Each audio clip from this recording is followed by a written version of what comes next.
10 days, God struck this man dead. Yes. And you see, men sometimes want to act rashly. And that is why for every committee, in every cabinet, in every special advisors committee, a woman needs to be there. Because we are the ones that have this fifth sense, I can call it. Imagine that Abigail didn't intervene, King David goes ahead to shed that blood, while Nabal was to die in the next 10 days by God's hand. You see, that blood would have still been added to the blood that David shed on his way to kingship. So this story has gone a long way to tell us that in conflict resolution and management, we need women there to resolve these issues, to veto these issues. Another point I want to talk about is political mentorship. Remember that the last time I was here, I was talking about mentorship. We have a lot of mentors, mentoring women how to speak, how to be a good wife. Nobody's mentoring us on how to lead, how to go and campaign and win the elections. But when it comes to a woman of faith, it's already there, because when you read the Bible, you will see that women of faith did a whole lot. In fact, if a woman can lead, 200 unwieldy tenor voices in the church now. When a choir mistress is trying to say tenor, alto, sopranos, and the whole thing is clashing. But after a while, after so much rehearsals, you will notice that there is a beautiful symphony coming out from the choristers. Now, why should this same woman not be able to go to the polls and participate in politics, campaign? It's the same voice, it's the same mouth that we'll still use to do all those. There's no mouth that we're going to clean differently to come out to say it. No.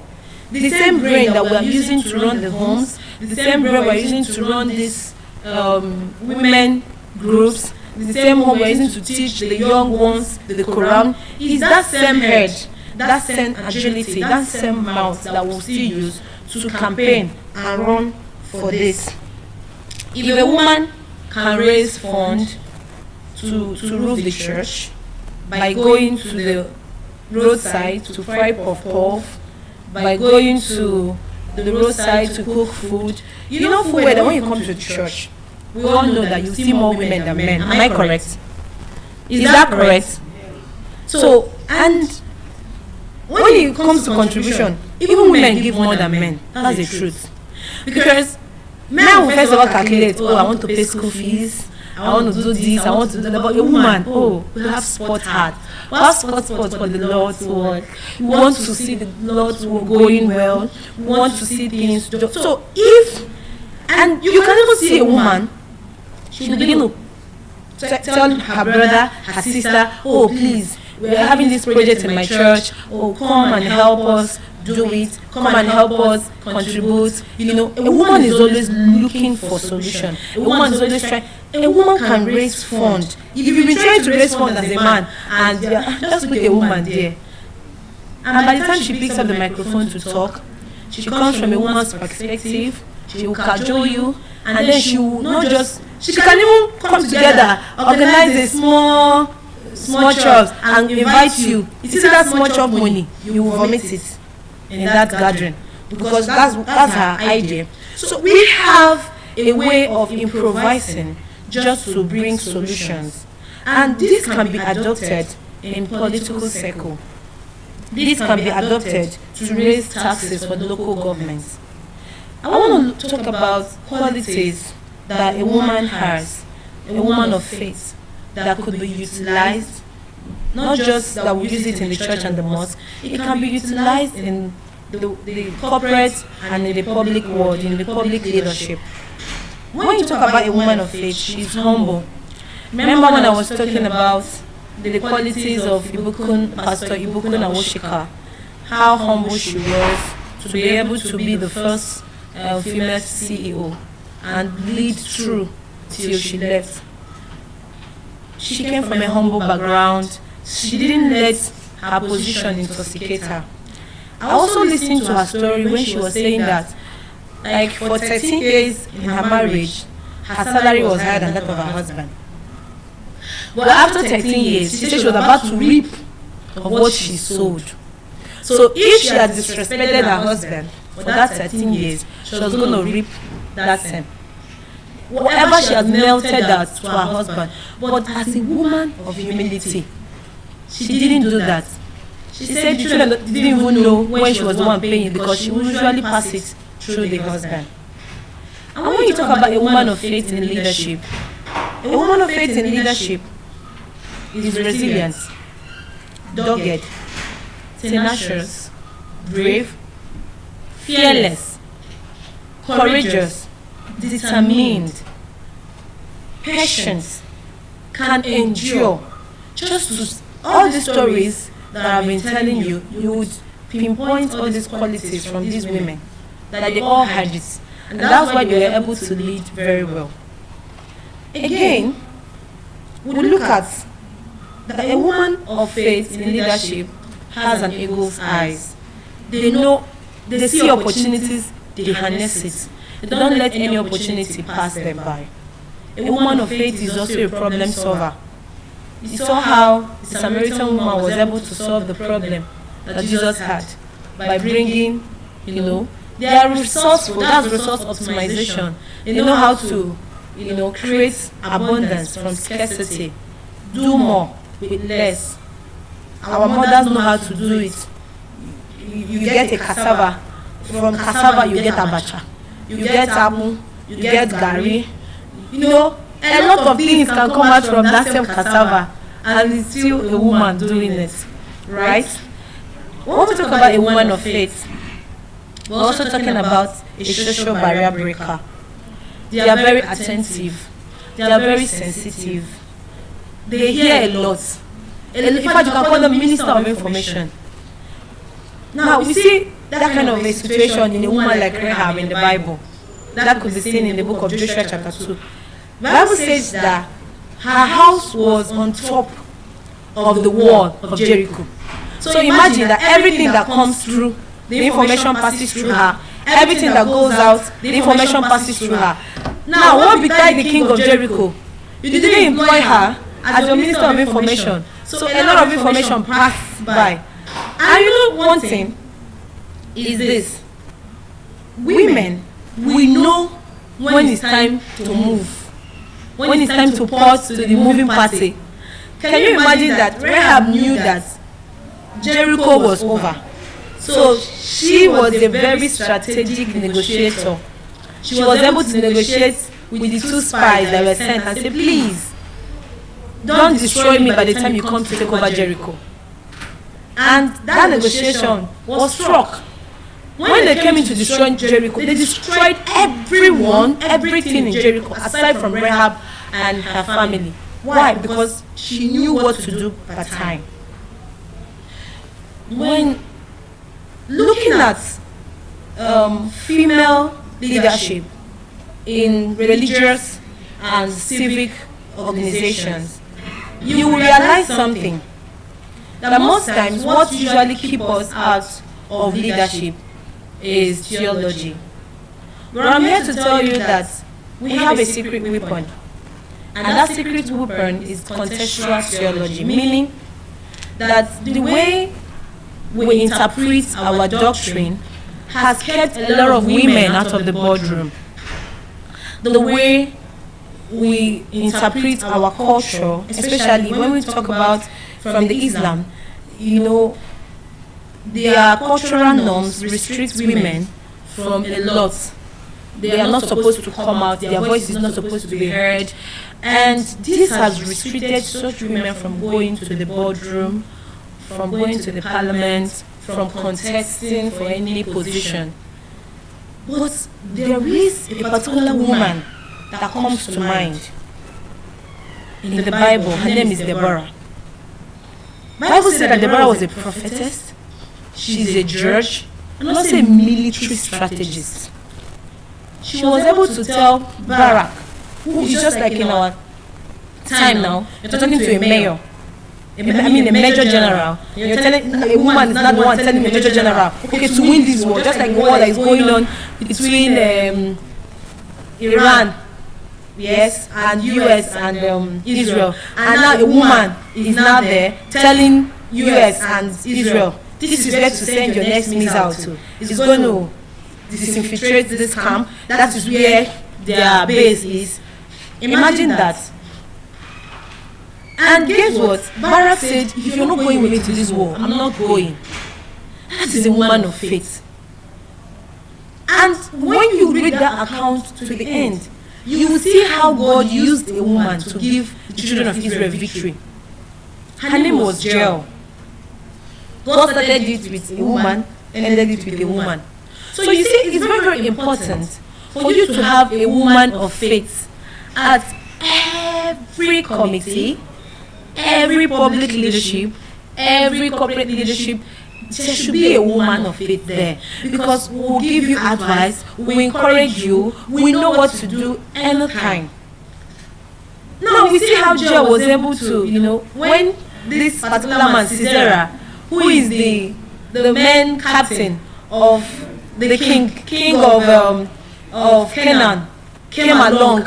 And remember that I told you that one of the qualities of the woman of faith is alertness and sensitivity. Jael was a woman. She's not supposed to go to war. She was very alert. She was sensitive. Immediately she saw Sisera. How was she able to recognize that this is Sisera, the person that has been fighting her people all along? It's because she was abreast with information. She was abreast with everything that was taking place. And this man said, please cover me. Don't tell people when people come to ask that I'm here. What did she do? She covered the man. And the man said, please, I need water. She's a strategist. What did she give the man? Milk instead of water. A bottle of milk. And this man drank it. Please, I am not saying this to spite men.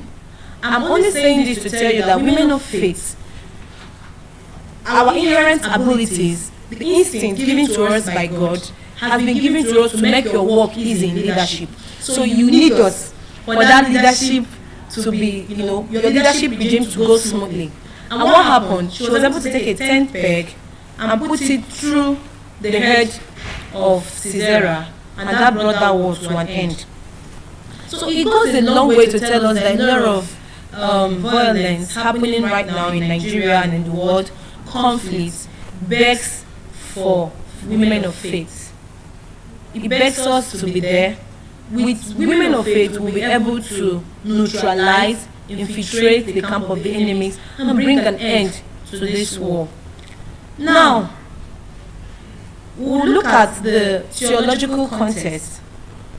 It states that we need to reinterpret our faith. Yes, we have the place in the Bible that tells a woman to keep silent while in church, but that begs for a reinterpretation. When you read that scripture with another translation, I love to read my Bible with different translations because it helps drive whatever translation, whatever God is talking about there home to me. And I realized that Paul was just talking to the people of the Corinthians. Remember that these were just epistles that this apostle was always writing.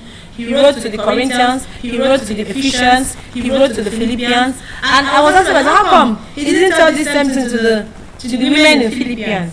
He didn't tell it to the other women in Ephesians. He didn't tell them. It was just the woman of the Corinthians. He said, don't disrupt service with unnecessary questions, because it was becoming concurrent and it's making the service, end up in arguments. And then when you go down, the next verse now talked about men and women acting with decorum in house of God. So it was not just all about women, but we know that this particular side of the scripture had been used to silence the loudest voice of justice of the woman, take them away from the boardroom.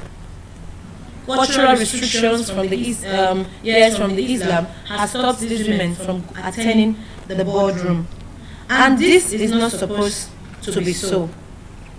Another point is the helper complex. A woman is told that you are the helper, And that has always made us, oh no, I'm not supposed to, talk too loud. I'm just a helper. I'm supposed to be supporting from the background. I'm supposed to, just my support. No. The helper complex has been used to silence the voice of a woman of faith. It has been used to drown our voice for years, but not anymore.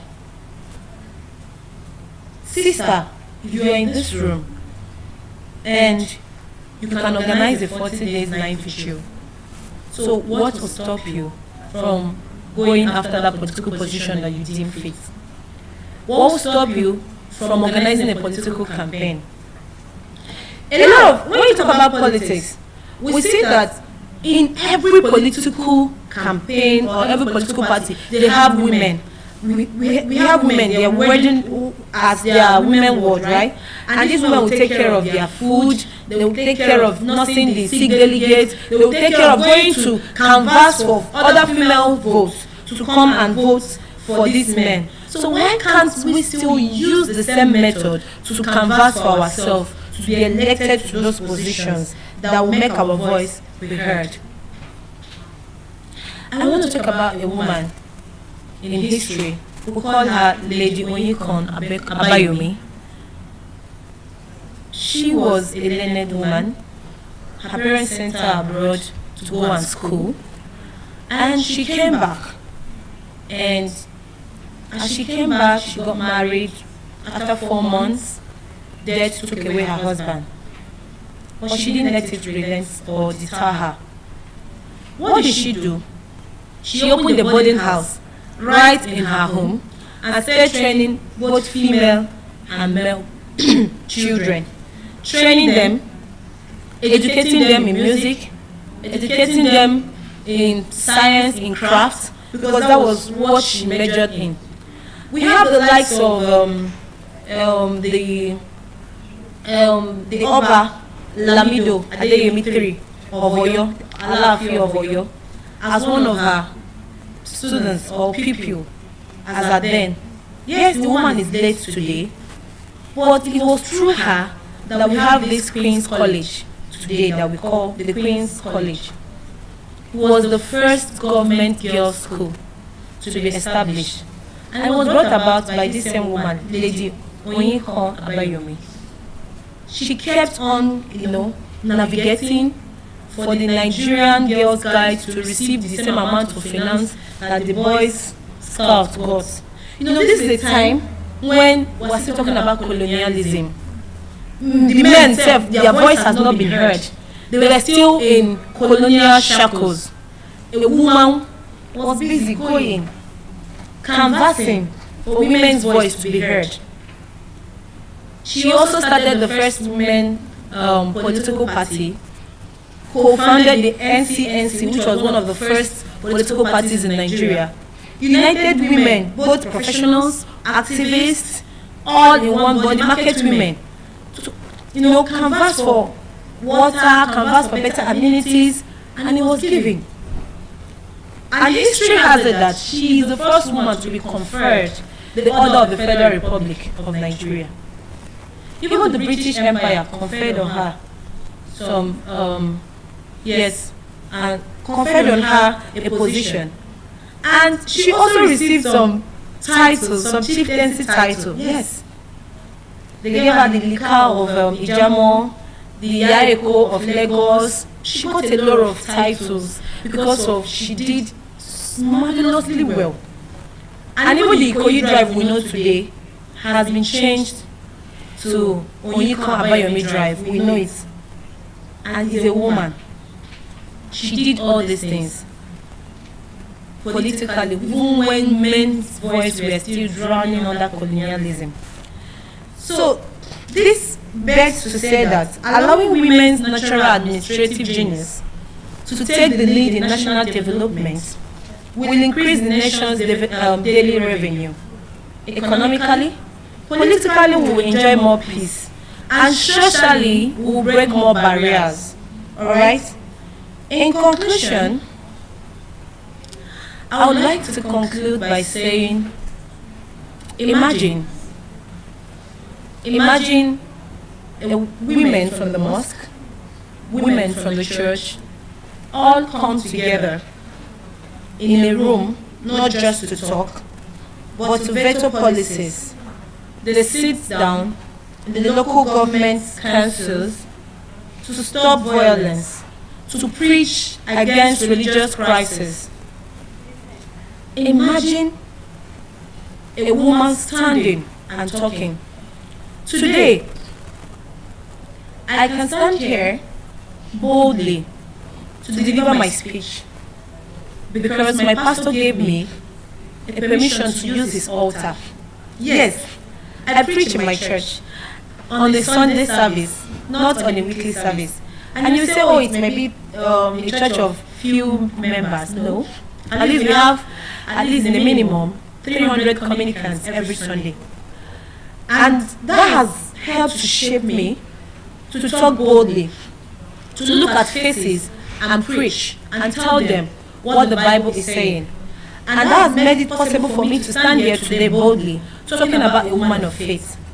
Because I've been there. I started from the children's department as a children's teacher, to welcoming first-timers when they come to church, and then moving to the altar, where I preach to people, I look at their faces every day, I see them in church, and I talk to them. It's because my pastor saw me and saw the light of God in me and pushed me forward. So this leaves us with an assignment. As you go back home today, for those who are watching from all over the world, you have a task. And that task is go home, speak to that woman in your church, in your diocese, in your parish, in your mosque. You don't relegate her to going to make food for the campaign, for the bazaar, for the harvest. Tell her to take up that political position she wants to take up. Go to the local government. Campaign. The world needs women of faith. Nigeria needs leaders like the women of faith. Let her rise. Thank you, and God bless you. I remain Miss Esther Chinazebere Okori as I hand over the microphone to the next speaker.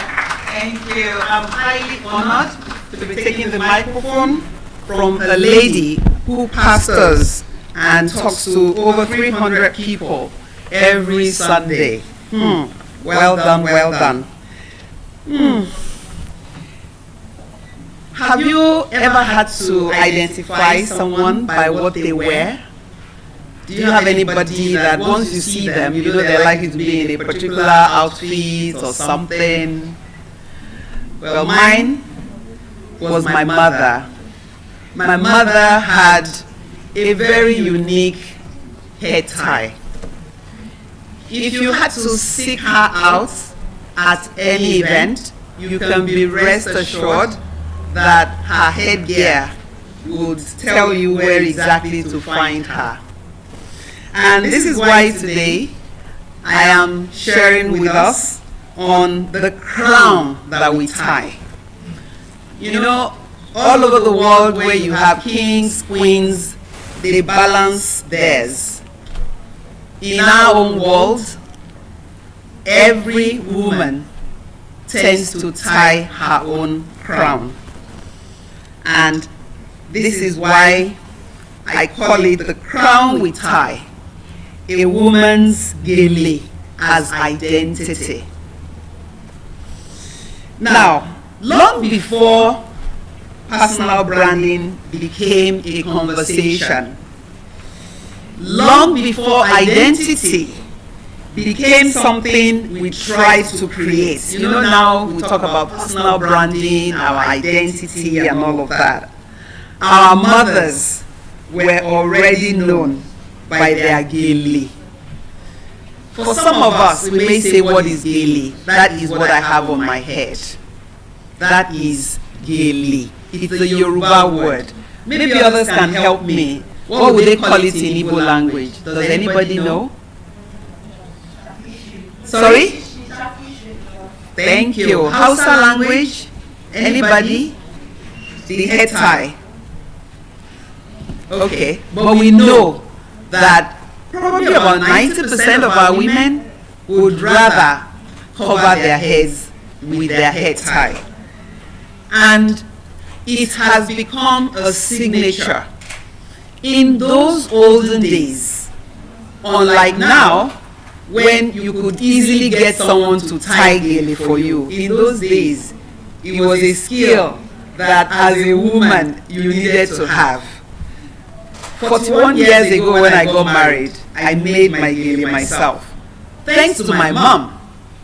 My mother would tie hers when she's already looking at the event. I'm telling you, as you're approaching the party, that is when she brings it out, starts to fold it, and I had keenly watched her do it. So just by watching her do it all the time, I learned how to make the gele. Now, do you also know that in those days, they had different names for the geles? I don't know if those of you in the room remember some of their names. Have you ever found out? There was a time when the head of state was General Gowon. There was a head tie named after Mrs. Gowon. Because of that consistency, her head tie always finished in front. So every time you had to wear that style, you would tell them, please, I want Mrs. Gowon. Another one was Onile Gogoro. That one, they tie it and it goes as high up as you can imagine. How many of us remember Madame Kofo? Thank you. You know, it got to a point where that was her identity. If you wanted to watch that program and you didn't see Madame Kofo with a hair tie, she didn't appear in that particular edition. That is how it's been. There is National Theatre. Yes. You know how the building is, like the soldier's cap? By the time they tied the gele, you will understand why they called it National Theatre. So, women were, it was part of their identity. You had to be known for the way you tie your gele. The late Mrs. Kemi Nelson, I knew her for like maybe 20-something years. Her style didn't change.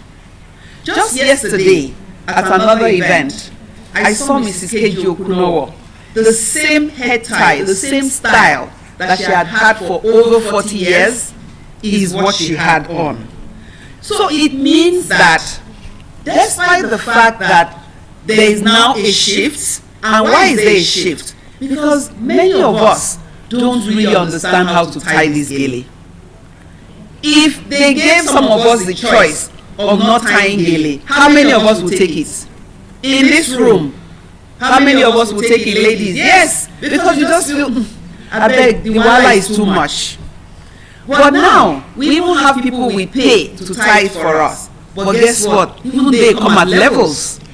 They come at levels. I remember that I went for a portrait for my birthday at a photo studio. And I told the gentleman, I said, oh, I wanted a very nice gele. And he said, oh, I'll call someone for you. I didn't ask how much.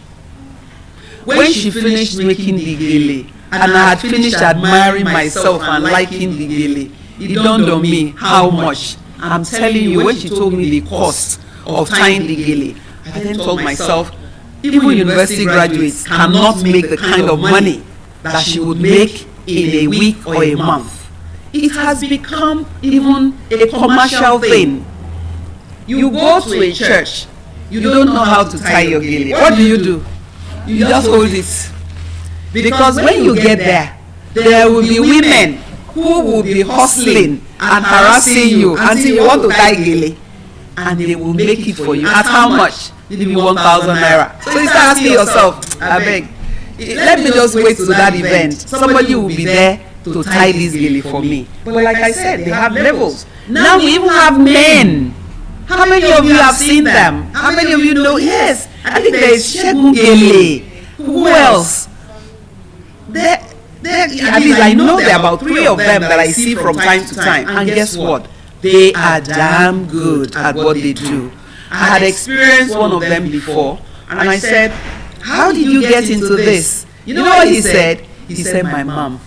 every time my mom was tying her gele, I would help her, maybe adjust it here, adjust it there. Then I started trying it out on my own. I had attended a training some time ago. It was an empowerment program. Guess who taught us how to tie gele at that empowerment program? It was a man.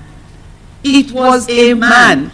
I will tell you, for the first, luckily enough, it was video on, I think it was on Telegram. For the first 2 minutes, I was more intrigued by the fact that our teacher was a man than what he was teaching us. But guess what? He was good. Now, what is it that is also unique about gele? Is the fact that it is compulsory in some settings. In some of the churches, you actually will not be allowed to enter if you didn't cover your head. You wouldn't be allowed, not to talk of the women who go to the mosque. So it means different things to different people. For some people, their dressing is not complete without it. And let's be realistic. Even those of you who raised your hand and said you would rather not wait, on your wedding day, will your mother allow you come out without a hair tie? Ha! Except if that woman is not present, no matter what, you will have to tie that gele. I remember attending a wedding. It was a Yoruba wedding versus Ghanaian wedding. And, you know, they are not so used to tying gele. But the mother-in-law, who is the mother of the man, is Yoruba, and we had gone to Ghana for the wedding. So when she gave me the whole outfit, she said, "Oh, you know how to tie gele." In Ghana, we didn't find anybody who could do it for money. She said, "You know how to tie gele, please go and help her." So when I brought out the gele, she said, "And what's this?" I said, "We're going to tie this on your head so that your dressing can be complete." "But auntie, what's wrong with what I'm wearing?" I said, "Ghana married to a Yoruba man. If I allowed you to go out without this gele, they would ask me how I managed it. So please, for my sake, for the sake of your mother-in-law and all the Yorubas who are sitting outside, let's tie this thing. Is it going to be heavy?" I said, "Sometimes." And it's true. Sometimes. Some of them are heavy. There's some of them, you know, they come in different fabrics. They come in different fabrics. So you have the ones that come in ashoke. Even the ashoke, you have the one that is light, you have the one that is heavy, you have the one they will call Sego. Incidentally, the one they call Sego was actually named after a Mrs. Sego, who is a lace merchant. She was the first person to bring them into Nigeria. And today, everybody calls any head tie that looks like this Sego. The last time I interviewed her, I said, "How does it feel for gele to be named after you?" She said, "I honestly don't understand." I said, "Well, ma, you better take it in your stride, because Nigerians are not going to change that word to any other word." Now we have the one they call silk. Silk is very light. I think at least most of our younger ones are now very conversant with the silks, right? Yes, because that one is very light. You see people how they tie it, and then they have more often now, we have different styles. You now have the Zara, you have the steps, right? In fact, what I tell people is that if you go to an event now, I think about 90% are tying what design? Steps. You see, everybody is now steps. But in those days, it was almost a taboo that you be at a party and many of the women will be in the same head tie. So, what I've discovered is that gele, whether we like it or not, it has come to stay. And it's very important for every woman to find, even if it's the most simple style that you can adorn. Because in some dressing, it just completes it. In some dressing, you can get away with it. But in quite a number, you cannot. Now, even professionals now make so much money out of tying it that they're advocating for it. You go on social media now, by the time you scroll maybe like 10 posts, you see a woman teaching somebody how to tie gele, right? On Facebook, they have very large followers. So it shows that there is something in it. Whether we believe in it or we don't, it's just something that we need to be armed with. And there is now a sort of evolution. You find that the much older women will not call the commercial person to tie their gele. You may see it as, this gele looks somehow. But guess what? Those much older women, they like it the way, they will tell you that this is how they've been tying their gele before you were born. Just this morning at the church event I went to, some women were there and they were calling every woman, "Auntie, you want to retire your gele?" I'm telling you, they asked one mama. The mama lambasted them. She said, "I don't want to look like everybody. I want to be different." And then the mama just stepped in. But tell you, I loved her gele. I simply loved what she had on. I thought it gave her an identity. She looked queenly with it. She wasn't part of the crowd, so to say. And another thing is that people now cut the fabrics to what they can.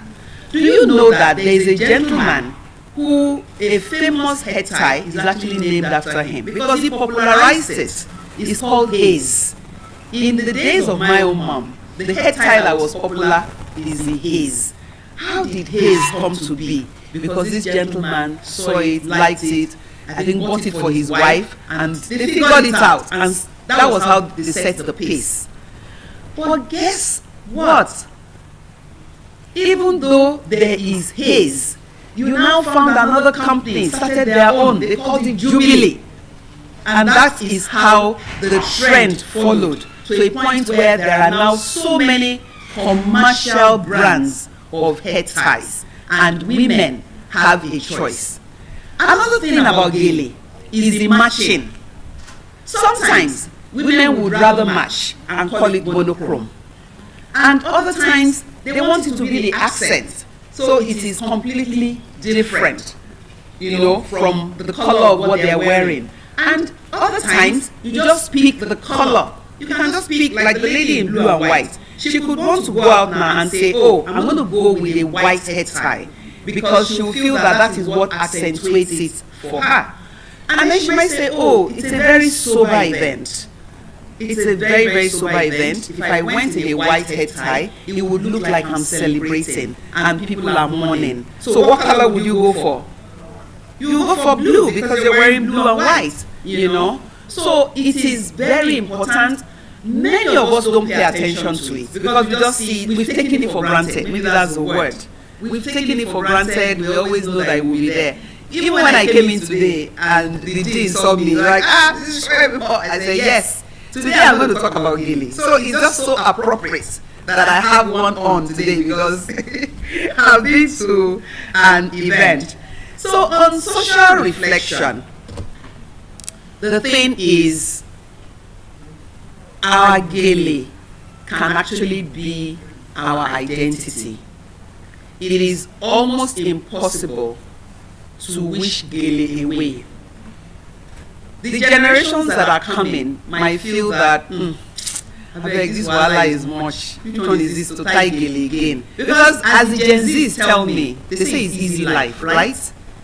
Abi? They say it's easy life. And that's the reason why we even now have, what do they call those ones that are already made? Auto gele. I love innovation, and I think it's a fantastic concept. Because there are now times when you see women, especially abroad, auto gele sells like that. There is hardly any African market where they sell clothes that you go to that you will not find people selling auto gele. In fact, some of them are so well made that when the person is wearing it, you cannot tell that is an auto gele. That is innovation in head tie, and I know that it has come to stay because the rate at which people now export it, I'm telling you. Recently we were talking about the AFCTA that grants Africans to import and export, within themselves at a very much reduced rate. And a lady was telling us that what she's using to make her own money is autogele. Because here we have the deep flair for it and we tie it. But in most African countries, they don't particularly tie it.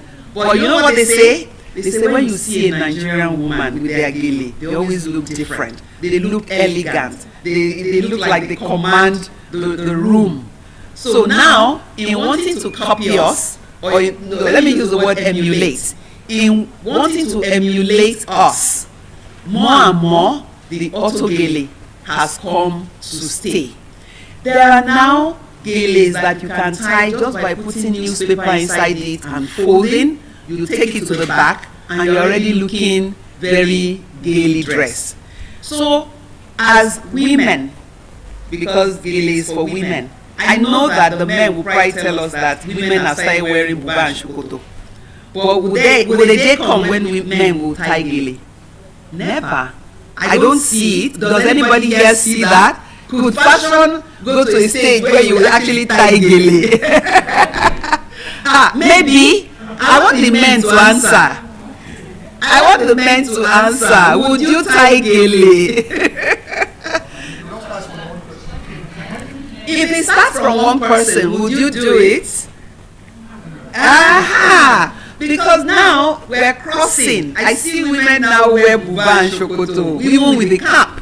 But I suspect that the average man will probably not put on the head tie. No matter how much they want to, brand themselves, they probably will feel, we see it in skits though, don't we? We see men in skits, they will dress like women just to portray a woman and all of that, which I feel that is probably also to save some money or increase, the excitement of the skits that they are sharing with us. So, ladies, the gele has come to stay. It is our identity. When you talk of personal branding, the gele is allowed to be your personal branding. However you tie it, wherever you find yourself, it is something that we need to actually learn how to tie. Even if it's one of the simplest ones, we would always rely on the women who do it commercially. But just imagine you get to that event and there's nobody to tie that gele for you commercially. And they tell you cannot come in, without covering your head. What would you do? So once again, I'm going to tell you that long before personal branding became a conversation, long before identity became something we tried to create, our mothers were already known by their gele. And once again, I say, what is gele? What is gele?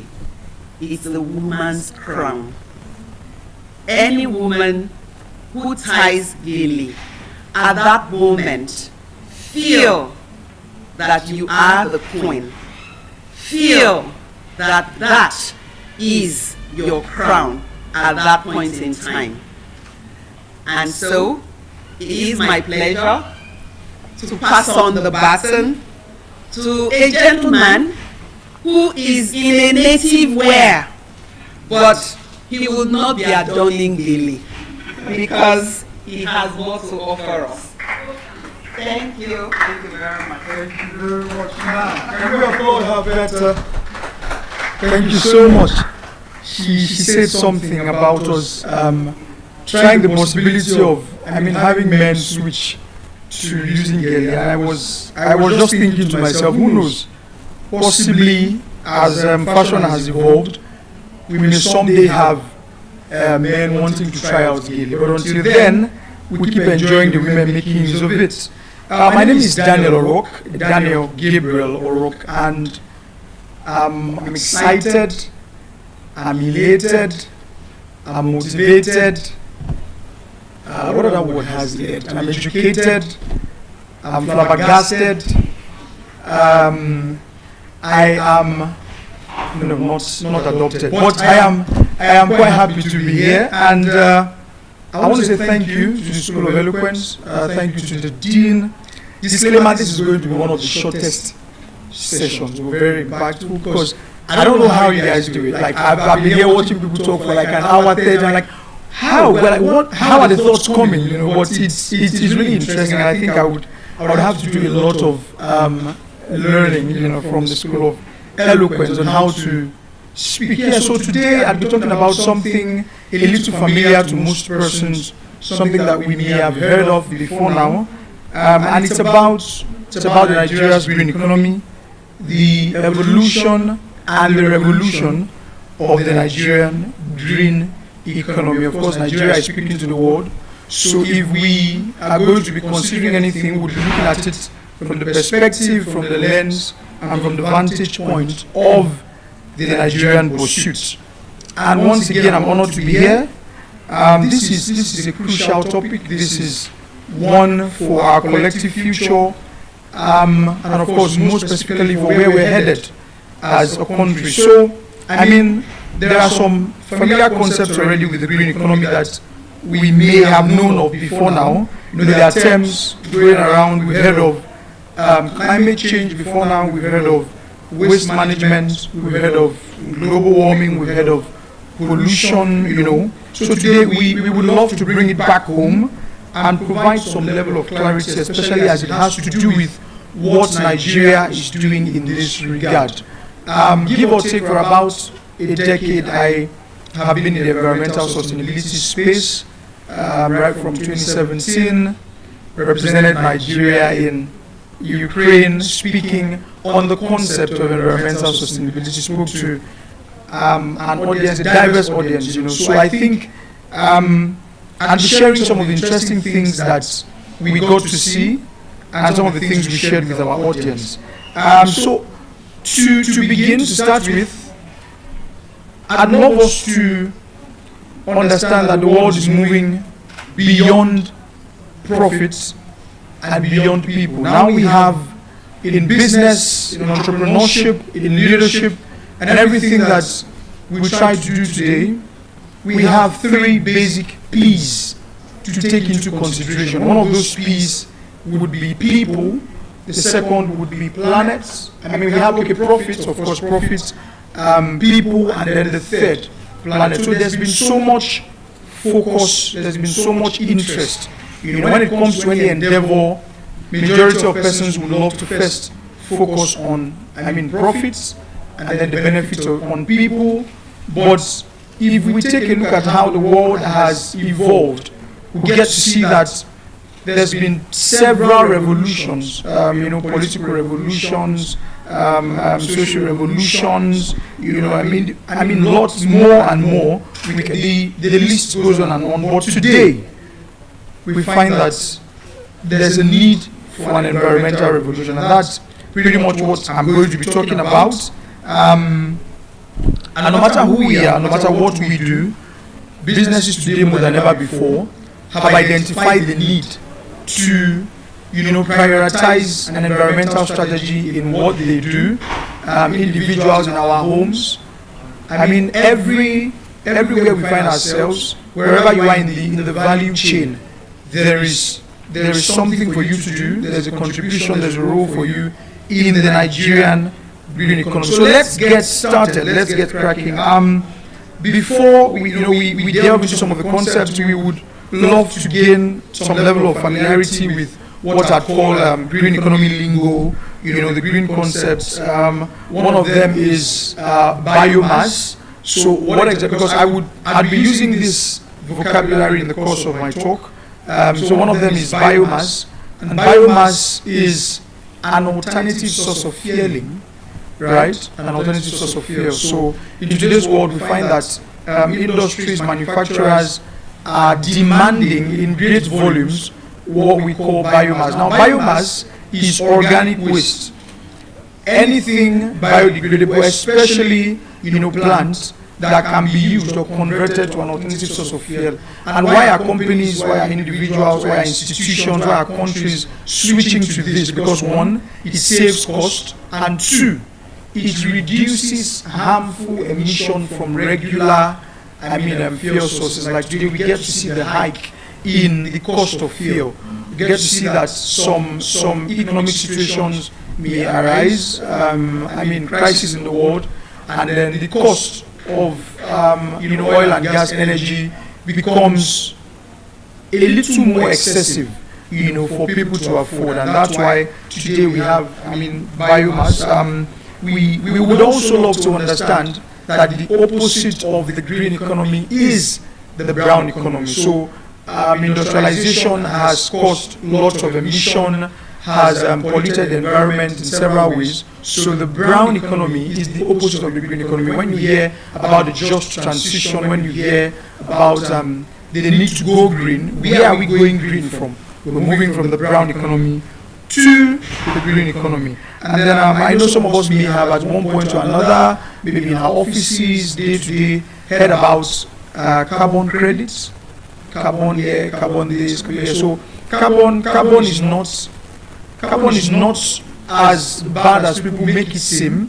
Carbon is a greenhouse gas, but too much of carbon causes problems, and that's why you see people are trying to reduce carbon in many ways. So now, what exactly do we call carbon credit? It's a way of incentivizing environmental stewardship. So today we have business moguls, we have companies, the likes of Elon Musk is also in this. So how exactly do you earn carbon credits? It's more like the currency of the green economy. So what businesses are, it's a way of regulating emissions to ensure that climate change does not get out of hand. So companies are advised, manufacturers, industries are advised to keep their emissions low. But in the case where emissions cannot be kept low, then you can purchase carbon credits from those that are keeping emissions low. So their carbon credits become permission to those who cannot do things properly in the green economy. And that's how this becomes a currency in the evolving, in the emerging economy. We also have, of course, clean energy, moving from regular sources of energy to alternative sources of energy, renewable energy. We have solar, we have hydropower generators. In I think that was 2017 or thereabout, we were able to conceptualize and build a hydropower generator, one that would run with water. And these are some of the solutions that I'm going to be sharing with you, some of the things that Nigerians are doing for the world. And then we have climate change, of course, climate change caused by excessive emission of harmful gases. When trapped, we have lots of, weather conditions that are adverse, that are out of place. And we have climate finance, people who have set out not just to make money, but to ensure that they are making impact while making money. And that's where climate finance comes in. We have, the concept of eco-friendliness. So, doing things to ensure that the impact on the environment is not severe.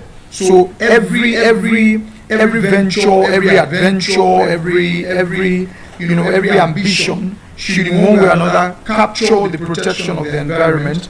Ecotourism, we have people traveling from place to place to ensure that they learn more about the environment. We have electric vehicles, we have the concept of fossil fuel as well. We have explored that already. That's harmful gases into the atmosphere. Green buildings. So today, green buildings are becoming a thing.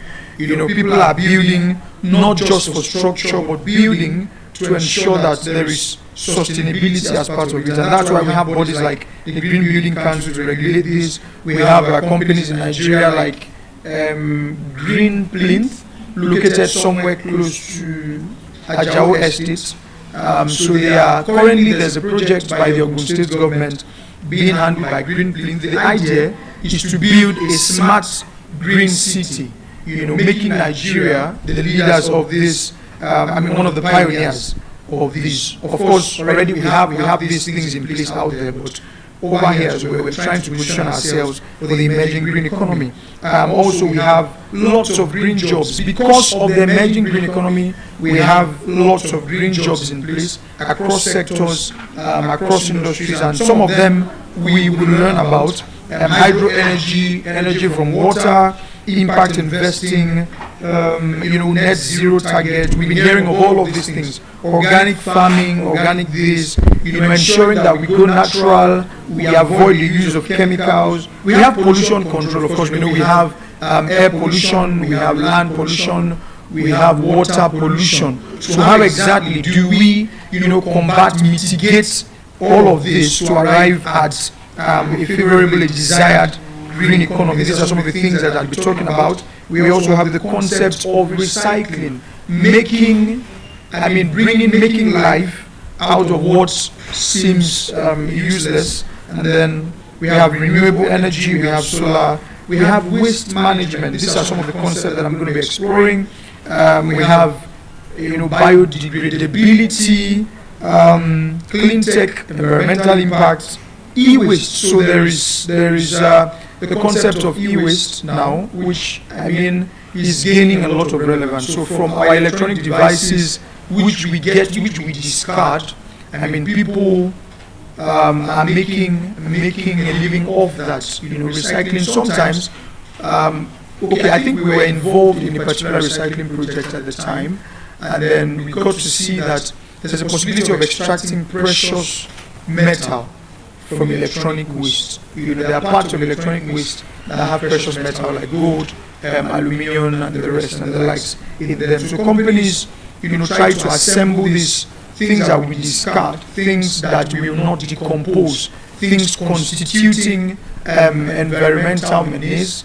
Companies are in the business of picking precious metals and then bringing life to them, giving meaning, giving usefulness to them. We have the idea, the concept of green logistics. So logistics is an integral part of everything that we do today in entrepreneurship, in leadership, even in the food world. We see that there is always need for one delivery or another. Well, how then do we ensure that while achieving logistics, there is sustainability at the core? How then do we ensure that while moving things from place to place, the environment is not at risk? How then do we ensure that while solving one problem, we are not jeopardizing another important aspect of what we should be doing? So one of the ways in which we can approach green logistics, we of course will look at all of this. We have green investment. People focused on making investment, like former Vice President of the United States, Al Gore, who runs the Climate Reality Program. He also runs one of the world's largest green investment companies. I think it has a capitalization of maybe a few billions of dollars, if I'm not mistaken. So he's focused on ensuring that while investing, the investments are meeting environmental targets, the investments are environmentally compliant. Yeah, and then we also have sustainable packaging. We have ESG. These are concepts that some of us in the world of work may have heard of before now.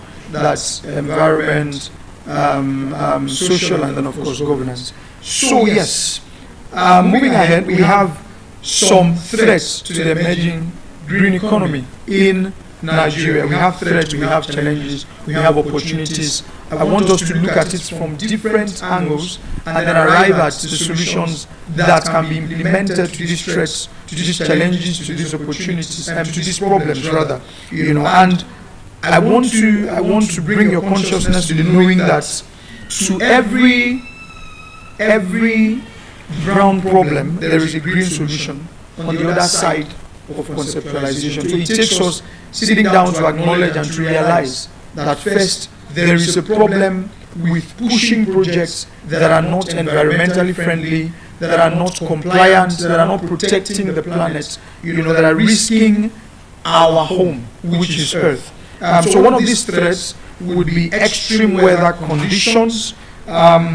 we have pollutions of all sorts, just like we earlier mentioned, air pollution, land pollution, water pollution as well, life underwater. We hear that come 2050, life underwater is going, there is a risk of life underwater going extinct, because there's a lot of consumption of waste that comes from what we send down, consciously or unconsciously, what we release as waste. This is harmful for the consumption of life underwater. And because there is no processing capacity within them, they just digest, they consume whatever it is that they consume, and in effect there are bits of chemicals that are consumed in the process by life underwater. And when we get to consume this as well, the toxicity affects us. So these are some of the threats that we will be looking at, the challenges. We have chemical infused food, we have respiratory problems as well. When there is air pollution, in one way or another, it causes respiratory problems. And then there's also, one of the serious threats to the emerging green economy in Nigeria is the resistance from those who are doing things. Just imagine someone may have a large investment running into millions or billions, and it may not be environmentally friendly, but because there is so much on the line, there's so much at stake. So this person will find it difficult to be 100% compliant, to switch to green solutions. Now today we have biofuel, we have green energy, but I know that the shifts cannot be immediate. It's going to be gradual, because there are many people who will need some time to take their minds off all of what they've invested today in the brown economy, and then begin to make conscious efforts to shift. For instance, companies that produce vehicles that run on regular fuel, fossil fuel, one of the ways in which in Nigeria can make the switch is not necessarily having to switch to electric vehicles, but today we have solutions like exhaust filters. This is one of the things that we're trying to bring into the Nigerian market space. So, for instance, you have a vehicle that is not electric. Because of the high cost of electric vehicles in Nigeria, we now have a solution like an exhaust filter that helps you to filter the emission, that comes from your vehicle. So it makes the air cleaner, and then that way you are not emitting harmful gas into the atmosphere. So we have manageable solutions, and then we have solutions that would immediately and completely alter already existing brown systems in place. Yes. So resistance is one of those challenges, and then also we find that one of the ways that we can make this yes, I think there are still few challenges to be explored. Creation of awareness, there are some funding gaps, so people would prefer to go with what is working for them, what has been working for them, rather than wanting to try something new. It's not human nature to want to take risk, but it's appreciated by the future. It's a legacy. It's beautiful when we decide to take the risk bit by bit, step by step. And so creation of awareness.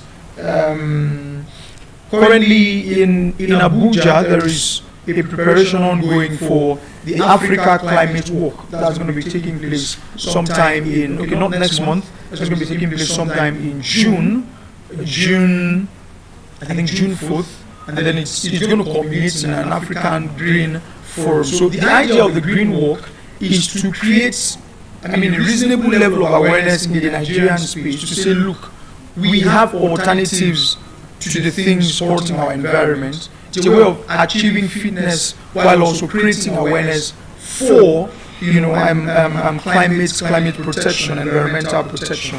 And these are some of the persons championing the Nigerian, the emergence and the evolution of the Nigerian green economy. Now, funding gaps as well. There are lots of green innovators in the Nigerian space. One of the projects which we have recently embarked on is to ensure that we can identify we can incubate, we can incentivize, green innovators. At the time in Cross River State, Calabar, I led a particular organization where we trained teenagers on how to, rise to become environmental stewards, environmental entrepreneurs. And we found that they were quite excited about the opportunity. Some of them were able to identify problems in society and then build solutions from them. One of them was the idea of producing biogas from cow dung. Some of them made chandelier from waste, glass waste, and these are some of the ways in which we can instill environmental consciousness, environmental stewardship right from the grassroots. So we have these ideas, we have these solutions, we have these innovations. Now is the time for us, more than ever before, we need to put our minds towards the possibilities in climate financing, in financing for the emerging green economy. And then also there is need for regulation, there is need for policies, policies by the government, also technology in the green economy space, right? One of these companies leading the game in Nigeria is Trashcoin. So Trashcoin is a company in Port Harcourt, River State, that is currently building or has been able to purchase some equipment, machinery, and then incentivize environmental stewardship. So you bring your waste to them, and then you are given a particular coin, a green coin. That's of course cryptocurrency. This helps as well in the shift from a brown economy to the green economy. Then we have one of the problems is skills gap. So we would get to explore some of these skills in the green world. We have environmental impact assessment, we have ESG, we have environmental risk assessment, we have carbon credit trading. The list goes on and on. These are some of the things I would be talking about. And then also sometimes we find that there is an imbalance between economic growth and environmental stewardship. So we need people who would pioneer, who would champion, who would rise to ensure that there is a balance between economic growth and environmental sustainability. Those whose projects will not just be focused on profit making, but also to ensure that the environment is protected in the process, and then scaling green solutions, making sure that green solutions receive visibility, receive requisite funding.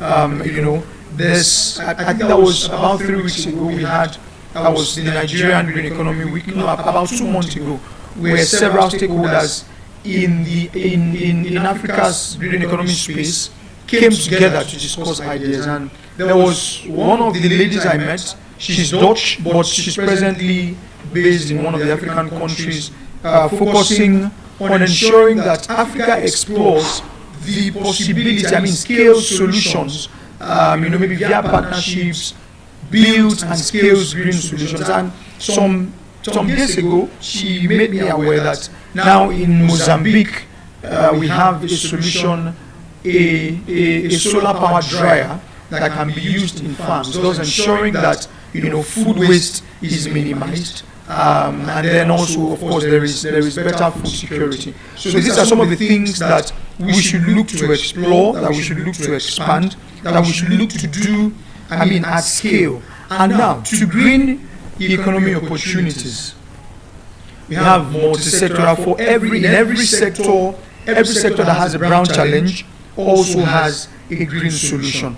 There are green opportunities across board, and we will explore several sectors and see how we can have green solutions in those sectors. The very first would be agriculture. So in the agricultural space, an example would be the ability to convert farm waste to value. Just like we talked about biomass from the start, every farm waste has immense value. So farm waste, for instance, the corn husk, the cocoa pod husk, your palm kernel shells, and the likes, all of these things can be used as alternative means of fueling. So this is the opportunity in the agricultural sector, and then we also have in aerospace, we have biofuel as one of the solutions. In the automotive space, of course, we have electric vehicles as one of the solutions. In the banking space, Alternative Bank in Lagos here is doing something quite interesting.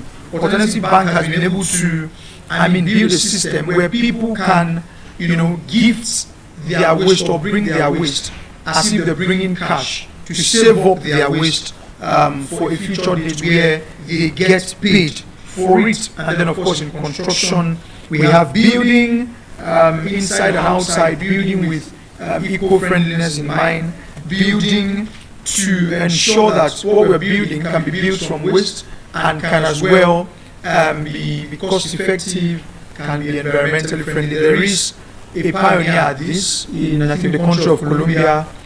They call them Conceptos Plásticos. So what they do is, from recycled plastic, they make bricks that can build a full house. And even in Ghana, we have a particular company as well, a lady this time, and that's the beauty of it, because the green economy gives the opportunity for gender equality. So in Ghana, there is a particular lady leading a company of several number of persons, trying to ensure that the switch from regular concrete is made possible to plastic concrete and then consumer goods. Some days ago, I found that there are people who are into the business, the business of what you call now selling green gifts. Things like toothbrushes, everyday gifts. Things like toothbrushes made from bamboo to replace plastic toothbrushes, and then these things are packaged, these things are gifted, just like we have people gifting, regular gifts to people. So rather than giving them things that we know cannot be reused and not biodegradable, we have people now, prioritizing green gifts here. And also in the creative industry, we have green poets. One of them is Surveyor Efik, who is leading the space. He's the director of the Global Climate Connect, based in Canada, but he's been in the Nigerian space as well. We had a conversation some days ago, and there is so much to climate creativity. We have people who can be climate photographers, climate voices, climate musicians, climate writers. Lots of opportunities abound. We have climate singers, those who are into sculpture. If you do things that can depict the switch, the transition that the world is looking for, and you are creative, this can as well be a major way of positioning Nigeria in that new green space that we're looking at. Of course, for education, we have seminars, we have courses, we even have universities offering programs in this area of environmental sustainability. In energy, of course, there's renewable energy, there is solar, there's wind, there's hydro-powered generators, just like I mentioned before. Entertainment, yes, green media, green films, just like we watch Nat Geo World. In fashion, we have fashion waste recycling, that's textile recycling. So we can make value from the textile waste. We have lots of people into fashion. Where does the waste go to? It goes to landfills. We also have solutions like waste to textile, right? So people can now produce textile from banana waste. And these solutions abound all over the place. These are some of the ways in which we can be part of the green economy. We have finance. We already talked about green finance, and then green bonds and the rest. For food and beverage, we have natural tea, organic, food, ensuring that there's minimal usage of chemical, regular fertilizers in our planting, and then there's also food waste reduction. That's one problem that African farmers are facing. There are lots of green solutions to them. One of them is food waste recycling.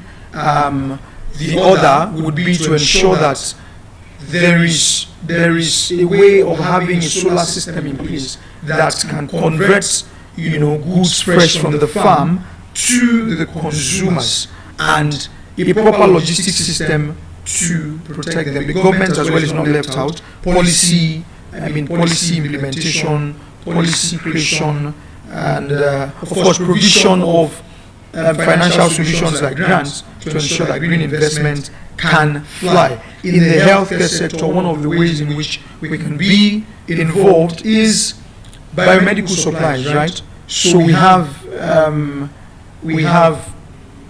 things that are used in the healthcare sector that are made from plastic that is not biodegradable. So we can switch to the concept of bioplastics. Now, bioplastics can be made from plants, things like seaweed, things like sugarcane bagasse. It's something that is all over the place. There's a company in South Africa called Fortis X, and that's what they do. So, and we get to see that even in the world of food packaging now, more often than not, we get to see that people are making the switch from using regular plastics to using paper, and then some of them are even going a step further to making use of bioplastic to ensure that after the utilization of these plastics by consumers, it can then be given back to farmers to be used as manure. That's to say, there is no exposure to toxicity. There is no blockage in the possibility of biodegradability. In hospitality, of course, we have ecotourism. In the world of electronics, like I earlier mentioned, e-waste. In journalism, we have people that have set out to ensure that the problems that we face in the world of environmentalism and the green economy emergence can be reduced. One of these companies is Eco-Appraise, right? So what they do is that they try to, or they have provided an AI solution that tracks what is true and what is not in the green space, right? And then in the logistics world, we have CNG trucks now. We have solar bikes and the likes. Marine life, also life underwater, very important. There now is a solution that can on its own filter out plastics and harmful waste thrown into water bodies. And these are some of the things that I think we should quickly adopt, we should consider, we should look to embrace as a people, as individuals, as a country. In the event management space as well, this is a space we know in one of Africa's largest economies, which is Lagos. Week in, week out, day in, day out, event management is a thing.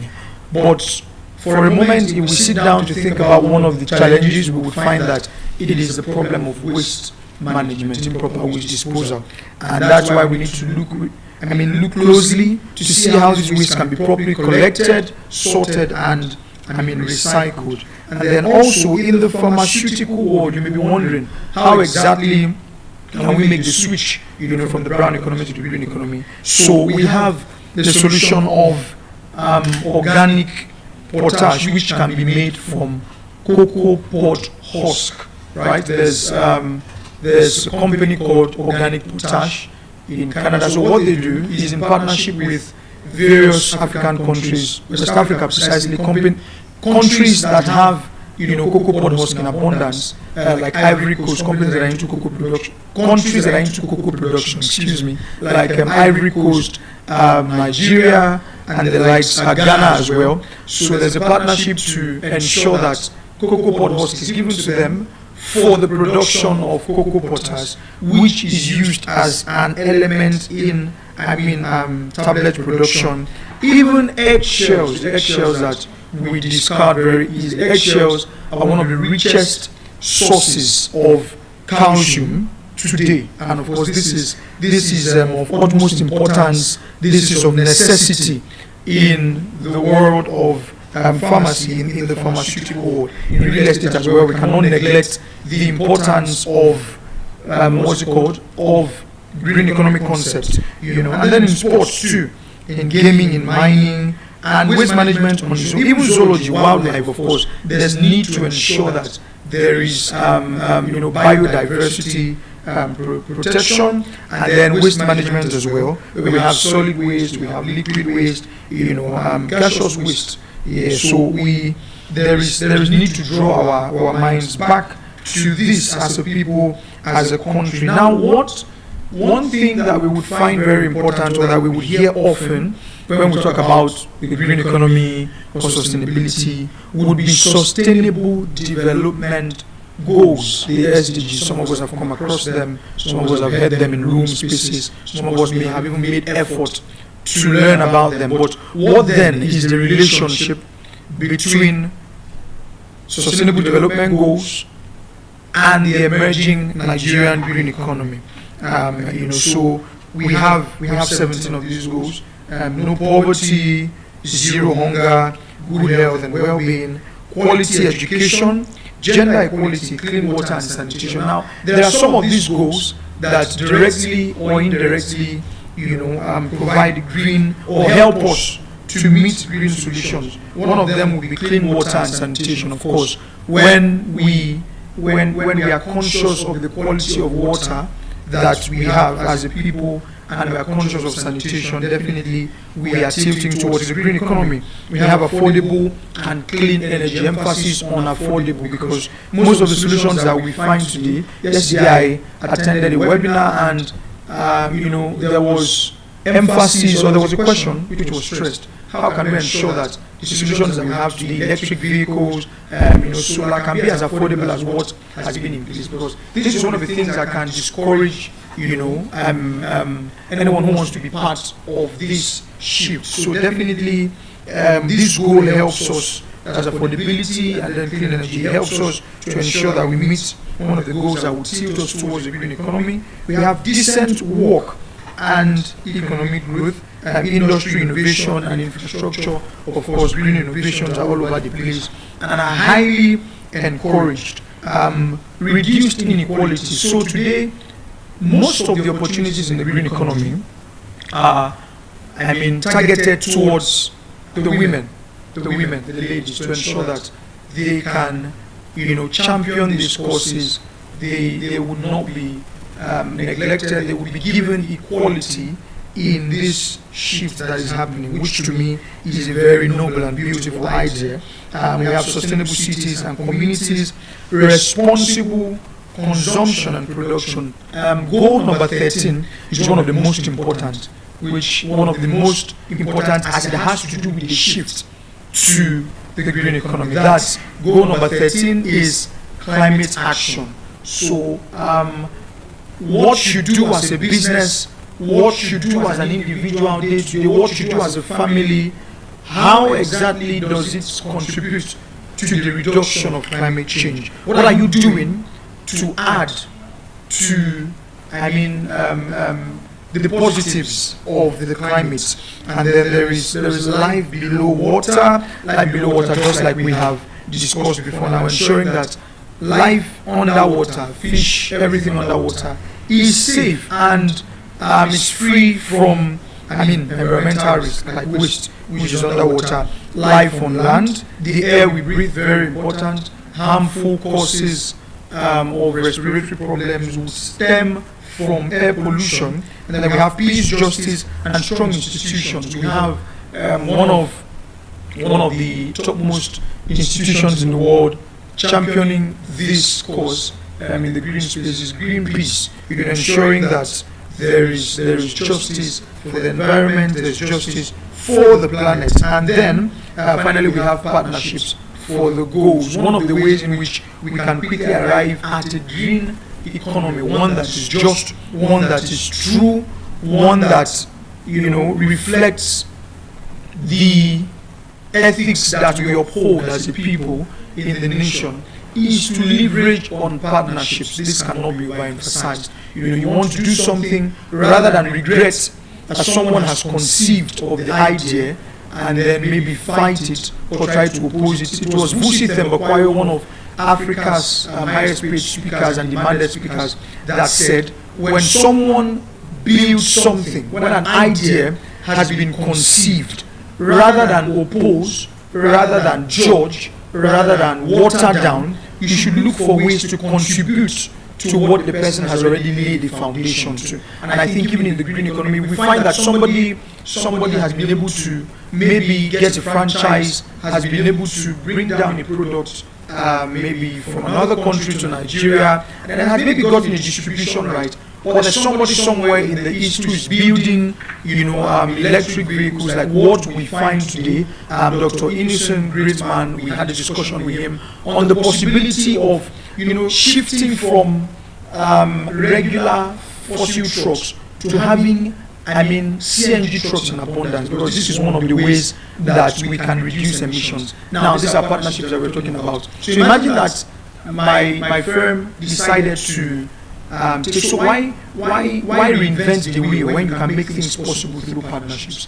So these are some of the questions that we need to ask ourselves. So rather than fight it, look to be a part of it. Rather than criticize, look to collaborate. Rather than kill, look to give life to it. And this way, we can quickly arrive at a green economy which we would love to see for ourselves. A healthier planet, one where the air is, healthy for us, one where there is less pollution, one where waste is viewed as wealth. And so what are some of the recommendations? What then would be the call to action?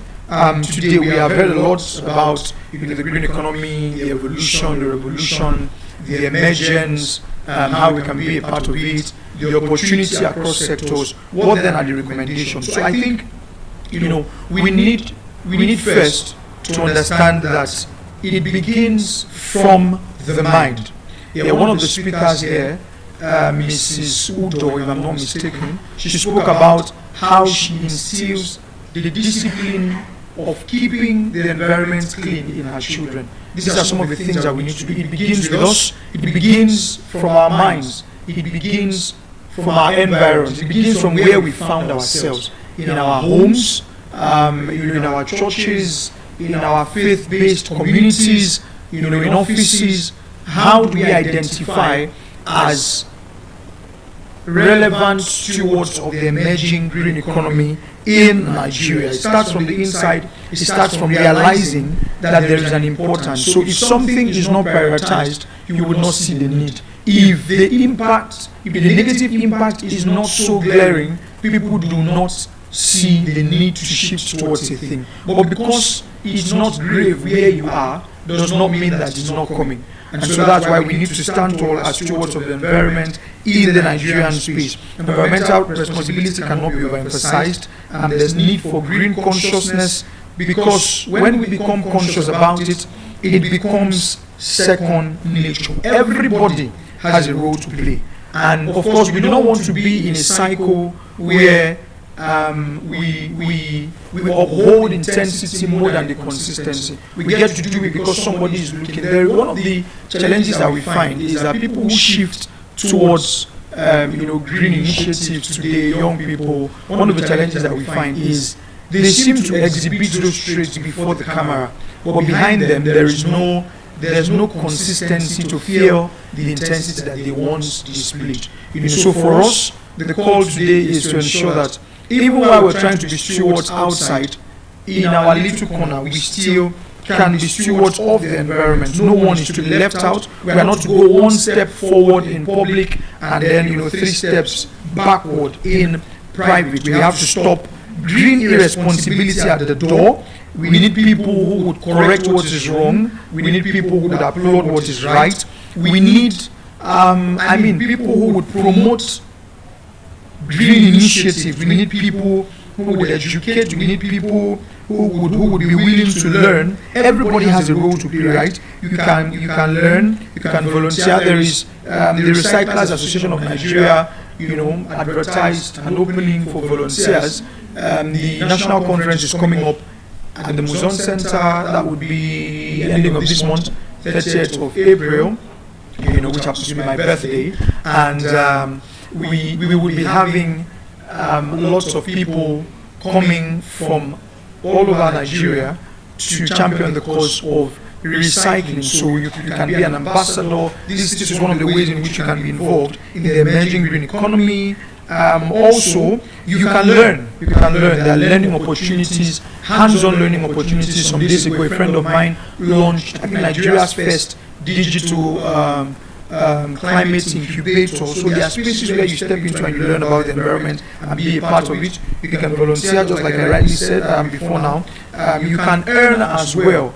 You know, it's not just a thing about being conscious, it can be an income source. Lots of people, myself, I run 2 startups in the green economy. One of them is focused on the recycling of farm waste. We supply farm waste to about 3 companies, 2 of them export. One of them uses this farm waste locally as biomass. You can as well, even if you cannot do it large scale, you can be involved by trading or accumulating your day-to-day waste and then trading them. You can as well earn from initiatives that can reward you, maybe using alternative finance like crypto, like the likes of Trashcoin. You can research them, you can be a part of them, you can be awarded or rewarded for environmental stewardship, environmental sustainability. And also you can advocate, you can educate, you can create, you can build, baby steps. You can start from your homes. And the big question today would be, what can I do for today that will last to tomorrow? If today I'm discarding, what I'm discarding is biodegradable. There are some things that we discard that can be out there for, 1,000 years, several years without, and this constitutes to the problems that we have, in the just transition that we're trying to achieve. And even the holy books would say that God created us for us to preserve the earth. God created us for us to preserve the earth, and there is need for us to be genuine in the process of preserving the earth. So I do have a senior friend in the green energy space, Williams Ali, who told me some of his adventures and disappointments with trying to go green. He retired from the banking sector and he was he used his finance, he was set things up to go green, but he was faced with a lot of opposition because what he said he saw was hunger. People are first concerned about the profits rather than the crux of the mission, which is the environment. So he said people were willing to be a part of it, people were willing to, even finance the project. People were willing to give as big as 3 billion naira to see how the organic waste in Lagos can be used to generate power. He took them to the US, showed them places where these things are happening, but there was misplaced priorities, and this led to the project being stalled. So more than ever before, we need people that are going to be genuine, to know that the fight for a green economy is not first about profit. Of course, it yields profit, but the mission has to be deeply entrenched within us. And so, in conclusion, I'm going to be leaving us with the words of Al Gore, former Vice President of the United States. And he said that the planet has a fever. If your baby has a fever, you go to the doctor. If your house is on fire, of course you would not speculate that the baby is in flames. You would take action. And so today, we need to be people who would move from just listening to doing. So I ask you today, if we do not make the switch while we can, then when exactly are we going to make the switch? I charge us today to be faithful stewards of the environment, to prioritize the transition that is about to happen from the brown economy to the green economy, and to get prepared in every way possible for what Nigeria can become through this transition. My name is Daniel Orok. You can call me Daniel Orok. And I'm a green conscious Nigerian. I'm your green Niger ally. And I just spoke to the world. Thank you so much. I'll be handing over this mic to a beautiful, really beautiful lady, quite stunning. And she's going to be speaking to the world as well, right about now. Thank you so much. 2 hands. Okay. All right.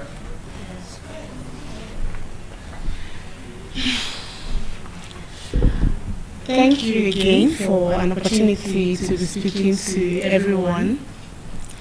Today I would be bringing to us something that we've always had, but we have not really thought about.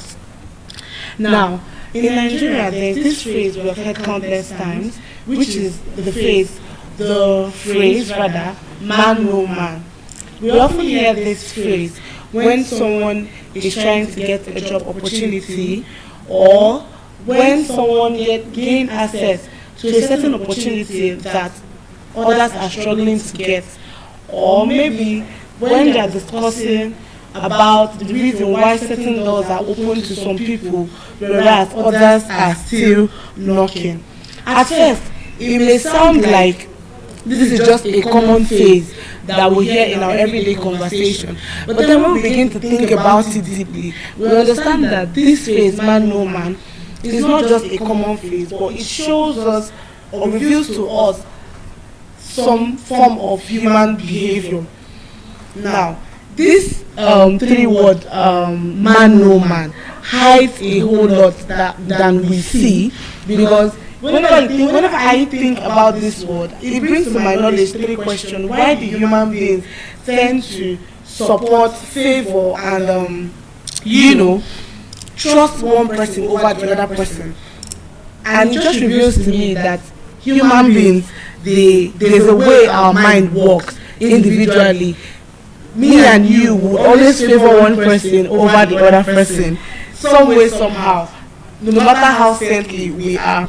Today I would be talking about the psychology of the word or the phrase man no man. Now, if I want to talk about the psychology of the phrase man no man, you have to first of all understand a very important thing about human beings. Humans are seen as social creatures.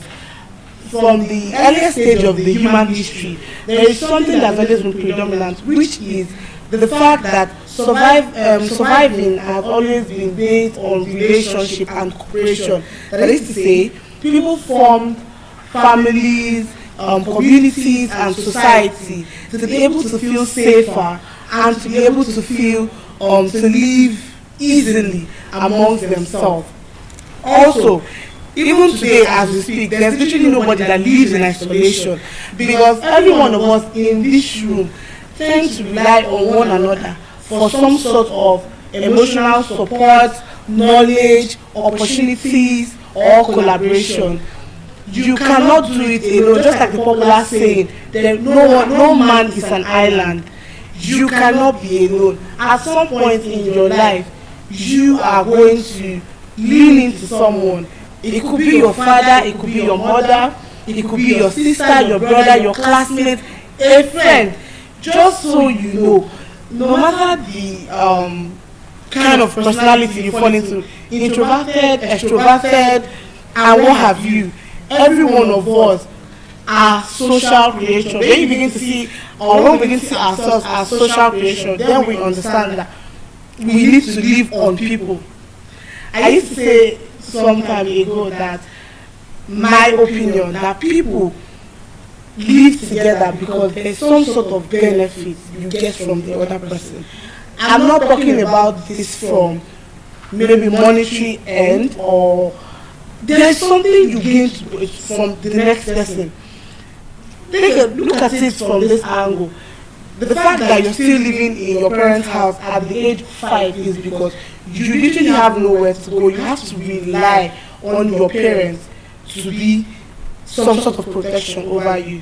Moving on to the university or maybe schooling, you have to be in that class because you rely on your teacher to be able to pass on information that you do not know. So, I'm giving just a little example to explain to us that human beings are social creatures. Now, let's imagine a young graduate that left the university, just like every one of us here. At some point, we had gone to school hoping that we would all come out. And in fact, there's this story that was told to us that if you go to school and you read very well and you come out with the said flying colors, that I don't know, I heard it when I was much younger, that company is waiting outside for you to grab you at the slightest opportunity.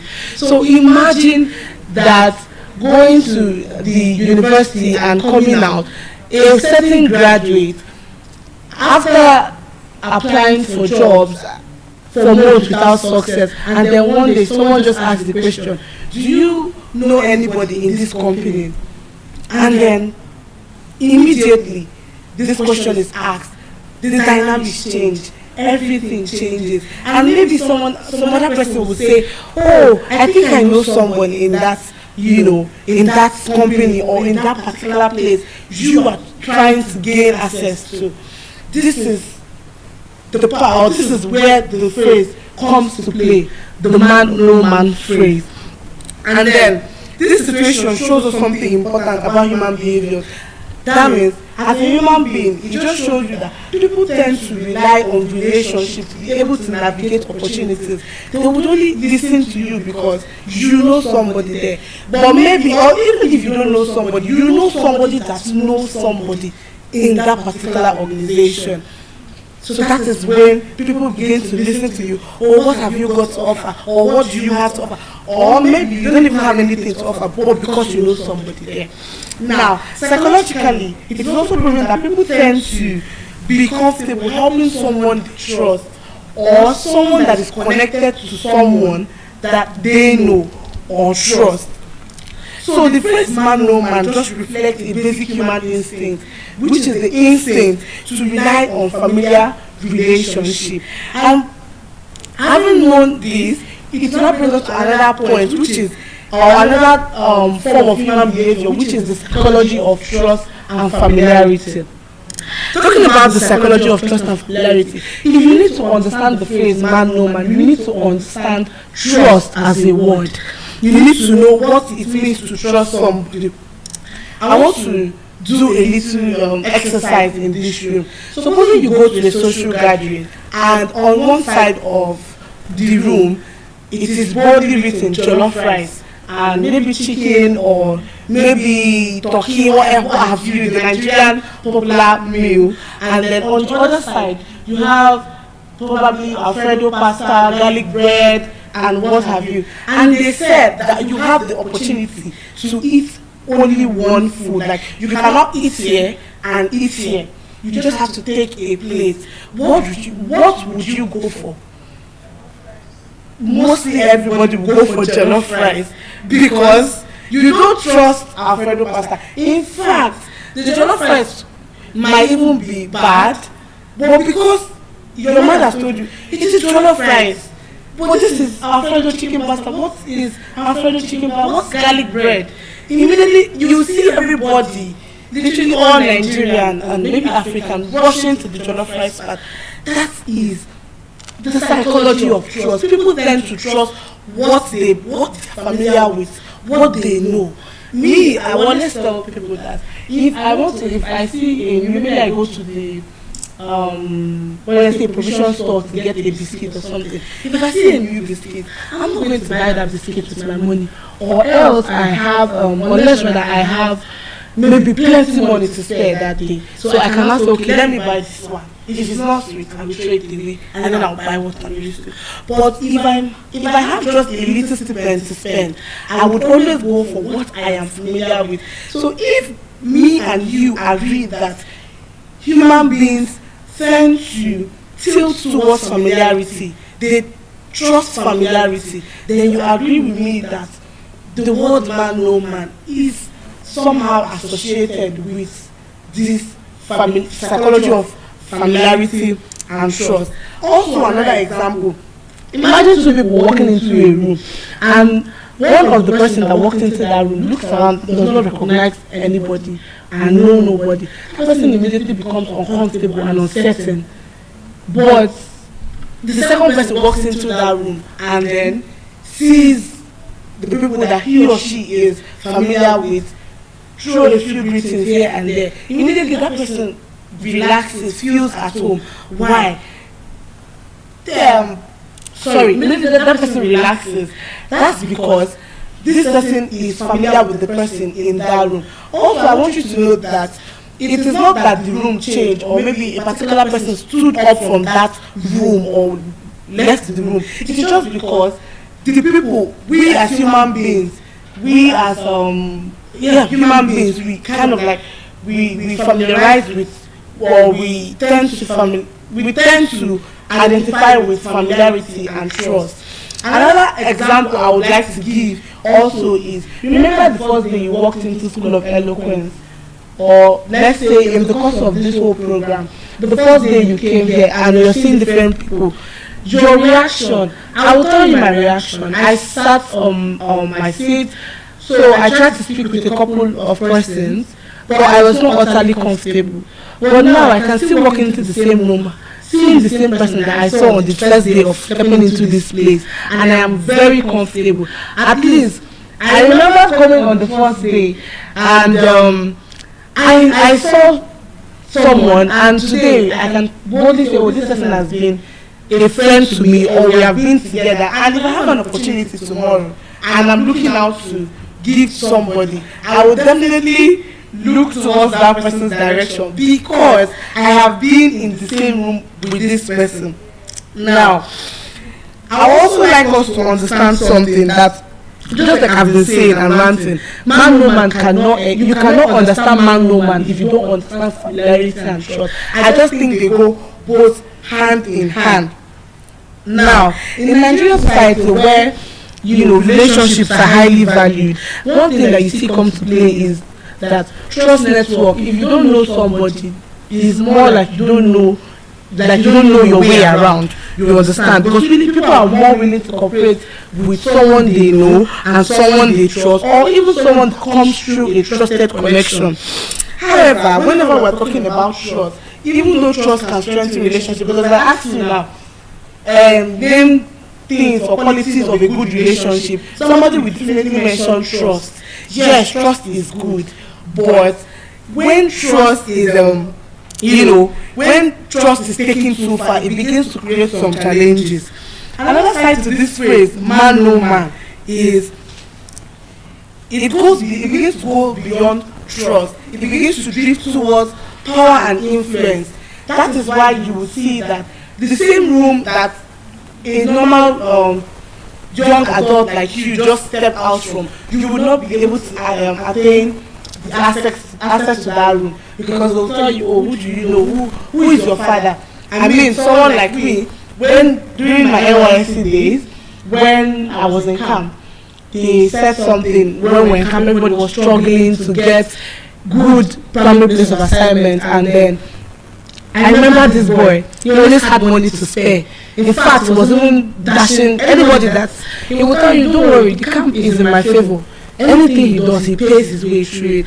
And then we're all struggling to get good PPA. And then David, I think that was his name. He said, no, I don't think I have a problem. I mean, when I'm done, I already have where to work. I have somewhere to work. You tend to see that these people, they are the same people working in those big organizations that you have dreamt to work in, that you have dreamt to one day. In fact, you are even giving more sacrifices to be in this place than these people. But they have it handed down to them because they know somebody.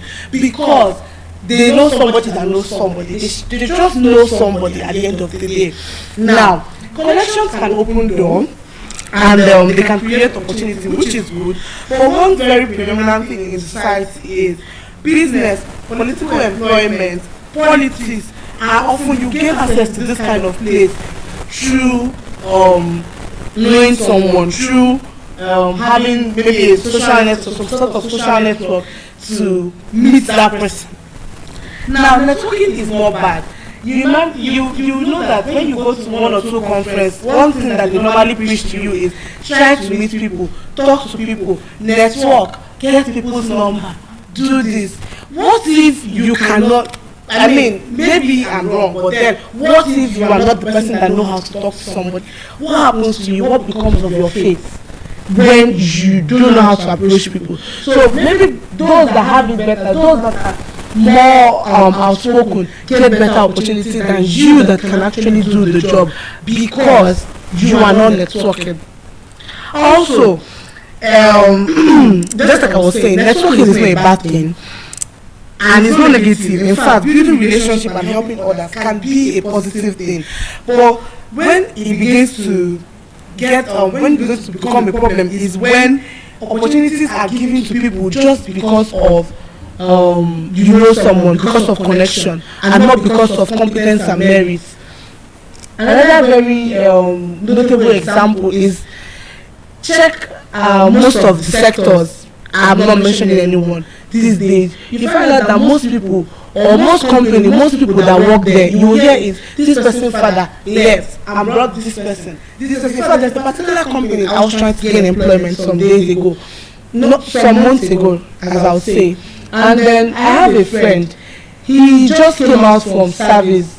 I think that was March, the last set that came out. But guess what? He's already working in the company. Yes. He's already working in the company. Why? Because his uncle is some sort of stakeholder in the company. Even when he has not, or he is not inclined, like his course of study, or what his path in life is not in any way related to this particular company I'm speaking about. But he got the job opportunity, and he and various others like ourselves will spend years writing, CVs, revamping CVs, maybe upping our skills. Someone like me, if you tell me this is the reason why I did not get this, I will go and learn that, so that you will not tell me that's the reason why I did not get it tomorrow. But you keep upping your skills because you're trying to get an opportunity that others can just get with a phone call. So, talking about giving people opportunity based on merit and not based on talking about giving people opportunity based on connection and not competence and merit. Now, I want to also go back to the fact that most people, they have this mindset. While I was reading on this topic, I found out something. They call it the in-group bias. This is when people or human being naturally favors people within their own group, people that they know, people who share their background, or people within the same social network as them. Most of these people that are doing this thing, most times you just see that you don't blame, you don't just, if I look at them, I'll say I don't blame them because they are just acting as they should.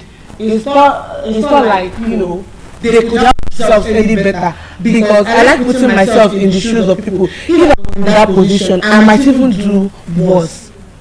And when I put myself in the shoes, just like the state, the psychology, I begin to understand that it is not just this person trying to be wicked or just this person trying to be mean, but it is just something that cuts across to every one of us.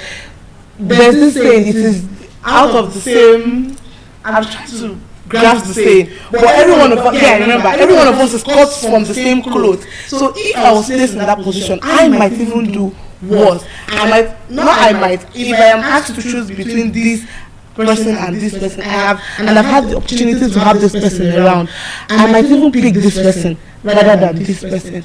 Another very, very clear example is, we are all seated in this room smiling at each other, not thinking about who is a narcissist, who is a bad person, who is a good person, because somehow, someway, we have garnered some sort of trust coming here every day seeing these people. But you might meet someone, a total stranger outside, and maybe you are asked to pick between these two persons who is going to handle a contract or a big project for you. You will pick the person that is the narcissist inside this room. You will still pick the person that is the wicked person, or you will pick the person that is the bad person without thinking of the next person. So it just still boils down to, there's a whole lot we need to understand. I like to say that when placed with situations, sometimes I tend to look at it from two aspects. I look at it from the good side, I look at it from the bad side. I try to understand the both ends. And when you are trying to understand this both ends, that is when you understand that man no man is not just something that is happening out of the blues, but there's some other factors that are attributed to it. Also, beyond this influence and power, like people using this man no man to kind of garner some sort of favors for themselves that are not supposed. I also want to look at it now. That's the part of using man no man, instead of you like capitalizing on that trust much more than that trust. I also want to look at it from another aspect of it, which is a good aspect. It helps understand, or it helps one to be emotionally intelligent. You understand? Now, beyond this the whole man no man phrase, something positive about this particular psychology thing is the ability to understand people. You are trusting somebody because you feel you kind of get a point. I can't just trust you like that. There must be a meeting point. I might feel like I'm relating to you at some point. So that's why I can trust you. I remember someone was saying something. He said, "Do you trust me?" I said, "No, I don't trust you." He said, "What can I do for you to trust me?" I said, "You don't need to do anything physical for me to trust you. If I'm going to trust you, it just has to play out on its own. I think I need to meet you at some point to be able to trust you. And it's not just a physical interaction. It should be me understanding you, me being able to factor that both of us at some point can go. Even if you have some sort of restraint, it will be minimal, it could be manageable. But if I feel that this, maybe our differences is not manageable, I'm not going to trust you. I'm not going to let my guards down around you." So understanding people, or this man no man, helps foster some sort of emotional intelligence, because I understand you. I've met people in the past that I tried being friends with them, and not because that they are bad people, but because I just know that I and this person are on different level of understanding. I just had to let that relationship, that friendship end, because I can't proceed with this person.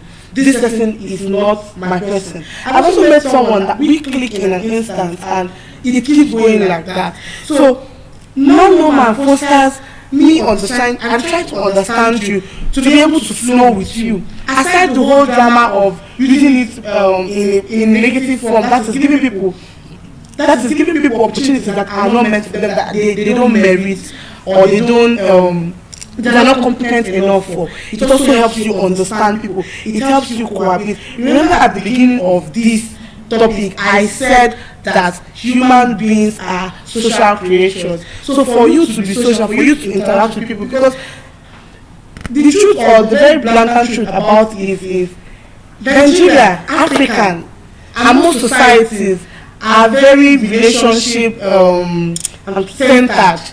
That is to say, you tend to thrive more because of your circle, the kind of community you have, the kind of family you come from, the friends you keep, the social network you keep. Most societies thrive better, like your life kind of is determined by these things.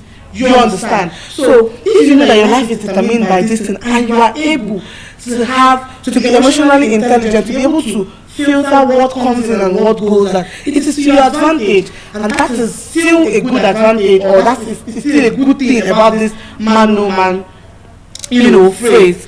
You are able to understand people, you are able to cohabit, you are able to gather good circles, good community. When I'm talking about community, good people to your wing. Just like the last person that spoke, he said something about I'm not in the green, but then the green family, the green, the people that is in the green and the people that is in the brown. You walk to the people that is in the green, if you get me. You walk to the people that is in the brown. You know your people. You walk with them. That is the only way we can thrive, irrespective of color, race, whatever.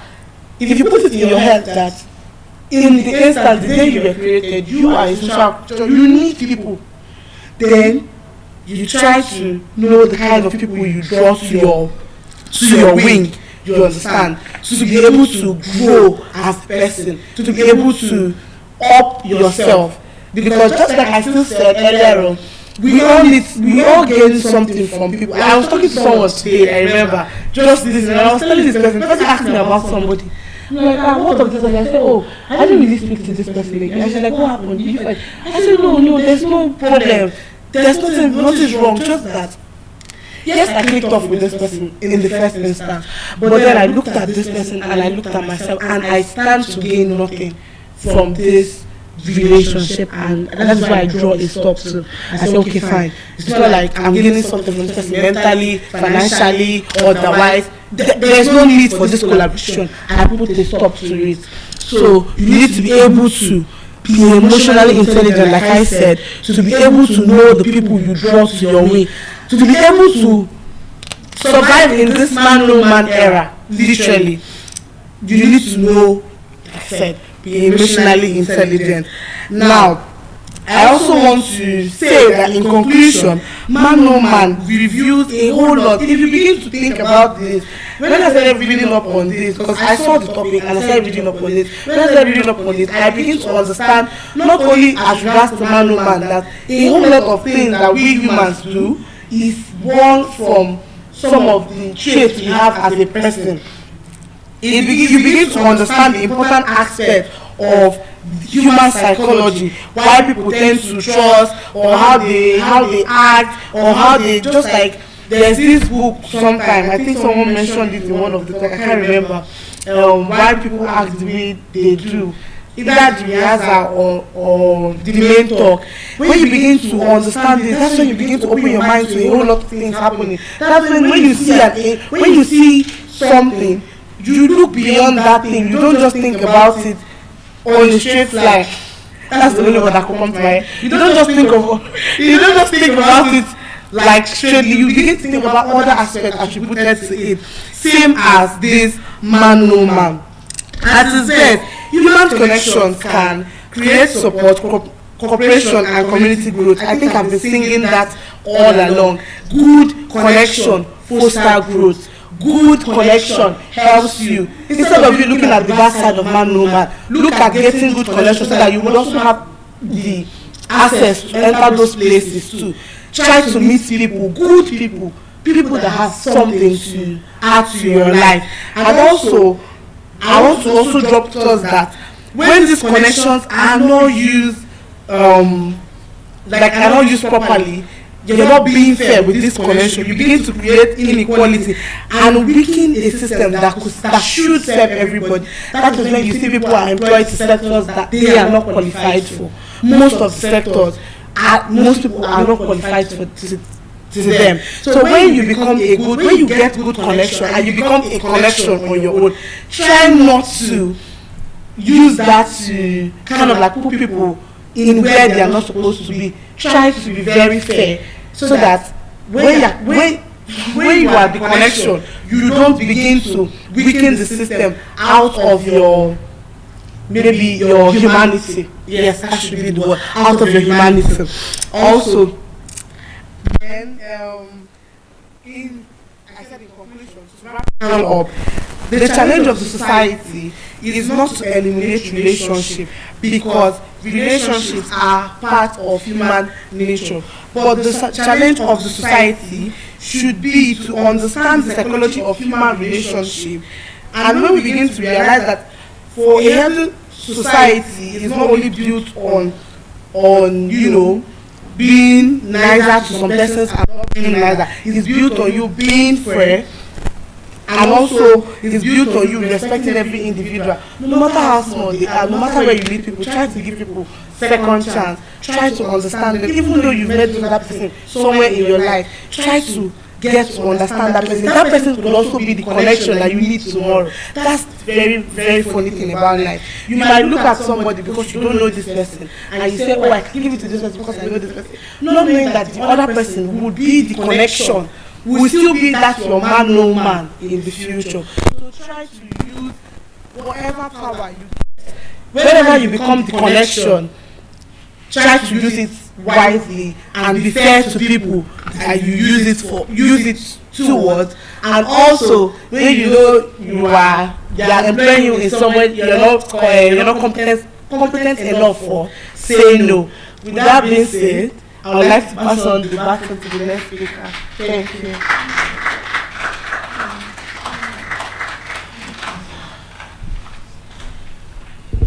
Thank you very much for the opportunity. My name is Jennifer Adeze Peter, and I'm a civil engineer, licensed, and I'm going to be focusing this period of this opportunity to talk about infrastructure space in Nigeria for a start. So my topic is rubbles to resilience. That's moving from falling structures to efficient infrastructure.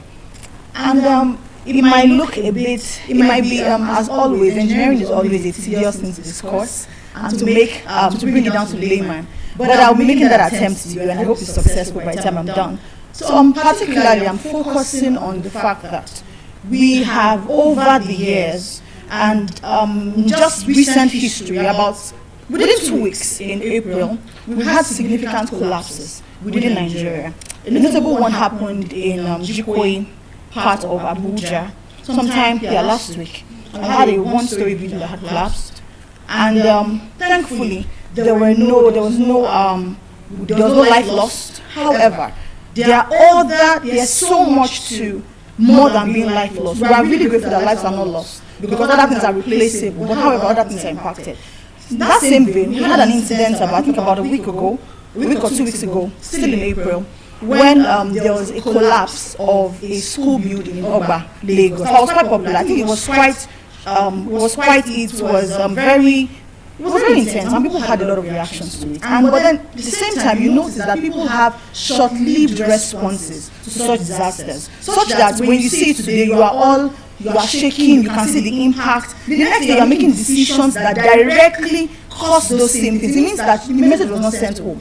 Hence this topic. So we're talking about rubbles. To define rubble simply, rubbles are simply the broken fragments of rocks that majorly come from kind of where you're demolishing concrete buildings and all of that. Resilience is simple terms, the ability to bounce back, so bounceability is simply what resilience will be. So I'm going to take it in 3 or let's say 4 layers. I'm going to first be giving you the image. I already started to paint you an image of instances that we've already, I didn't want to even go too far away into distant past. We had multiple collapses happening and we could see their impacts directly. I once had a friend who was working on the site in, I think somewhere in Lekki at the time, and there was a reported collapse case. This building was still in construction as at the time, and I got a call. I was literally terrified that hope he wasn't on site, hope that's not the second. Thankfully he wasn't, but then even though I was concerned about my person, the truth was that at that same point, we had about close to 6 persons who lost their lives, who were professionals working in that space, yes,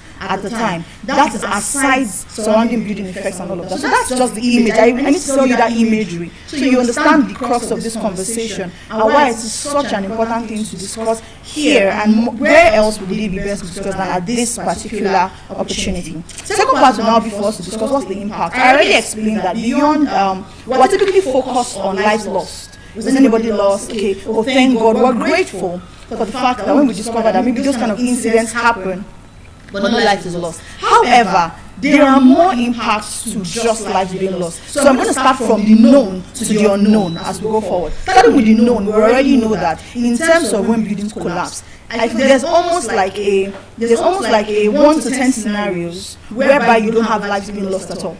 So if 10 collapses happen, probably going to be in just one that you have that no deaths were recorded. So that is one of the things. So we see lives and properties being lost. Another thing you can see there is that we have varying kinds of buildings. We have both residential, as you know, we have commercial. Commercial can fall under company buildings, can also relate to schools and the rest of that. If you have a residential building collapse, you can just immediately know that in some areas, let's say in somewhere like the island, you have low occupant numbers in residential buildings. But if you go all the way to the mainland, some areas, and you go to somewhere like, trying to find a very good example of where you could go to, and you have multi-story buildings that are fully packed, you have more impact, more occupants who will be impacted. However, if you move to commercial buildings, take any popular building around the Lekki axis, on the island axis, one building collapses, you almost have about 100 people.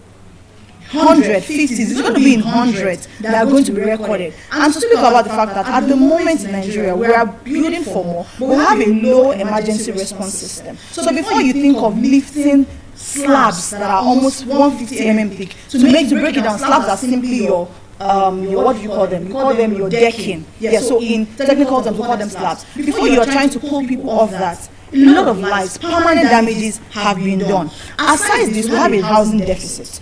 Aside currently in Lagos, Nigeria, for an example, there's a housing deficit. You have so many people living on the streets, living on the bridges. Even those who have incomes are having to commute from under the bridges to work. When you have one collapse happening, you just increase the number of out of homes or people who are homeless people in Nigeria.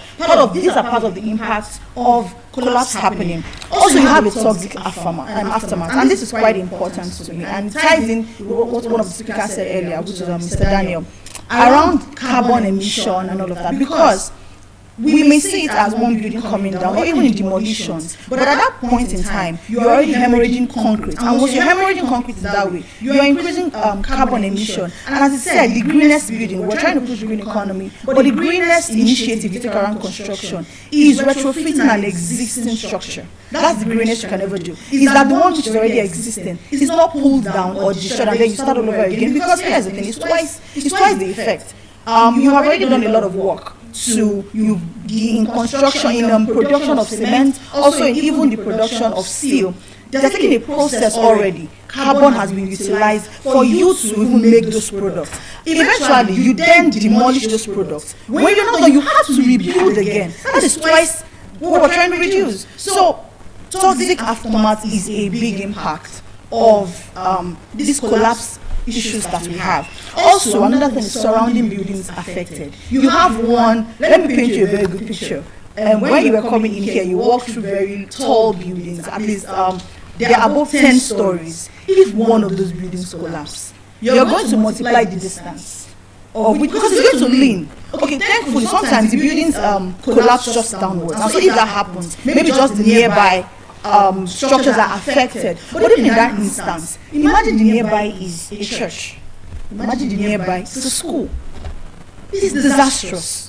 To make it to explain it in simpler terms is quite disastrous. So it is something that we want to consistently create a method to avoid and by all means reduce. So moving further, I'm just going to quickly go into the root causes. So we've understood the imagery. I think it is quite relatable to you why this is important. And it's not just a professional discussion for civil engineers, architects and the like. It is for every layman because you're all affected. If this was badly built, even if you did not read engineering, the moment you enter, you become impacted, yes or no? You're going to be impacted, and that's exactly where we are. So what are the root causes of collapse? The first root cause I'm going to be talking about here is technical negligence. And you may hear that term and think maybe it just falls to professionals. No.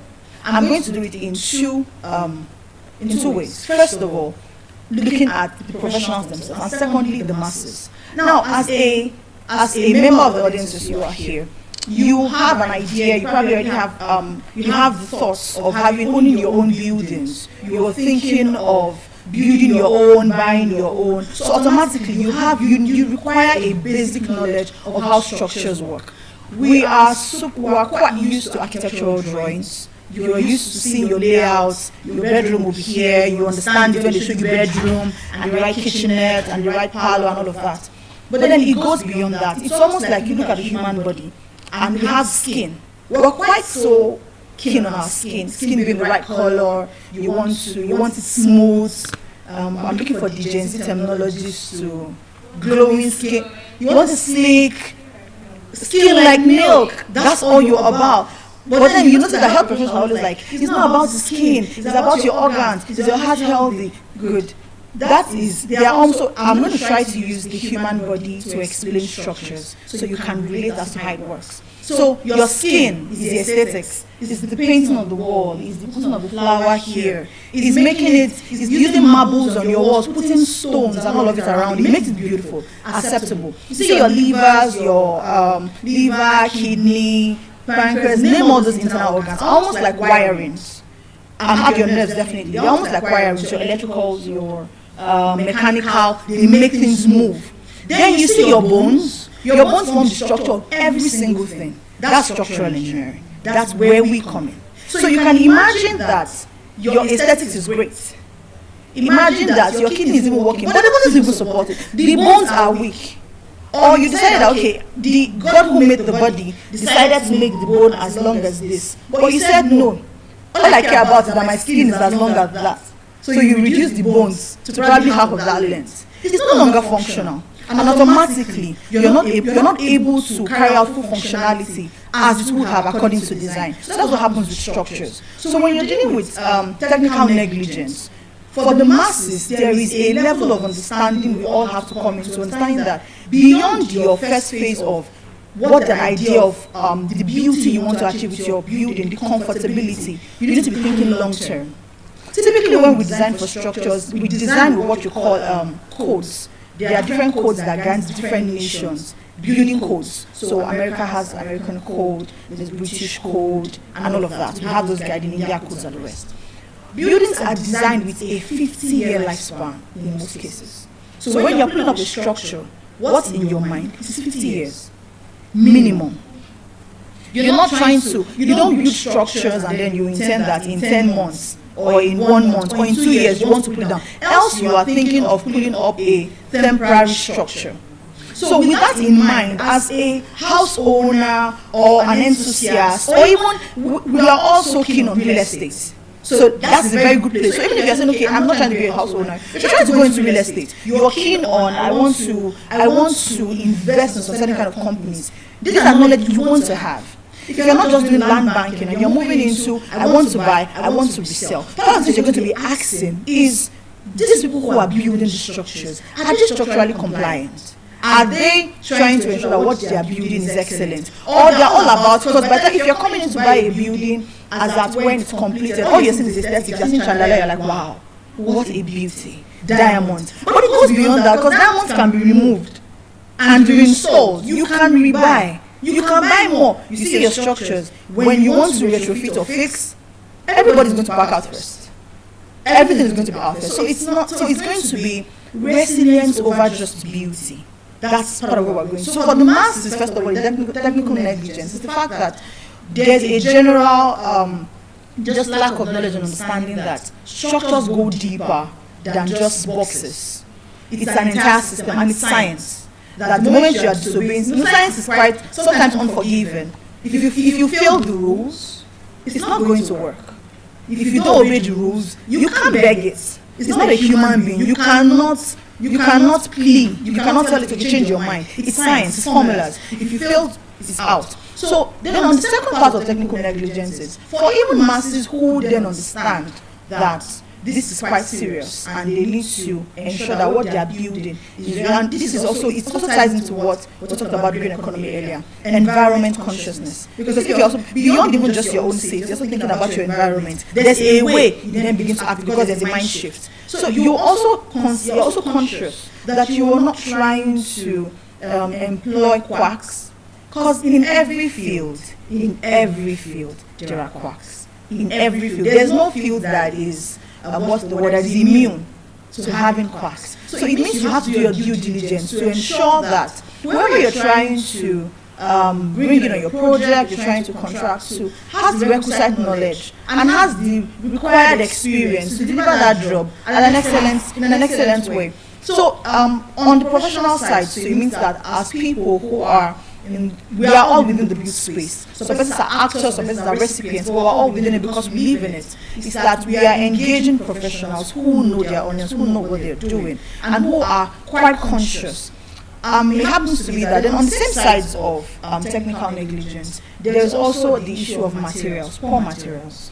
I won't call it the lack of good materials, I'll call it an intentional choice of using substandard materials for the sake of gaining finances. You decide that, okay, we can have where you're supposed to use, I'm going to use numbers here, forgive me. I'll try to use my hands to show you the dimensions as much as possible so that you can relate. But let's say you're supposed to have a 300 mm beam deep, and then you're like, no, let's just do it as a hidden beam. And it's not functional. But all you're thinking about in that moment is cost. Engineering has a way of combining safety and economy. None of them should be jeopardized. But if any would even be jeopardized at any point, it will never be safety.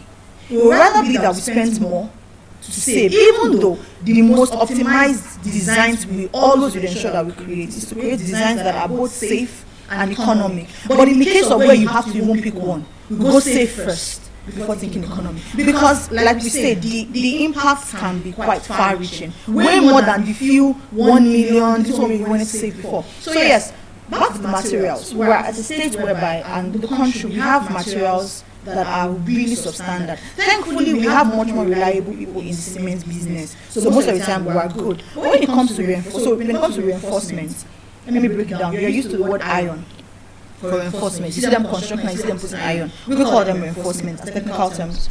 You see that when, let's say, take it back to 6 years ago, if you see a 10 mm, so I need to do a bit of knowledge here. when you come to reinforcement or iron, as we call it, we work with various diameters. You have 8 mm rods, you have 10 mm rods, you have 12 mm rods, you have 20 mm, you have 25, and so on and so forth. The higher ones are used for bigger projects, typically bridges and the likes of it. But as of 6 years ago, when you saw a 10 mm rod, if you took a vernier caliper is an instrument that you use in measuring quite small measurements or thicknesses. So if you use that, you would see that you actually get 10 mm. D for 12, you get 12 mm. Currently, when you go to the market, you have to ask that they give you 12 mm that is 12 mm. What that means is you can have, there are varying sizes in the market currently. Different prices. So your design shows you have to use 12 mm rod. You go to the market, they can tell you this is 12 mm. The name on the body is 12 mm. When you put a vernier caliper to it, you're measuring 10 mm.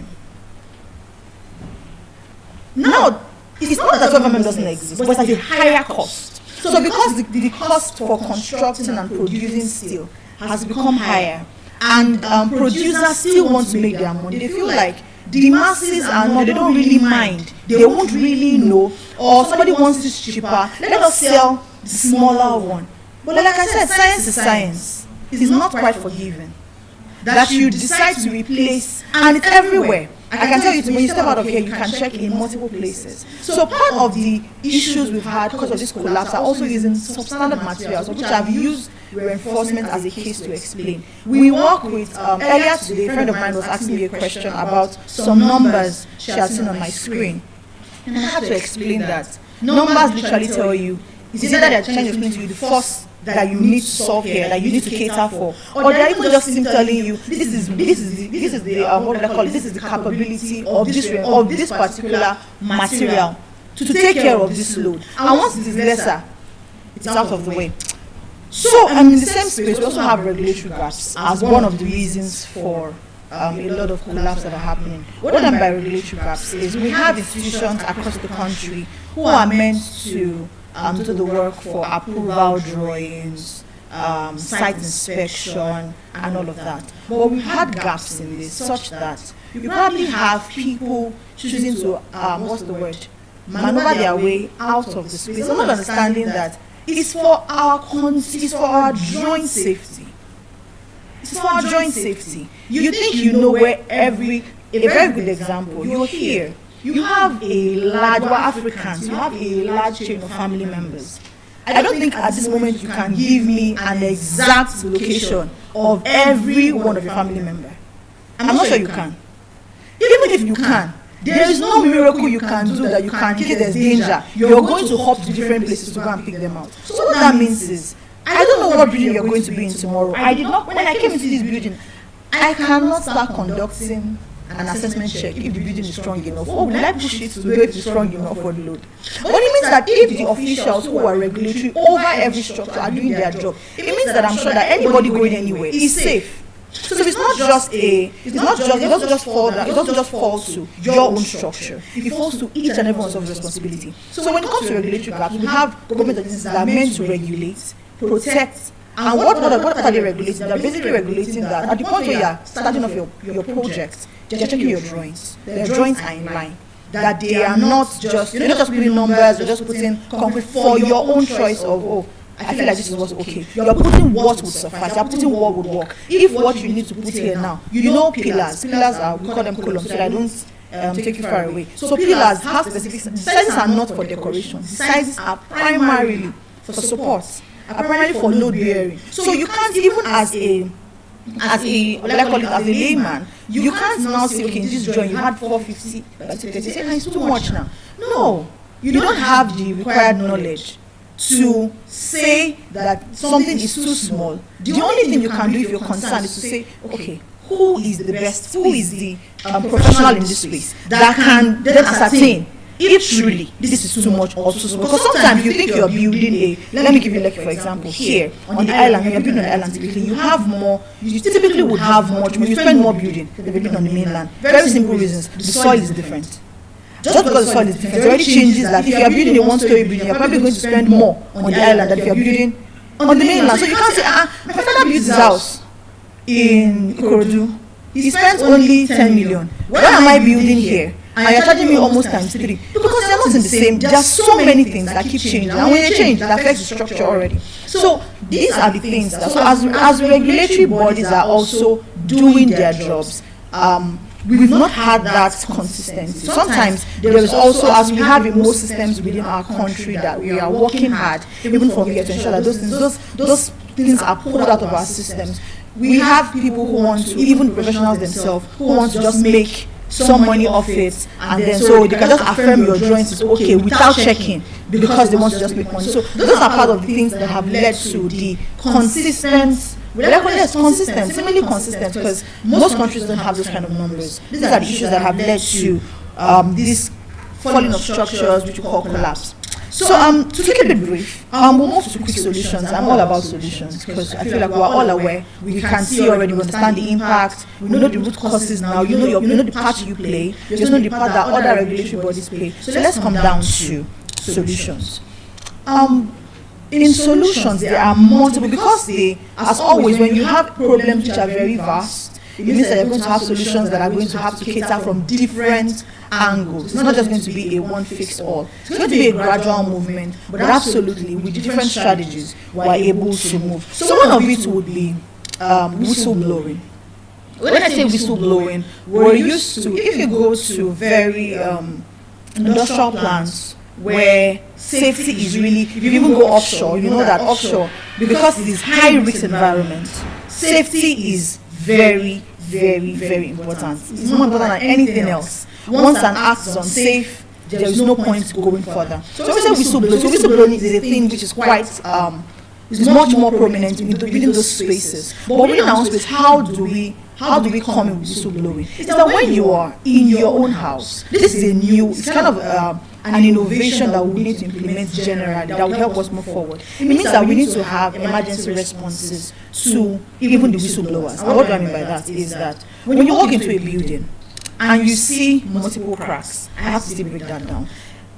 Cracks are of varying kinds, and not every crack is structural. So that you see a building cracked doesn't mean that it's coming down. It depends on what is cracking. First of all, if you have block walls cracking, some kind of crack, there are different shapes of cracks, different orientations, different sizes, and each of those things play a role. Let's say that you need professional advice, because it's going to be very difficult to explain what you studied for years in a few seconds. But at the same time, when you have cracks in buildings, and you can see, for example, let me give you a very simple one. If you see diagonal cracks, diagonal is something good. For example, a rectangle goes from this end to this way. It is most of the time indicating foundation issues. Most of the time, not in all scenarios. And especially when you have it in multiple spaces. So, as a resident, let's say you're not even living, it's not your house. That is the part of this whistleblowing. It's that you're able to then say, it's an entire chain, it's a blockchain system of whistleblowing. So it means you have the whistleblower, you have the body to report to, then you have the agency that can then work on it. So we don't have that yet, but if we have that, I'm trying to just bring out this framework that could also help us, such that, because the building that collapsed in Oba, that day was not the first day they saw signs. When it comes to concrete doesn't give way, it gives sign most of the time, unless in case countries that have earthquakes, that's different. Even though they, in design of building these buildings that in areas that are seismic, that have active seismic plates, and you know that there's a lot of earthquake happening there, they are planning for it. When they are building, they actually build actively to withstand some level of vibration that can even allow for evacuation, such that if there's an earthquake, at least that building shouldn't come down for 1 hour, so that everybody can be moved out. They design with that in mind. So if concrete can be that forgiving for earthquake-prone areas, we don't have any tectonic plates around here, so we shouldn't be having such kind of collapses. So it means that building has given signs for months. If there was a whistleblower system, somebody would have alerted somebody. There's no way you flag it to a regulatory body. Yes, it will have its downsides on the owners, which is what we're always trying to avoid. They will probably have told them, okay, we need to evacuate this building, stop work, or evacuate, and that would have looked like a lot for them. But now they've lost the entire building. The worst case scenario then would have been retrofitting. They would have had to put in more money, do some investigative studies. How do we repair? As to losing the entire structure. So the whistleblower system is such that you walk into a space or you walk in a space in an office, you see, you can notice that a crack is steadily widening. It's a call for concern. It might not be that it's structural and then the building is collapsing, but there are small issues that eventually escalate. That if you didn't stop them, there's this idiom I believe that says it's teaching 9 says 9. That if you fix this one, it can already just prevent the rest from happening. Yes, so that is one. Another mechanism that we need for solution would be, I mentioned retrofitting already. So retrofitting is, to break it down, is simply different methodologies we use in repairing structures. There are different kinds, and just like you take a person to the hospital, it's not there are different solutions for different kinds of injuries. So depending on the area, even the area of the injury too. There's a way you can stitch the skin here outside. It's not the same way you probably stitch the inner parts of the body here. So depending on the kinds of problems at hand, would then determine the solutions. So, but there are various kinds of retrofitting, and like I mentioned earlier, the Guinness building is the one already existing. Just to explain that a bit more, is that in place of demolition and starting all over again, it is safer to always just say, okay, what do we have on ground? How do we expand from there? Or what should we not do? That's where retrofitting comes in repairing those structures. There are various methodologies that can be employed. Then another solution would also be complete banning of production of poor materials. Because, like I explained, some persons were even stunned at the fact that there are actually materials that if you go to the market, tell them 12 reinforcement, they will give you something that's not 12 So people are stunned because the masses are not even aware. It's only professionals that are fully aware. The only thing is, once you tell a person, every normal person, you tell them this good is 12,000, this other one is 14,000. That's what's the difference. The moment you tell them it does the same work, most likely, in fact, 80% of them will tell you give me the cheaper one, because you tell them that it's the same function. And all of them, okay, this 2,000 doesn't matter. But that's not, they don't eventually tell you the complete truth. They can do the same job, but it's a very long explanation to give that. You have to, I'm going to try to find a very simple example within our environment here. Good. You have this kind of chairs that are here. You have other smaller plastic chairs. They are both chairs, yes or no?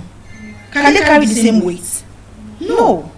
That's exactly what happens here when you get to the market, and there are different facilities that can carry different amounts of weight, even though they look like they perform the same function. So a rebar is not a rebar. Yeah. So the complete banning of substandard materials is a very vital solution that can help us completely eradicate the occurrence of collapses in structures and all of that. So as we complete this product, what it does is that you then have standard prices, you have standard materials in the just within the beauty industry, such that when you come to the market and ask for it, even if it's very expensive, you probably then go for a loan, or you plan out your construction better, so that you don't make a penny wise pound foolish when it comes to building a structure. Then the next solution that is quite I think is quite relevant to the issue we have at hand is going to be standardization of our regulatory bodies, such that these bodies we have a much more, once things go digital and there is a system of monitoring from around the world, around the country, that anybody can log in and check, there seems to be a higher performance of truth and honesty in that system. Once the system is mostly digitized, because you're no longer filing papers, nobody is going through to see anybody. Once you reduce human involvement to some extent, all of a sudden there seems to be a bit of coordination. So I think that was going to be a solution that would help us in achieving this level of integrity when it comes to regulatory bodies, so that if you don't have to go to some offices to drop a document and then you have to see somebody first, if it's not your brother. We talked about man no man just a while ago, and which it has its benefits, and at the same time it has its downsides when not properly used. When we have a system that you are digitized completely, the approval of drawings, and at the same time, I did mention earlier, but there's also a problem of understaffing of regulatory bodies, such that you have multiple sites in Lagos, but they are understaffed. So they probably are going to tilt towards areas where they're going to get much more remuneration than other areas. What happens then is you're supposed to be supervising a slab work, construction of your decking, and you're checking have you done the right spacings of reinforcement, but nobody's there to do that because they probably breezed in and breezed out. They're understaffed. Those solutions, making at least the part of approval of drawings, making it digital and making it easy for every layman to say, okay, I'm going to submit my drawings, and you have feedback systems. This is what is wrong with your drawing. We need to fix. Helps us to just take our infrastructural system to a new level of accountability. Okay, so what's our call to action as individuals, as government parastatals, as even professionals? Is that as individuals, I addressed that earlier, is that we are conscious that a building is not primarily aesthetic. Yes, we can, as always, we can achieve multiple results with one thing. For example, our bodies were not first primarily built for beauty. They were built for function first. The first time any man saw his child, or mother saw her newborn baby, she wasn't asking if it was pretty. She was going to be asking, is he breathing? Is he alive?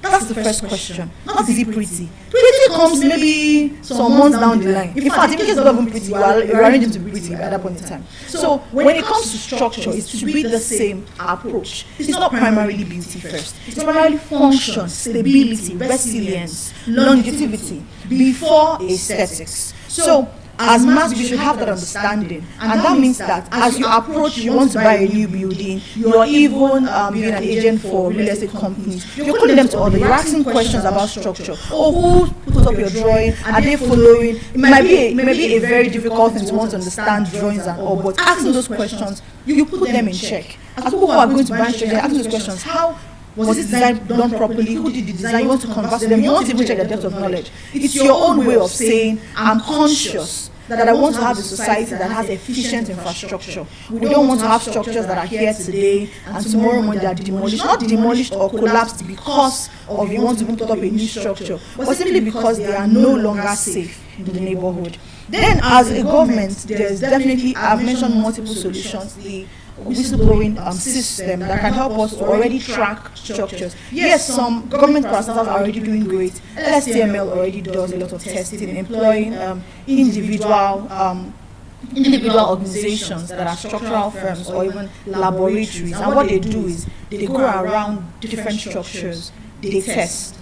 When they even say structure that is questionable, they already put a mark to the owner to go and conduct a test. Even though people don't because we don't do the education part of it like we're doing here, people don't understand the essence. It only just feels like, why are you troubling me? This building has been here in existence. Not understanding that if we catch the error early, it means we can save it. You see, let me give us another vivid example. In case you live in such houses, whereby if you look up, you can already see your river. You're living in a multi-story building, and then you can see that your concrete has fallen a bit, and you can already see the reinforcement, the iron. That's already a reason to say, we need to fix this. Not because the building is coming down, but because as you leave it exposed, there's corrosion happening. It begins to go into the metal before you know it. It has gone further than you can repair. But that was a very simple solution that would have said, okay, let's get concrete, let's get somebody. We brush off all the corroded parts that already existed. We plaster it back, and then the reinforcement is covered again, it's protected again. Because I need to lay this part, because your structures, your reinforced concrete, because in Nigeria we are majorly into reinforced concrete. So most of the buildings you have are carried by both concrete and reinforcement. So it has to take two. Some people will say, the concrete is still big now, nothing's happening to it, because you're seeing a river. They are working jointly to carry that structure. So it means that they both ought to be protected. So for the government will also be the call to action would be that regulatory bodies tightening of the systems, so that it's not just that they are there, not just their presence, but that they are enforcing the following. They are enforcing that the approval drawings are done rightly. They are enforcing that buildings are built to. They are built to the exact requirement. They are built to the right dimensions.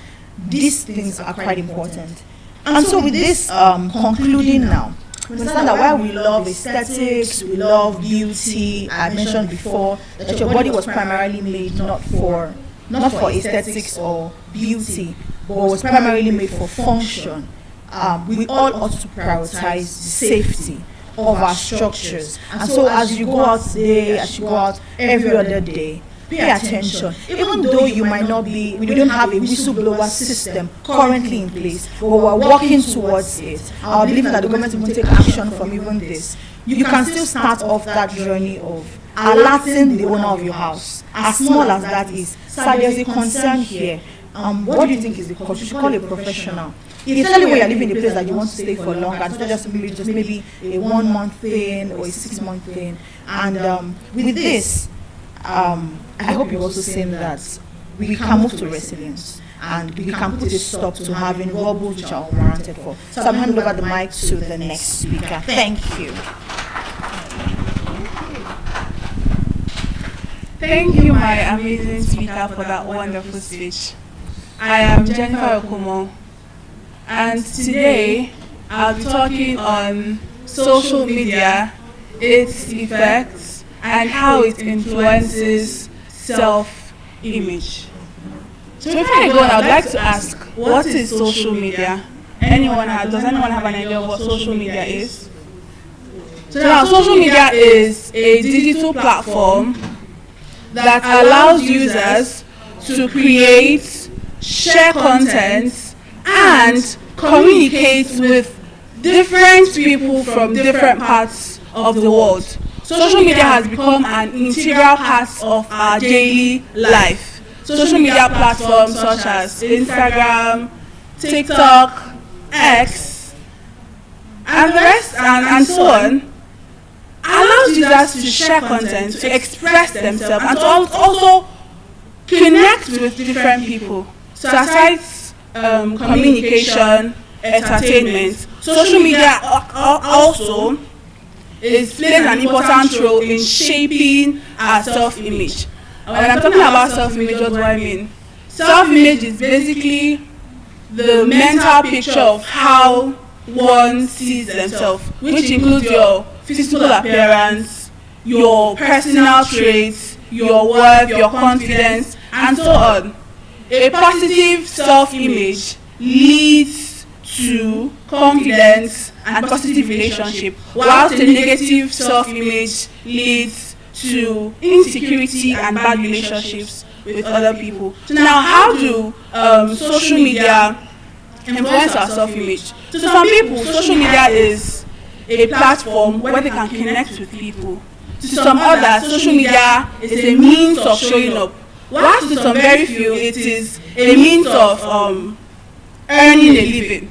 Yeah. So now, how does social media affect us? So now, it encourages constant comparison, like our previous speaker says. A user will see another user happily married, traveling, making money, buying luxurious wigs, traveling to another country just to shop, and you see they start asking themselves, why am I always different? What am I doing wrong? Why am I always left behind? Forgetting that a lot of content that we see on social media are either edited, staged, or filtered. A user can post when she's getting engaged, her wins, but she does not show you when she fails, the moment where she feels insecure, thereby creating a false standard of beauty, a false standard of what wealth should look like. Thereby it affects our self-image. It makes us that haven't achieved that feel like, okay, there's something wrong with us. We are not doing something correctly, forgetting that we all have our own different timeline. I gave you a story. Someone I know back then when we were in uni, back then when we were in uni, she would see maybe post on social media of how a guy is taking his girlfriend to Maldives, they are going on vacation, he's buying her gifts, he's giving her money bouquet. And she'll be like, Jennifer, why am I always different? The people I get, which kind man be this man? On my own birthday, I want to use a queen was born to finish me. Meanwhile, other people, they are taking their babes to ski. And I'm here. And I'm like, have you forgotten that this your supposed guy is not where that person is? despite he's trying, he's not yet there, so do not pressure him. We all have our different timelines. Very soon, he'll be able to afford to take you out, able to afford that lifestyle. That's even by the way. Sometimes you see like maybe young entrepreneurs taking themselves out, making money, buying heads for themselves, buying houses, opening shops. And she'll be like, this is as if I offended God in my previous life. It's different. It is not Chloe that did this. It is not this person that did that. But here I am. I cannot even post up 2K in my account. Instead of working hard, I know that okay, that should be like a means of encouragement. Okay, I want to be like this person. I want to work hard to get to the level this person is. But no, instead of taking it as like a friendly competition, what did she do? She felt like she was wrong. She was doing something wrong. She felt like everything was wrong with her. So it affected how she saw herself. So now it also social media also makes people seek for constant validation. What do I mean by that? Most users depend on likes, followers, comments. Those things affect what they think about themselves. For example, you see somebody posting, let's use a popular influencer on TikTok. Let's say you see Purpose PD, she posts something, and in less than 5 hours, she's already having 100K likes. Really like, and people comment to be like, body tea, body this, you're so fine. But there you are, you post something, and in 5 days, only 2 likes, and it turns out to be like that. Like you are the person, you're one of the person that likes that picture, and probably maybe your sister likes that picture, and you start asking yourself, what am I doing wrong? Really, I said I'm ugly. That's why I'm not getting enough like. So now that person lets social media affect how they see themselves. So now I know we are all aware that social media has its good side and also its bad side, right? So now social media reduces someone's self-confidence. I may be wondering how does social media reduce our self-confidence? Have you ever been dragged on TikTok or on Twitter before? Have they dragged you on TikTok? Or let's even leave Twitter and TikTok. Have they dragged you in a departmental group chat before? The next day, when you want to come to class, you'll be shy.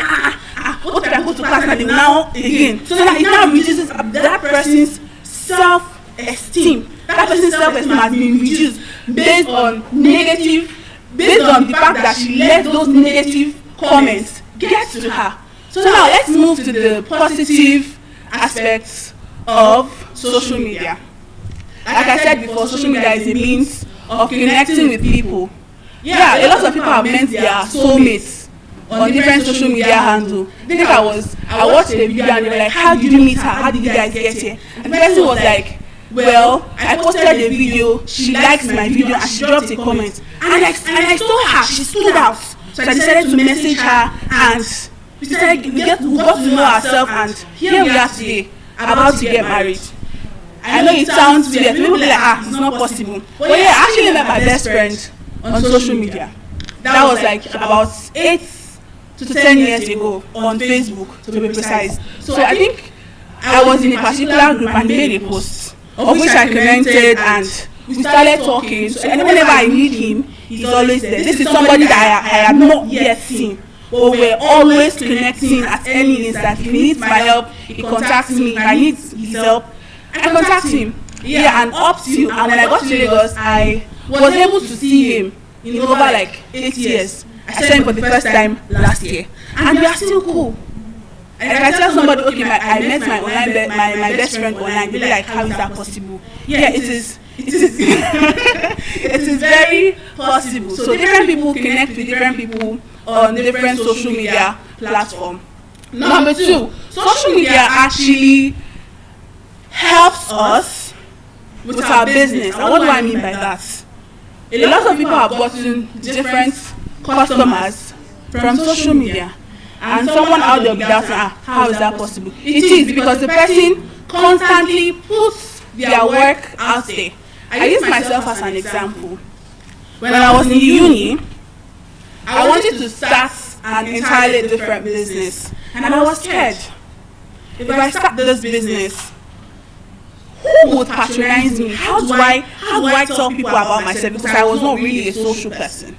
The previous business I did, the people I sold to were mostly pastors. So now I'm in a different location. My target audience is the students. How do I go about it? So I created an account. I joined the group, the school platform, and I was always putting my content out there. I built my brand trust. So you see, my whole stay in school, the people I had who patronized me were people that I did not know.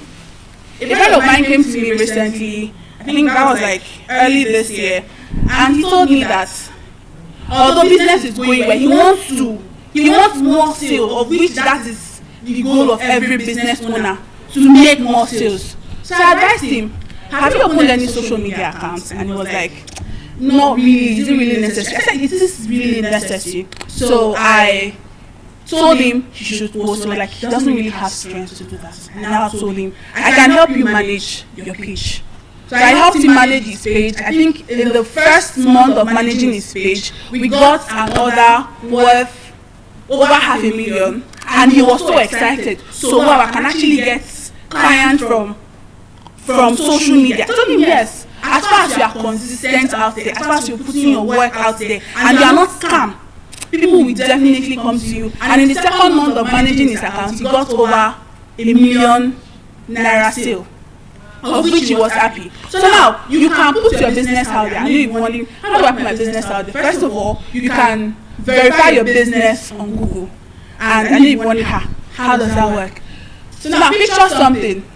If you have to type, let's say, restaurants in Ikoyi right now, you will see different restaurants, and you see that they are also on the Google map. So now that is what Google Business helps you to do. When you verify your business on Google, it places you on the Google map, even on Uber, InDrive, and the rest of that. So now people like that are probably maybe Googling, I'm new here, how do I get to a restaurant? You just type, and you see, and people would definitely call you. Okay, I would want to, are you available? I want rice. They'll call you.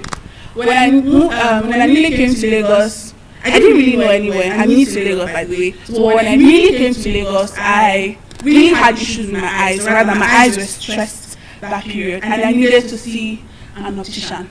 What did I do? I searched on Google eye clinics in Abidjan, Ibejuleki, Environ, and I saw different eye clinics, and I checked their reviews, and I was able to pick one, of which when I got there, they attended to me properly. That is another positive effect of social media. Yeah, another positive effect of social media is that it encourages us to express ourselves. Yeah. If you notice now on social media, people just come on and express themselves. Okay, I'm not comfortable with how my employer behaves. I'm not comfortable with how things are working. And you see, with time, probably maybe the video gets to the right authority. That issue you're having gets resolved. Let's say for an instance, I don't know if you've heard about the BRT girl. What's her name? Ella, right? So I think she was always complaining about how the BRT buses were not available, and she made a video. It turned out that video did really well. It got to the right audience, and by like the next day or so, she got there and she found out that there were BRT buses. She got different deals. Okay, instead of depending on BRT buses, this is so amount. Use it for a transport allowance for this month. I don't want to see you on BRT bus. I want you to book an Uber. Yeah. Aside that, it increases and encourages creativity. It also gives us access to supportive communities. And what do I mean by supportive communities? Each career, different careers have their different communities on social media. Yeah, I studied microbiology. So when I was having issues with my course, my project work, I think I was not able to isolate my culture properly.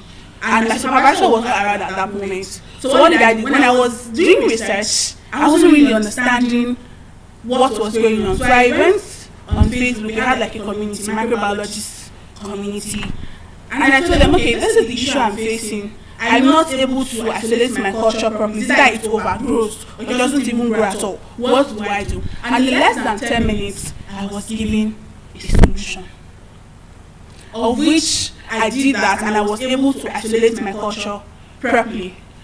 Another positive effect of social media is that it provides us with educational and inspirational content. I hope you are aware that everything you're looking for on social, every career path is on social media. Let's say I want to learn how to make soap. You see the video on YouTube, you see the video on Facebook.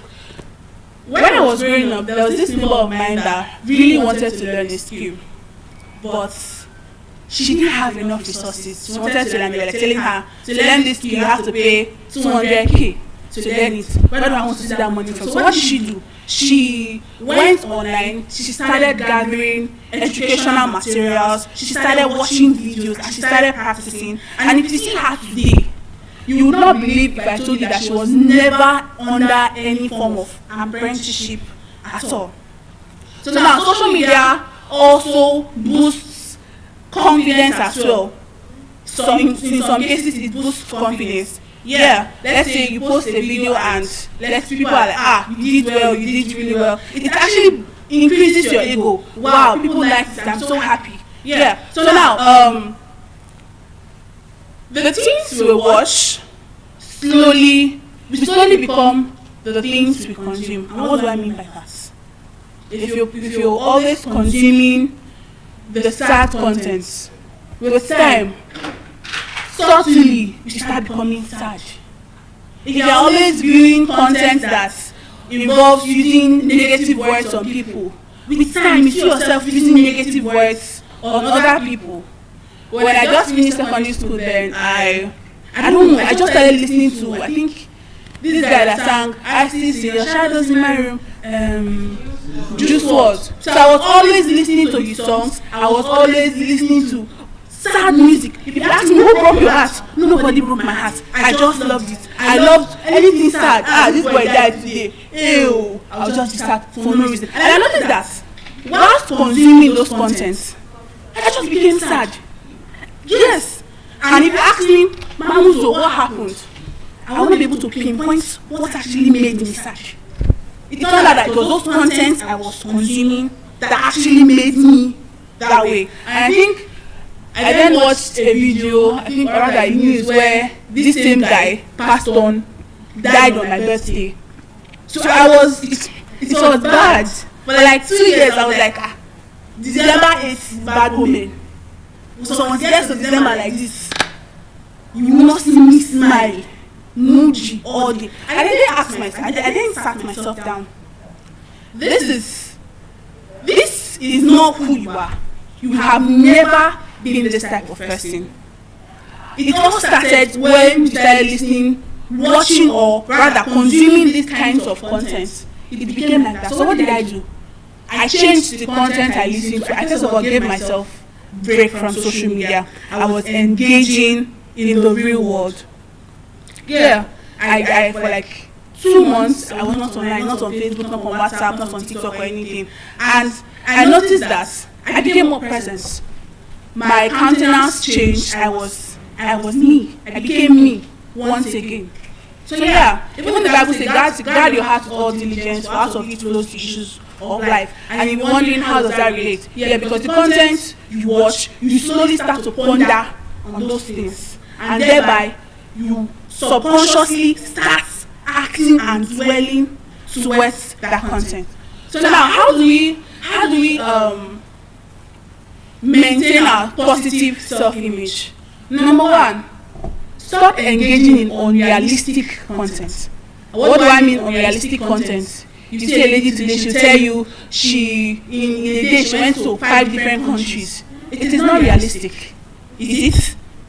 You see somebody telling you, okay, I fed 1 million people in less than 5 minutes. It is not realistic. Somebody say Merlin. So it is not realistic. Yeah. I want us to you just pause and become self-aware. This is not who I am. I am beautiful. I am cherished. I am loved. Above all things by the creator of all things. So I refuse to let what these people on social media tell about me become me. I am beautiful. I am smart. I am resilient. And you see, the moment you pause and you start, what's the word? You start speaking life into yourself. You see that all the negative image immediately leaves. It immediately leaves. So now, despite the fact that social media allows us to express ourselves, despite the fact that social media helps us to meet new persons, despite the fact that we get job opportunities on social media, it also has its bad parts, of which if we let this negative parts get to us, it ruins our self-image. We now see the world in a different perspective just because we fed ourselves with the wrong content. So I urge us today to limit the kind of content, unrealistic content to watch, and I believe that it will help our self-image and improve us. I'll be passing on the mic to the next speaker. All right, that was a beautiful, beautiful one. I really enjoyed myself, trust me. All right, do you know we have over 250 ethnic groups in Nigeria? Over 250 ethnic groups. Yes, 70% of Nigerians say tribalism has affected them when it comes to opportunities, when it comes to safety, and even relationships. Yes, 70% of Nigerians say this. Opportunities, you see a situation where HRs, they want to employ people, but because of this person came or is come from that tribe, they tend to employ that person. And also opportunities, I talked about that, relationships. There's someone I know, a very good friend of mine. I used to run a podcast, relationship podcast, and I did invite her for the show. And guess what? We had a talk. She said the only reason why she's not married today, or the reason why she's a baby mama today, is because of her father. I asked her why. She said her father wanted her to marry somebody from her tribe. So she brought somebody from another tribe. Her father rejected the person. I don't want this person in my bloodline. And of course, she brought somebody from her bloodline. But the person from her bloodline left her after 2 years. This person has a woman, I'll say in their abroad. Yes. And that's how she became baby mama today. So tribalism has actually affected. Now we talk about safety. Yes. On TikTok, we all know TikTok, yeah? The black app. I remember one time that we were learning this Kakuti Kentenken just because you want to feel safe. Kidnapping was much, and you believe when you belong to a certain tribe, you will be safe. So tribalism has affected us when it comes to opportunities, relationships, and even safety.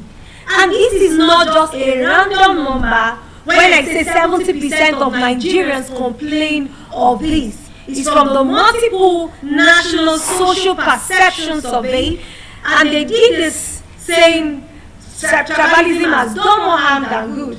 So the question is, if we live side by side, go to the same school, attend the same church, we even live on the same street, even serve the same government, NYSC, why do we allow little things like tribalism to affect us? Ladies and gentlemen, permit me to introduce myself to you. My name is Blessing or Shofa. Or you can call me the talking drum on the radio. Yes, the talking drum on the radio. And we're talking about bridging the invisible wars. There are wars that are dividing us today. Little tiny wars dividing us in Nigeria today.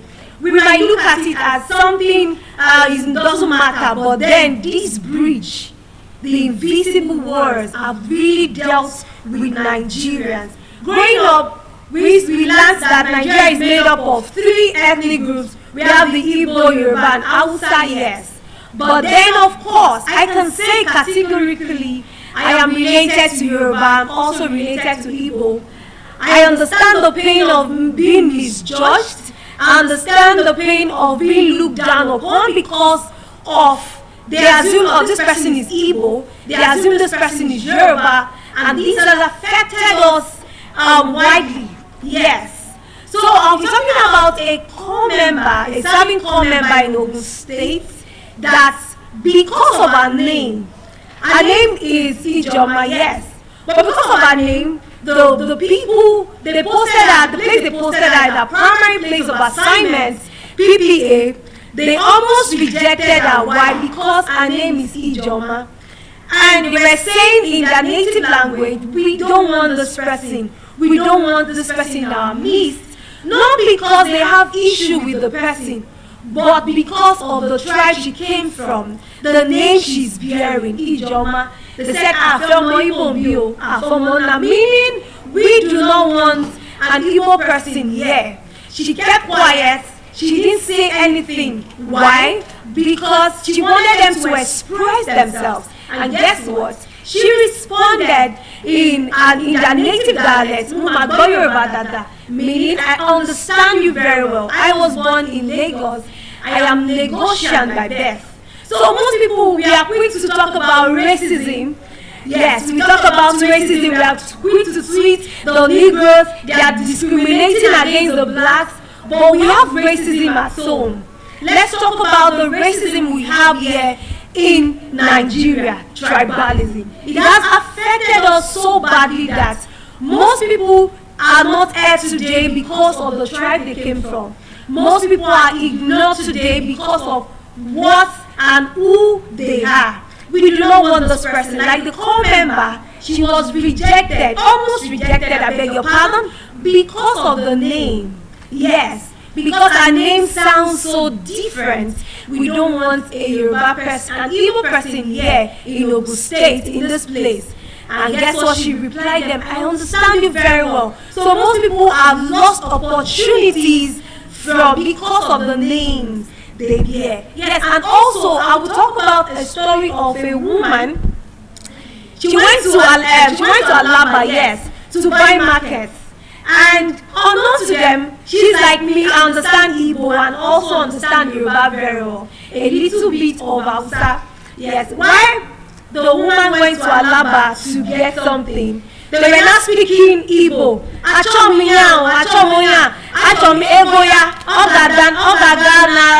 don't know how to speak up, like speak the Egoya Gagailu, and you know, meaning I want this woman, I'm going to triple her price. They spoke in their native dialect, unknown to them that this woman also understand them. And guess what she did? She responded, and guess what? They were all shocked. Tribalism has even made some people thieves. They will try to dupe you because you are not from their tribe. And when she responded in Igbo language, what they did, oh sorry, we didn't know you are our sister, and okay, and they reduced the price. This is the effect of tribalism. It has even affected so many people. So let me say this. 7 out of every 10 Nigerians complain that tribalism has even eaten them deeply. We are quick to tweet, we are quick to write, racism. But we have racism at home. The racism that is eating us so deeply in Nigeria today that we felt or we feel we can't talk about tribalism. It has really affected us.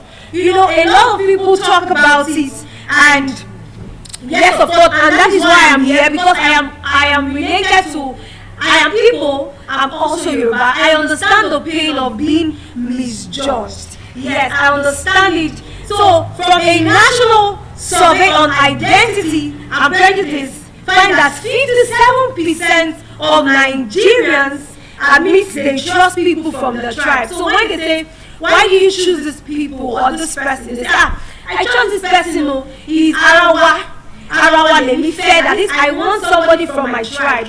And this is not just a random number, this is the fact. Most people, 57% of Nigerians say they trust their own.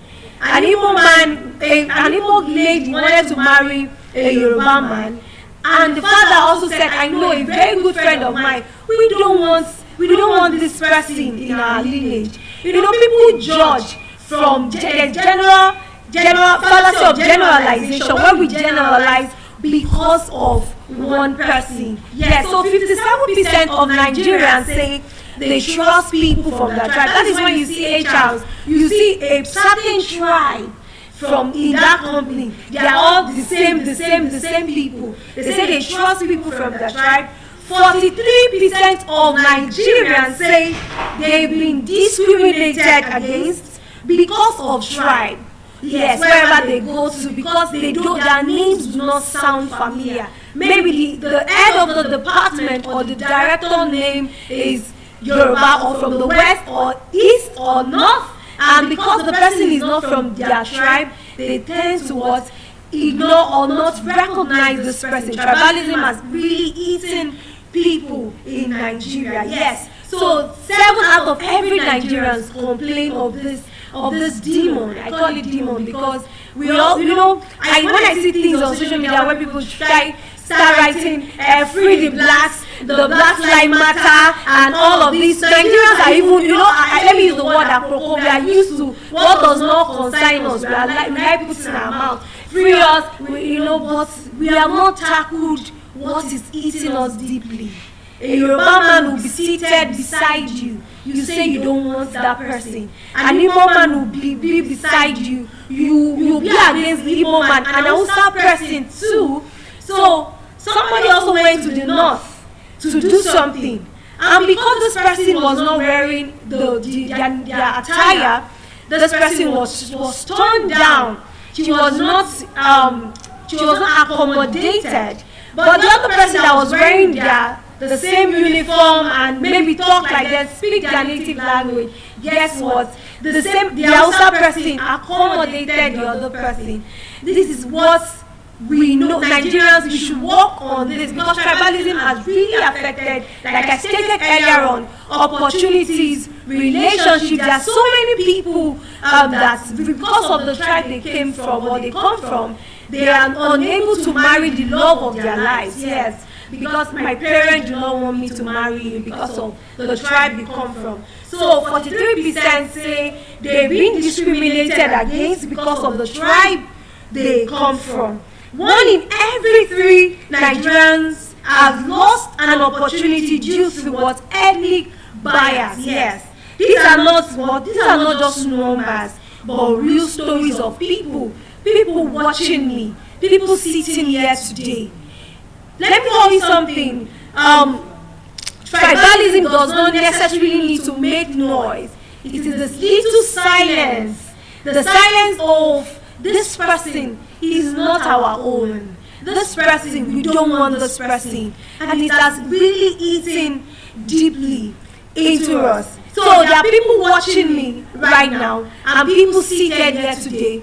One way or the other, tribalism has really affected us. If we can do the change and become better for ourselves, and this will really help us. So I'll be talking about other things, 2 practical ways to overcome tribalism. When I was in NYC camp, or when I was serving in Lagos State, one of the kings came around and taught us the Yoruba language. So it was an opportunity for people that do not understand Yoruba to understand Ekaro, Ekason, Ewajeon. So one of the ways to conquer tribalism is intentional integration. You learn native languages, you learn people culture, you learn people tradition, you will marry from the tribe. We are Nigerians and we are one. We should be intentional. That is why we are serving. Why do you think they will take some people from the west to the north? It is so that we can mix up intentional integration. We value people not by tribe, rather by character. And let me give you, guess what? No tribe has the monopoly of goodness. No tribe has the monopoly of wickedness. it is not about the tribe, it's about a person. Because you met a Yoruba man who duped you, you feel all Yorubas are wicked. It is wrong. That this fallacy of generalization is one of the major ways, or one of the problems why tribalism is really happening right now in Nigeria, because of the experience you had with one person, and then, oh, I don't want this Igbo person, I don't want this Yoruba person, I don't want this Hausa person. If we can be intentional integration, we should be able to like the food. In fact, I eat amala a lot, I eat ofiako a lot, I eat a lot of food. You learn people culture. You value people not because of the tribe. What if I tell you my name is Chikodi? Will you still love me? What if I tell you my name is Boluwatife? Will you still love me as an Igbo person? What if I tell you my name is Epong? Will you still love me as a Calabar person? Yes. Because name alone, when you hear that name, this person, red flag, yes. You just don't want that. I don't want this person next to me. But we should know that it's not by person, it's not by tribe, but it is by what person. So intentional what integration, and also value people by character, not by origin. Yes, we all came from somewhere. One of the books I read, he said, before the black man named us Nigeria, I was once an Igbo man. I don't know if it was Chima Achebe that said that. I was an Igbo person, and all those quotes are nice, yes. But then we should know we are one, and we should be able to live as one. In fact, we should be able to marry. In fact, I usually intertribal marriages are always the best. From my own point of view, are always very, very good. So we should intentional know people and value people by character, and not by what origin, not by origin. Yes. So is my opinion based on personal experience or tribal stereotype? Is it by experience, personal experience? So because you had a very bad experience with a Yoruba person, Igbo person, or Hausa person, and then you start discriminating against the tribe. Oh, all of them, I don't want them. I want Igbo here, I want Yoruba here. You don't do. In fact, I'll say this thing categorically, that every tribe has names for other tribe. Like Yoruba will say, I want Igbo here.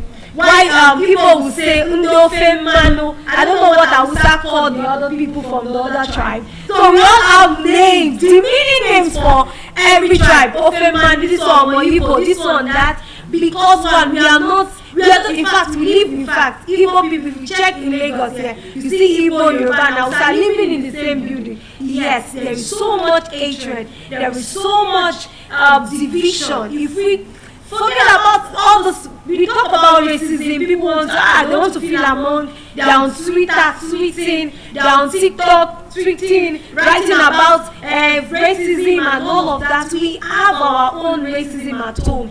Why not allow us to tackle that racism we have here that's divided us, that's eating us so deeply? So we should value people by character. Yes, I met a lot of people that are not from my tribe, amazing people. Like the likes of Davido and Chioma, they got married, and trust me, their marriage is one of the best. I should assume, yes, one of the best. On social media, we see them. We see the likes of Brasilia that got married to someone from another country. We are intentionally getting close to know people culture, to know people tradition. People are not as bad as you think. Tribes are not as bad as you think. So people, because an Igbo man has wronged you, you will now say all Igbo men are wicked. No. I talked about a girl that usually comes for my podcast. She's not married today. She's a baby mama today, because her father wanted someone from her bloodline, someone from her tribe, and guess what?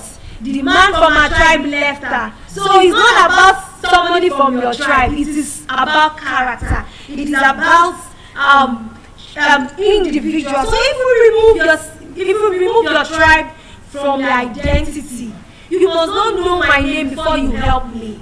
So many people are not here today. So many voices are down today because of their religion, because of their names.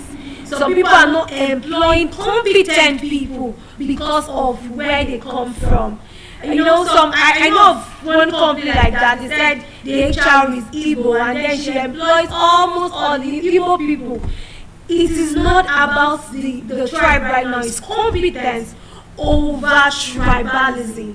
So because the true test of unity is not when we tolerate, but when we understand. Yes, the true test of unity is not when we tolerate. We all live in the same compound though. You know, I know people here seated here watching me today. They've had an encounter or they've once lived with an Igbo person or a Yoruba person or a Hausa or a Calabar person. And we are just tolerating one another. We should not tolerate. Rather, we should understand the culture, understand people, understand their tradition.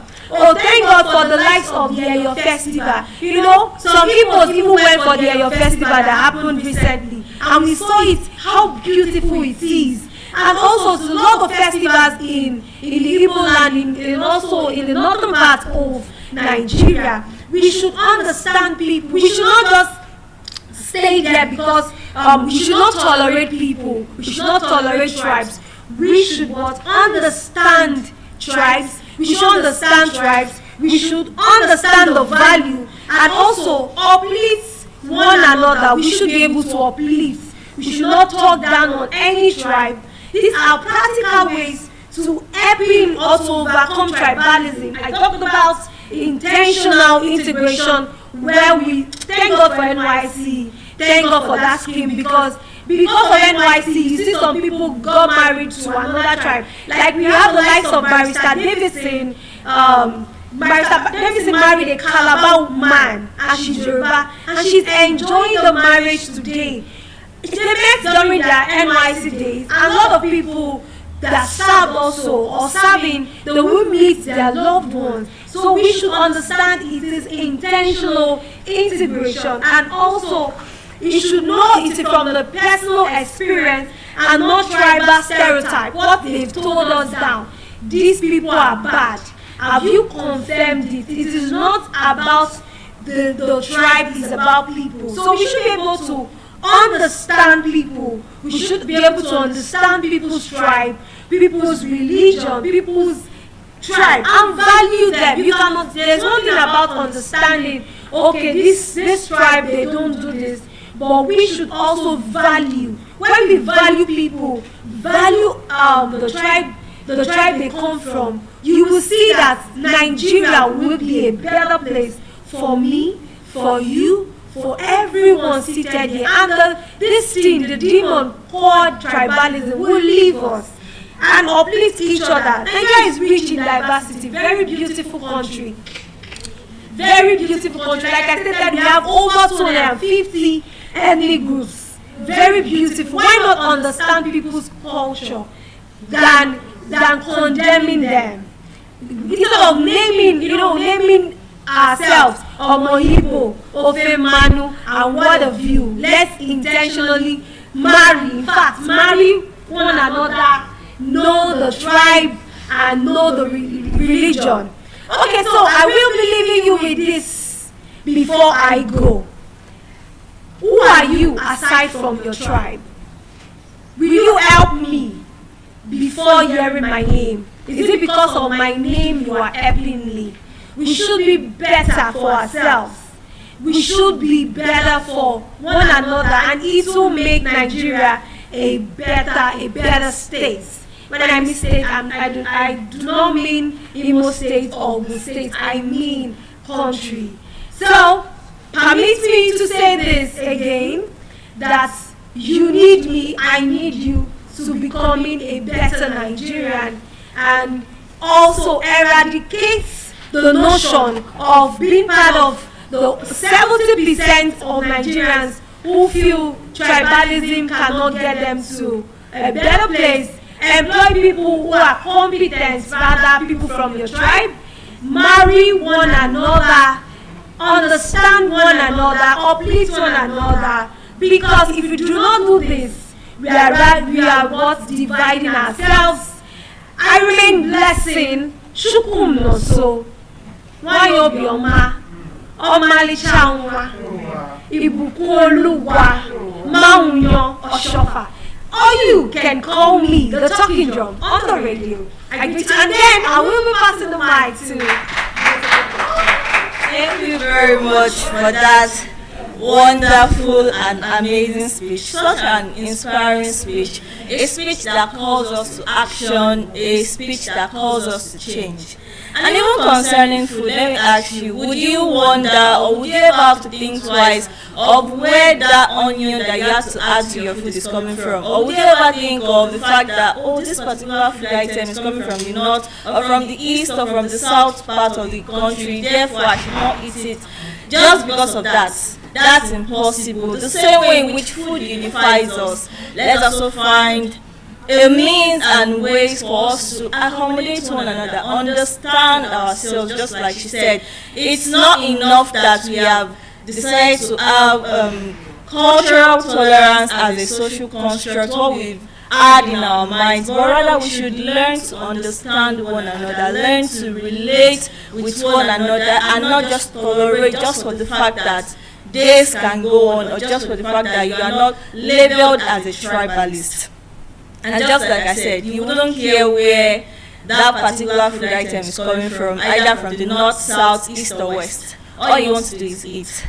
And so therefore, I am Boluwatile Adebunmi, and I am here again to talk about agriculture and food. And today I will be talking to us about why branding matters in agriculture. Now let's take for example, I come on stage and then I hold a phone with an apple that has an edge of it eaten off. What comes to mind? I didn't turn the phone to you, I didn't tell you what was in the phone, I didn't even say anything about it. I just held up that phone with that particular logo onto you. An idea comes to mind. You picture something comes to mind. You understand what I'm trying to say. Or I come into this room and then I hold up a shoe. And on it has 3 stripes across. A company or a brand comes to mind. Or even I come in here and then I hold up a card, orange in color. A particular bank comes to mind. Several other items, several other words. There are some certain words, if I mention now if I say just do it, an idea comes to mind. Even if I just come in and then I say, just say great Nigerian students, something comes to mind at the mention of that. You are reminded of years in the Nigerian university whereby, aluta continua, everyone is trying to make a name, study, go to school. You are reminded of that particular time. Or if I come in here and then I bring in a dish that smells familiar, something comes to mind. You're either reminded of your mom's cooking or a particular restaurant that you visited and they served you that particular food without you even seeing the full picture, but just a particular idea of an entire item or substance brings the full image to mind. And in essence, that's what branding does. The fact that you could see a particular color or even a font type, then a particular brand or company comes to mind. That's the essence of branding. And even I myself, as a graphics designer, there are certain times whereby you have to use some certain colors, but you also have to fall back to the particular color type that the company would usually use. You wouldn't deviate from that because you are trying to protect the online image of that particular company. Imagine a company that their primary color or their company color or font is of a particular color. Let's take for example, a particular company uses a royal blue throughout, and then you are now a new designer, then you come on board and you just all of a sudden decide that, oh, I want to go on with a bright yellow, let's make it yellow, everything needs to be bright, everything needs to be shining, without understanding the essence of what that company stands for and what they are trying to project. Now relating this to agriculture, relating this to food, what does branding exactly mean? And why does it matter? Because branding in its entirety is what comes to mind when you picture a particular image, it's what comes to mind when you picture a particular product. Now imagine if I came into this class with a packaged sugar, a packet of sugar. At first you are wondering what brand or what company made this. But if I came in and it was a transparent nylon with red around the logo and then blue on it, something comes to mind, you picture a particular company. Or I come in with a packet of cubed sugar, blue packet color, you are immediately reminded of that childhood sugar that we all grew up with. Now this and many more are ways whereby you will see how branding shapes a company's identity, shapes a particular product. But the truth is that really being applied to agriculture? Nowadays you would go into market and then you would see a very distinct difference between what you would buy from a marketplace and what you would buy from a supermarket. You would see the difference in price, you will see the difference in value, you will see the difference in appearance, in presentation. Now, if I may ask you, if I came in on stage here and then I brought a basket of damaged tomatoes and I came also with a nicely packaged tomato pack, which one will you go for at first, without even considering the price or whatever it I have to say? Which of these two would you go for? The fresh one, the well-packaged one. And that's the truth about branding, because firstly, branding affects your mental choices. It affects what you are actually selecting. It affects why would you go for this particular product over the next. Why would you go for this particular company's product over the next one? And now you will then see that agricultural products, most especially, they have continued to not really utilize the power of packaging and branding in their business. Because the truth is, agriculture is not just the same as we've always known it as just something that we just get food from, but it has rather instead become agribusiness. And what does that mean? The idea and the act of making agriculture become a business. That it is what makes you distinct from the farmer on the farm, and you who have decided to earn more profits, make more profits for yourself, for your organization, for your company, for everyone around you. Branding is a means for you to add value to that particular product, because you wouldn't just take a damaged good or something that has no value or with little value and then just slap a label on it. There is a way in which you have to ensure presentation. There is a way in which you have to make it look nice so that your customers know that they are not just wasting their money. Imagine if I had a pack of tomatoes and then you as a customer, despite its fancy packaging, despite its fancy logos, its fancy design, you pick it up the shelf of the supermarket and then you get home and all you could find inside were damaged goods.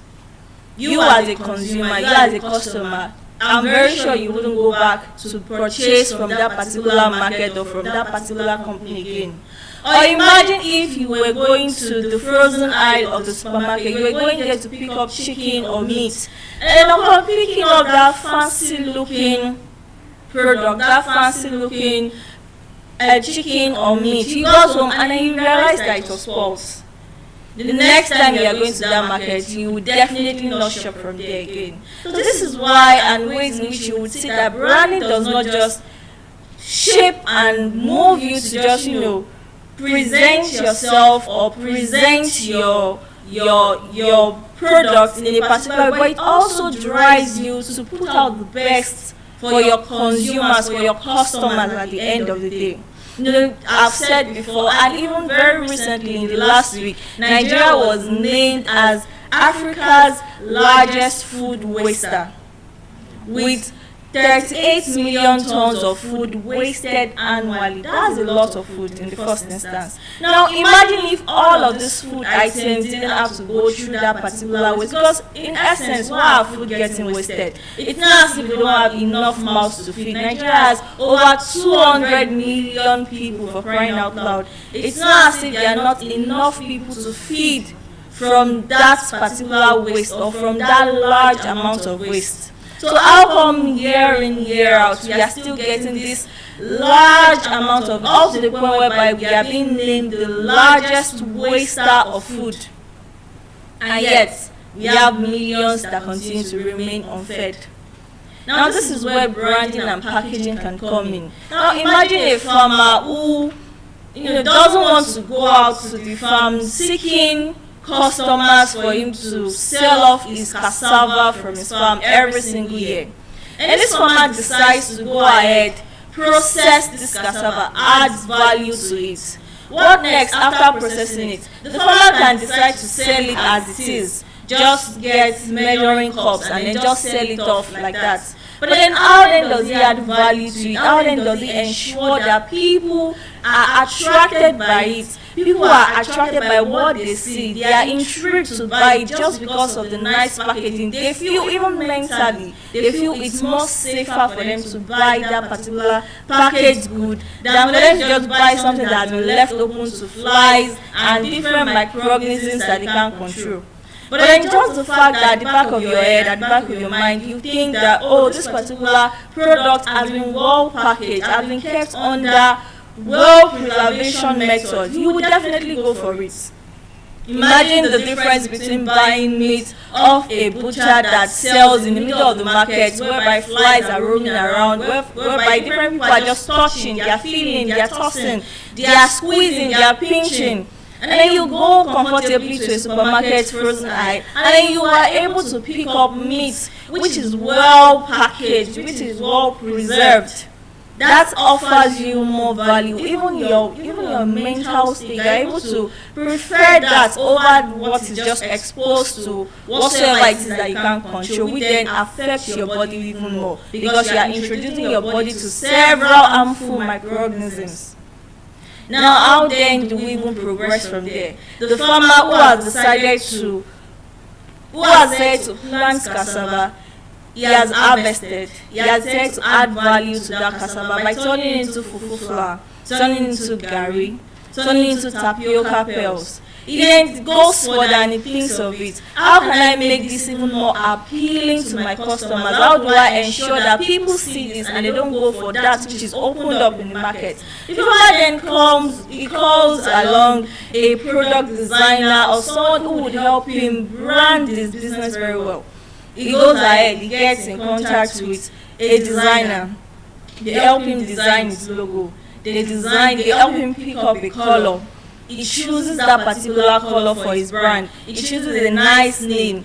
He brands those products, and then off he goes to the market to sell them. I'm telling you that farmer, he would definitely not sell that same product.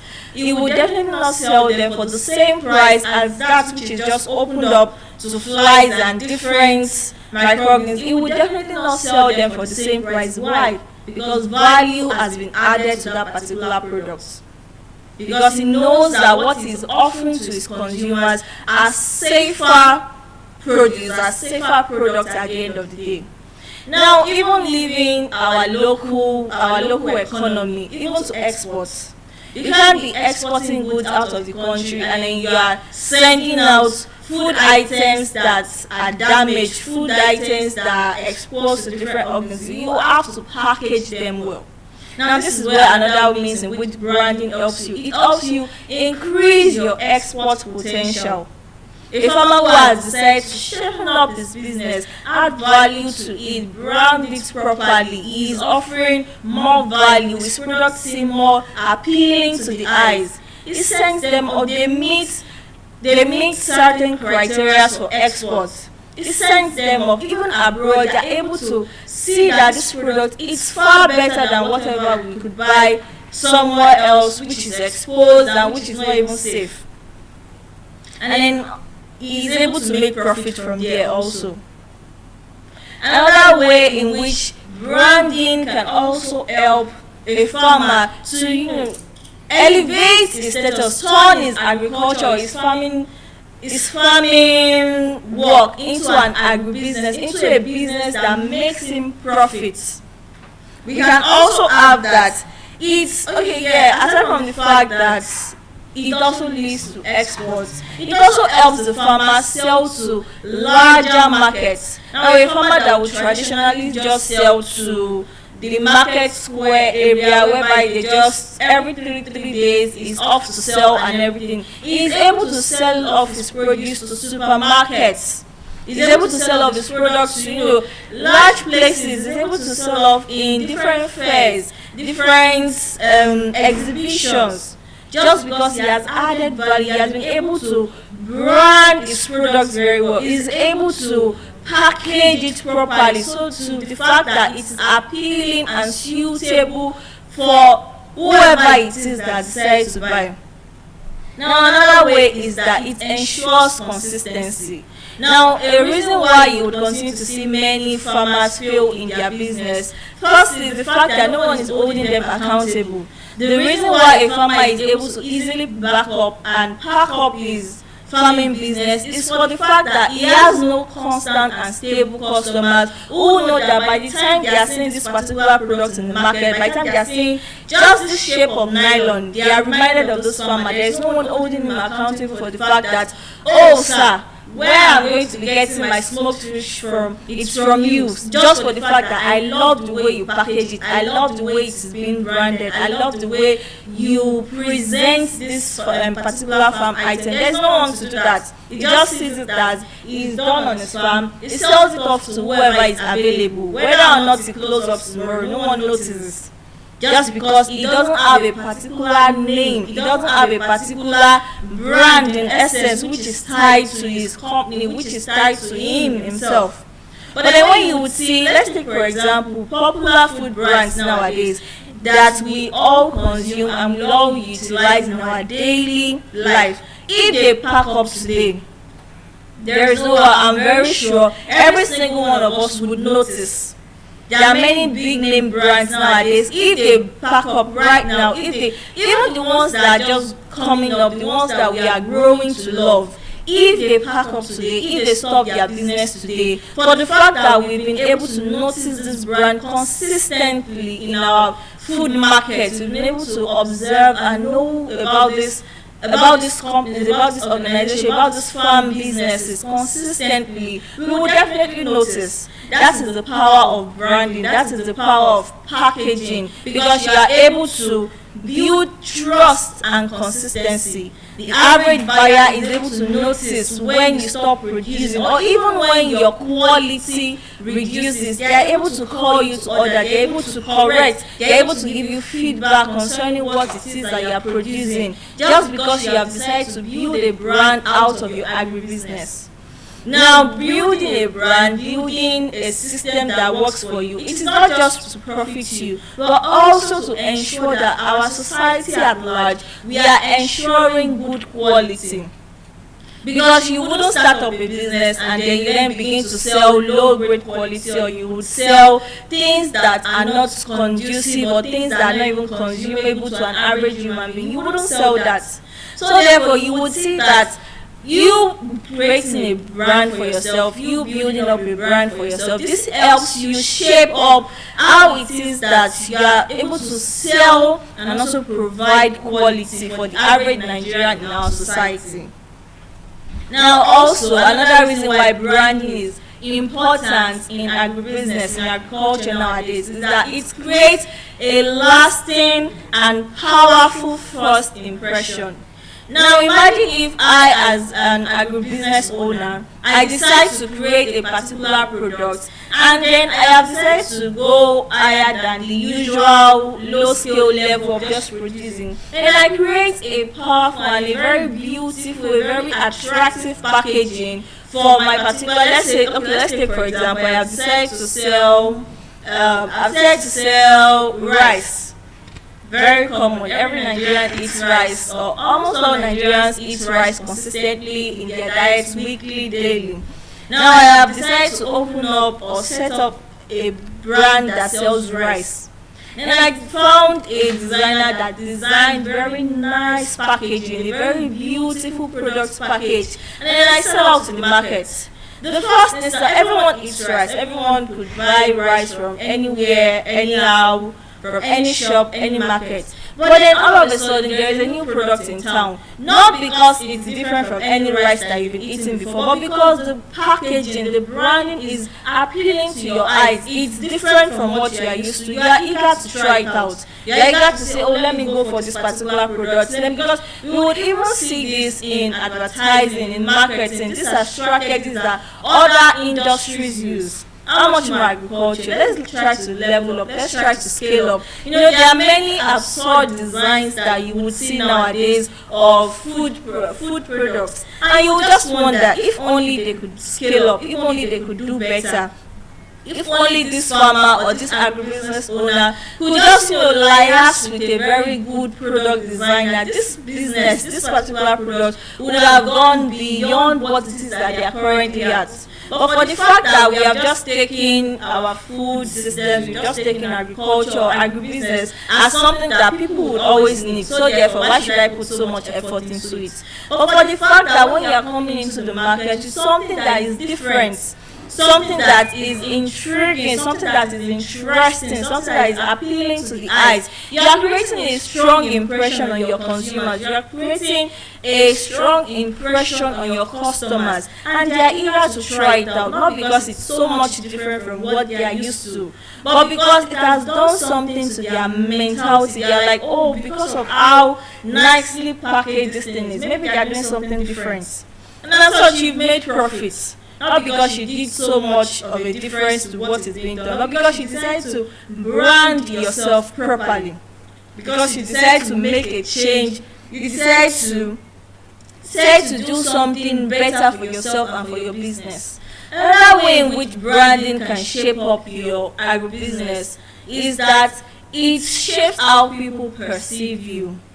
Now, coming from the example of me giving that, it creates a strong impression. By the time you go into the market and then you are entering the market with a product that looks so nice, people automatically tend to think that you are such a big business. People think that, oh wow, this must be a very large industry, let me purchase from it. Meanwhile, you may just be someone who has a very little shop around your house, or maybe probably on lease, and you're just trying to start up your business. But for the fact that you have improved how you want people to perceive you, you have shaped how you want people to perceive your products, it then shapes how people perceive it. They begin to even imagine, probably you are just someone who is starting out this business with the last money in your account. This is just you trying it out. But then for the fact that you understand how branding improves your image, you have done something for yourself. Same also for people who are perceiving your product, because in that case they just don't picture your products the same way they would picture what is just sold in an open market, without any regard for safety or any regard for packaging or any regard for how it's being sold to its consumer. But because you yourself, you've made a difference. That is what differentiates you from an average agribusiness owner. That is what differentiates you from an average farmer who just wants to sell off his produce. But then you've made a name for yourself, and from there, before you know it, your name becomes an household name. You are someone whereby people would search for your products before they can make that particular food. I'm very sure there are some of us here, while growing up, if our moms had sent us out to buy a particular food or a particular seasoning or an item, and we didn't get that exact item, definitely our moms will send us back. Same also, how about you shape up your business to the point whereby it becomes an household name, and does not just become an household name when your product is just being sold in basins and bowls and measuring cups, but by how you protect your image, by how you brand your product, how you package it. And so this is a very important way and a very crucial way for us to step up from the way in which we've always done things. For us to see a means of creating an avenue for us to create wealth for ourselves. It could even be that you're not even the one directly selling that product. It could be that you are liaising with a farmer. The farmer produces or grows the particular food or rears the particular animal, and then you liaise with farmers. Your own is just to package it up in a nice and safe way.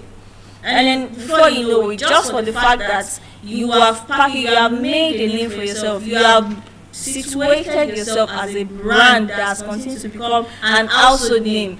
You're not going to the farm. You're not getting your hands in debt. Your own is to just package it, brand it, make a name for yourself in that industry. And just like that, you're making money. A speaker earlier on in the morning, she spoke about how Guinness back in the days used to be a statement of who you are as your identity, even up till now. But without important, people would view you just because you have something on your head.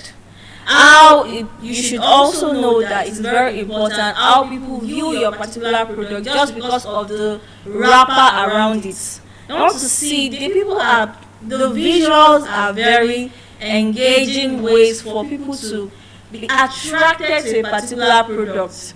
Now, how you package it, how you present it, it matters a lot. Because again, I ask, you wouldn't go for something which is badly drugged or badly packaged. You wouldn't go for that. Over something which is neatly packed, which is appealing to the eyes. You wouldn't go for that over. You wouldn't go for the badly packaged one over the one which is appealing to your eyes. Even if it's not packaged, even to common tomatoes, common pepper that we buy in the market, by the time we see those that they call extra, the rotten ones, we would put that aside and go for the well-rounded ones, the ones that are not damaged. We would go for those ones over the damaged ones. How much more when you now move a step further, you package it so much more. You make it appealing to the eyes of whoever it is that you are selling it to. Because the truth is, food should not just be something that we have decided to just make it everyone will buy. But we can move forward from it. We can make it a business that earns us money. We can make it a business that fetches us profit. And we can even make it to a system whereby it grows our economy, such that we are able to export goods, we are able to sell out to different countries around the world. That we stop being food wasters, we stop being a country, a society that just wastes food just because there are no adequate and proper ways of storing or even packaging and then selling off those. Because the truth is one of the reasons why we have so much wasted food is the fact that there is no due process to its storage. There is no due process to how it's being managed, how it's being cared. Because an average farmer is just interested in him selling off his goods. He's just interested in him selling off whatever it is that he has read at the end of harvest. Now that farmer is unable to sell off. Why? Because whoever it is that is selling to has gotten to the end of their limit. They have gotten to the end of how much they can buy. Now this is where you have decided to take agriculture as a business come in. You buy it off. And as such, you've already decided, you've already made provision for ways of storing those goods, of increasing its value. Now imagine if you were buying cassava from a cassava farmer. Now you have decided to turn it into business. You are buying in large quantities. You are able to turn that cassava into different cassava products. Like I mentioned, you're turning into flour, you're turning into gari, you're turning into tapioca pills, you're turning into so much more. And then you have ensured that logistics, storage, transportation, it's processing, it's available. And what is to the end? Because you as a business owner, you as an agribusiness owner, you've thought of all of these procedures, you've thought of all of these things that are involved, and you're trying to get your money. you're adding value to it. No, you've added value to it. What next? You just set it up like that. A way for you to make money as a business owner, you then think, how do I present this to the market? How do I present this to those who are ready to buy it from me? You package up your products. You spice things up, like some people like to say. You make it appealing to the eyes. You make it interesting enough that the average person who is picking up that product from the shelf, they're not having to doubt whether or not they are picking the right thing. You're not having to doubt whether or not this was made in a safe and conducive environment. But for the fact that you have followed due process, you are making it in a safe environment, you have created a brand, you have created an image for yourself. So that the next time an average consumer, an average customer is going to the market, is seeking out your products. Why? Yours is different from every other one down the shelf. There could be 1,001 different type of seasoning cube, but the average Nigerian will still go for the one with their familiar with from their childhood. Why? The power of branding, the power of packaging. And when you then begin to package and brand, you do not just remain at ground zero forever. You continue to scale up, you continue to improve, you continue to re-strategize, you continue to make a name for yourself in that industry. You are creating a story for yourself, you are creating a story for your industry, because you are able to tell the general public, yes, I was able to start from this level, yes, I was able to start from this particular stage, but look at us now, we've grown. You're able to tell a story with your products, you're able to tell a story with whatever it is that you are selling. And then even while labeling, while creating a brand for a particular product, you're able to tell your consumers how that particular food was moved from farm to their particular table. You're able to tell the story of what you're selling. You're able to make your consumers understand why they should buy from you. Why? Because of the power of branding. You have been able to create an image in their head for them to go for your product over the next. And so this is a call to every single agribusiness owner. You can do better than what we have right now.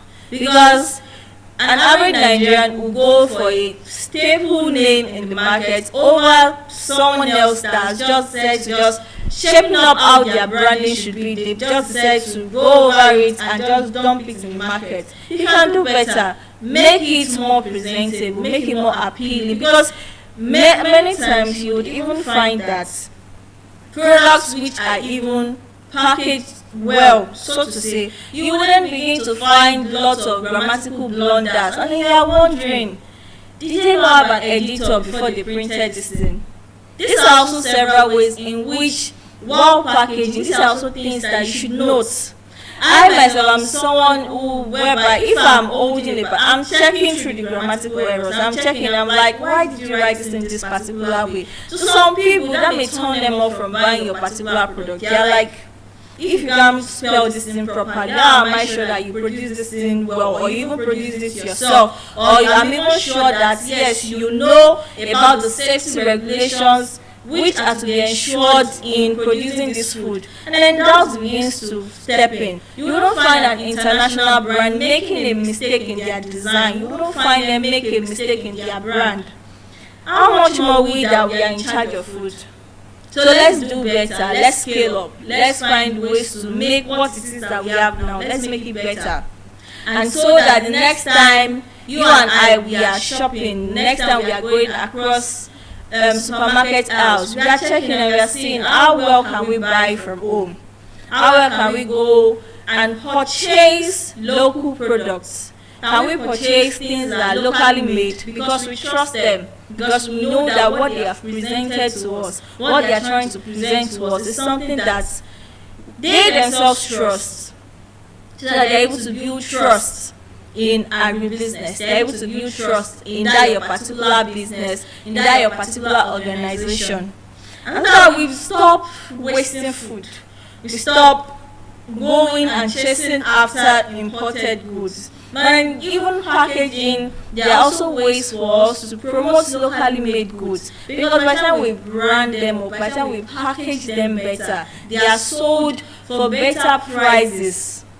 Because yes, that's even another truth about branding and packaging, is that it helps you sell better. It helps you add a very good price to your particular products. Because you wouldn't be selling your produce the same price as someone who has just there to sell it at an open market without any care for its safety. You are put at better chance of earning more simply because you have added value. It could just be that you just added the nylon over it. Like I said, imagine someone selling rice with a very beautiful packaging nylon. You just slapped up and wrapped a nylon over it, and you've made more money over someone that's just there to sell in the market. And you're even able to reach, like I said earlier, you're able to reach out to larger markets, you're able to export better. Why? Just because of a better packaging. And so let's do better, and also let's ensure food safety while adding packaging and branding to our business. And so with that conclusion, I would like to implore every single business, agribusiness owner, that let's do better in what it is that we're producing. We can always be better, we can always do better, we can always get an aim higher from where we are currently to where we can be. Agribusiness should not just be something that we just see as something that we can just do randomly, we can just do without any care in the world. But we should see it as a means for us to add value to our businesses, and also add value and also promote what the next person is consuming. And so with that, I'll be passing on the microphone to the next speaker. Thank you.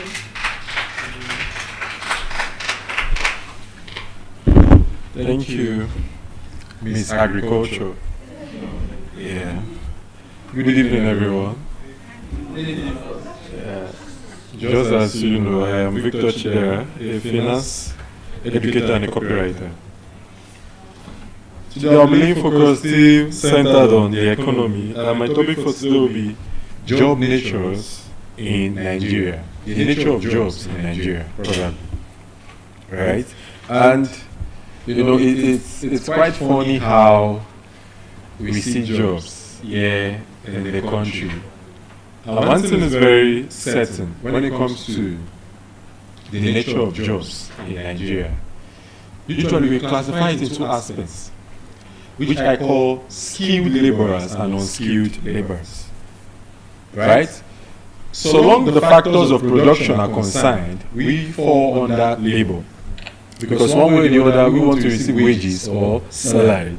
Like I mentioned formally, that nobody does or anchors or has a degree, probably a profession, just for having sake. Everybody wants to monetize, right? And with this now, this opens us to the idea we call production. There's something very concerning here. I'm not going ahead to define production, right? That's none of our business. I'm going ahead to center it on what we are talking about today. And take note of this. Production is not complete until it gets to the final consumer. It's very important. Production is not complete until it gets to the final consumer. Let us classify that point, right? And you know, when you talk about producing a product, for you to call yourself a producer, right, a digital creator, a product whatsoever, whatever service you render, right, for that product, for that production that you made to be complete, it has to be used by someone, the final consumer. That's why we say production is not complete until it gets to the final consumer. Now let us look at the stages of production. There's how we have the types of production, we have the stages of production. Stages of production is where you and I fall in, right? And it's a very, very intriguing one and interesting one as well. We have the primary stage, of production, we have the secondary stage of production, and we have the tertiary stage of production. Now, first of all, centering on the primary. The primary deals with extraction, which I can call the formulation of ideas. When you formulate ideas, when you brainstorm your insights, right, we can relate to that aspect. Extraction, primary stage of production. Now we have the secondary stage, the transformation of those raw materials, right? Maybe for you to produce gari, right? Processing cassava and all of that. Transformation of those raw materials into finished goods. Now look at tertiary. This one is very, very important, right? In Nigeria, until date, I keep saying that we are classified into two. Some persons have certificates, some persons have certificates, right? I'll go again. Some persons have certificates, some persons have certificates, right? And we classify them as the white collar jobs and the brown collar jobs. The white collar jobs are jobs that for you to practice, you need to go to school, get a degree, professional courses, right? And the brown collar jobs are jobs that you don't need to undergo a university degree to practice. We have amazing fashion designers. Many of them did not study fashion design in school. Some of them didn't go to school, right? And we have hairstylists and the likes. These are classified as brown collars. And majorly today, in the country, a number of us are more involved in the brown collar than actually the white collar. True of us. Good. Because the economy has done one thing or the other. So maybe me, Mr. Ezekiah and the likes, right? The economy has done something. But when we talk about the nature of jobs, when we talk about the white collar jobs and the brown collar jobs, you see that the brown collar jobs, it is common because it feels like even if after getting a white collar job, you must still have a brown collar job. Because people tell you, in this country like this, you need to have multiple sources of income. You understand? You see somebody that is a lawyer that is doing this, somebody that is a doctor that is doing this, somebody that is an accountant that is doing this. Everybody has one side hustle, one side skill or the other. Now let me put it to you. If the country was working perfectly fine, economy-wise, right, a number of us that have professional degrees won't really consider those side hustles. Some persons have side hustles not because of passion. Honestly speaking, not because of passion, but because of interest, right? Because maybe your professional jobs give you a paycheck after 30 days. You have to wait for 30 days before you get credited into your account. But if you have a brown collar job, like a hairstylist, you can have two ladies or two guys that will come and make hair or dry about in your hands. You're already being funded, right? A lot of us do these side hustles not because of fun. Like now, there's this common phenomenon that if you want to japa, especially for work visa or dry about, right? As a guy, try and learn how to drive truck, right? Because if you go to the likes of Canada, if you drive truck, you cash out massively, right? The ladies try and make hair over there, making a hair is just over $120. I can testify to that, right? And this is common, you see. And a number of times we keep doing this not because of we are passionate about it. No, it's not passion, it's money. And let me clarify this. Starting out as a youth, right? Passion won't feed you. Take this truth. Passion won't feed you. Passion won't feed you. Passion won't put food on your table at the moment. It is skill.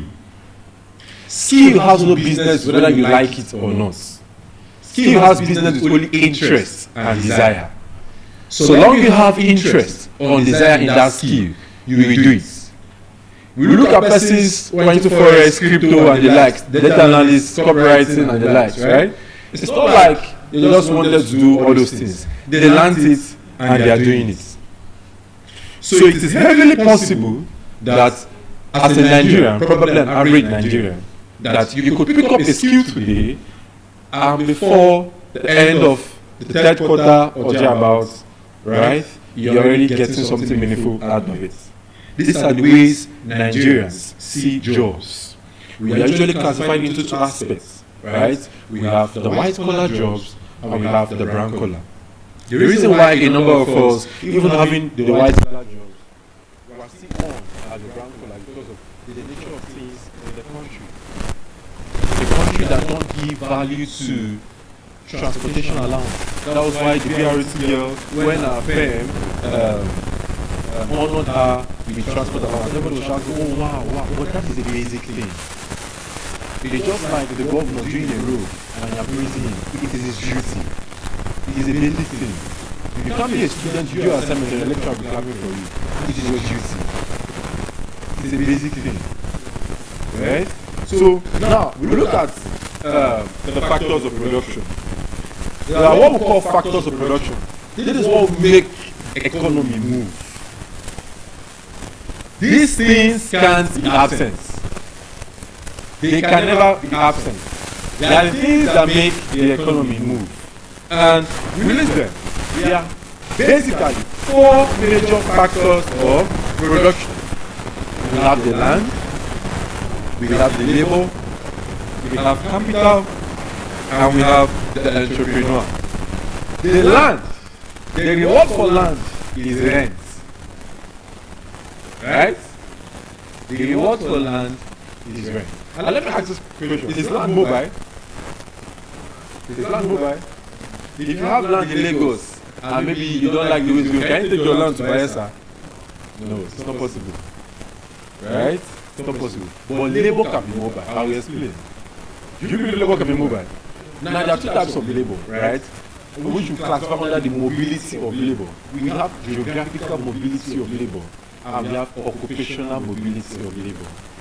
For instance, the fine brother looking at me now, listening to me carefully, right? Let's say he's an accountant, right? And he works here in one of the top companies in Lagos, right? And he was like, oh, I'm fed up with Lagos, I want to move to Abuja.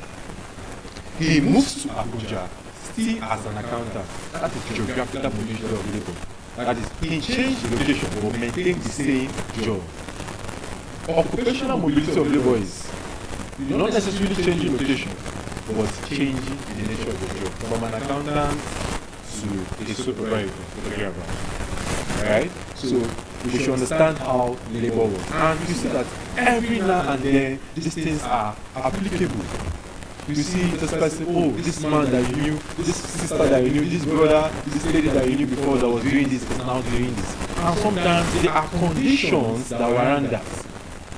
Right? It could be salary status. Like I mentioned yesterday when talking about reactions in the economy.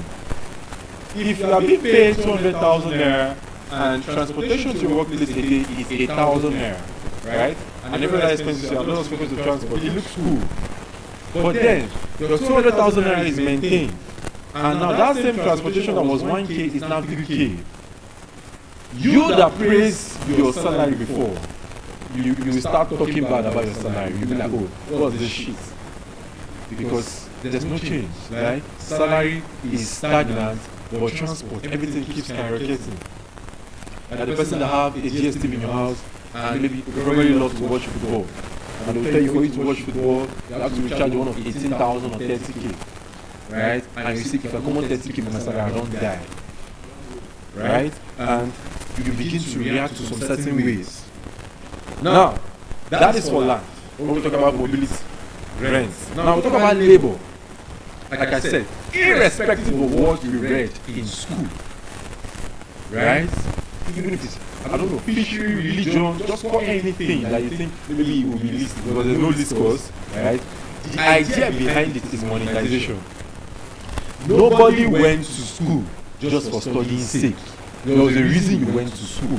And one of them, if you are listing them, number one is monetization. You want to earn. Right? Imagine you, nobody, and again, let me put it to you that with the current members here, nobody chooses to go for NYC just to wear the green and white, or just to be in camp, or just to vibe, or just to see places, or just to be in different PPA. The idea behind, or what is even pushing you, even if it's not enough, is the Alawi. Imagine NYC without Alawi. Right? It's just like a voluntary role. Do you understand? So these are the things. Now we talk about capital.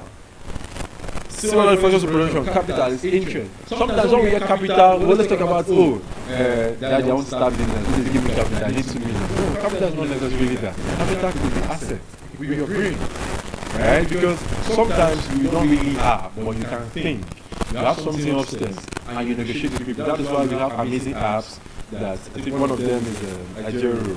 That if you have an idea and possibly you don't have the funds to push it, right? You can link your idea to an investor, and surprisingly, it links you up and you build. Capital is important. We have working capital. We have fixed capital and thereabout. It depends on how you want to play your own asset. Then we have the entrepreneurs. Everybody today calls themselves an entrepreneur, right? You call yourself an entrepreneur because when you start the business, you all focus on profits. How do you cope when you get lost? That makes you an entrepreneur. Just like in the Bible, we always say, you are not a Christian if you have not been tempted. You're only a Christian when you are tempted and you overcame it. Right? That's same as entrepreneurship because, I like the way this person is running the business. This person that sells boba, this person that does this person that does that. Right? How they make money. This man started this business last year. Now he's driving Benz. You don't have any business. But you need to understand the idea of profit and loss. Right? A business is successful not in the absence of loss, but in the absence of the progressive profit. The profit needs to be progressive, right? Loss will definitely come, and loss can come in different ways. Loss can come carelessly. Maybe at the time that you have an idea, whenever this thing we call human oil, right? Red oil, and it's very, very costly. About and you say, okay, you have people that you know that if you sell these brands to and all of that, you're going to make a lot of money, and you want to bring it from Abba. You have calculated all your money and you have known your profits, right? From what will come in, and everything is already clear, and people that are already there to buy. But now, on your goods coming from Abba down to Lagos, custom came in. They say for this thing to move, you must go 4.5 million. That is, now they are giving you that range, not just for you to pay. You will not bargain, not tell you last 2 million. You that was calculating that profit, you did not calculate that 2 million. You did not calculate that 2 million. That loss has come. It can come directly or indirectly in so many ways, right? So this helps us understand the job natures in Nigeria. It's applicable differently. Some persons call themselves entrepreneurs, some persons call themselves this and that. And now we link this to the sole proprietors, which we can call one-man business. It is a business of, I love the name so much, sorry, Hezekiah Provision Stores, and Hezekiah Provision Stores. Now, it's very clear that if it stops being there are chances that the business will close. Yeah, if it stops being there are chances that the business will close. Because it just is just one business. You understand? If you don't open shop, you will not buy bread that day. Right? And that is it. One-man business. It is limited to him.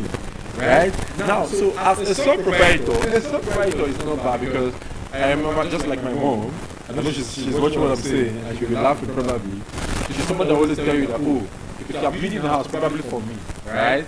You would make sure that you open a provision store next to the gates.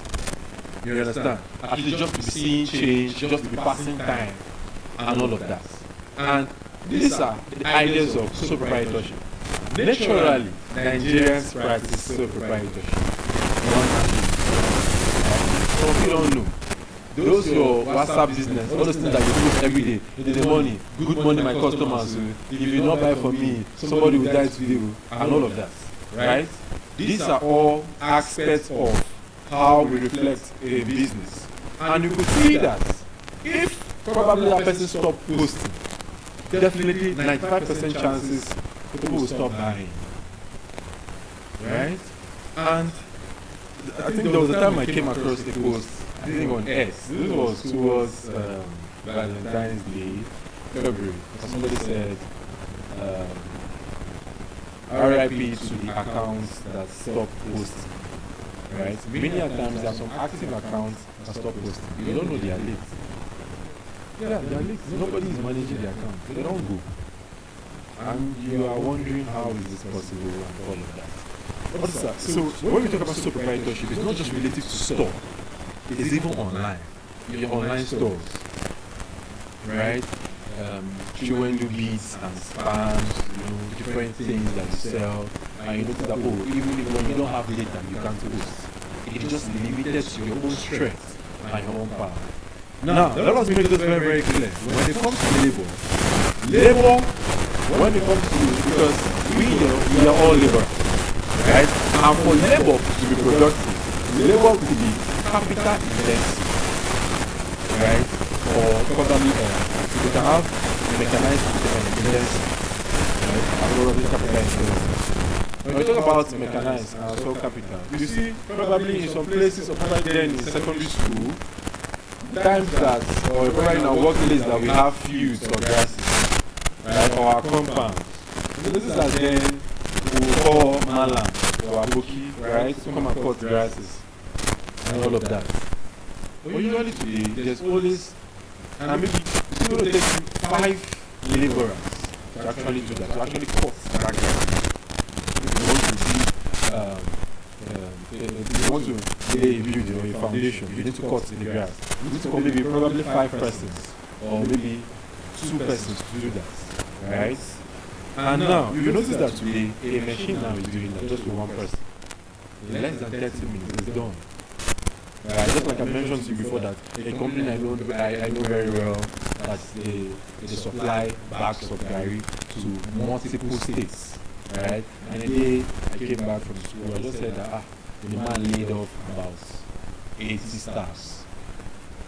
Then in school, whenever we come back, that place is one of the places that if you go, right, you have 2 months of the day for me, and as you go back to the next semester, you can do the 2 months just to let 60,000. Come back to 120. If they came with the go to, but I just go and work and come. And I heard that they laid off 80 staffs. What happened? We got a machine that will do the job 80% of the Alright? And these things are very, very important how we perceive labor. So today, when it comes to your own area of business, you should ask yourself, what business is that you do everything?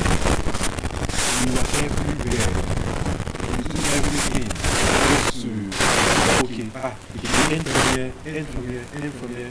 It's not really that way. You don't even calculate your net value. You don't even know what you have, right? And that's why sometimes when you make some transfer and bank debit or give sometimes you don't be shouting anyhow. Because you don't even understand. You don't even know your income. You don't even know what your income looks like. Right? And I've said this before, right? If you are a serious business owner, and you only determine your income and your expenditure value through your monthly bank statement your bank sends to you, you are not serious. You are not serious. Some of us, it's only true, maybe First Bank just sends you, as you're ending first April, as you enter first April, First Bank just sends you, IGD, there's your bank statement of last month. And you check it was like, monthly thing I spend you.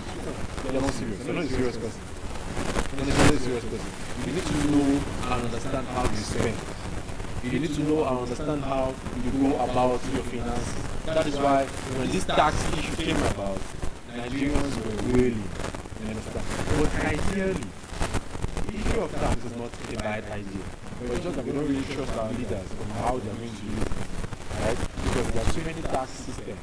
We have the professional tax system, we have the progressive tax system, and we have the regressive, right?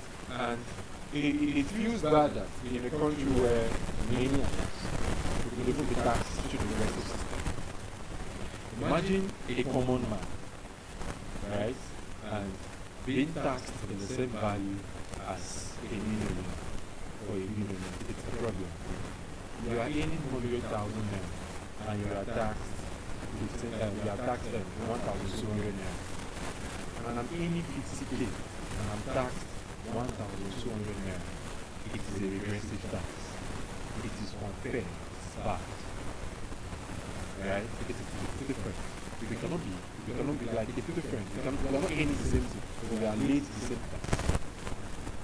The better form of tax, right, applicable to labor is a progressive tax, which are called PAYE. Take note, pay as you earn, right? Pay as you earn. That is, as your salary is increasing, you also the way you should pay is as well increasing, right? And it's progressive. It is held. And we have a proportional. Proportional is more like the regressive because it is not so good. That means everybody is paying the same thing. Everybody is equal. Everybody 10%, everybody 15% and thereabouts. Now, we relate this lastly to utility. Right? How does your job give you satisfaction? How do you know when your job gives you satisfaction? I remember speaking to a friend, maybe if you're watching this video now, who was telling me, okay, probably NYC, looking for a better place, this is a primary assignment, and a place to work after NYC. And I said something to her about food, and I said, honestly to me, I don't know about it, it is more of a healthy working condition and actually salary. Especially when it comes to core members. Right? There are some people that they are faced with. Imagine, that is why I think the person that generated the idea of as core members, when you see a place you don't like, you could reject yourself, you could leave there. You could even repost yourself if you have 3 months left to do your POP. Right? Because imagine you have 1 year to work in a toxic place. It's not going to go well with you because every day you wake, you regret yourself, you hate yourself, you hate how everything looks to you, right? So when it comes to this aspect, how do you know your job is good enough for you? The healthy work condition. And that's why I admire the teachers. Teaching is a professional job. It is professional, like very, very professional, that of lawyers and doctors. It's a job that is the most, it's a professional job that is the most flexible. Teaching is the only professional job, I'm not mistaken, that is the most flexible. In the sense that if you are a proper, maybe probably a senior secondary school teacher, right? And you're teaching subjects like economics. You can have economics every day, 3 times a week. The remaining 2 days, just to yourself, right? Even the times you're having economics, it could be in the morning. The remaining days, you have it free to yourself. It's probably luxury, right? So there's this level of flexibility that comes with it. And that's why it's okay that we give the nature of our jobs credibility. I always tell people, sell yourself. That is why whenever I meet people, I tend to ask you, what do you do? Right? Learn to sell yourself. If you're around me, you always perceive finance, you always perceive fintech, because that's what I do. Right? Learn to sell yourself. Yesterday, that the lady was speaking on, was it yesterday? Yeah, speaking about the crochet business. She was selling herself. Learn to sell yourself. Know your attributes and what you can bring into the picture. So, as I get close towards rounding up, I would like to leave this with us, right? For every job, it has an ideal nature. Jobs have an ideal nature. And that nature is specifically the aspect is it could either be broadened as skilled or unskilled, right? And it's not necessarily stable that we say, oh, the skilled is well more reliable than the unskilled, or the unskilled is well more reliable than the skilled. There's this funny statement that I do see, and they say, I don't know who can relate to that. They say, nothing sweet illiterate past graduates with their work, right? And it keeps them, and actually that's right. Nothing sweet illiterate past graduates with their work. After everything, they went to school, they are back to the market, and all of that. And it's actually fun. But one thing is clear, right? School, education is pivotal. Education is important because it helps, right? I've seen it applicable everywhere, right? I remember there was a time on the show, I can't really recall the name, that was 3 years ago, right? Two ladies, I think they came for a baking competition in Java, right? And both of them were really good at baking cakes. They were really, really good. But something was noticed, that this girl who didn't go to school, she bakes very well, but it's not so enticing. I cannot say it doesn't taste well, not so enticing. But this one, as well, bakes very well, but very enticing. There's something education does to a small business owner or just anybody. It gives you a level of packaging. Yes. Today, I don't know if my friend is watching this, but I will always say to him that, because I joke around and say, oh boy, I don't say, this is your business where they move to you. I as well, only say, contribute to it, because, I remember the time he said that I would say, oh, I'm a fashion designer, but what can I really do to sew for big guys, to sew for big men? I was like, okay, let us do something. Fashion design is something that everybody does, right? But let us just make something unique. I was like, okay, what if for everybody that sews from you, that orders from you, on giving them their clothes, you give them a bracelet free, packaging, right? And for every occasional times, right, your best customer, somebody that's ordered up to 5 or 10, you can add a pound to it. And they started doing that in less than a day. Even without an active social media space, it was working perfectly fine. Packaging, idea. Today, look into your business, right? That business that you complain of, this is really a move. Somebody's doing it that's moving well. What can you add for you to flare? And thinking about this, you understand that jobs are all welcome. Let us appreciate every job. There is no job should be little. Every job can go. Some people need funding. Some people all they need is funding. And like I said, the funding you might have is your head. In what we should call akonuche.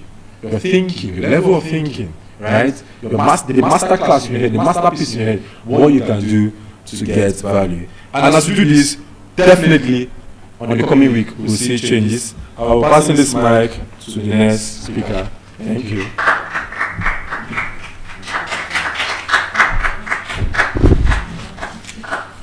Good evening, everyone. I believe since they've now used my name to open a provision supermarket, I think we have to go to CAC tomorrow. Tomorrow is Saturday. We have to wait till Monday, so we'll go to CAC office. Then we can start the proper registration. Expired provision store. That sounds good. Once again, good evening. I want to discuss very briefly, hopefully, it's a topic that is kind of dicey. The first time I happened to put the article inside the magazine, Life Network magazine. When I put the article inside, I came to realize that the article was first of all disturbing, maybe for the Christians. It was kind of disturbing, maybe from the title. And again, for people who are non-Christians, who don't even believe in the existence of God, the atheists, it was equally disturbing. So I realized that because of the article, in a few weeks after the article was released, I found myself in a group chat, just 4 members. 3 of them were atheists. They wanted me to defend what I saw. They wanted me to defend what I saw, like what really came upon me when I wrote that article. Now, the article was mine, but the heading of the article wasn't from me. It was from this popular philosopher, Friedrich Nietzsche. I picked a line from one of his old books, The Great Science, in the gay science, in his gay science work or book, there's a particular section here called the Madman. Now, inside that Madman, there was something he said that God is dead. So I wrote an article last year, and I titled the article "The Death of God." That was the title of the article. So tonight I'm discussing with you. I want you to open your thinking cap, because it's going to be a time of reasoning, where it's not going to be where we have to open scripture back to back. It's just we applying our reasoning to see if of a truth God is dead. And if God is dead, then what are the repercussions? And then what are the three things that could happen as a result of the death of God? So tonight I'm looking at what I titled "The Death of God," which is what I have pitched. Someone is already smiling like, okay, where is this one coming from now? No, just follow me diligently. So I'm looking at the death of God. Now, in Friedrich Nietzsche's book, The Gay Science, under a particular section, there was an article there, or there was a body of whatever it is he wrote there. He titled it "The Madman." Under that Madman, he said something. He said that one morning, or early in the morning, a madman came out with a lantern in his hand during daybreak, like not dark, but it was already something like around 9 o'clock, which means it was already a bright morning. So the madman came out, and then he ran to the market square. So the man was crying. He was crying. He said, "I'm looking for God. I'm looking for God. Where is God?" So when he came to the market square, he saw some few guys standing, and then he rushed to them, and he asked them, "I'm looking for God. I'm looking for God." So they asked him that where is God? Maybe he has emigrated. Maybe he's scared of us. Maybe he has run away. Maybe he couldn't stand the technology of our time, and then he left. Because as at then it was the late 1900s. I mean, it was the late 1900s. So people were like, maybe God was scared about the advent of technology, about how science could swallow him, about how man is becoming wise, about how man can stand himself, about how man is becoming indispensable, about how man can actually define between good and evil. And because of that, God might have died, or he might have run away. That was their conclusion. And then the madman said, "I know the answer, that God is dead. He didn't run away. He said we killed him. You and I killed him." That was the madman's response. Now, because of that response, Friedrich Nietzsche, who was writing the article, there were some few questions he asked. He now said, if God is dead, then who gave us the sponge to wipe up the horizon? He asked another question. What were we doing when we unchained the earth from its sun? Let me explain that. When you say that, what were we doing when we unchained the earth from its sun? You all know by geography that the earth is evolving around the sun, which means that if we now remove the sun from which the world is evolving around, which means there is nothing the world can evolve around, either in its orbit or in its axis anymore. Which means that if God is truly dead, that is, we have unchained the sun from the earth, then we'll just be going around, going up and down without a direction. So he said, what were we doing when we unchained the earth from its sun? Who will wipe this blood from us? And what are we? And then what could we do ourselves? Probably we could make some atonement or some festivals or some game for we to see ourselves fit for the sacrilege that we have done. If truly God is dead, he said, is there still a down or left? Are we not wandering here and here, looking for answers and solutions to our problem? Now, Friedrich Nietzsche proposed metaphorically that it's possible that God is dead. But if then God is dead, he was scared, terrified of the outcome of the death of God. We may not believe that God is dead. Maybe while you are sitting here now, you don't believe that God is dead. But it is possible you are living as if God is dead. Which means it is still a belief that God is dead. Because there are two types of atheism. There is atheism by action, there is atheism by belief. Some people believe it is dead, so they don't care. Some believe he's not dead, but they don't live according to what he says. So these are the two atheists. One believes, he doesn't care. The other one doesn't believe, still does not care. So if truly God is dead, which means there is a repercussion that is hanging on that belief system. It was a GK church system that said that whenever there is a pillar here, if you want to remove this pillar, you need to ask first why the pillar was put there in the first place. Because if you remove that pillar, it could be the pillar of morality in the society. It could be the pillar of justice. It could be the pillar of superstition. Even some that we Gen Z, that the Gen Z feel it is not comfortable. But before you remove that pillar, say you must stay long enough to understand why it must put there in the first place. Because if you remove anything truth, that place cannot remain vacuum, because nature abhors vacuum. So something else will come to that place to fill it up, and it could be any other thing else. So the idea that God is dead is a terrible thing. Either you believe it or you are living it. It's terrible, because we cannot vouch for our actions anymore. And if God is dead, I'll tell you 3 things that will happen if God is dead. The first one here is the moral, is the slippery slope of no moral law. When we say that something is slippery and is slope, which means that, first of all, it is slopey. Secondly, it is now slippery, which means to move from the top of that mountain or from the top of the hill down to the bottom of the hill will be very swift, because first of all, it was slopey.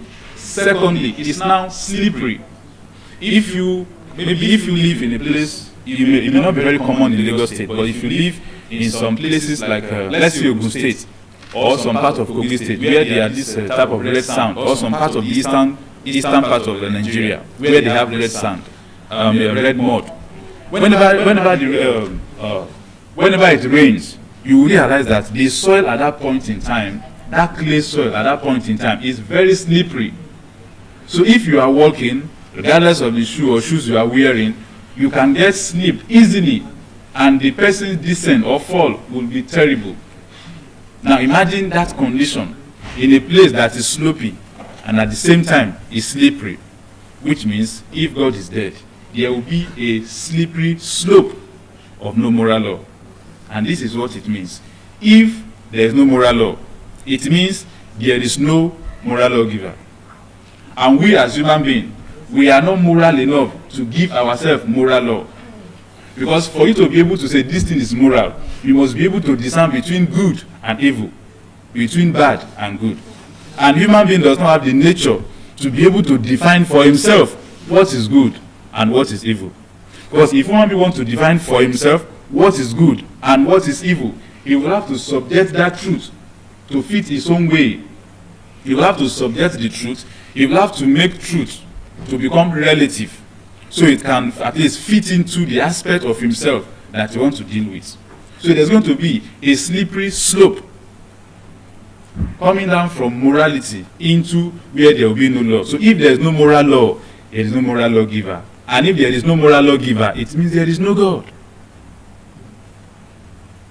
Remember how that thing comes from? Let me explain it better. In our constitution, don't let us go into the Bible. In our constitution, you will see, you shall not kill, you shall not steal, you shall not do that. All those things they put there, where do they bring it out from? If man is so depraved, so to say, is so wretched that he cannot discern between good and evil for himself, and he need a higher universal power to tell him that which is good and that which is evil, then how can he be able to tell us that, okay, there's no moral law, okay, that these things are moral law? Before he tells us that these things are moral law, he must be able to confidently tell us that these ones are good, that these ones are evil as well. So there's going to be a slippery slope from what we call morality into non-morality, which means that there is going to be no perimeter to define what is good and what is bad. And there is not going to be how to justify that this thing is evil or this one is bad. Because in a land where there are no rules, everything goes. That is going to be the world where we are going to find ourselves. And also, right and wrong will become subjective, and justice system will break down. Justice system itself will break down. Now let us look at the lives of men who, in their own state, or during their own time, believe that there is no God, or that there is no moral law. Number one, here we have to look at Adolf Hitler. Adolf Hitler becomes a man who believes that there is no right or wrong. That God has sent him to build the Third Reich. Third Reich is like the world as one empire. And he said that he's going to rule the empire for the next 1,000 years. But the empire couldn't last 20 years.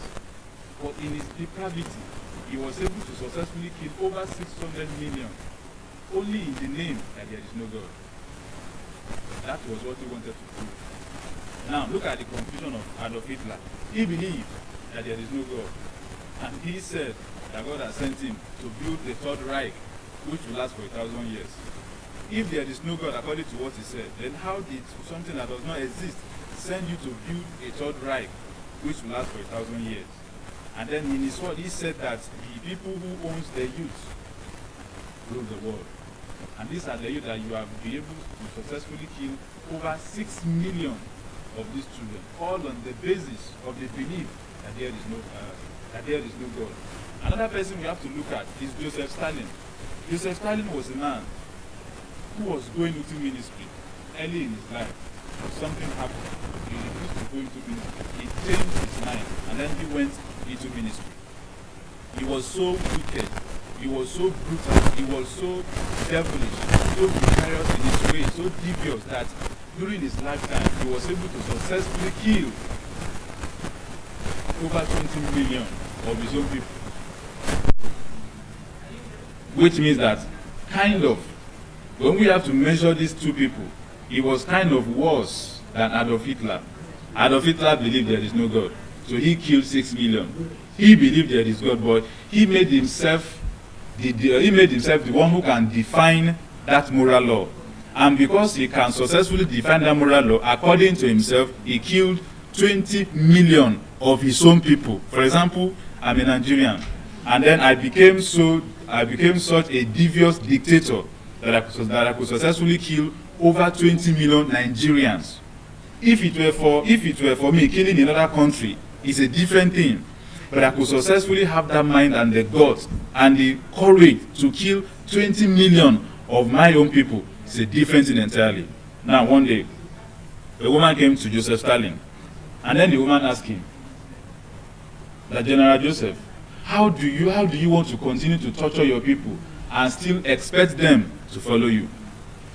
Now, when the woman asked that question, he sat down and he was looking. Probably he was thinking. And then he told the waiter to bring a chicken. So the waiter brought the chicken. When the chicken was brought to him, he started removing the feather of that chicken one by one until he totally denuded, which means remove all the feather of that chicken. Having removed the feather of that chicken, he put the chicken on the floor. Now, he now requested for a piece of bread. He was now putting that piece of bread on the floor for the chicken. The chicken was coming towards him, following or tracing the drops or the crumbs of that piece of bread. At some point, he stood down. He now dropped a piece of bread in between his legs. That chicken moved himself towards his legs and was still speaking and was even eating from Stalin's hands. Stalin now picked the chicken. He now faced the woman and now answered, "Have you got your answer?" The woman didn't say anything. He said, "Torture people for food." He said, "Torture people, but they will follow you for food for the rest of it. But they will follow you for food for the rest of their life." He said that I have successfully tortured this chicken in a cruel way, but it will follow me for food for the rest of his life. Human beings are like that. Torture them, kill their children, burn them through fire, but they don't care and they can successfully follow you for food regardless of that situation for the rest of their life. And he was able to, in that doctrine and that belief system, to successfully kill over 20 million of his own people. He thought his kingdom or his empire is going to last, but of course it does not last. It doesn't even last up to 20 years. And then the end of Stalin came. How about another man called Benito Mussolini? He thought he's going to rule for so many years, but something happened again. His own kingdom came and his own kingdom also left. When you now also look at people who believe that they could reign forever, probably all in the name that God is behind them, but then God have to be behind them, but they don't have to do what God sends them to do or what God requests from them to do. There are also ways around it. Take for example, UK, for example, many years ago dominated almost a quarter of the world, which means divide the whole world into four. UK dominated a part of it. But today, that same UK is looking for their part in the world. If you go to UK now, and then you try to look at the number of other citizens of the world living in UK, it's even getting to becoming more than this, like the indigenous themselves. If you now look at America themselves, people who believe they could rule the world forever, and how powerful they can become, that even if they want to repeat what Hitler and Mussolini has done together, they have the military weaponry to carry it out. But what do we see today? They failed at Vietnam. And of course, at the Watergate, and recently with the Epstein's file, we know what happened. Which means that there is no empire, as we call it, that can live forever. The time will come, there will be. And the time will come, there will be no more. But the idea that God is dead, what is going to lead us into is that we will slip from morality into decadence. We will slip from morality into error, into what we ourselves cannot believe we are capable of. And another thing that will happen is that another thing that happened here is that the kind of God that our father conceived is different from the kind of God that we have conceived today. Let me give you an example of the kind of God that our father conceived. For example, let's look at the life of Martin Luther, not Martin Luther King Jr., but the first Martin Luther, one well known. Now, Martin Luther King believed that this is how God ought to be served. He was able to write about 99 theses, and then he pasted them to the wall of the chapel. And then from there, people's heart was changed. In those days, it is a terrible thing to go against the papacy. That is the Pope that was ruling then. It was a terrible thing to go against them. But because of the kind of God he conceived, in those days, people were selling salvation for money. Once you come, you get born again, they cut ticket for you. And that ticket is your salvation ticket. So as long as you have that ticket with you, you are a Christian. It doesn't matter what you do. And even if your beloved ones die, and those beloved ones that died, you do not really have, they don't have the ticket of salvation before they died. You can buy it on their behalf. God will punish them for a small season in purgatory. And after that time, because of what you have paid on their behalf on earth, God will move them from that place and take them to heaven. That was the ticket people were selling, believing that people can do whatever they want to do, but because of that ticket, they will still make heaven at the end of the day. A man saw this, and then he fought against it. Let's also consider the God of those days that John Knox conceived. John Knox conceived a God that the Queen of Scotland then said something that I fear the prayer of John Knox more than the army, more than the military power of Scotland. That was what he said. That was the God those our fathers in the days conceived. Now let me tell you, the God we the children of nowadays conceived. Number one, that's the way they pamper. That is the God we conceived. And we believe that a father who pampers his child without discipline will fall into error. Is the kind of God we consider. How about Jehovah overdo? If you are somebody and I tell you, you do the overdo, it means I'm sensing a sense of unguardedness in you. So I'm telling you, you do the overdo. But we believe that the God we serve is a God who overdo things in the bid to praise him, in the bid to make him feel praised. We call him some names which we try to attribute some unguardedness to God. Jehovah overdo. How about this one? We could know the entire Jesus. Is the kind of God this generation conceived. We conceived this God. We sold it to the world. The world believed the God we are selling to them. When they tasted that God, when they tasted it, and then they tested it, they came back and gave us the report that that God we sold to them is dead. He does not exist. Because consciously and unconsciously, even though we may not believe that God is dead, we live as if God is dead. Remember, a slippery slope from morality into what we call no moral law. And because there is no moral law, it means there won't be a moral lawgiver. Because there cannot be a moral law without somebody giving the moral law. And because the person who is to give that moral law is God, and because that God is dead, it means there is no moral law anymore. And because of that, anybody can do anything they want to do, and it's going to be fine. Let me give you the statistics of what it means for man to believe in the absence, for when we say there's going to be a societal crackdown because of the absence of God in a particular system. First World War, 15 million people died. The Persian War, 9 million people. For Stalin regime, I said earlier, 20 million people. The Second World War, 55 million people. The Chinese Civil War, 2.5 million. The Republican of China War again, 30 million. The Congo Free States, 8 million. The Mexico 1910 to 1920, 1 million.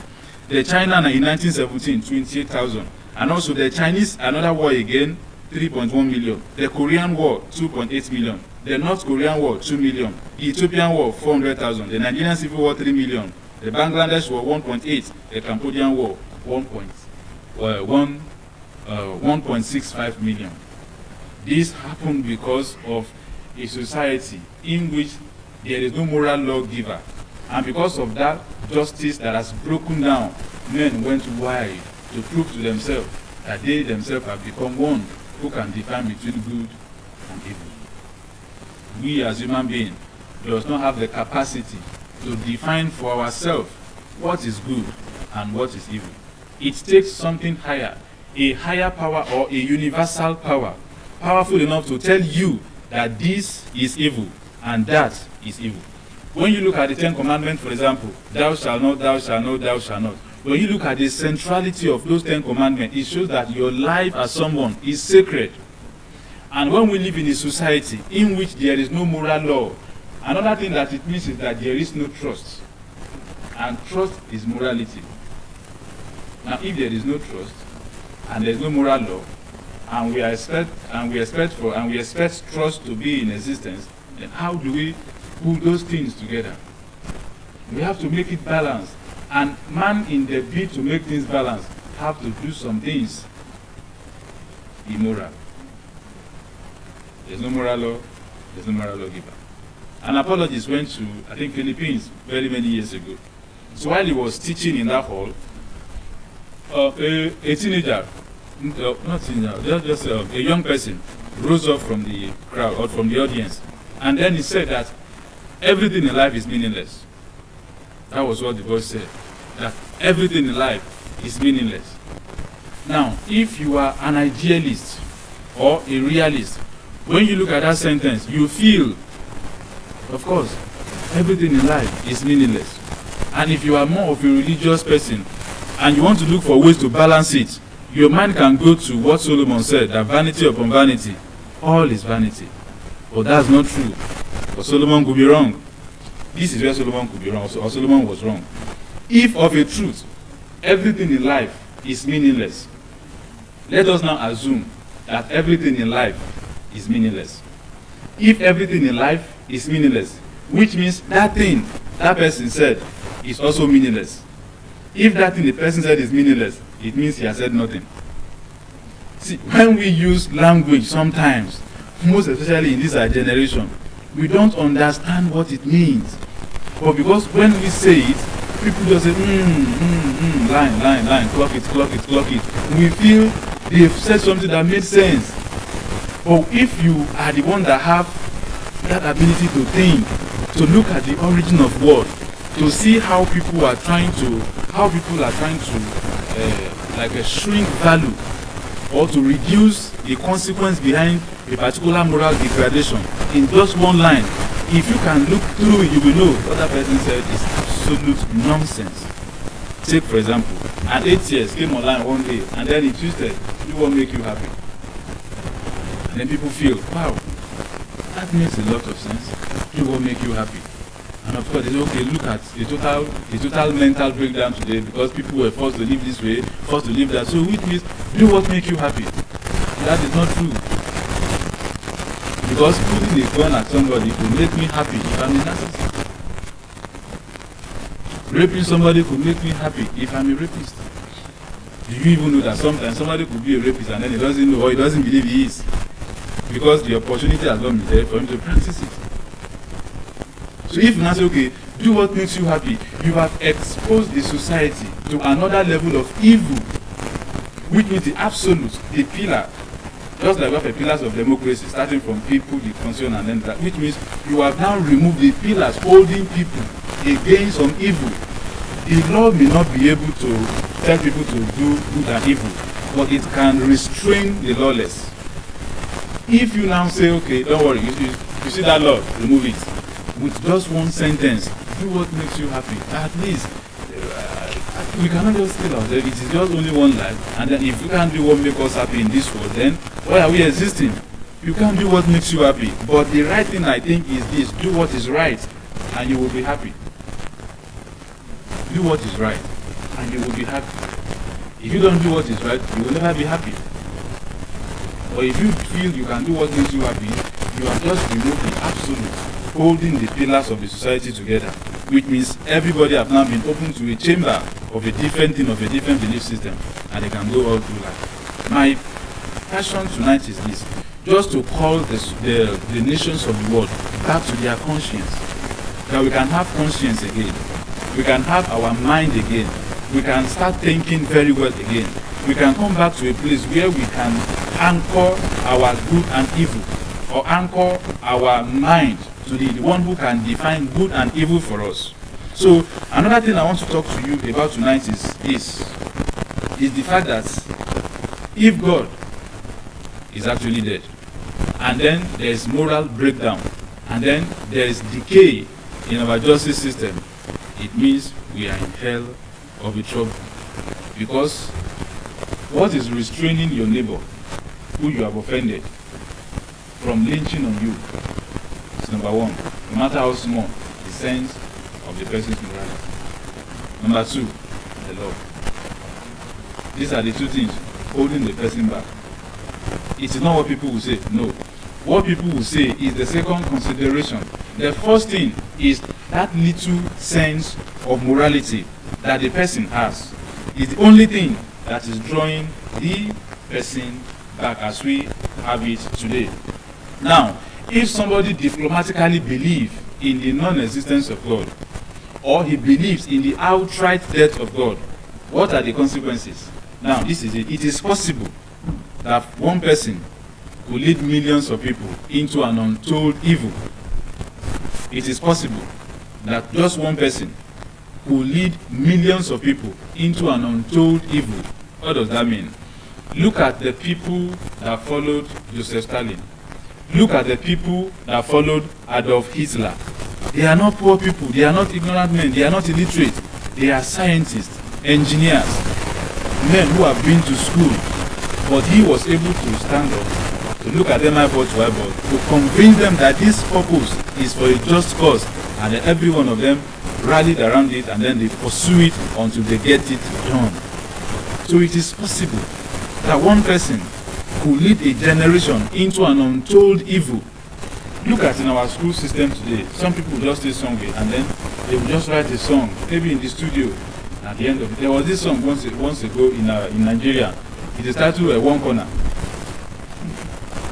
Okay. Like I thought something there.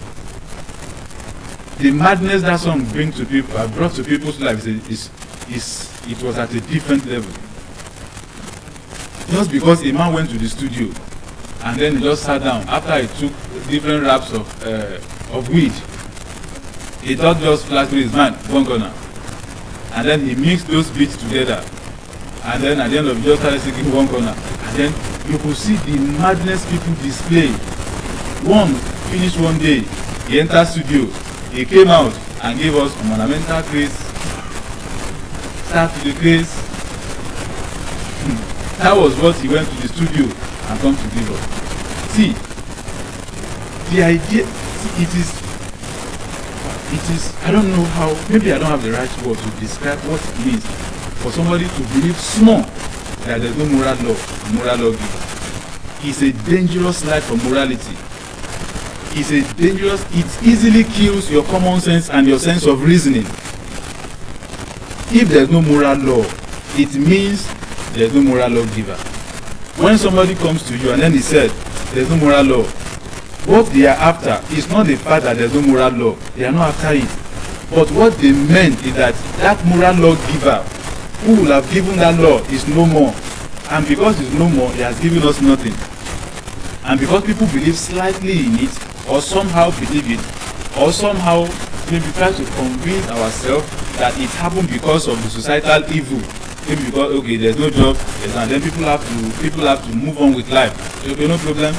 Let us go to the studio and give them any song. One sang one song many years ago. I think I was in practice with them. I think maybe Anima will know one that part. There's a way that other one sing that song as well. In those days, we were kids, we were children going to school. But when you get to school, you will see how children are misbehaving. See, you will be surprised how just one person can lead millions of people into an untold evil. The evil they did not prepare for. The evil they didn't plan for. Sometimes it will even be children. It will even be our kids. When we look at what society is doing to children today, maybe in the family, maybe in the school, maybe in the marketplace, maybe on DSTV, maybe on Disneyland or whatever, maybe on any of the TV or whatever, it's something terrible.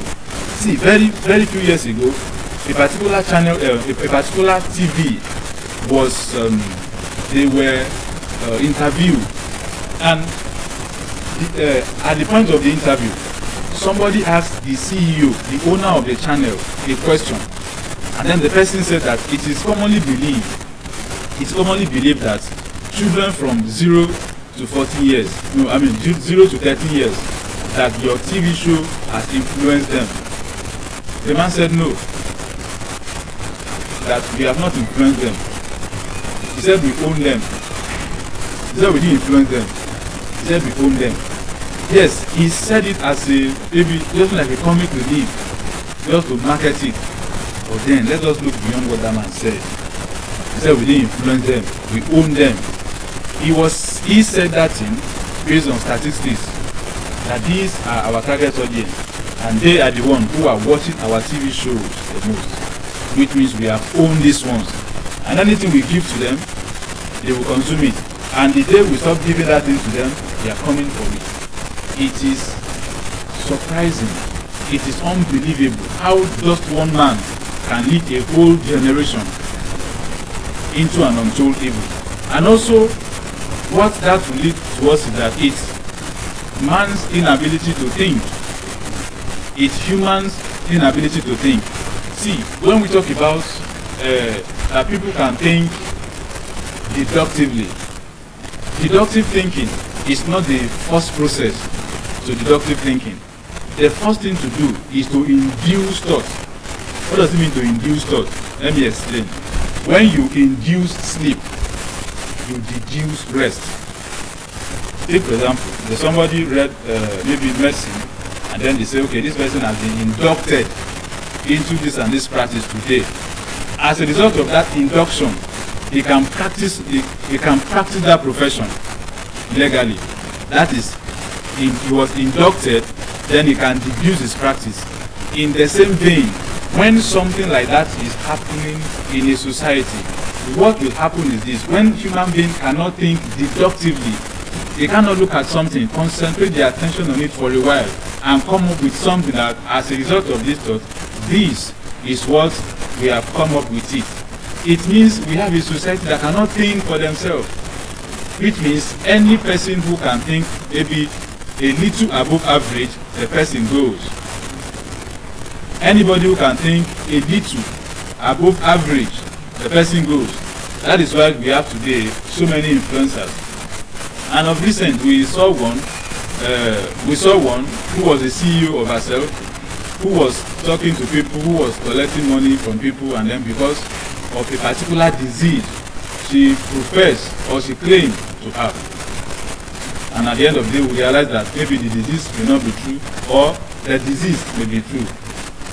That was the idea, that somebody who was able to raise his thought a bit could sell to the world. And he believed that there is no word, there is no morality guiding him against what he has done. And because of the majority of people who cannot think, they dive and delve into it whimsically. And today, of course, money is lost, and then people are trying to see how they can get their money back. People cannot think. Any little link out there that puts your money into this one is going to generate funds after 3 days, and then you become a billionaire, Everybody is going for it. Nobody is willing to think anymore. And another thing that is going to give us is the ultimate test of any civilization. And I dare to say that the ultimate test of any civilization is what that civilization is doing to our children. That is the ultimate test of any civilization. Mention that civilization. Mention it in the world. The one for sports, the television, the phones, the AI, the videos, the YouTube. Any civilization, the ultimate test of that civilization is what that test is doing to our children. Let's trace it back a bit to a man called Manasseh. Manasseh lived some years before Christ lived. Very many years before Jesus Christ came. So he lived in the BC before Christ. Now, during the BC, this man was an idolater. And because of what he believed, that during war, there are some festivals they will do, and that festivals require the sacrifice of children. So he sacrificed children to idols. He sacrificed kids to idols. And the sacrifice is that these children are going to be burned alive. So he burned those children alive to appeal them to the gods of Molech, that is the gods of Moabites. And this was what the man does whenever the time of that sacrifice comes. And there's one more thing this man does during those days. Whenever that battle comes, he will make sure that during the course of that battle, or while that sacrifice is on, he will make sure he brings all musicians from every part of his country. Then, while they are beating the drum, those children are being pushed into the fire, so that their parents or whoever will not be able to hear the loud cry of that children in the blazing arm of that gods, until every one of them is burnt as sacrifice to that idol. That was what he believes, and that was what he was doing, and that was the life he lived all through his lifetime. Yes, at the end of the day, he changed, but the change he changed, in quote or so to say, was not enough to undo the error he has lived in all through his lifetime. So the ultimate test of any civilization is what that civilization is doing to our children. Look at what we have today. We could blame Manasseh for what he did to children in those days. But again, let us flip the coin. How about what we are doing to children today? Either by our culture, either by tradition, either by exposure. What are we doing to our children today? I have been a teacher in a classroom whereby a child in that class was being assaulted. Is it assaulted they call it? Was being molested sexually by the person she was living with. Now, this continued for some time. But the first time I came to that class, I saw the girl. I looked at her hands. I don't know what to say, but they were not looking ordinary. They were looking somehow. But I didn't know how to place it, because I couldn't attach any meaning to it.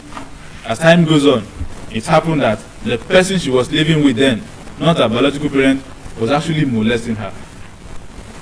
What are we doing to our children? Poverty will push us to a length whereby we have to surrender these children to get some things. You will hear a place where parents will be the one to talk to their children, to go outside and then to sex work, to bring back money into the family. The test of any civilization is what that thing is doing to our children. We could blame Manasseh all we can, but one thing we know is that even in those days, whenever the citizens of or the indigenes, during that sacrifice, what they saw then, they call it a name, that this is a place of hell. Even though they don't have the idea of hell as it were at that point in time, but they saw the fact that their own current and future generation are being burnt in fire. They declared and said, this place or this thing we are seeing is the place of hell, and it's a place where nobody should dare go to. They call it Gehenna in their own language, the place of hell. That was what that was what he did to them. So the call is on you today, and then what are we saying about that call? Is the fact that we as individuals should rise up to responsibility, to look at how we live. If we have believed diplomatically, carelessly in time past, that God does not exist, what we are doing is that, remember I said earlier that there are two types of atheists. One that outrightly believe that there is no God, and the one that stylishly believe that there is God, but it doesn't work according to the ways of that God. Two of them are still in the same WhatsApp group. One does not believe it, so he doesn't care. the other believe it, and then he still does not care.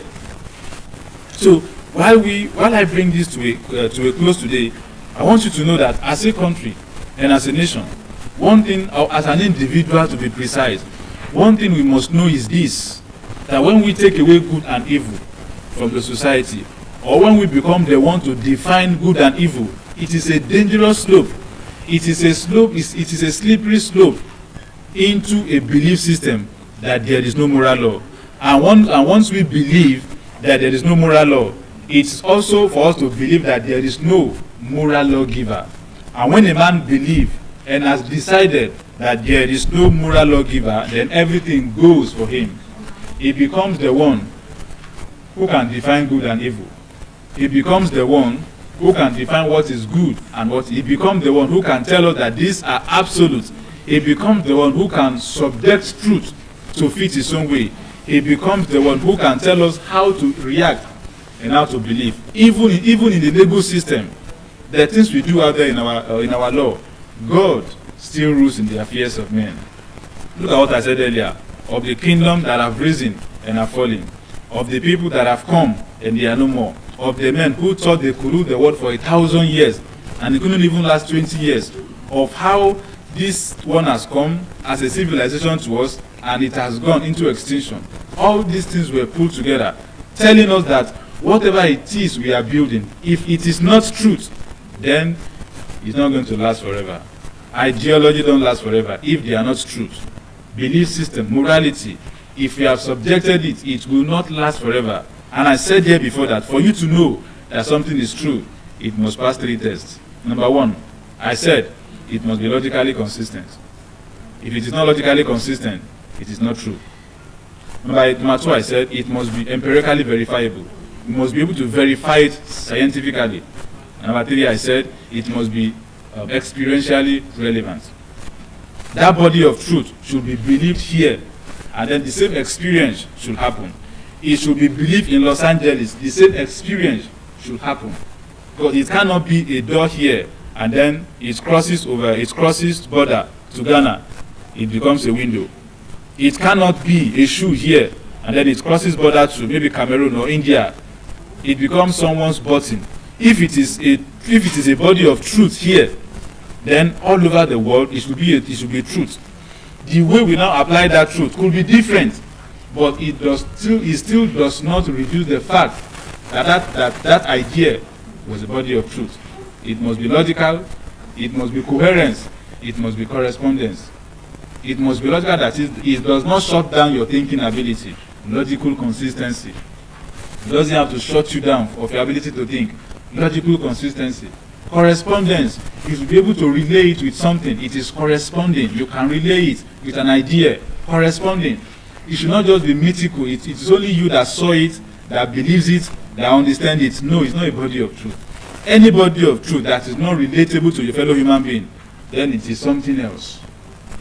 I want us to start thinking for ourselves, to be able to induce thought and then deduce correctness, to be able to induce ourselves into a mode where we can think, not just whimsically, but into a mode where we can think thoroughly and then come out with a solution. So it is on this point that I'd like to pass the mic to the next speaker. Thank you very much.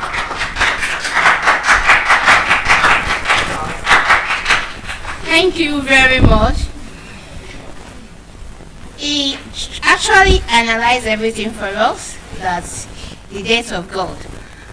But you didn't actually conclude that indeed God is not alive. Whether he's alive or not, but whatsoever thing you believe in, then you know that your God is alive. Okay, my name is Fadiji Temitope, and I'm happy to be there again. At this moment, I'll be speaking on why quality matters in everything. Why quality matters in everything. At times you may be thinking that you're just doing something for a fun, whether you like it or not. Whatever things that you find your hand in, that you lay your hands on, do it diligently, Do it very well. Do it with all the strength that you have in you. Because you don't know who is watching or where it will get you to. So that is why you need to do it in your best. Why quality matters in everything. The standard you set, every standard in you that you set in life is for you to live. So the standard you set is a life you live. So you need to get quality out of everything that you desire. And then you might be thinking that you're just doing it. Nobody is observing, nobody is looking at what you're doing. But believe me, people are observing, people are looking at what you're doing. So and that is why you need to put in your best, the very best that you can do. What is quality? When some people are talking, they will say that quality, do you want the quality or quantity? And then many a times, let me give us example. Somebody is hungry, another person is hungry. And to one extent, someone is saying, I want all the classes of food in my food. So I want to eat protein, little bit of carbohydrate, fat and oil. And somebody is saying, I want to be full, I'm hungry. And then the both of them enter into a restaurant and they place their order. Someone said, give me 6 wraps of fufu, 2 meat. And somebody said, give me a spoon of jollof rice, fried rice. Do you have moi moi, chicken, or turkey? And then I want salad beside it. Who is eating quality? Who is eating quantity? Somebody that said, give me 6 wraps of eba or fufu. And in fact, then they will ask him that, what of meat? He said, one pomo and 1 meat. Or you even say, you know, the fish that we call it in Nigeria, they said oshuka going. Some people call it ram fish. All those the egg fish, is it egg, abi? I don't know what we call it. So it's that fish. Somebody said it's not catfish. Thank you, Eja Panla. And you said, put 1 panla fish there. Oshuka going. Some people call it oshuka going. Toka. And you say, put 1 pomo. And somebody is saying, give me jollof rice, small portion of fried rice. I want moi moi. If you have plantain, please add it. If you have, and you are now telling me that you don't know quality and quantity. Somebody is looking to nourish his our body. Somebody is looking to fill his or her tummy. That's just the basic truth about it. So I'm saying the standard you set is the life you live. So what is that standard? That you're actually looking forward to say why quality matters in everything you lay your hands on. Let's start with this. The quiet power of standard is task done well. Just have that at the back of your mind. Every task that you want to engage yourself in, make sure that it is properly done. Know which would not just go into it and say you want to establish yourself into it and just for the fun of making you know the way Nigerians used to say it, one kakomari change there. As in, let us be making little small money, getting something from it. don't start anything on that. Start it with the heart that desire that you want to put in your best. That's the very first thing that you need to do. You know, standard matter in every moment. Whether it is noticeable, that thing that you're doing, or not.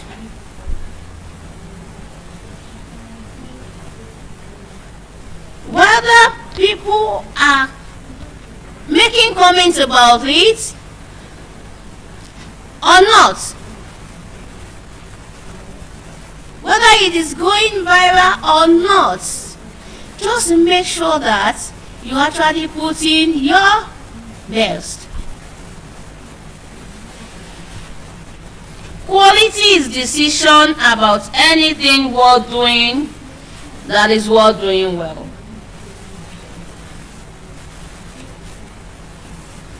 Why is it that somebody gets a nice t-shirt, another person is putting on a nice t-shirt, and people are doing comparison and they are saying, no, this is the fake, this is the original. You remember there was a time that people are putting on, what's the name of this? They will say Balenciaga, and somebody will say, you have the fake one, this person is putting on the original. That is what we are talking about, quality. Because it's not the same energy, it's not the same material, it's not the same process that they put into place for the original and the fake. No. Somebody is saying that I want Timberland, and somebody is saying I just want one, what do you call it? Any shoe. It's not the same thing. It's not. It's just like a bride that is getting ready for the day of her wedding, and then she went shopping and she just said, okay, just give me any white shoe. And is it not, the bride will not do any stress on that day? Is it not just to walk down to the altar and get to the reception? It's not as if she's climbing mountain, and it's not as if she's jogging or doing any exercise. In fact, she's the center of attraction that day, so she's going to walk majestically to the altar. And in the process of going to the altar, the sole of her shoe removed. As a result of, she didn't get quality shoe, because she just said that, is it not just for that day?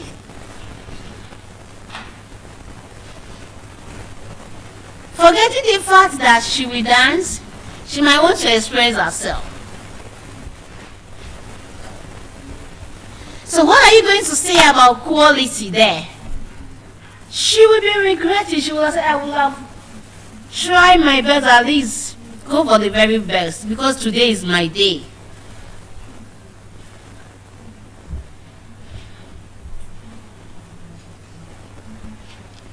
We say that quality is decision about anything worth doing well.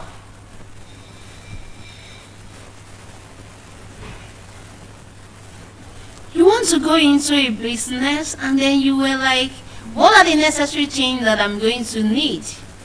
Don't just look at that business that I just want to run it for the next 6 months.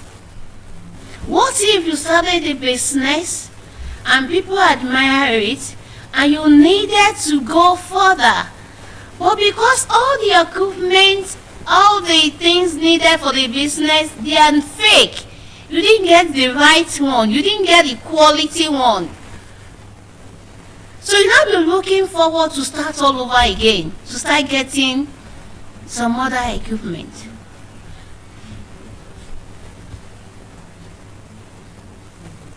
Now let's take for a case study for you to know that quality matters in everything.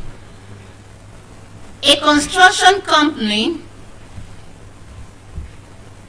giving quotation for 3-bedroom duplex to get, and then they started using inferior materials. In fact, the block for the building, they are not strong, they are not solid blocks. In the process of their construction work, after some months, almost getting to the finish line of the project, and the building collapsed. What do you think will happen to the site engineer?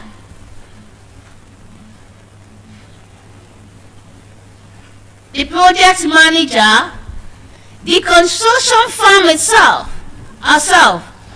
What do you think will happen? Waste of time, waste of resources, waste of energy. Because a project that is supposed to take them 6 months, eventually will take them more than that. And they will need to start all over again as a result of making use of materials that are no quality. The lady came in the other time and she was saying, if you say you need 12 mm iron, you get to the market. If you don't go with site engineer, if you don't go with people that are expert for the job, you will buy 10 mm for 12 mm. And if you don't know, you will use it. And let's say you are planning for 3 or 5 or 7-story building. In your mind, like the way my people say, they say in your church mind, you thought you used 12 mm. But the people that sold the material for you sold 10 mm for you. And at the end of the day, you have cases of collapsed building.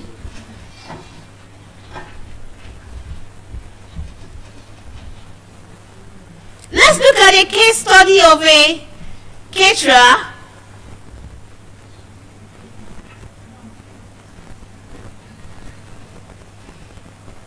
or somebody who was asked to prepare a cake for a wedding, and they didn't use the necessary material or preservative for the cake, and she was like, is it not for that day? Only that Saturday they will cut the cake and everybody will eat the cake. And eventually the couple already have another thing in mind. Okay, let's prepare small cupcake for the girls so that we can go home with our 3 tiers of cake. And she didn't prepare it very well.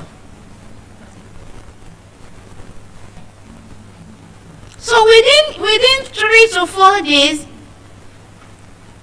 the cake is no longer in good condition. What do you want to say to that? Because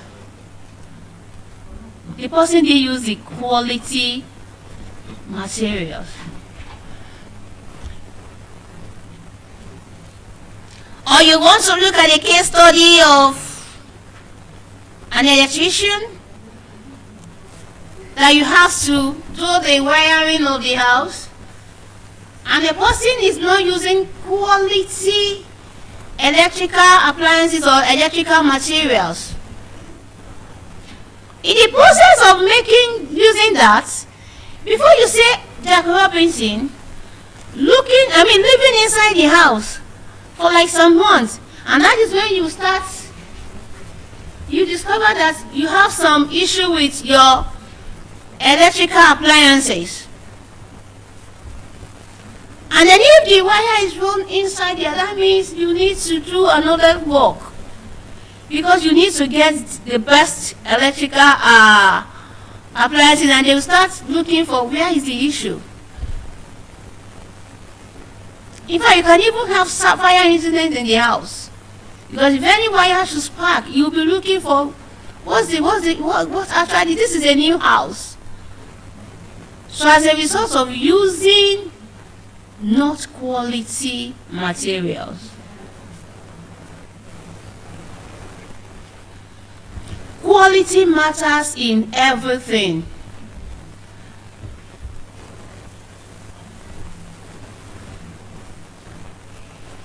There was a time that they said in a particular place for a newborn baby,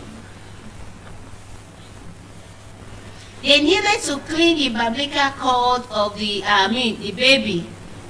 And because the mother of the baby got fake methylated spirit, and he started using it for the baby for some weeks, and they discovered that the navel is not, instead of the navel to be closing and getting ill, is disturbing the newborn baby. In fact, blood was even coming out. And then they went to the hospital and the doctor was like, what's wrong? You gave birth 3 weeks. This thing must have started closing.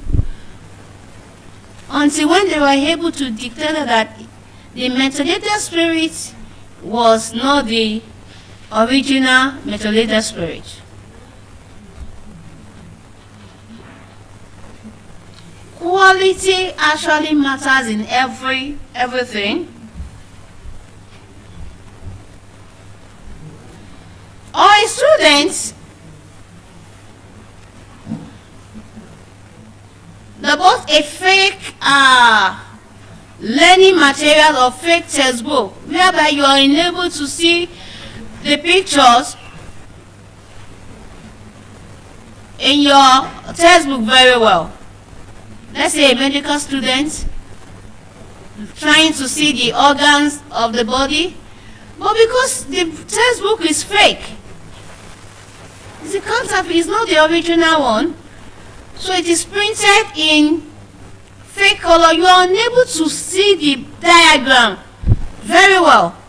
So what they are labeling, you cannot even say this is the right label. So if you got the quality textbook,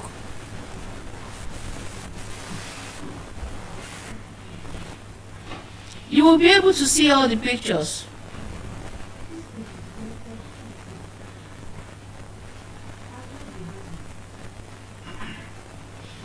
I'm going to give us a incident sometimes during my industrial attachment IT interior on their level.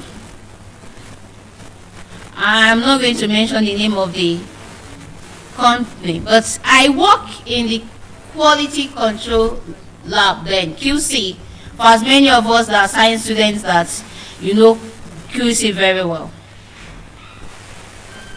Before production in every day, the people in the QC lab must go and collect their samples. You get a sample of the ionized water, the raw water, all the materials that they are going to make use of that day. You need to get the samples of everything. Then you take it to your lab. One of the precautions that you need to take is that when you are getting the materials, don't talk. In fact, the people in the QC lab has been using face mask even before COVID-19.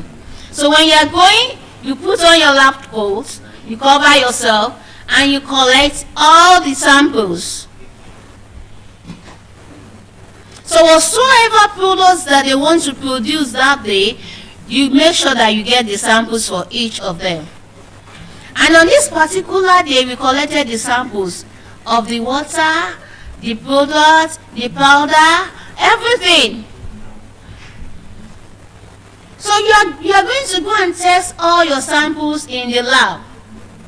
There's a PhD, there's a pH that you must come out with. Now after production, You're going back to go and collect the sample of whatsoever they produce that day.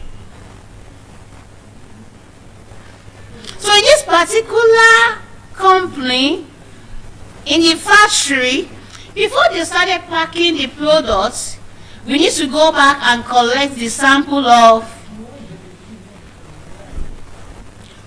the products for that day.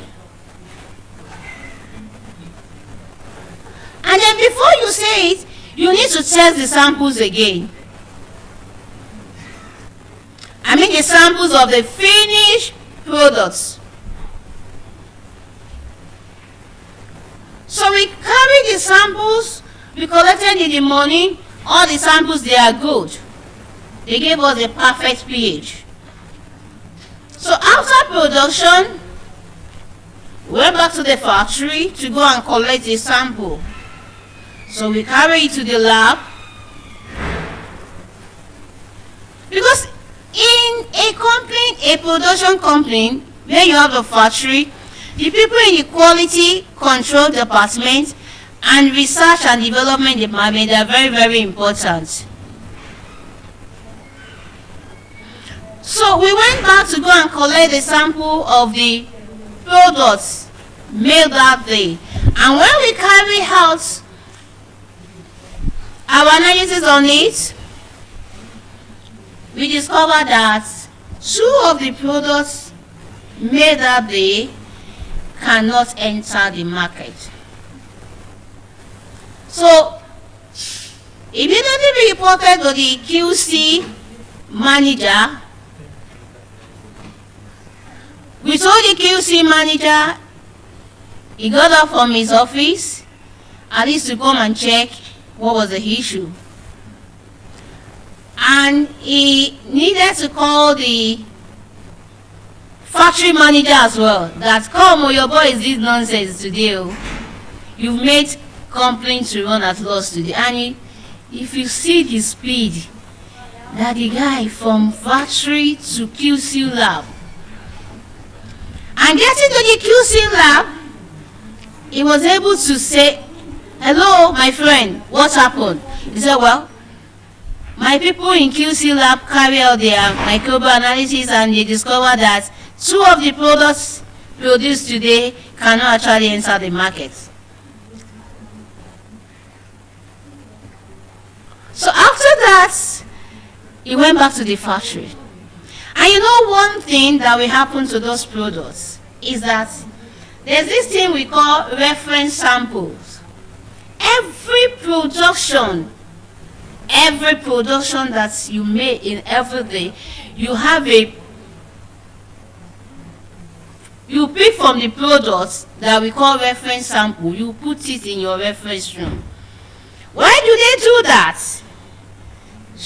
In case somebody should make a case that, oh, I bought this, your product, maybe it's a bottled water, and you said that they will go to their reference room to go and bring out their reference sample and show it, okay, what date, what month, okay, what year.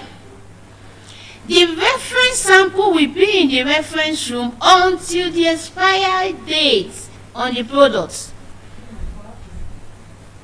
Because that is going to be their defense in court.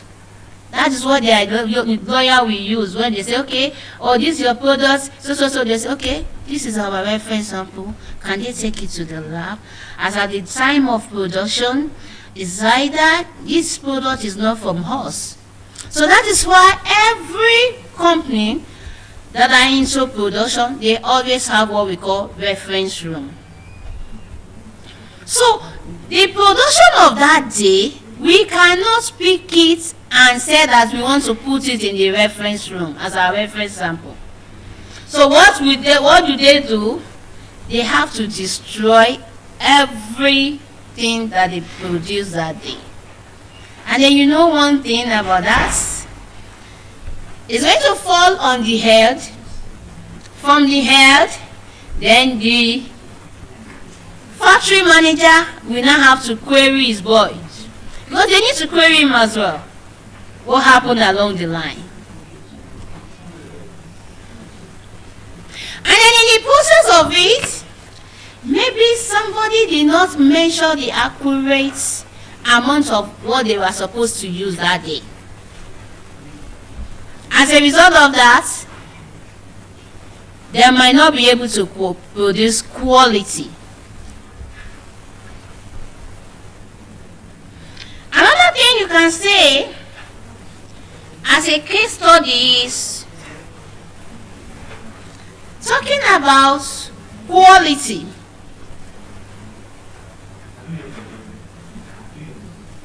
If you want to produce a cloth, let's say you are selling tailoring equipment, or you are into fashion. If you don't take the accurate measure of your client very well, it is possible for you to produce clothes that is not of that person's size, or the fabric that you will use might not be of quality. So what am I saying? That in everything you do, quality actually matters. Whether you like it or not, number one thing when we want to talk about quality is that quality as your identity. Yes. If you are being known for that, in whatsoever thing that you do, that people can say, oh, go and get it from him, go and get it from her. You will be repeatedly done. As a brand, as an organization, standards are demonstrated repeatedly. You know, there's this culture in some people, when they started something newly, they will do it very well. Do you agree with me? Because for the very first time, they say, okay, let's say you are into catering and you want to start making small chops. The very first week of that business, the pop-up will be very nice, whether golden, yellow, or what do you want to call it. The samosa, she will make it very well. The chicken or the snail that is going to be inside the small shop will be very good. And so people will be saying, go there, go and get it. Within 2 or 3 months, you start producing rubbish. And then you will not be wondering that this was not what you have been buying. And you will want to go and complain to the person that, madam, it's as if you are not making and he said, don't worry, it's my stuff. I don't know what use. It's a lie.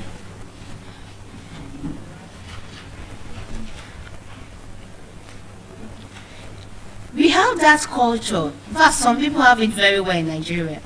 When they open a business newly, they will do it very well. Now the zeal, the computer that you use in starting that business, why can't you carry it along? Let people know that your brand for that quality. Yes.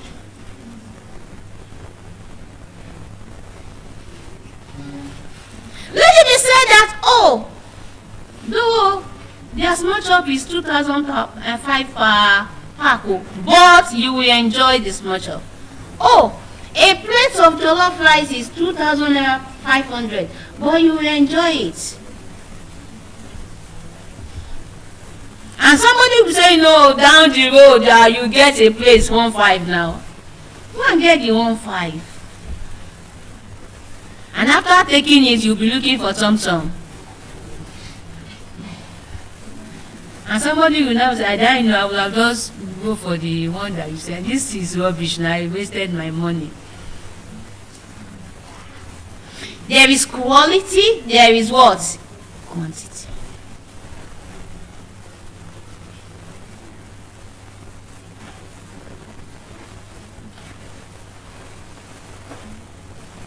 There was a time some people started making some pizza in this country, and you start recommending them, go and get this pizza, go and get this pizza, and it got to a stage. Boom, boom, boom. People started saying, what are they making? I can make that pizza in my house. Is it not to make the dough and... No, they started producing rubbish.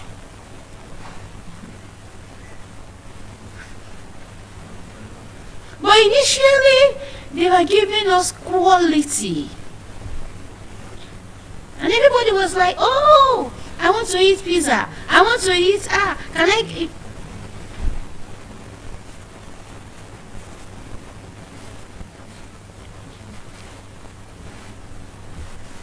Low quality is a choice. Yes. When you get something that is of low quality, it's a choice. Maybe as a result of you don't have enough time, or you don't want to spend, or there is no resources for that. So you desire to go for that.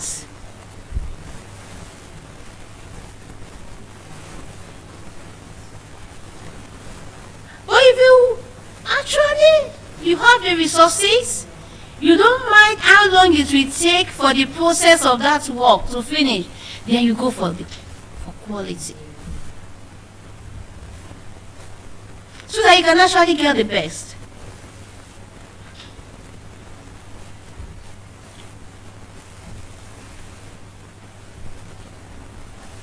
When you are looking for something, when you get something of poor quality, you will not even like it. Yes.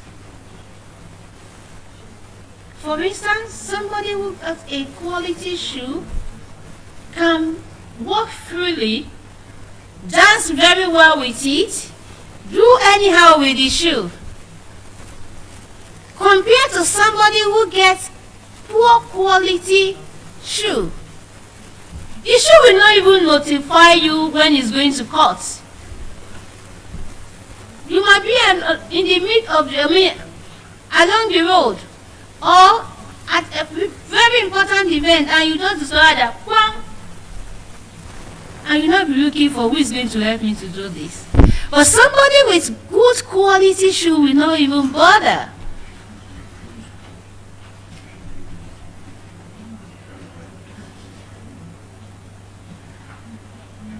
Another lesson is quality in small things.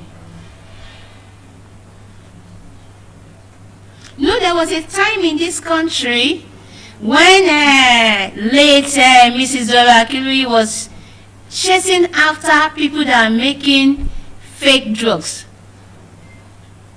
Because the same amount you are going to buy a bottle of Augmentin is the same of quality one, is the same amount they are going to sell the fake one for you. And you will use it. You will not say that the Augmentin is not working. Or you say that I take paracetamol, is not working. And at the end of the day, they will not discover that you bought the fake one. So it was a disaster for her then. Because the people who are bringing in the fake drugs, they are after her life.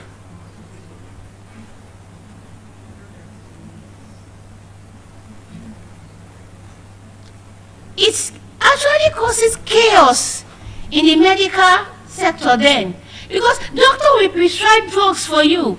You will get to pharmacies, you will not know that you are getting the fake one. So after some weeks, you will go back to the hospital and say, I didn't see any results. I'm still having this. You still complain the same symptoms that you have the other time.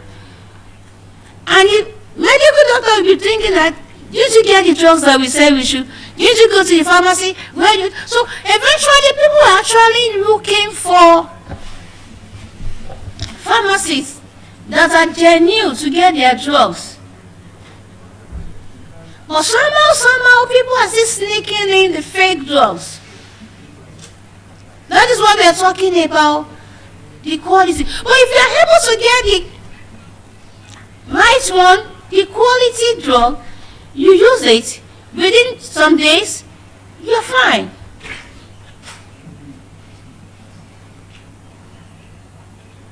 Then Again, do you know how many people that as a result of fake drugs that we lost them in this country?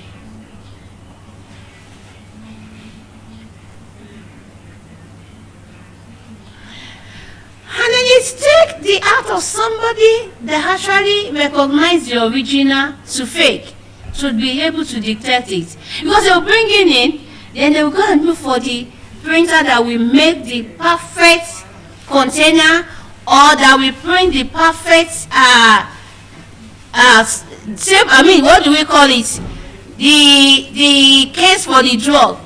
And so when you get it, you will not, before you could be able to differentiate the fake from the quality, then you need to be very, very comfortable with the drug. Those are the situations we find ourselves in this country then. Well, thank God.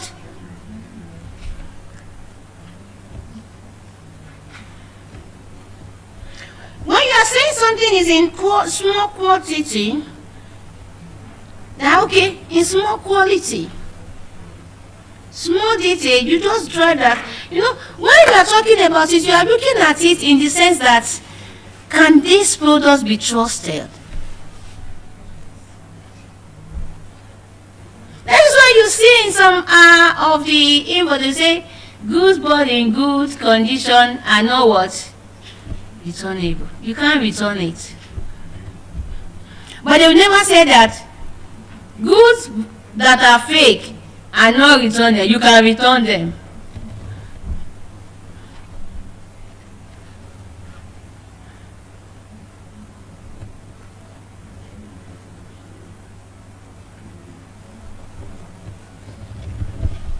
So how you do everything, it matters. You have to bring out the best of it.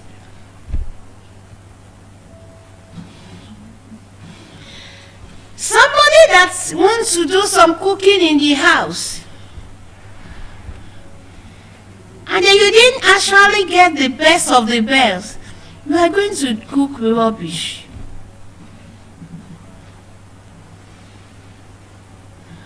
Or you are just saying, I don't have time. You just pour the beans, before you know it, you pour the pepper, everything, you just remove it. When you finish eating that beans, you must go to the toilet. I will not be saying, what's wrong with my tummy? It's a process. You did not take time to do the right thing. It's a process.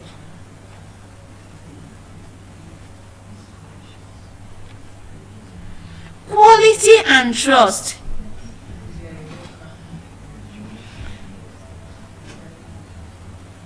Quality and what? And trust. They are together. Because when you are actually selling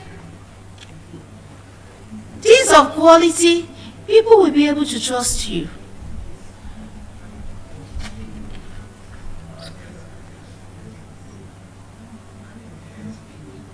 Do you get that?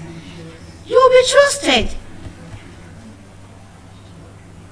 And somebody will be saying, just like a name in the household, just like the last time that I spoke about you keeping your name. So when we are talking about getting quality stuff, it's like you are trusted in that aspect.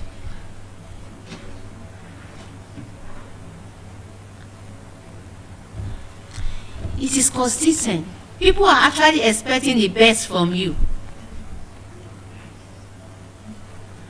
And you don't disappoint. Because the moment they go to you, they will get the best.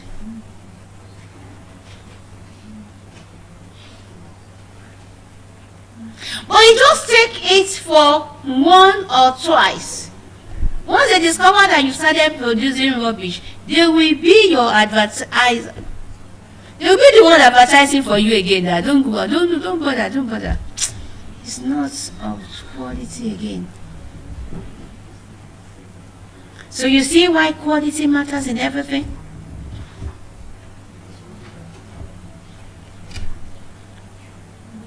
Because they actually be the one advocating for you, telling people about your brand, saying to them about what you produce.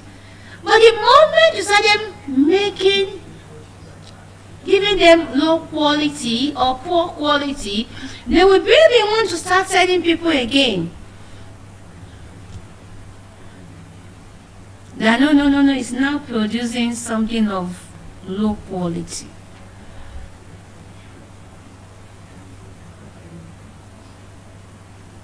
Low quality erodes self-respect, not what you are. Low quality limits you. Because it will not help you to go far. Like the case study of that company that they said, assuming that they did not destroy all those products, you don't know who is who, you don't know, they don't even know where the products will get to.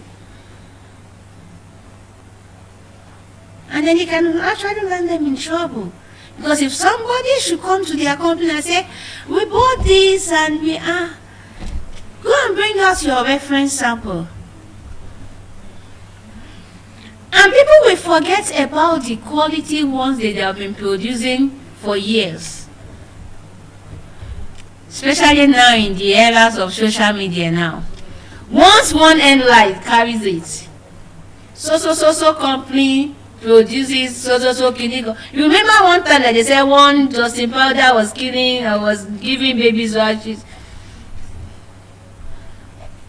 You remember the time that they said Indomie is killing people? Do you know the money they spend on advertisement before they could bring people back?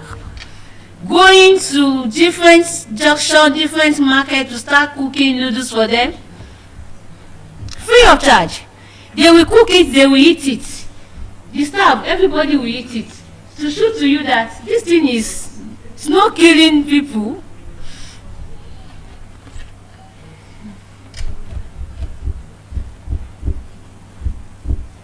I think the one that didn't really spread very well was the time that they said somebody finished taking mango and then he drank Gary.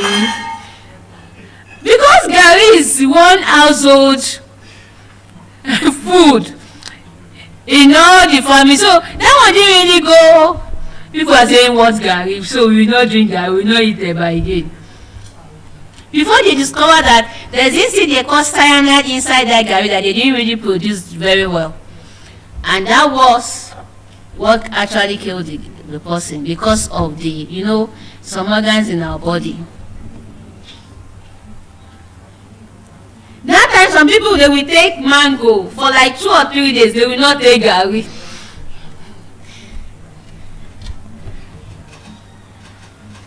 But when it comes to products that is being, people can actually, in fact, some people will not even go near that such product for the rest of their life. Because they've actually believed that as a result of that incident.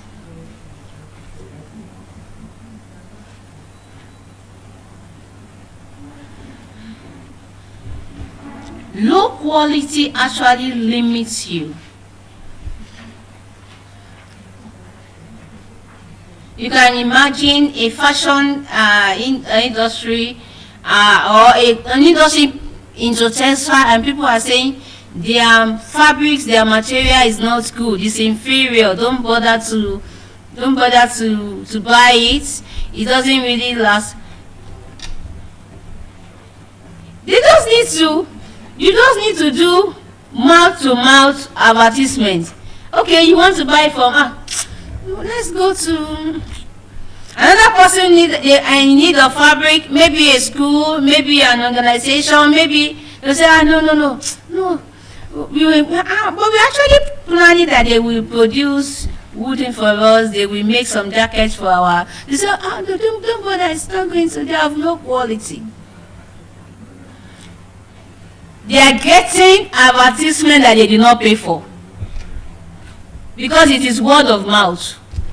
People will finish them with it. Now that we are even in the era of social media. There was a time somebody used one tomato paste and for weeks they are dragging that paste on social media. They started making series of advertisements. So for you to know how low quality will limit you, it will not make you to go far.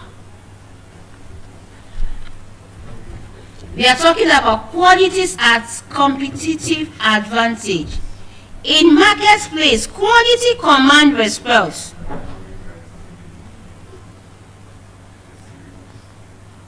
They will be the ones to determine their price. Go now, go and buy the one of low quality.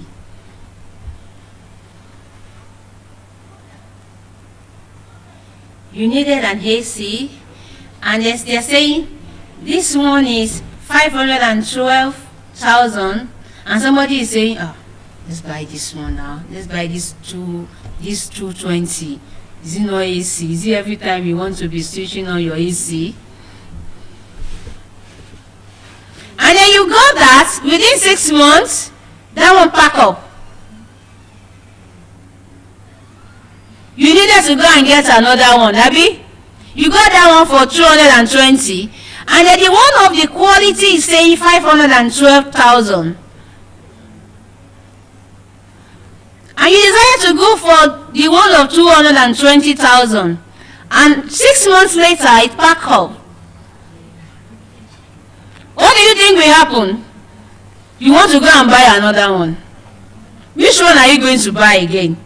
The one of low quality of 220,000. Maybe around that time, now after 6 months, maybe they've started selling it for 250,000. So if you go for the low quality again, the first 220,000 plus the second 250,000, making how much? Is it not close to the amount of the quality one?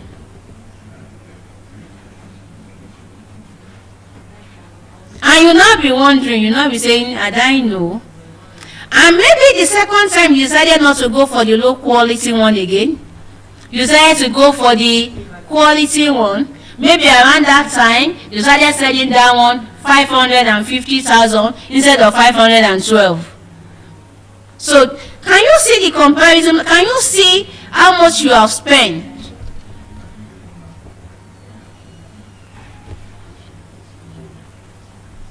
So you see why some people they want to get some stuff, they will say, give me the best. And you know one thing I like about Nigerians? They will say, we have the original, we have the ofeke. Which one do you want? Now they even have the medium one now. Because for ladies, for us that have putting on fabric, when you go to the market, they will say, this one is of low quality. This one is medium.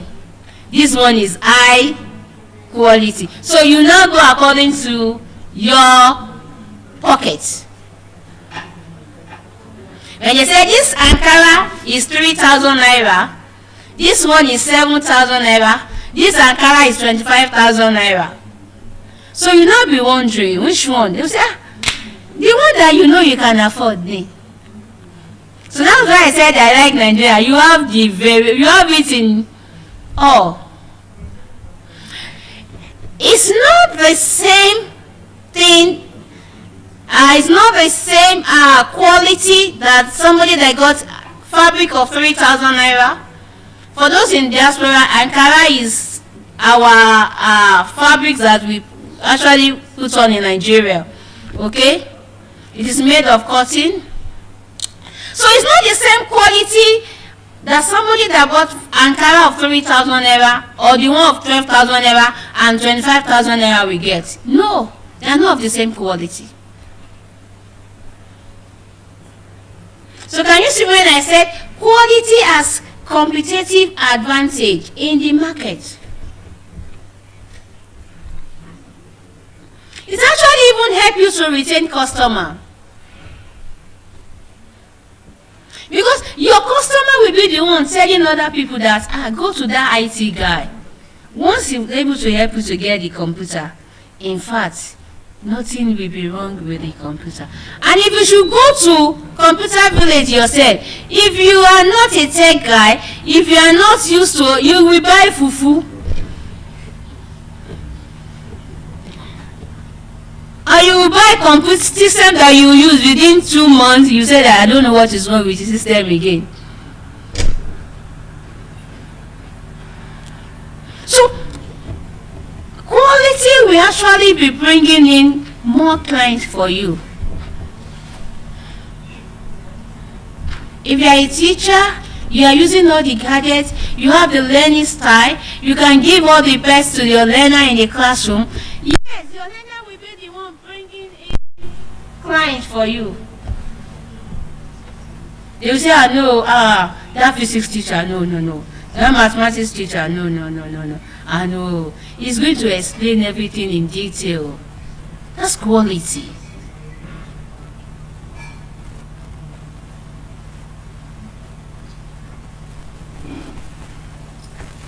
Or you are into a catering service, somebody will be the one recommending you, saying that no, I call them for your event. Your guests will enjoy their meals. It's not as if the one that they will eat, they will be going to the toilet. No. So quality is bringing in what? Is advertising itself.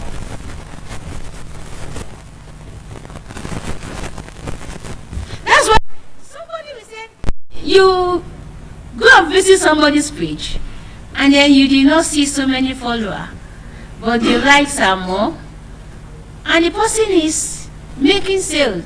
What happened? It's referral. It's people that have enjoyed our services that are referring people. That's quality.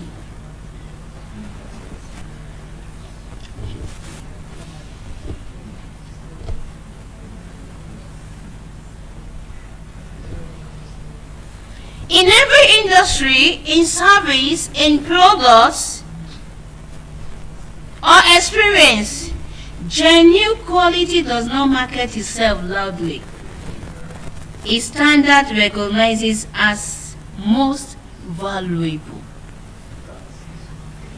It doesn't really make noise.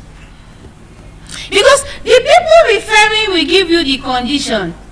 Although in that their IT company, they are very, very expensive. If they should handle your financial this thing there, but they will do it very well. The person will have put the clothes there. So when they come into your DM, you don't need to do more work. You just need to do some finishing and just tell them about you. This is our company. This is what we do. Okay, what part of our service do you need? Okay, this is what we render. And then they will say, okay, name your price. The person doing the referral has already told them about you. So when you name your price, they won't be able to say no. Because they are actually looking for what? Quality. They are looking for quality. For them saying no, the only thing they will do is, okay, let's bargain. Okay, can you bring it down? Can you do this for us at this fee, at this rate? Can you do this for us? Because they want to have a taste of your service. They want to enjoy your service. So they won't even bother themselves in actually paying for the service that you want to render. But if you have been able to mess up with low quality, nobody will do the referral. Nobody will do it.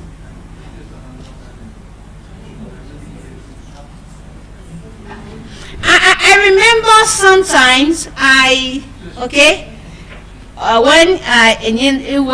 got married to my husband, and then we have this wardrobe that was very small, and then we needed to make a new one, and I was pregnant then, and then along the way one day we were just moving down our street, and I think like 3 streets away. And then we saw this furniture, this carpentry workshop. And the guy displayed the wardrobe, the new one that he just finished making outside. And I said, my husband, let's walk in, let's ask this guy. And then we asked him how much. He says so this. And because my brother-in-law too is into furniture work, but he was not living, he was not around. So we called him, he said we wanted to do this. Okay, ask the person, which wood is he going to use? He said, well, ask the person, what kind of wood is he going to use? He gave us 3 different wood. He said, mahogany, Iroko, Acacia, or something like that. He said, any of the 3, once he was able to use that, then the best. And the moment he asked the guy said he's using this particular one, okay?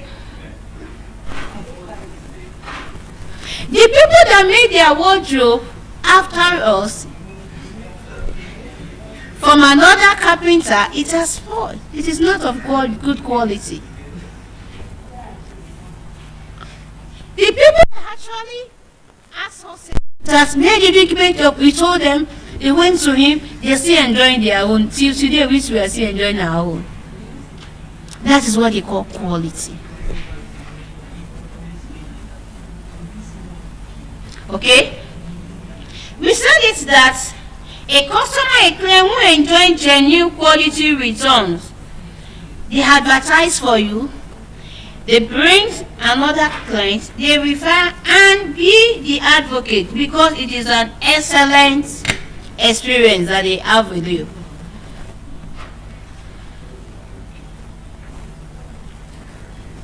So by so doing, they are not afraid to tell somebody about you.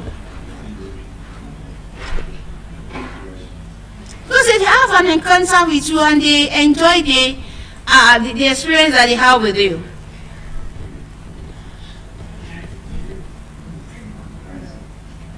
So because you offer them quality, they are not afraid to advertise your work.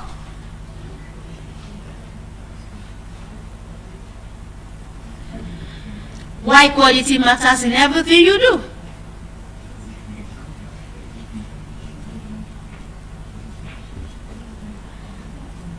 We said it's that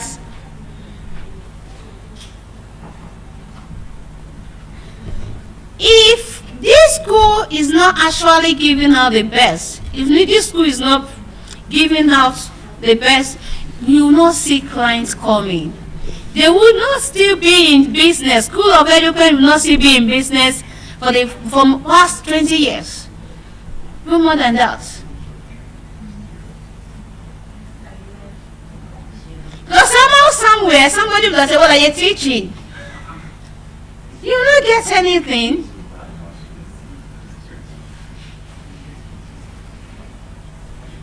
So why do you think when people are advertising their product, they will say, hear the testimony from our customer, hear this from our customer? It's because they've actually be able to dish out quality of the service or whatever thing that they render. They will say, hear the testimony from our customer. If you're not giving out the best,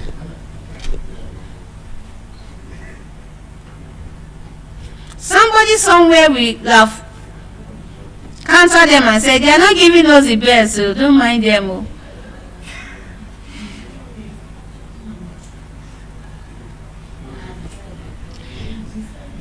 Quality on relationship or character, you bring out, if you are into a relationship, bring out the best in you. The way you treat people, the way you treat your customer,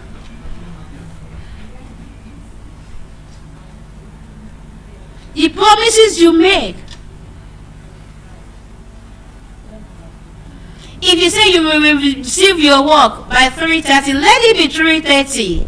That's part of quality.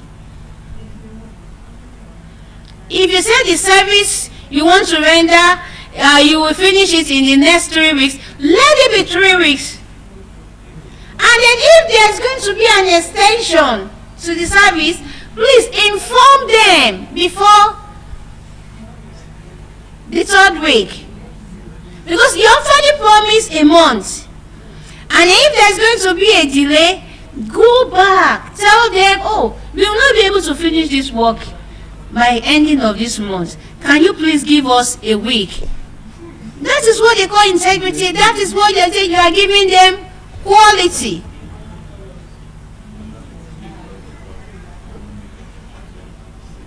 Do you get that?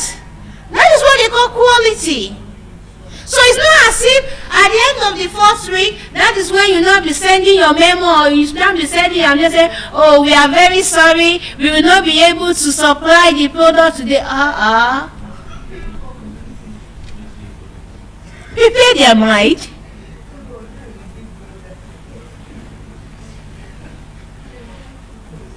Let them know so that they will not be looking forward to, oh, you will be bringing their goods, you will be bringing their products in the next 3 days.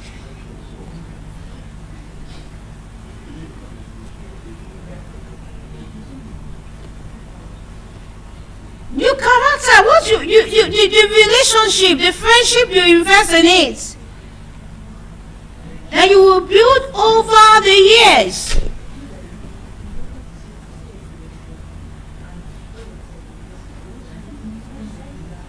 Did you get that?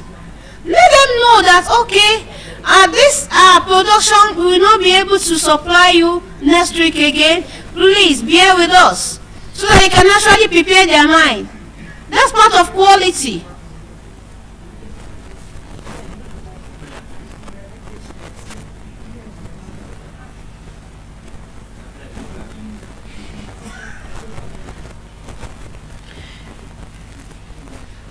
Quality is a choice.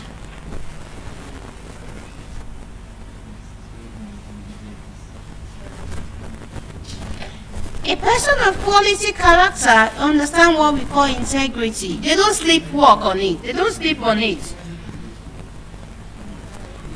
They are always full present. It's not that they will see you today. They are coming to your shop the next time, you are not there. You open anytime you like, you close anytime you like.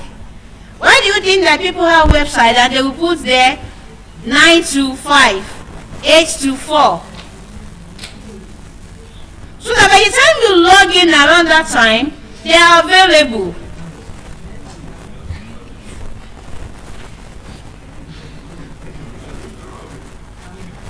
Not that they will log into your website, you are not open.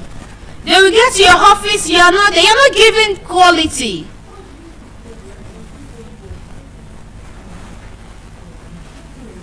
Then you offer to showcase yourself when you are broke, when you don't have money. That's when you are ready to work.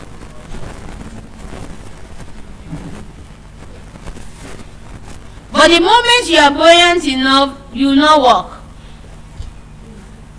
And then when they want to get your service, you say, I don't think I'm available. That's not quality. You're not giving out your best. Put a structure in place. Let it be working. If your website is for 8 to 4, 8 to 5, put it there.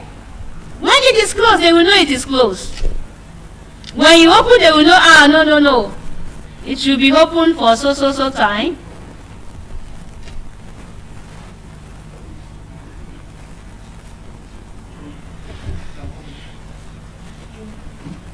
In my area, we have a particular restaurant. People already know that they don't open on Monday. They've programmed their service, they don't open on Monday. And then we have a particular place too that once it is 6 p.m. they are done with the service for that day. So if you should get to their place by 6:37, you are not going to buy anything. They will tell you we have closed.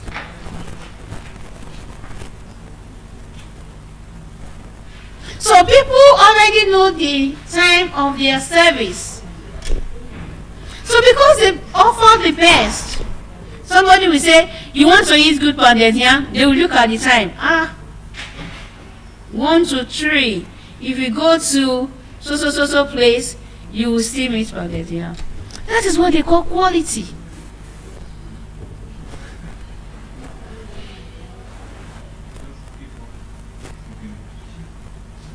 So everybody focus their attention, they targeted that time. And what is it time for their closing time? If you get there, if they are not going to, they have closed. So you won't even bother yourself, you don't even waste your time.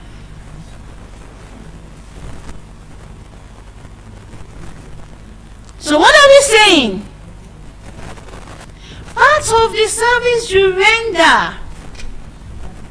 Let people be able to reckon with that. Know that you will open today, in the next 1 week, they will be coming to your office, you are not there.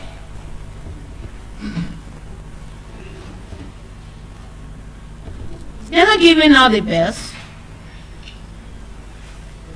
And we are saying quality matters in everything you do, including your time.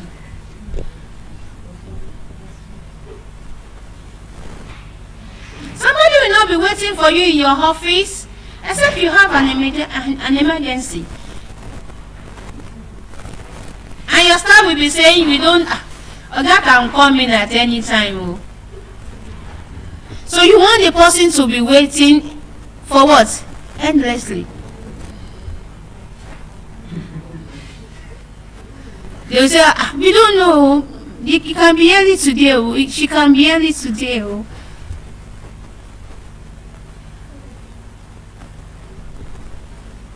What of when you keep promises? I said this before.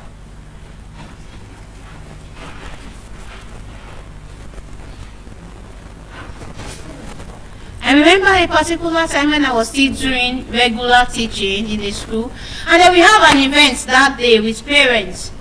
I think is it appreciation day or Christmas party? And we gave a particular caterer to cook for us.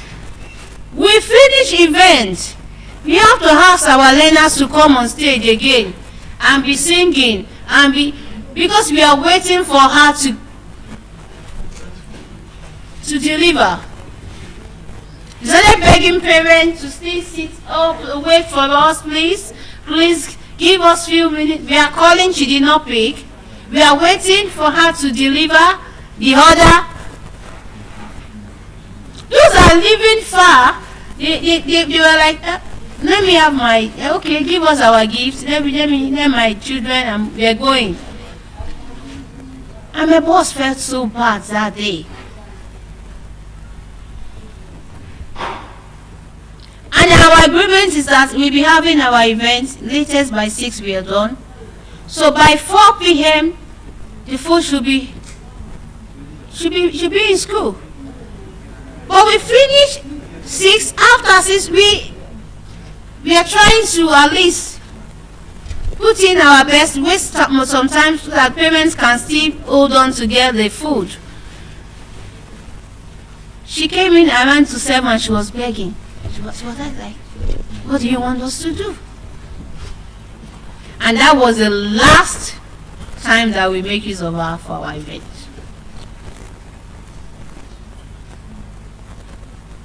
Quality matters in what? In everything. When you an artisan and you are giving a work, don't use inferior, don't use material that are of low quality. I said it before. I said in Nigeria we have low quality. They now have medium. They now have what? Tell the person, if you use this is the best. But if you know this is the one that you want to use, this is the amount. And if you want to use this one, only that you will change this one 17 times before you could be okay. But if you use this one, I can tell you, I can guarantee you, in the next 10 years, you are still using it. Tell the person. That's what they call quality. So if the person now insists that, oh, no, go and buy that one for me, I don't have money, then you will know it's not you. In fact, there are some artists that they will not do it. They will say, no, I don't do anyhow work. It's either we go for this, or maybe we forget about it. Because they won't want, because you will not be the one to tell them that you are the one that has them to use that media or that low quality. What they will be saying that, who made this pillar for you? Who did this staircase? You say, don't mind that stupid brick, You will not tell them that you are the one that said they should use one cement for 50 blocks. When the person is saying a bag of cement can only produce 25 to 35 blocks, you say, no, now, try and manage it now. It's the house that I want to use for commercial purpose. We want to rent the apartment house for people. I'm not the one living there.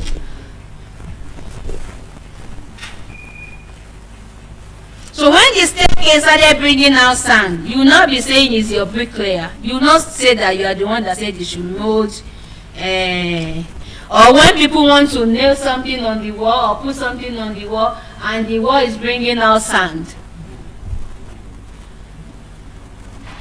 Because the bricklayer will not be there again to defend himself. The engineer will not be there to defend. So some people will doubt it. They will say, no. We don't do that. We don't do such thing. So that you go for the quality, for the best, and then let's work together. You want to change a socket, the electrician is saying, this is the best. You are saying, just buy this one, and just fix it there. When it has an issue, you will not say that you are the one that just said you should just buy that one and just fix it there. So they will say, okay, it's either we are getting the best or we just forget about it. Because the person will not be there to defend himself or herself. You know, we say, this guy, and I said you should change this socket. When did we change this socket? Few months ago. But the guy told you that you should get the best. You should get the quality one.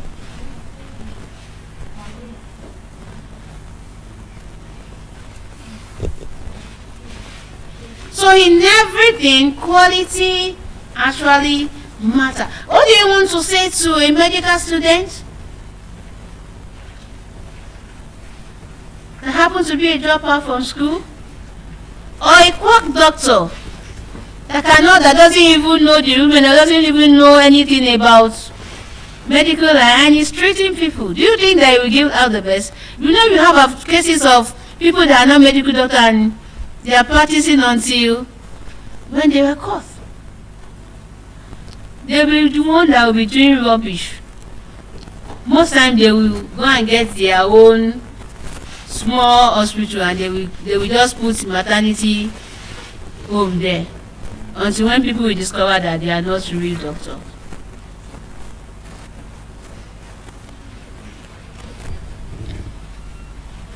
So most times when we are talking about it, we are talking about quality.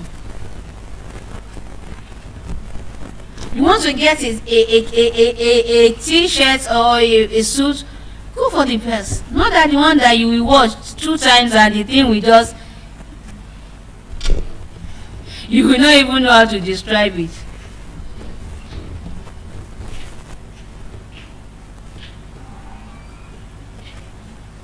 Like some people will say that, okay, you enjoy yourself the way you have your money.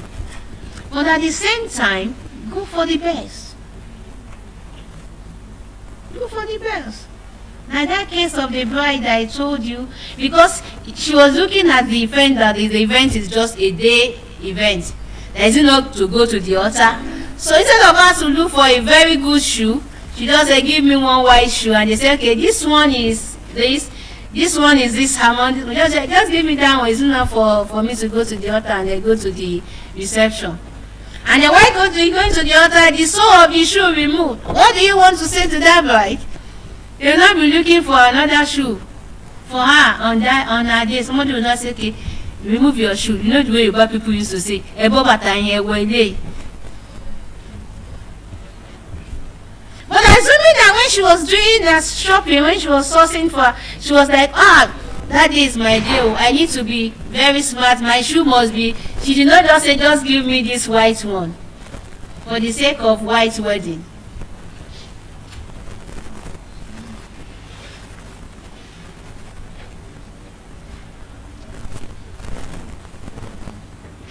Your output is your signature.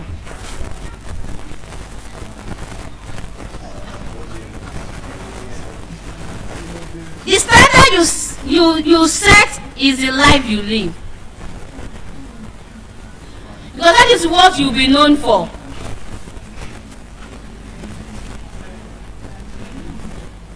They will say they are always giving us the bells. They produce quality shoe, quality material, quality bag. You know, we have a particular place in part of Nigeria. They will say that, do you want this one? You all know the place. They will say, Ashe Otiloraba.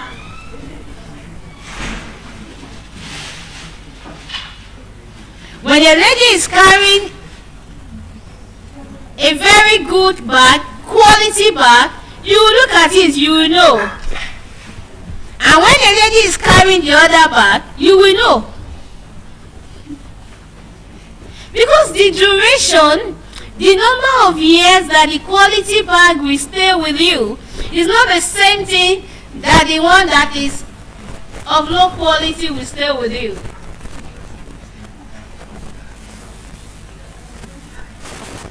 So you set the standard.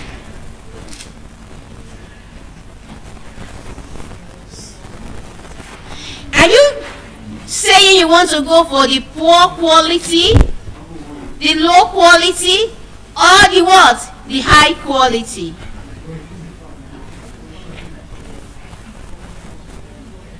But maybe you may be saying that the one of the high quality is going to be a bit expensive, but don't bother.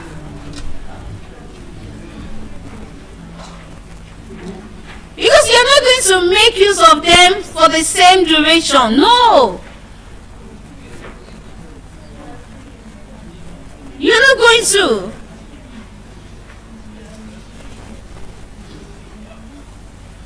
A building that is being constructed with low quality material cannot stand the test of time cannot be compared with a building of high quality materials.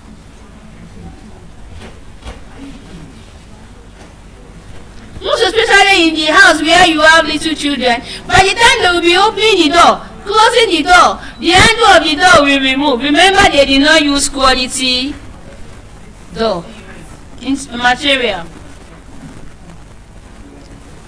So they will change the door or the handle of the door like 3 or 4 times, equivalent to the amount of a quality door.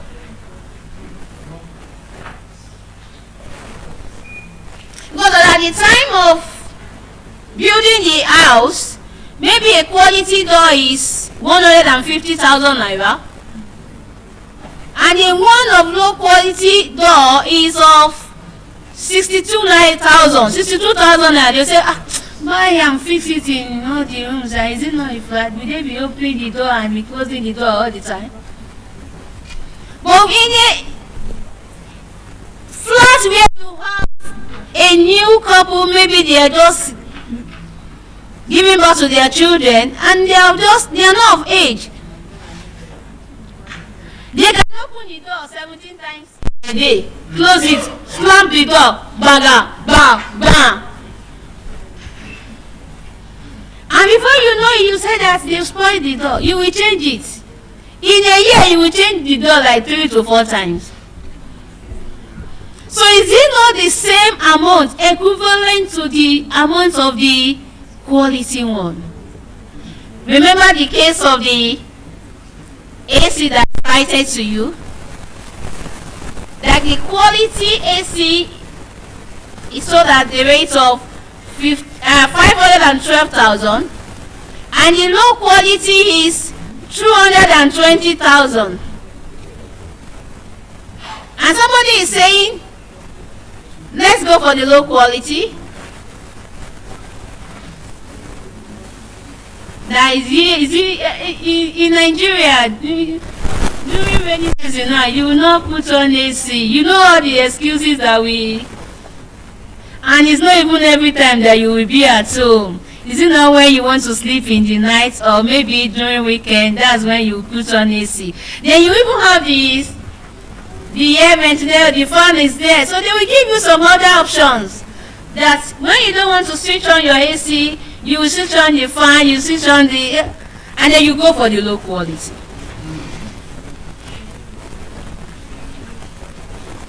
After 6 months of making use of your low quality, the AC pack up. So if you want to buy another one, are you still going to buy the low quality? If you are not going to buy the low quality, if you are going for the high quality, remember that you've wasted 220,000 when you got the low quality. Because you are looking at the amount of the high quality, 512,000, 220,000, and you decided to go for 220,000. Now when you pack up, you are not going for the high quality again. And somebody that is not wise will still go and buy low quality. Maybe after that 6 months, they started selling low quality for 250 instead of 220. 220 plus 250 is what? Is it not equivalent to almost the amount of high quality that you refuse to buy in the first place?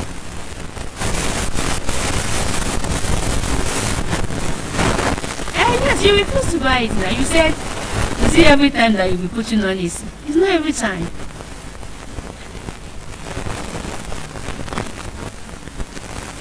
When we are talking about what? Quality matters in everything.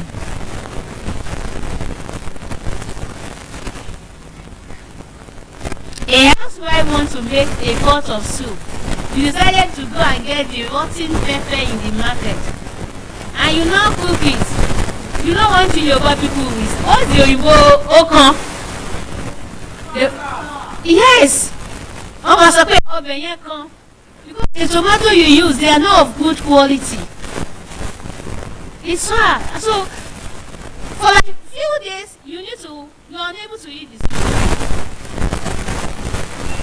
Why did you decide to pack the rotten tomato? Why? Because you see that one is more than what? Maybe the quality one is just 6 or 7. They say it's 500 naira. And the rotten one, they just help you to pack everything together. You say, if I just carry 2 of this one, we make a pot of soup. A pot of soup that you will now be able to eat. Now, can you see the reason why you need to go for quality in everything? Quality actually matters.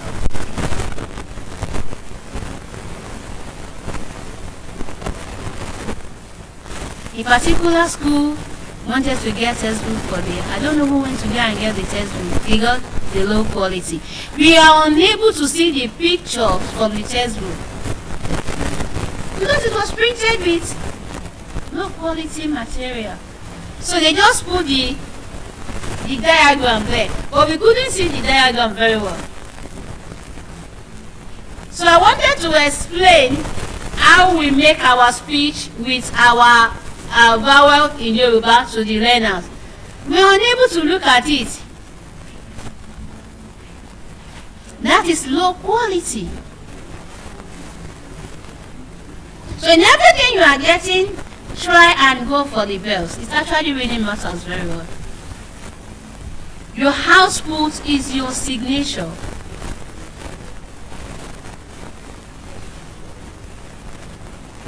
I said it that it is our culture in Nigeria. When we want to start something new, we do it very well. Who are you encouraging? Or who are you trying to impress? that we've set up this business, come and see what we're doing. Or yourself. Because if you should go with the zeal of the very first day production, you continue in that trend, people will start telling other people about your business. That you are giving them the best. It is of a quality.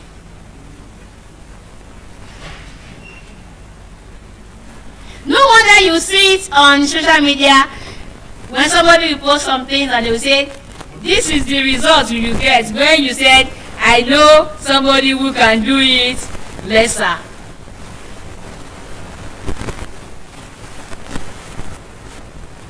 This is the result you get when you say, I know somebody who can do it cheaper. And they will be comparing your cheaper aspect to the best one. And at the end of the day, you will spend double. You will even spend more if care is not taken.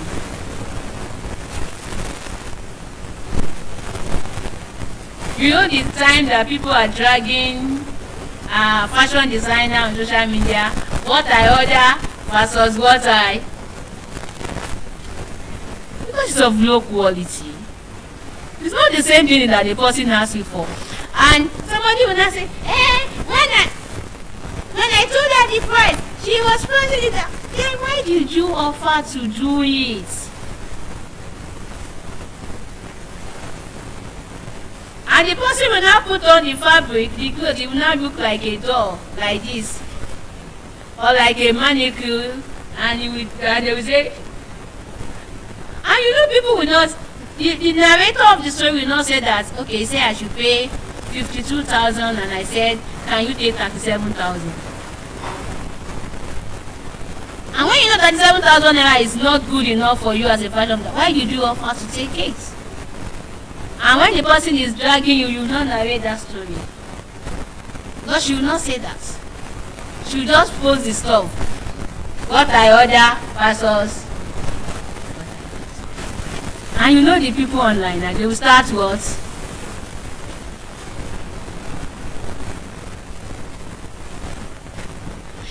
Quality matters in everything. It actually matters. Whether you like it or not.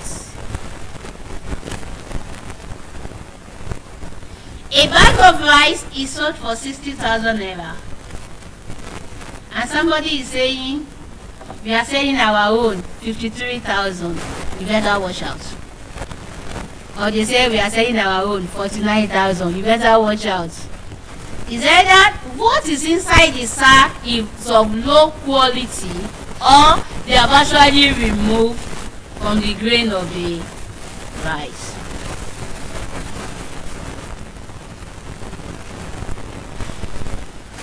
And you now carry it, you now get me. This rice is not 50 kg. You not go for the best. You need to go for the.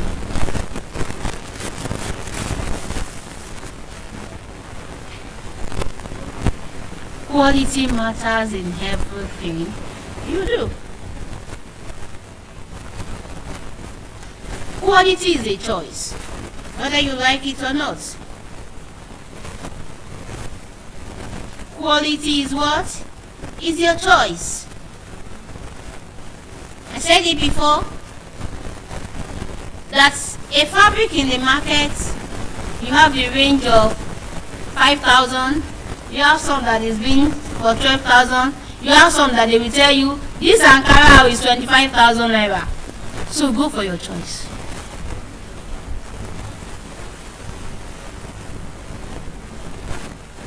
And the way some people will say is that as you have your money, that's how you are going to enjoy Oyibo. For the people in diaspora, we call the white men Oyibo. So if you want to get okay, let me make a case of blender. You know, blender of various quality. You have the ones that you can only use it to shred or maybe blend your stuff just for a while. And you have some that can crush so strong stuff. So it depends on the quality that you have. Now the time some people are showing some blender to us that can crush what do we call it? Bottle. Now there was a time they were showing to us, they will go and get stone and they will put it inside the blender. They will say, you see? Okay, she said, you see me. And when you go into the market to go and price that particular product, you need to. Somebody said, I have been saving for it from January. And I was able to get it December. The person is actually waiting to get the quality blender, the best. Black Friday.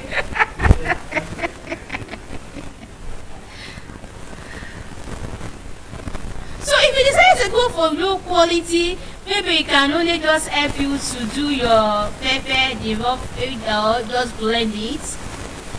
You can just help you to blend your okra.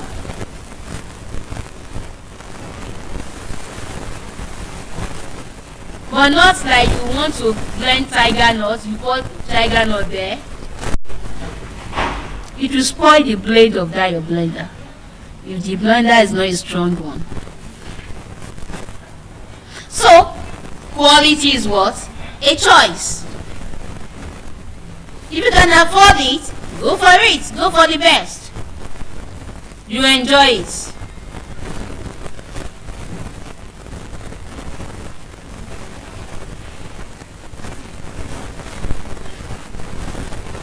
You want to change the tone of your tap and you ask the plumber to just get anyhow there, you will still change it again.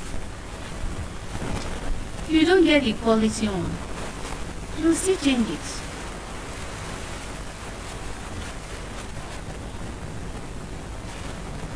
A new bride is getting a set of cooking pots. You just want to get anyhow cooking pot, and you will still buy another one maybe a year after. When you are unable to use all those ones again, you pack them away. You still go and buy another one. So why not go for the quality? Why not go for the best?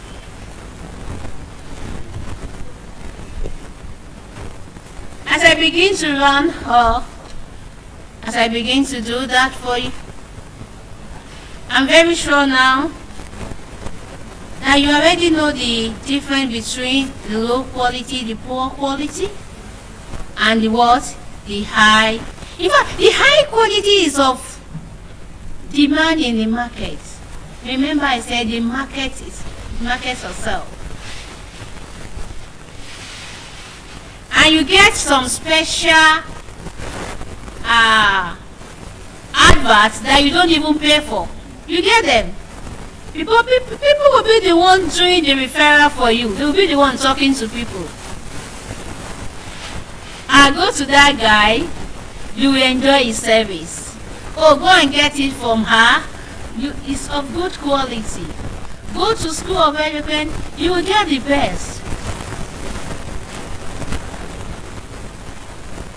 Why do you think people say that I get the value for my money? Because they are able to get the quality, they are able to get the best. Remember, once again, as I hand over the mic to the next speaker, remember I said quality is a choice. Thank you.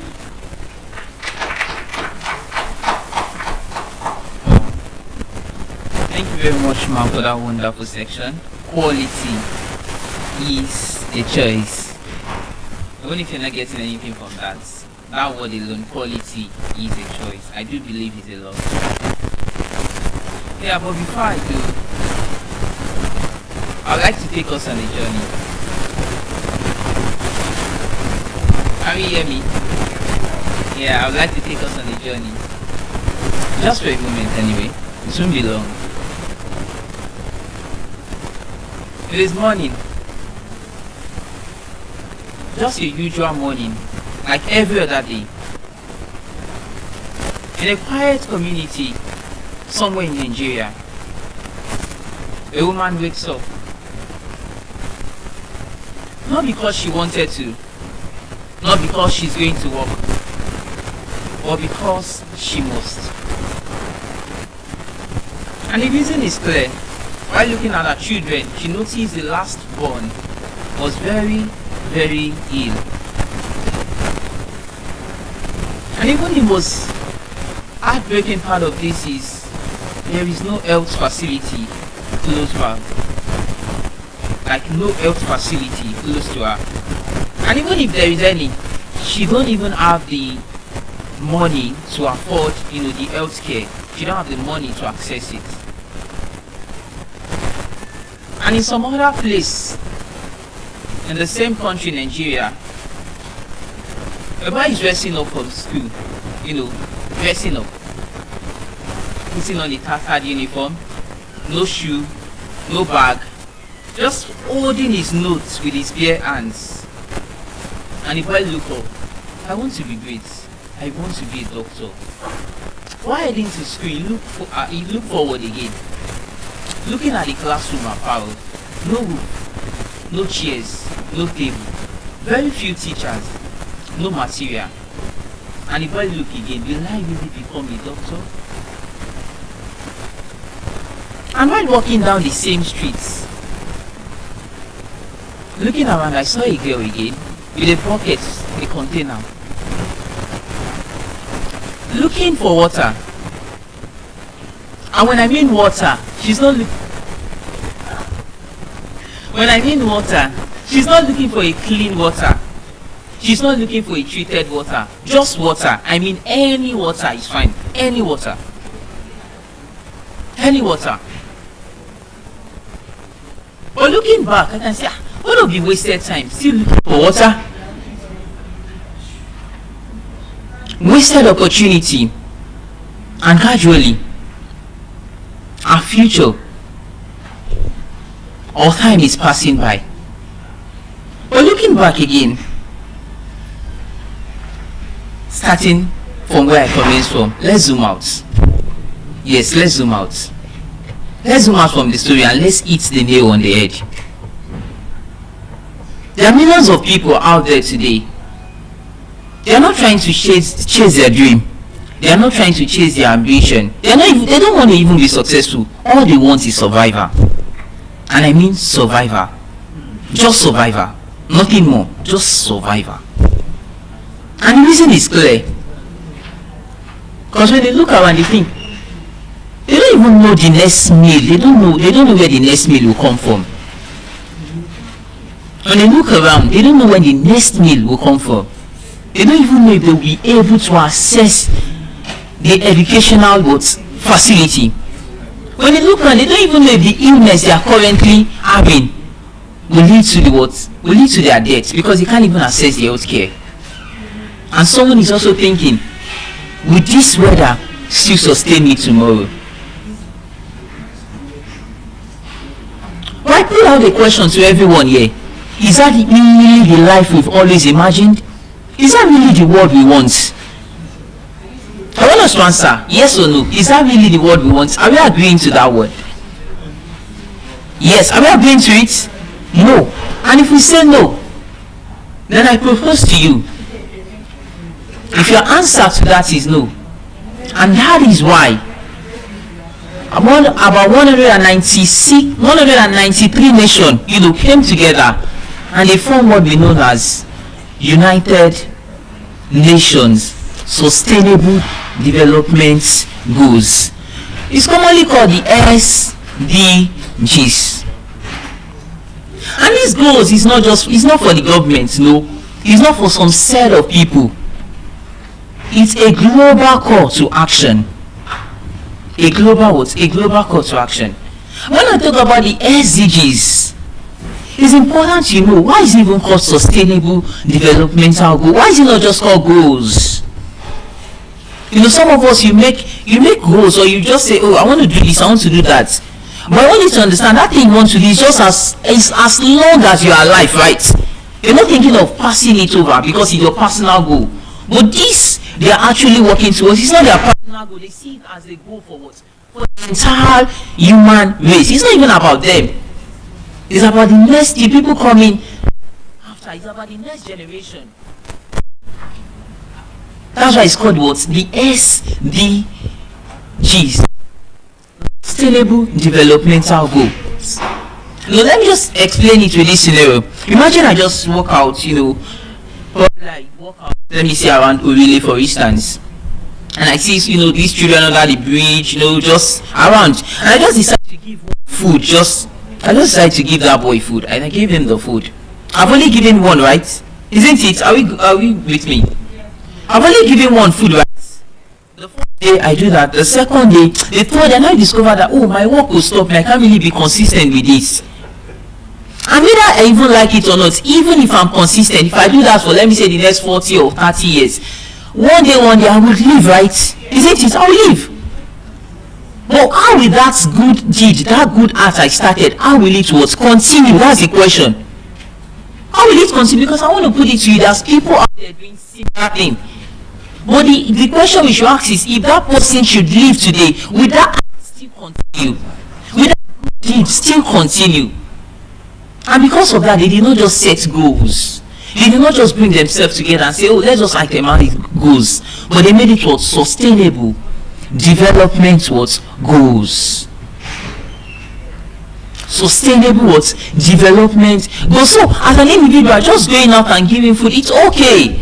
But instead of doing that, I begin to think, how can I make this sustainable? How can I make this developmental? That is, over the years, it does not just increase in quantity, but in quality, it becomes better over the day. And he came up with what? The SDGs. Yes, Sustainable Development Goals. There are 17 in number. I'm not here to list them to you, no. I'm not here to list them. I'm not here to mention them. But my goal here is simple, is to make everyone here understand. To equip everyone here to be able to act. And when you see your neighbor, when you see the child out there, you know what to do and you know why you are doing what you're doing. Because sometimes the reason of a thing is not abuse is inevitable. You might just look at, why am I really doing this? Why should I do this? But when you understand, you know, wherever you stand, you're an advocate of the sustainable developmental goals. So as you help that boy, as you help that girl, as you help that sick person, as it's not even about them alone, as you pick the bin beside you, as you refuse to drop nylon into the lagoon, nylon into the sea, you are keeping one or two of these goals. You know what? You're keeping one or two of the goals. The SDGs. So it's not for the government, it's not for some people, it's not for some, it is some certain kind of people, but it's for everyone in this room. And I know the next question you want to ask is, how can I be involved? Like, how can I go about it? How can I be involved? How can I go about it? Because I want you to understand. I said in my former speech that to build a better Nigeria, we need better Nigerians, right? So if you're going to really create that change, if you really, have that kind of world where all of this thing will be happening, then it starts with you, it starts with me.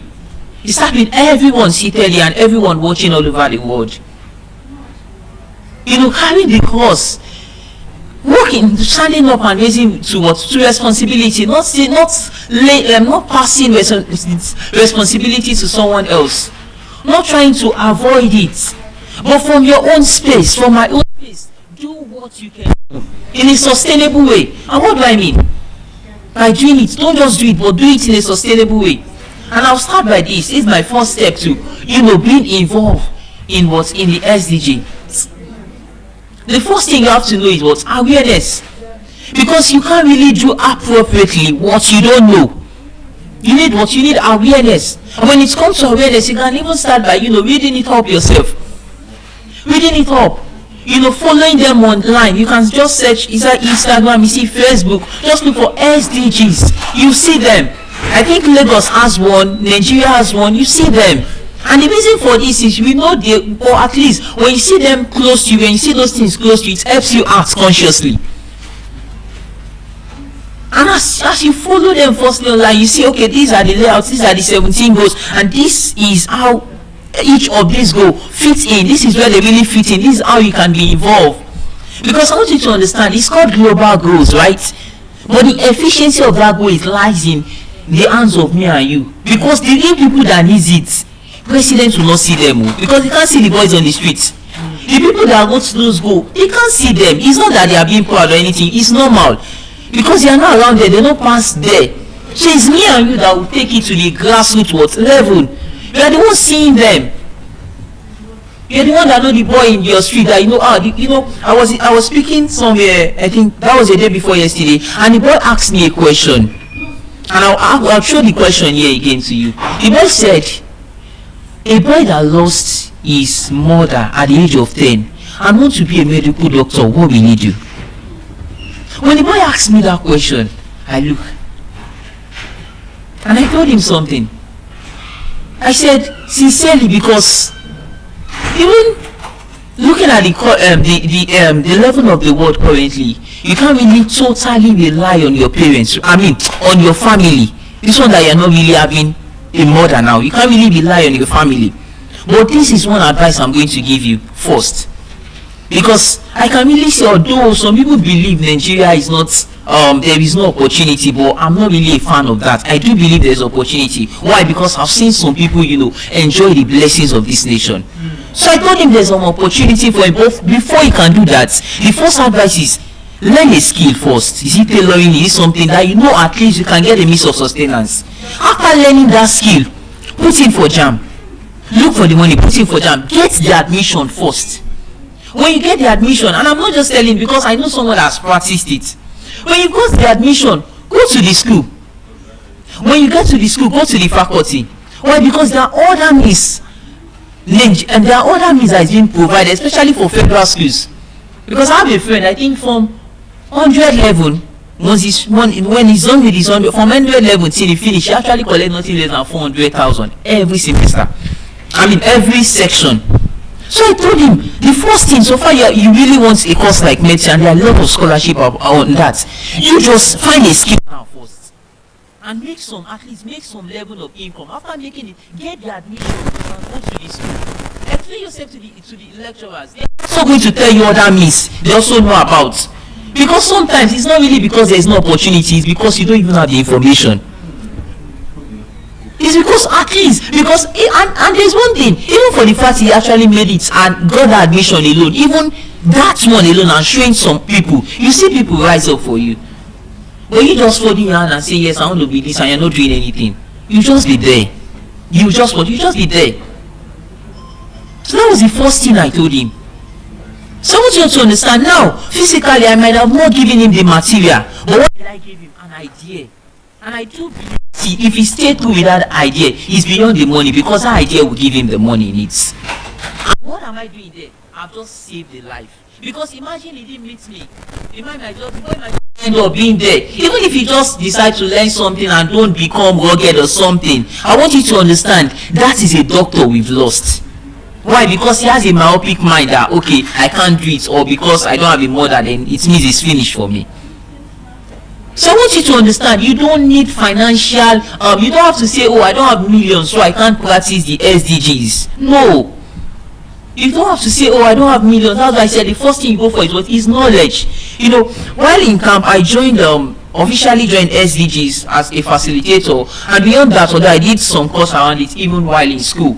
But I say that to say that while speaking with the state coordinator, now he began to tell me some things he actually did as a core member. I even earned him the presidential award.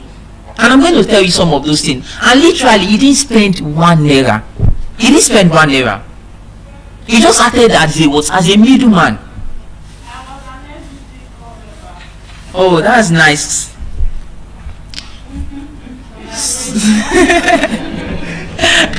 Yeah, so I say that, can you hear me? I say that to say that you don't really have to think of, oh, I must have million. No, but you must have idea. You must know what to do, and where and why and when to do what to do. And I'm going to give you this simple one. It's simple. What did he do? He said he was, while serving at the north, you realize that, oh, some students in school, after teaching them, speaking with them, and looking at the way the things is, after speaking with those children, they were like, sir, we want to do this, so but we don't really know how to go about it. We want to learn handwork. And he said with his khaki, he went. It's not an Hausa. He's from the western part of Nigeria, Yoruba man. What did he do? He said he took about 3 of his students. He went to a local people that, the ones that did like mechanic, tailor. He went to each of them with his khaki, and when he got there, just explained, oh, I'm a core member, but this boy, the parents does not really have the money, but he wants to learn. And because of that uniform, and the man looking at, he's not an Hausa now, and he's helping an Hausa boy, and he's helping an Hausa boy to get, be an apprentice with me here. That alone made the man said, okay, I've heard you, just let him come. So every day, once the guy is done with school, I mean, he did that for about 6 of his students. 6 of them, different, they were all learning different things. And he didn't stop there. Did he pay any money? Anyone, please? No. He didn't pay any money. He did that for 6 of his students. He didn't stop there. After doing that, while working even in the community, he realized some things that are not really in alignment. What did he do again? He wrote a proposal. To the community, forced to seek their permission that, oh, should I really go on with this? And they said, yes, go on with it. From there, he meet the LGI. From there to the required authority. And that's how he got the fund needed for the work. Just idea, wisdom. I want you to understand. You might say, okay, I want to teach, or I want to pass the knowledge I have. I have this, I have this idea, that's idea I really want to pass. Maybe you have a skill, you have something. But you don't have a place to, to gather the children, or to gather the people you want to teach. Or you don't even have the resources. I want to tell you, there's someone somewhere that has the resources that is looking for what facilitator. Do you get it? So don't limit yourself. There's someone somewhere that has resources, but looking for what facilitators. And even if you don't have the opportunity, from your space, do something.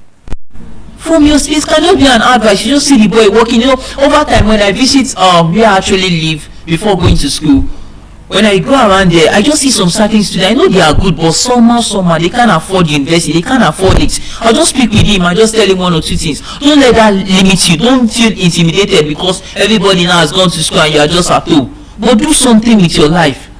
I always say, let your last failure be the reason why your success become inevitable. So let it be that because I didn't go to university, formal university, then I must succeed. I don't mean go and do your work. No, right? If you have that mindset, there is a level. Some of our parents, for instance, the highest level of education some of them attain is just secondary school. But when they are speaking, you would be thinking this guy actually, went to university or something, because they are speaking well, they are speaking wisdom.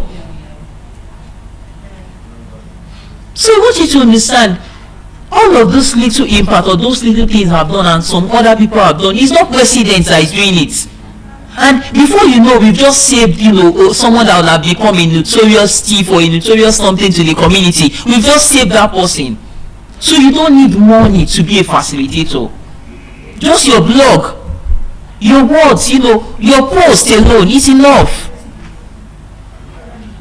So the first thing, go for knowledge so you can really know the path you can function under. Because I want you to, I put it out to you that everyone here, literally daily, you can actually do it. Some of us say either you're in education or you're a farmer. There's always one SDG you can always do. And one thing about life is when you solve global problem, you get global impacts. You get what? Global impacts. And serious, I'm not trying to, mimic you or something. I'm not trying to just give you something that is not me. I'm not. But I don't want to go into that part, so it will not be like I'm trying to just motivate you. Yes, I don't want to go into that part. I might actually just do that later, but not now. So the second thing, after acquiring, going for the right knowledge, knowing about the skill, knowing about, okay, what is it that I can really do? Start something. Tell your neighbor, start something. Yes. Now you've actually seen, okay.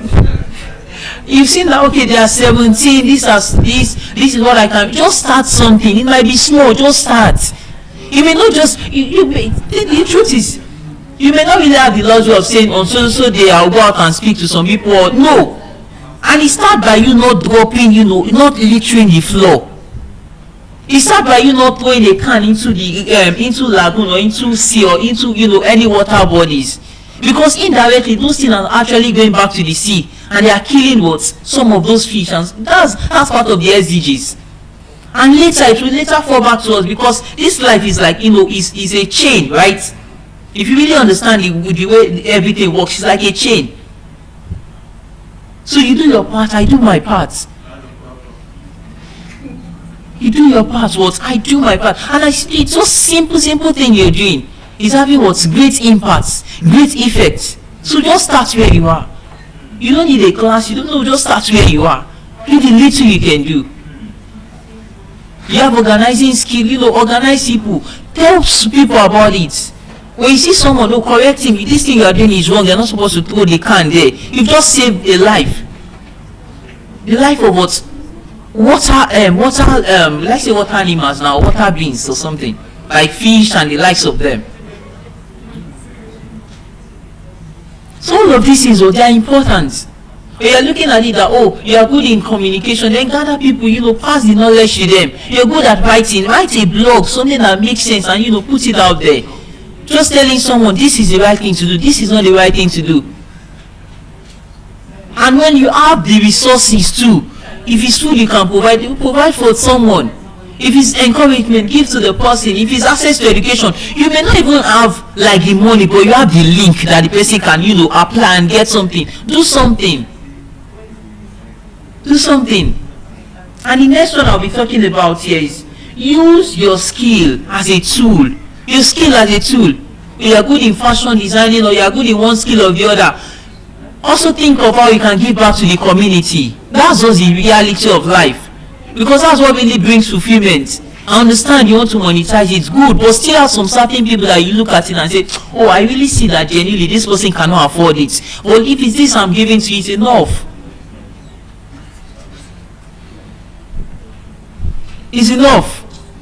And the next one is be a representative in your daily choice. Like be a representative of SDG anywhere you are. Represent SDG in your words, in your behavior. Represent it. There's always this story that sticks to me. I can't really remember the age, and by now it can't really be more than maybe 7 or 6 years old. And there's this man just walking past my house. And I saw him, I could still remember, it's as if I'm even seeing him now, literally. Although I can't recognize him, but I can really see the clothes he put on and some other thing. And what really struck me that day was the fact that I always like dreadlock, what some people call dada locally. Dreadlock. So, and I saw this man, he's having like a very long dreadlock, well kept, like he's looking very, very nice, well kept. Like well kept, and it's very long. I'm not exaggerating, it actually got to his back. And he puts on a black suit and a black briefcase. I just looked at it, I would love to be like this man when I grow up. You understand? And I think I was 6 or 7 then. But imagine the man actually portrays something bad too.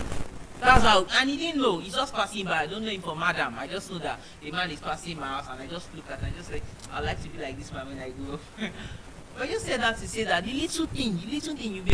Sometimes you not just throwing a can into the lagoon or into the water over time, and there's a child or a student that is always with you. People will observe that. I just noticed this thing about my teacher or about so person. He does not throw can anyhow, or he does not throw like litter the ground anyhow. And or subconsciously or unconsciously, that child will learn that. You won't know. The child will learn that. You will not just know, the child will learn that. So I want you to be intentional. Don't say nobody is watching me.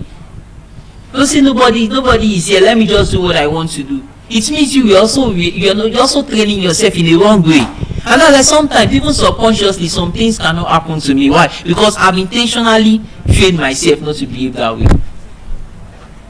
Because somehow you don't even know what you don't know. You don't really know who is who, or who can be passing, or who is passing at any time. Whatever your behavior is, you just do it almost immediately, almost without thinking. So you can't form it.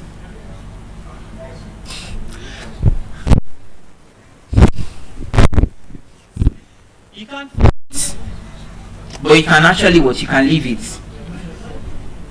Educate others. Awareness spreads faster than action. Educate others. You see someone who is not really enlightened about it, just tell the person this, just put the person through. Educate others. And before you can educate others, as I mentioned earlier, you must also know what you want to pass to them.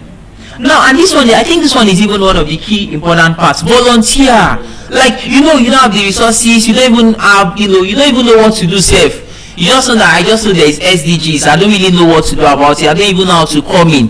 Volunteer.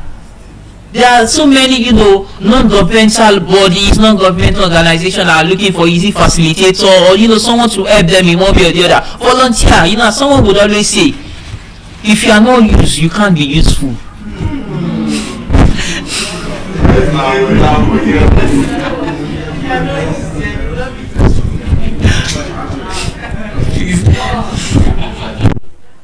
As someone will always say, please just a wait. So just as a way of you, and nothing will happen there is you're not just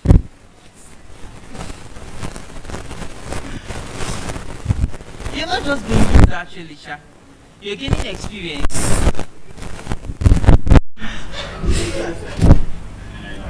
You're not just being used, you're actually gaining experience.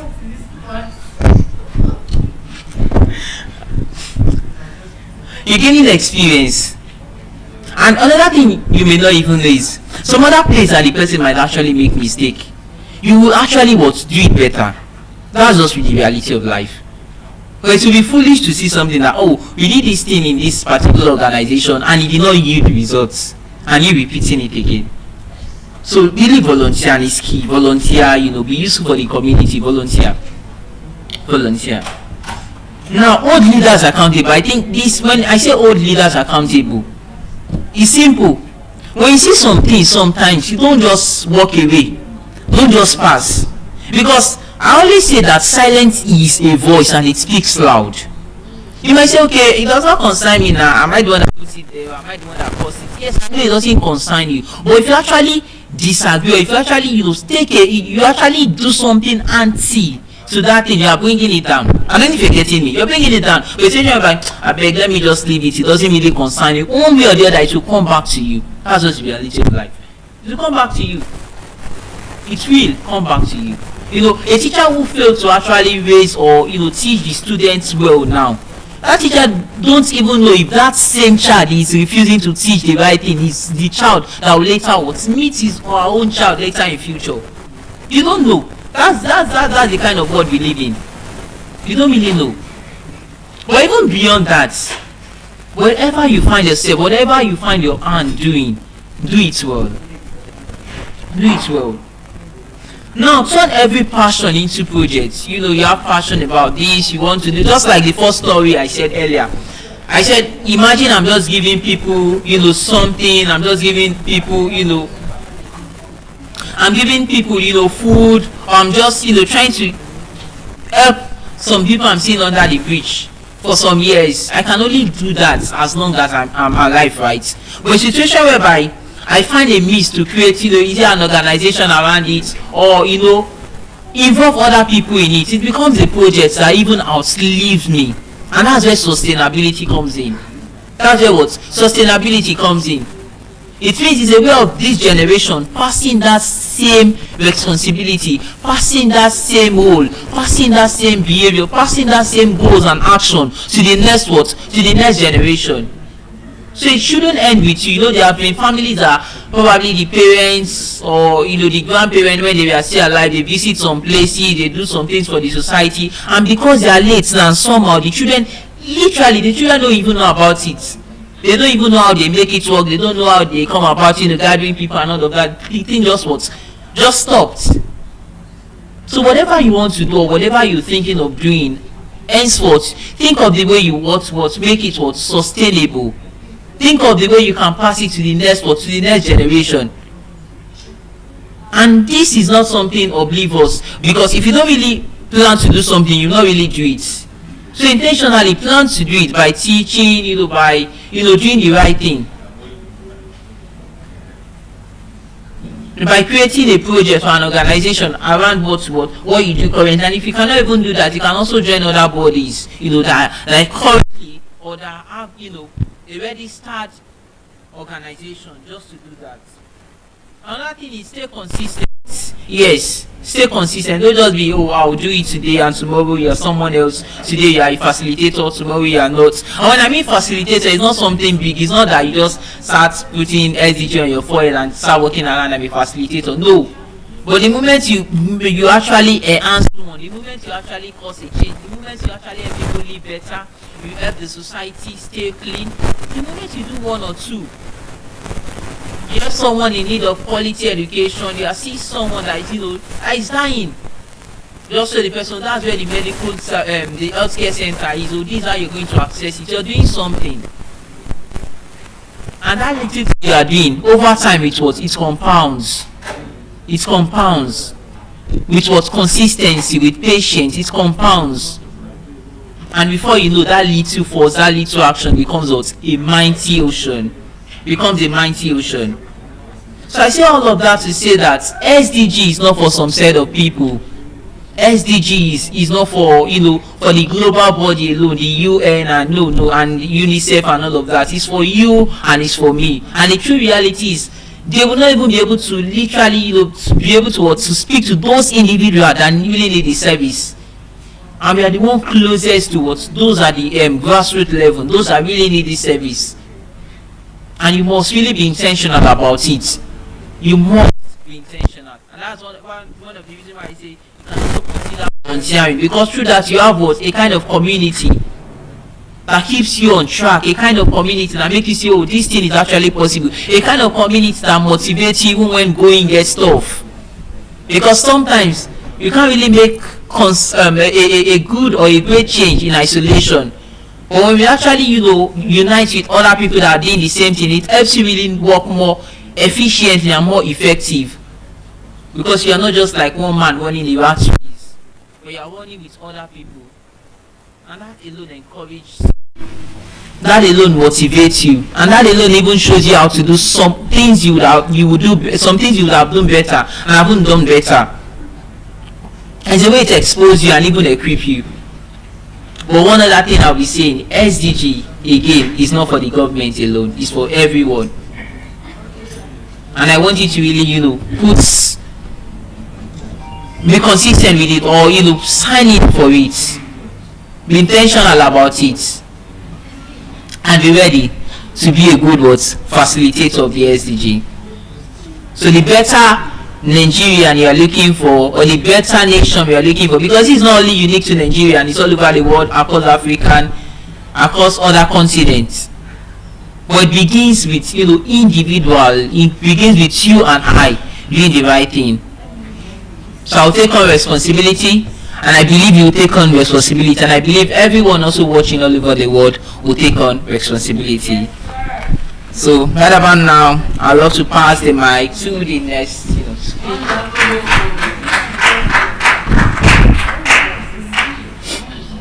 Bonjour à todos. English. I would start by appreciating this moment. This hour is my most anticipated hour.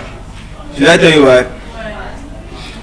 Since the Dean of School of Eloquence said we'll be speaking for 480 hours, I know that for us to get to 480 hours, we must have passed 10 hours, 100, 200, then 222. You understand? So now, what is significant about the 222 hours? It's because I did not forget my origin. Do you understand? So my origin started in the 22nd day of June that year, as at 2 a.m. You understand? Based on reports. So it was a combination of how many twos? 3 twos. So that is why this moment is very important. So that's an example to show that I did not forget my what, my origin. Now that reminds me of the Yoruba proverb that says, "Odo tó bá gbàgbé orísun ẹ̀, kò ní ṣe kíni, kò ní pẹ́ gbẹ." It means that the river that forgets its source, its water will dry within a short period of time. Do you get? So now, distinguished guests, respected leaders, ladies and gentlemen, good evening, and I welcome you to today's presentation. I'll be talking about the river that forgets its source. What do I say? I'll be speaking about the river that forgets its source. Now, in a world obsessed with success, what happens when we forget our source? Please answer. In English. In a world obsessed with success. If you look at it now, every one of us here wants to succeed. We want to have a car. We want to have so many things. We want to gain global recognition and all. You get. But what happens when you forget your source? You understand? So at times, I always make reference to the Yoruba proverb because I am a product of what? The Yoruba. Do you understand? So now, that is the source. If I had not make reference to the source, I might not even have what I will be speaking about at this time. I don't know if you get the point. If I have not made reference to the source, I might not even have what I'll be speaking about at this time. It's not just because I'm making reference to the source, but because that source has taught us so much that if you do without, you would not get the life we dream to have. So now, I would ask you, what do you understand when we say the source? What do you understand by the source? I have a source, she has a source, he has a source. Every one of us has what? A source. So now, ask yourself, what is my source? I'm sure you know your source. If at this point you don't know your source, it means that you've given your source a very long gap. You've created a lacuna between yourself and your source. Don't forget that in a global stage like this, the essence of this presentation is to what? Is to modify, is to correct the errors, the loopholes among what? Individuals across the globe. So there is no point where we come here to speak and lives are not being transformed. So now, ask yourself, what is my source? The greatest danger of progress is not failure. The greatest danger of progress is disconnection. The moment you disconnect with your source, failure becomes very easy for you. Becomes very easy to what? To fail.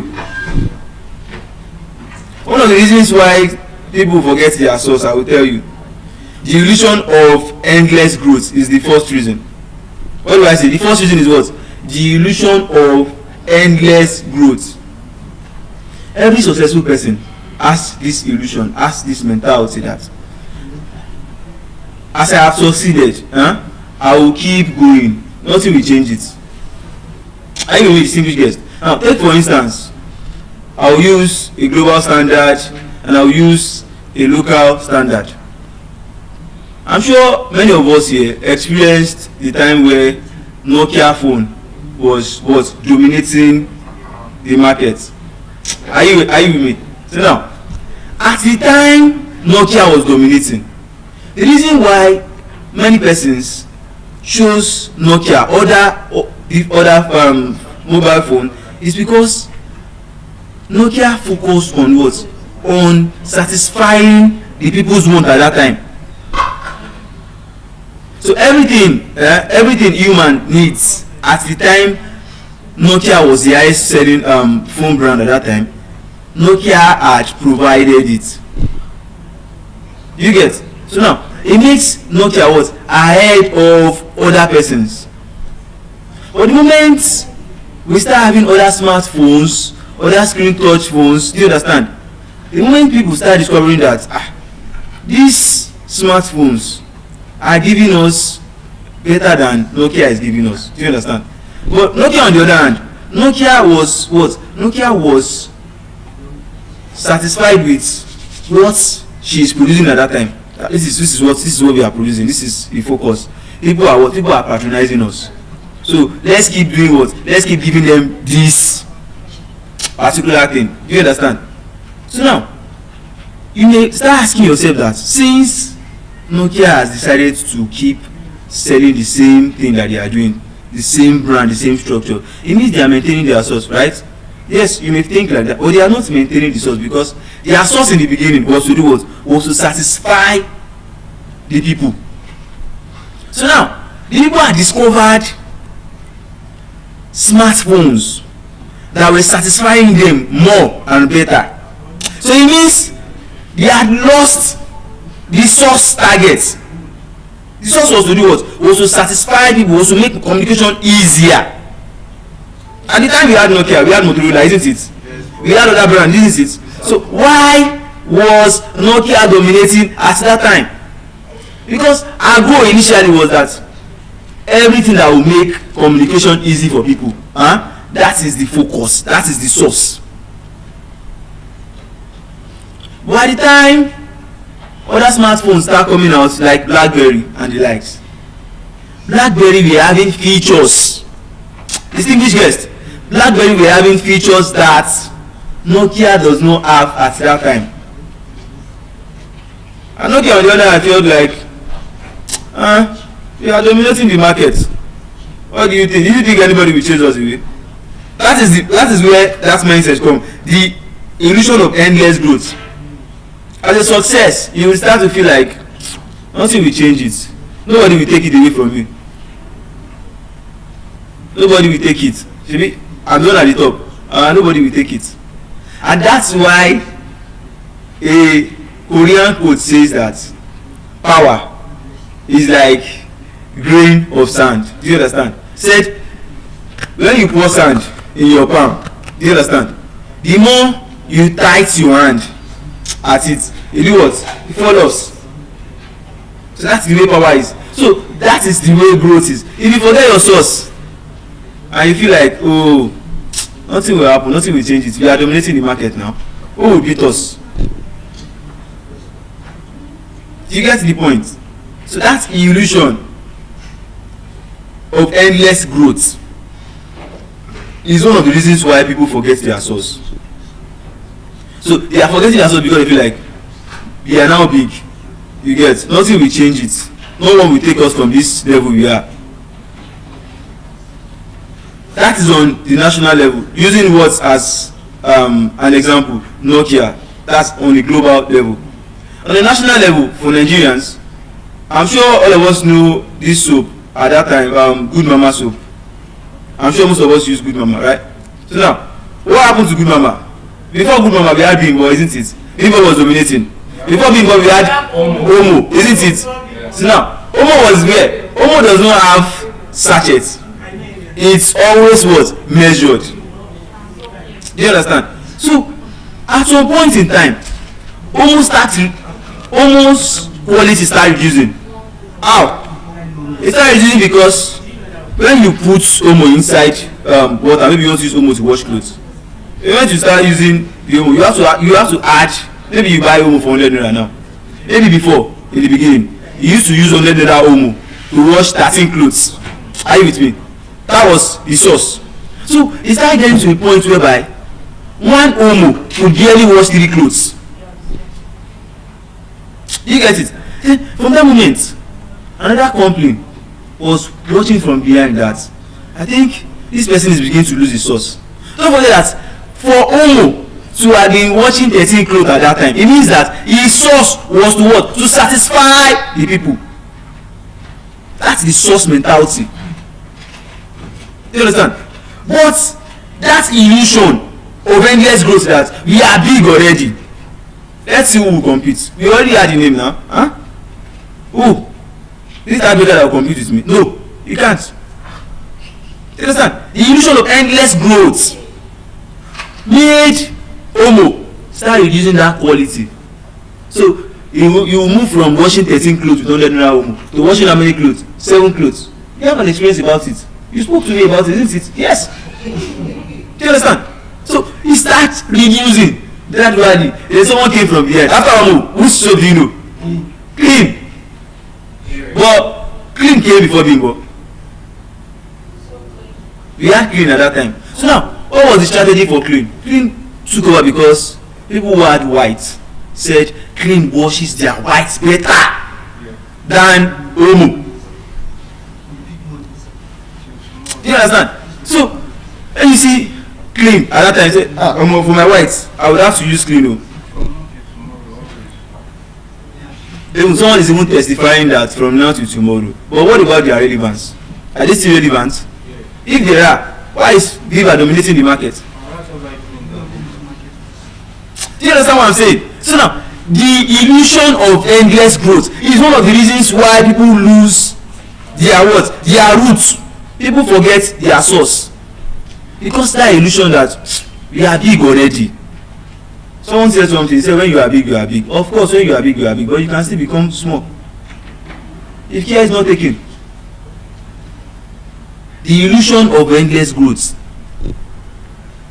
At that time, clean came. Clean started, people started patronizing clean. We were like, at least it's giving us what we want. We would wash our clothes will be clean. Like his name. Then some persons start noticing that you see this clean that we are buying. If we use this clean to wash other colors, it makes the clothes what? Fade away. Then at some point we had what? We had area. African, wake up. In case those at the global stage does not understand what I'm saying, so you can tell them because you experienced it. The illusion of endless growth. That mentality of you can't go from 100 to 90. Trash it now. You would go from 100 to 10 if you what? If you forget your source. Do you understand? This is a topic. The origin of this topic is from the African quote that says that Odo to gbagbe orísun ẹ̀ kò ní ṣe kíni kò ní pẹ́ gbẹ. The river that forgets its source will dry quickly. I would analyze the river for you. But before analyzing the river, let's first talk about that illusion of endless growth. Because if you look at everybody now, we are beginning to have that mentality that, okay, since I've gotten to this stage, no, I don't need that again. The reason why you open a supermarket was that you would sell at cheaper price, make things easier for people. Let's take for instance Boku. Before Boku, there was Adide. Do you understand? Before Adide, there was someone, but Adide is like the longest. Because Adide at that time, one of the reasons why Adide sold very well was because if you go to Adide, for instance, those watching globally, Adide is a supermarket name that sells very well in Nigeria and have dominated for over 2 decades.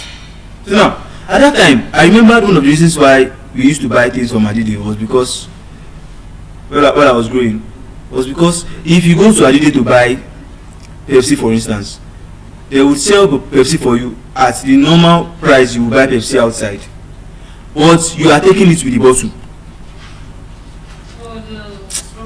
Do you understand? So if I'm buying Pepsi at normal shops, I would have to pay for deposits and I will have to return the bottles.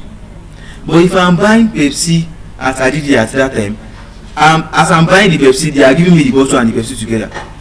So now, for persons who want to start drink business, they will go to Adide to go and buy, they can buy 30 crates of Pepsi, 30 crates of Coke. I'm talking about the bottle Coke now and the bottle Pepsi. So they go, this thing I'm buying, they are giving it to me with both crates and bottle. What was the source? To make what? Things easier. That was the first source. That was the origin. That was their purpose in the first place. That the reason why we are opening this thing is to make things easier for people. So the moment you start having that illusion of endless growth that I will always dominate regardless, I get choice. No, you would have to listen to care, so you don't have choice. That illusion of endless growth, that's the first reason why we forget our source. If you look at yourself now, do a critical analysis of yourself. In 5 minutes, sit down and think. You know your source, right? Why did you left your source? Illusion of endless growth, because you feel like I've gone past that stage. Who would challenge me? I've gotten to a stage where nobody can shake me again. Do you understand? So you've left the source. I know when I was mentioning source, you are expecting me to talk about maybe you are a product of lasso, you forget lasso. No, I'm not going there yet. But we'll still get to the place. It's a gradual process. Do you understand? So now, at that time, area soap came in.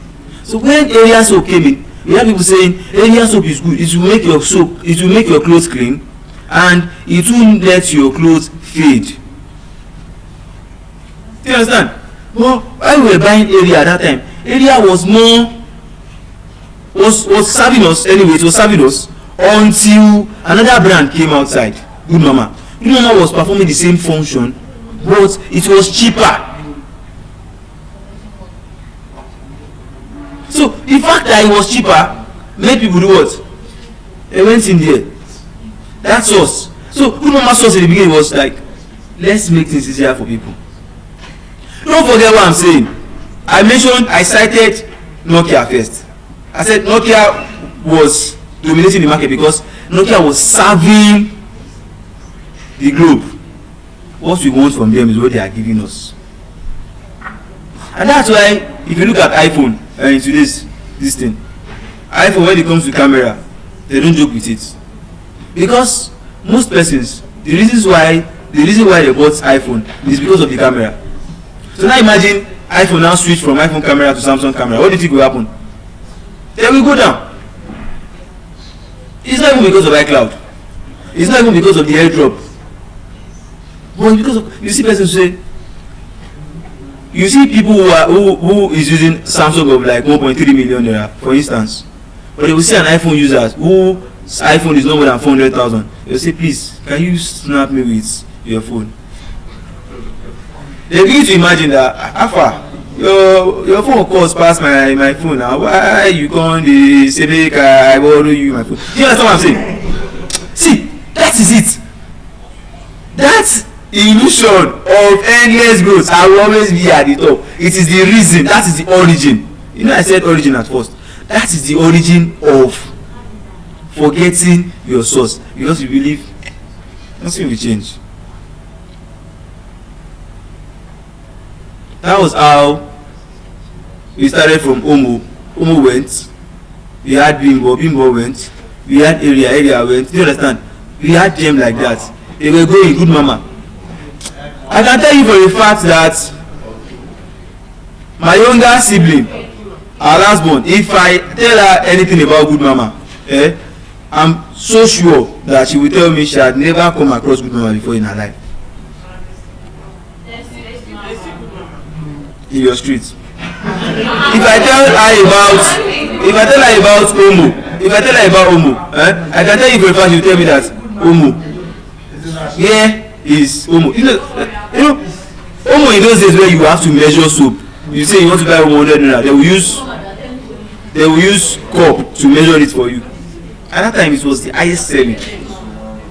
So that illusion of endless growth is the origin of forgetting your source, because you feel like regardless regardless, nothing will happen. So now, what is the idea between the illusion of endless growth? The idea is that we believe that progress will always continue, isn't it? We always believe that what? Progress will always continue. Let me give you a different analysis. Maybe you are not getting it from that side, perhaps because you are not CEOs of Omo and area. I'll give you from this perspective. Hello, how many of us here used to save, used to do thrift? Okay, there is in Yoruba, there is what we used to call ajo. Do you understand? So now, ajo is, most persons that do ajo are these market women. So they might say, for instance, we will be contributing 10,000 naira every week. Be attentive so you not lose your source. See, we will be contributing 10,000 every week, isn't it? So now, if they have 10 persons that will be contributing 10,000 every week, it means they would have to do the trip for how many weeks? 10 weeks. So now, 10,000 times 10 is how much? 100,000 naira. You get the point? So now, your source, you were taught to save. You understand? You were taught to save, so the money you save can save you. So now, because you've arrived to a point whereby you are earning so big, you've moved from where you were living before to a bigger place, then this sense of this progress will continue forever. Then you stop saving. On Friday night, you come to kill us in Lagos. On Friday night, you go to Burial Center in Lagos. Do you understand? Then you are before you go out alone. But because you feel like this progress will continue forever, when you are going, you start going with convoy. Okay, Dr. T, come with me. One Casamigos for you, one Oscuro for. Do you understand? So you started doing like that. You started living that kind of lifestyle. Do you understand? You've forgotten your source, because your source, while you were coming up, you weren't doing well financially. Even if you were taught that rántí ọmọ ẹni tó ń ṣe, like, remember the child of whom you are. So, remember, see, that statement is an original statement. It is making reference to your origin, that don't forget your roots. Don't forget that financially you are not doing well. See, if you see Emisioluwa spending lavishly, don't follow her. See, that girl, her dad had worked for her. See, she sold 10 plots of land from her father's property. She is spending lavishly. So now, don't even look at that one at all. What is the point? The illusion of what? Of endless growth. You meant to start feeling like, no, I'm earning big. I'm already big, so there's no point. Do I have to still do thrift? There are persons here, I'm sure, there are persons here who used to save before, but because of NYC is already paying them big money, so they feel like, I can't save again now. I can't save again. Understand? See, I can tell you evidently that some persons' biggest income started when they went for NYC. Before NYC, some persons' biggest income was around maybe 30,000 naira.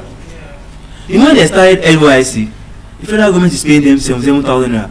Their PPA is giving them stipend of 100,000 naira. Like one of my friend, she works at First Bank.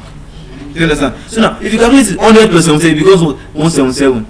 So that sense of before 30k, I used to say, no job. It's coming in 177. You now start going to the places you have not been going to before. Is a sign of what? You have forgotten the source. So now, forgetting that source, will it make that money last? No. Well, that's illusion of endless growth is as a result of you thinking that this progress will always continue, forgetting the fact that life is two sides. it will be good. At times will come that life will want to test your skill. One of the ways life tested our skill is by telling us to do what? To do 20 days of eloquence. We were at rest before now, until we pick up the race, until we start the relay. Before at night, a missy will sleep from 8 p.m. to what? To 9 p.m. the next day. When she wakes up, she will go and watch movie. That's her source originally. That's what she does. You understand? After movie, once it's 12 p.m., she would go to bed again, sleep. Tell her to cook, she can't cook. Do you understand? So now, she had gone from that to what? To speaking. So at night when she's supposed to rest now, she doesn't rest again. That's to show you that life change is very, very constant. So now, where are we coming from? The river that forgets its source. Now you should start asking yourself, the river that forgot its source, the river that forgot its source, what is it about the river? And I told you, the reason why the river forgot its source was because the river has that illusion of endless growth, that I'm enough, I can do it on my own, nobody will stop me, I'm unstoppable. At this point, I am big enough that I can carry a dozen of persons away. That's the river mindset. You get? Endless growth is an illusion. But the truth of the matter is, please note, the truth of the matter is, nothing grows without a source. Without your source, you would not grow. This is an analysis of that proverb, that statement that the river that forgot its source. I used the Nokia phone analysis for you and the Good Mama analysis for you. So now, forgetting our roots is in 3 dimensions. The first dimension is the personal dimension. Forgetting your roots is in 3 dimensions. Distinguished guests, I have spoken about the river that forgot its roots. 1. I have spoken about the reason why the river forgot its roots, the illusion of endless growth, feeling like progress continues forever, it will not stop. Where I cited Nokia as an example. If anyone has told Nokia at that time that at a point in time you won't train again, would Nokia believe? Even after Nokia, when BlackBerry came into existence, people were using I remember at that time, my elder cousin at that time was given, he got his first salary, he kept it.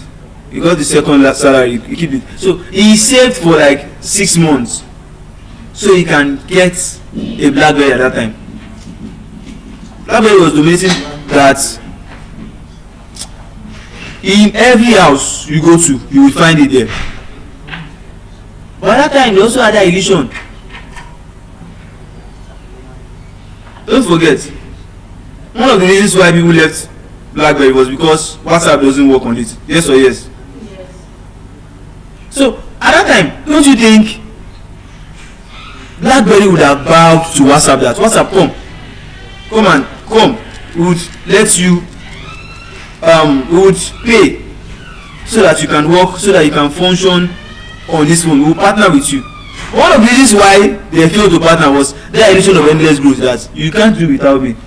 It is not your app that will stop people from patronizing me. But they had forgotten that their source was to what? Was to make things easier, was to make communication easier, that was what they call a smartphone at that time. Was to make it smart.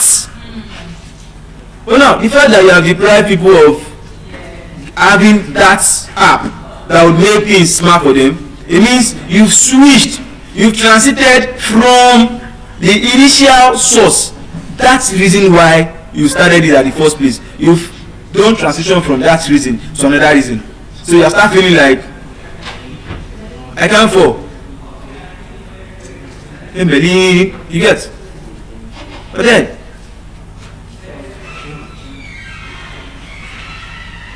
so now I've moved on to the reasons, the types, I moved on to forgetting our roots. Then I said forgetting your roots is in 3 dimensions. Is in how many dimension? 3 dimensions. The first dimension is the personal dimension of forgetting your roots. Let me tell you a story. There was a time around about 9 years ago. So I had gone to an academy where I learned a skill. So that time, what skill did I learn? I learned, at first, I said as someone who learns painting. From there, I learned other things that has to do with interior design. So at that time, after learning, I started working. I built a brand, right? Then there was this boy on the streets. He doesn't have what he was doing at that time because he's not skilled, and he tried getting a job. The jobs he was getting, the salary was very, very, very small. Like them offering to pay him 15,000 naira every month, 10,000 naira every month. Then he said he can't do it, that it's too small for him.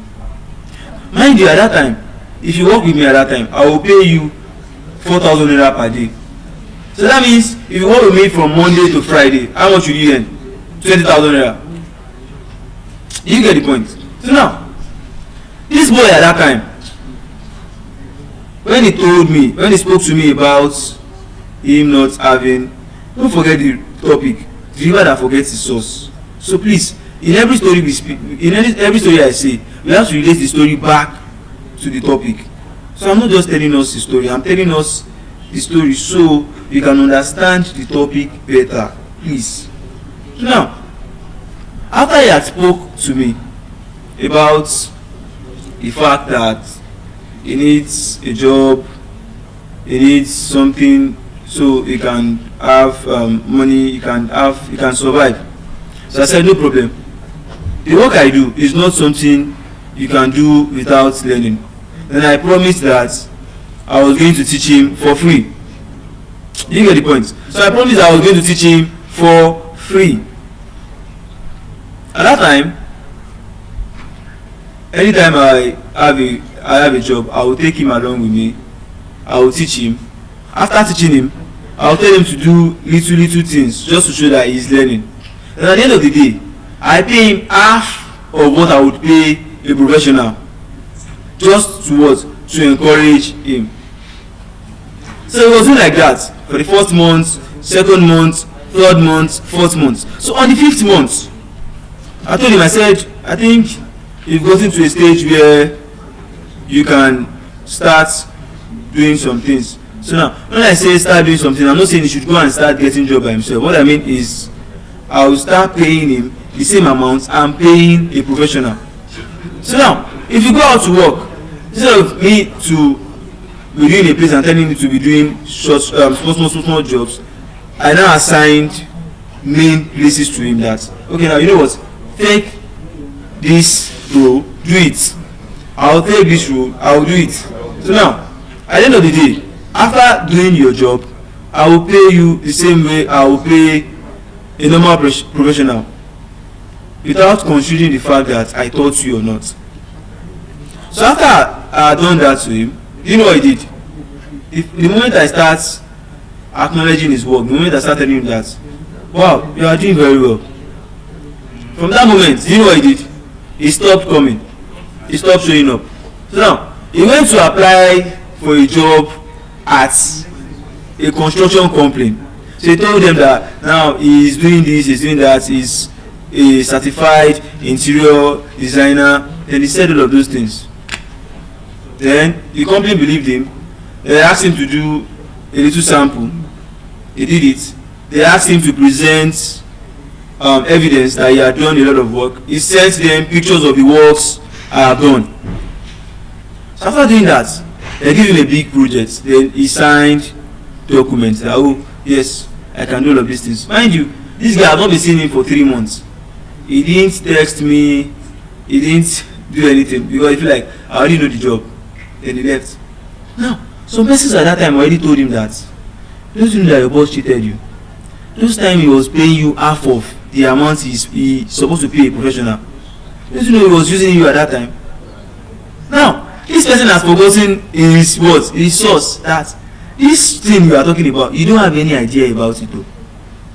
At that time I was paying you half of what I would pay a professional. You are not even doing it. What you are doing is, we call something cutting, where you just, the places that the roller does not touch, you use the brush to touch it. That's what it does, basically. Now, but because people are already telling you that, guy, your boss is cheating you, so he had forgotten his source. He had that mentality that his boss is cheating him. So he did what? He did not bother texting his boss, which was me. First month, gone.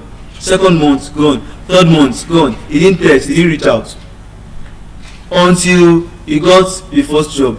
So now, the first job came before the construction job. The first job was just a very little job, like a room and a parlor. So he did it.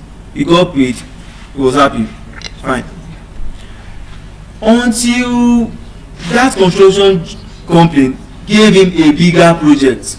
You get? So now, when they gave him a bigger project, he started the work, and at some point he messed up with the job.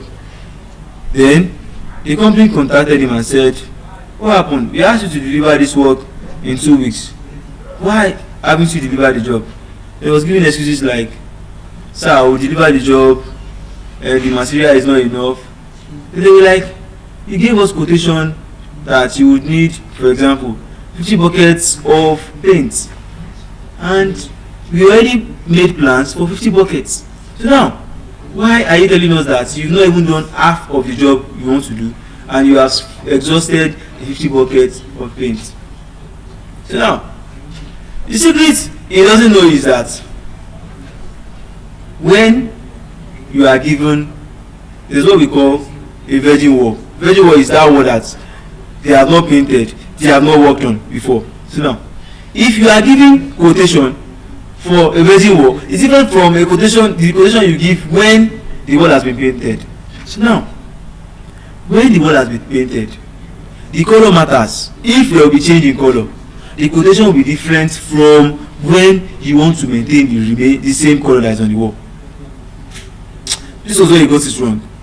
So at that time it was virgin wall. While he was calculating, he forgot, or maybe he wasn't really paying attention. Then he had to tell the company that he would need more. And not just that, the problem was so bad, then he got arrested by the company. Said, tell me the reason why you would collect a job and you have not even done half of the work. Then you know who he called next? He called me. His source. After he had not contacted me for over 3 months, then he called. He said, hello boss, good afternoon. I said, good afternoon chief, how are you doing? I said, chief, because he said, chief, I had not seen him for a couple of times. I said, what happened? He said he got a job and he messed up with the job. So now he has been arrested and he need me to help him. So if you're in my shoe, will you help him? You will. Now, as a good boss, I said it's fine, I would come to your rescue. So I went to the police, then I told the construction company that he is my boy and I would try and see what I can do about it. And when I got there, they said they won't release him until the job is done. And I asked him, how much balance is left with you?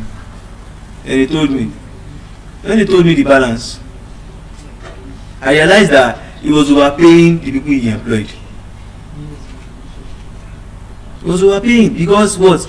Because he has lost that source. Because the money they gave him was his first big money. I know when you get your first big money, there's a way you feel. For instance, a core member who earns 77,000 naira every month. Now you now give that core member 3 million naira. There's this way that core member will feel like 3M. Oh, you know before the core member that earns 77,000 naira every month, he doesn't go to kilos to eat this big croaker fish for 80k. Do you understand? But he has always been craving it. But the moment he gets that money, he will start feeling like, come on, I've been craving this thing for a very long time. Let me go there. Forgetting the source. Forgetting that progress at times used to pause. You get?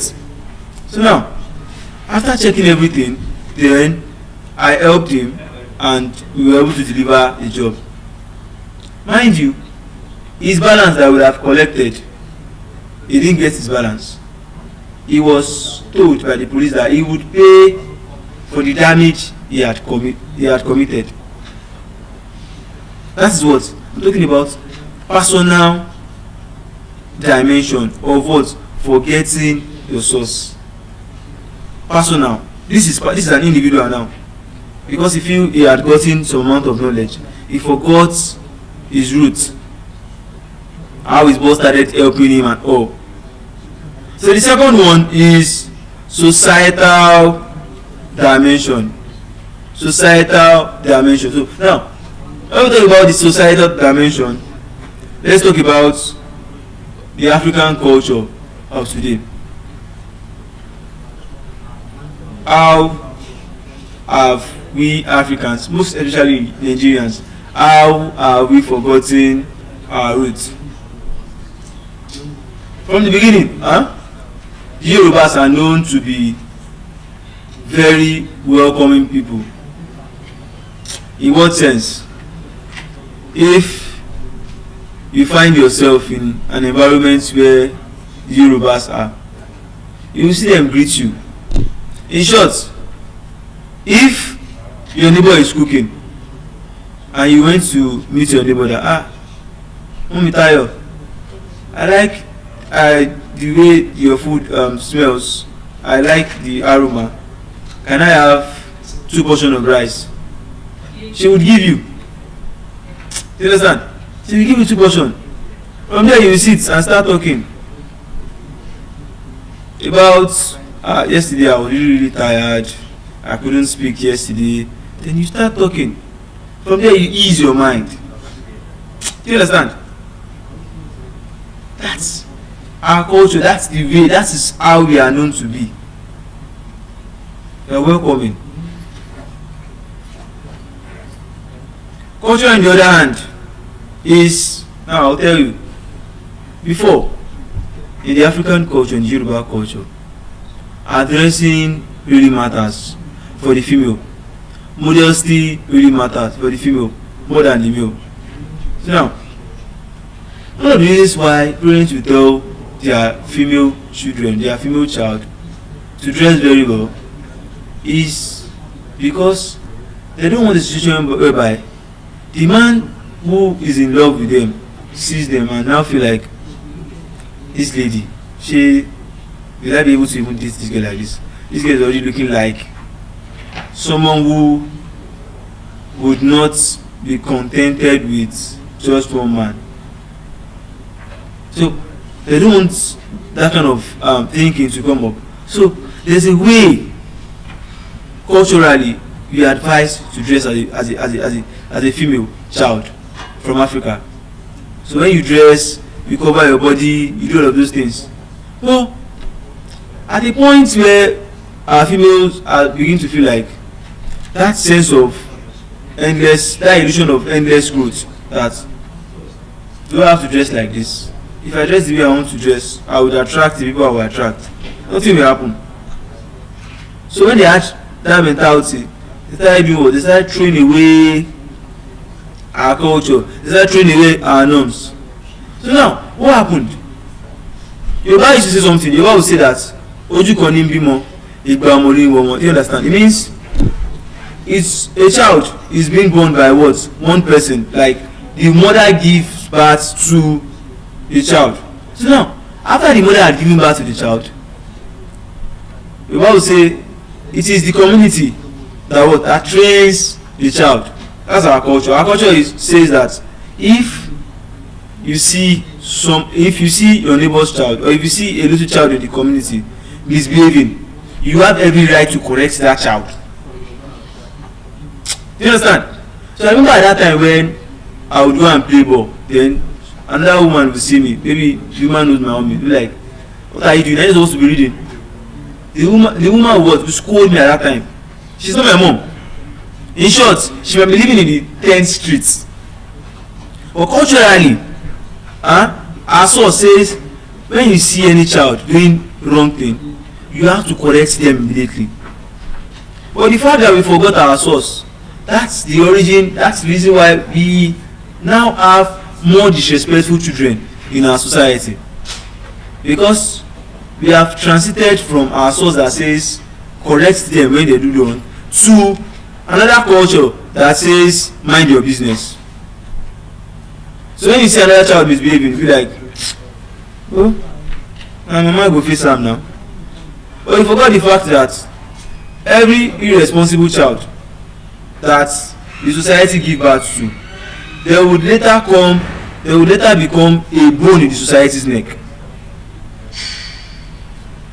Those persons that would carry death, dispose it illegally in the gutter, that will cause blockage.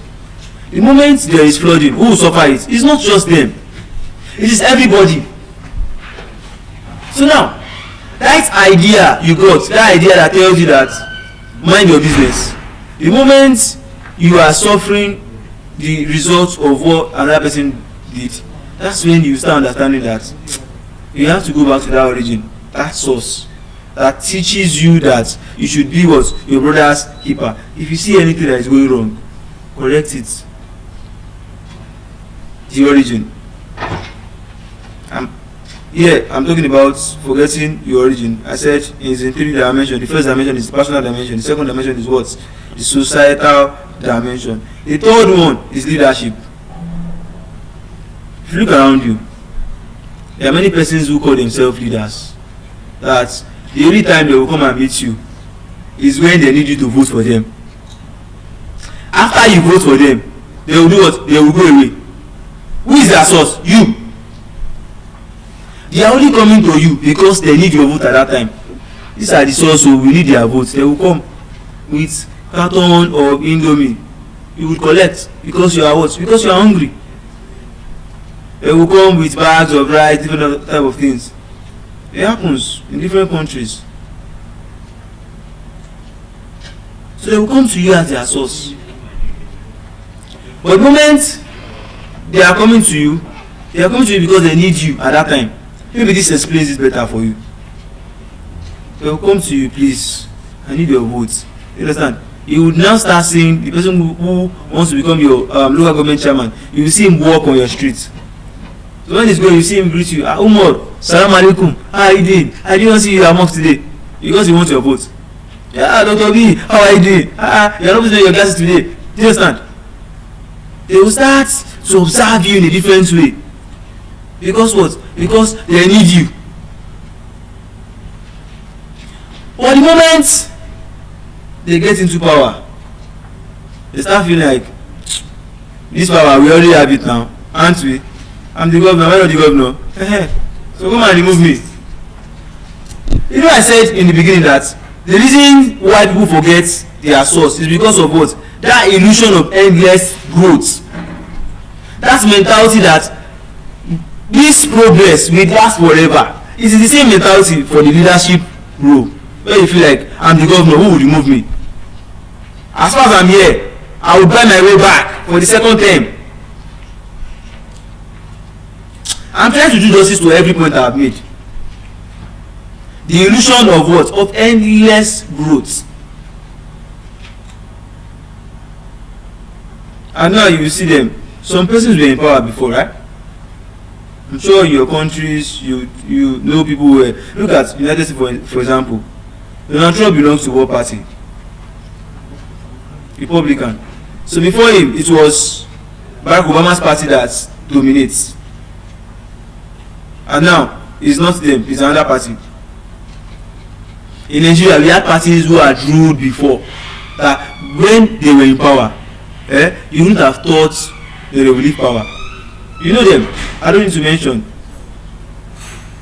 But now, at that time, they would have that illusion of endless growth, that no, that illusion will be there, that we can't leave. Who will even remove us? Maybe I should use small about Nigeria. At the time, we had the PDP, we had former President Olusegun Obasanjo in the team, we had top people. The last president that ruled on that PDP was His Excellency Goodluck Ebele Jonathan.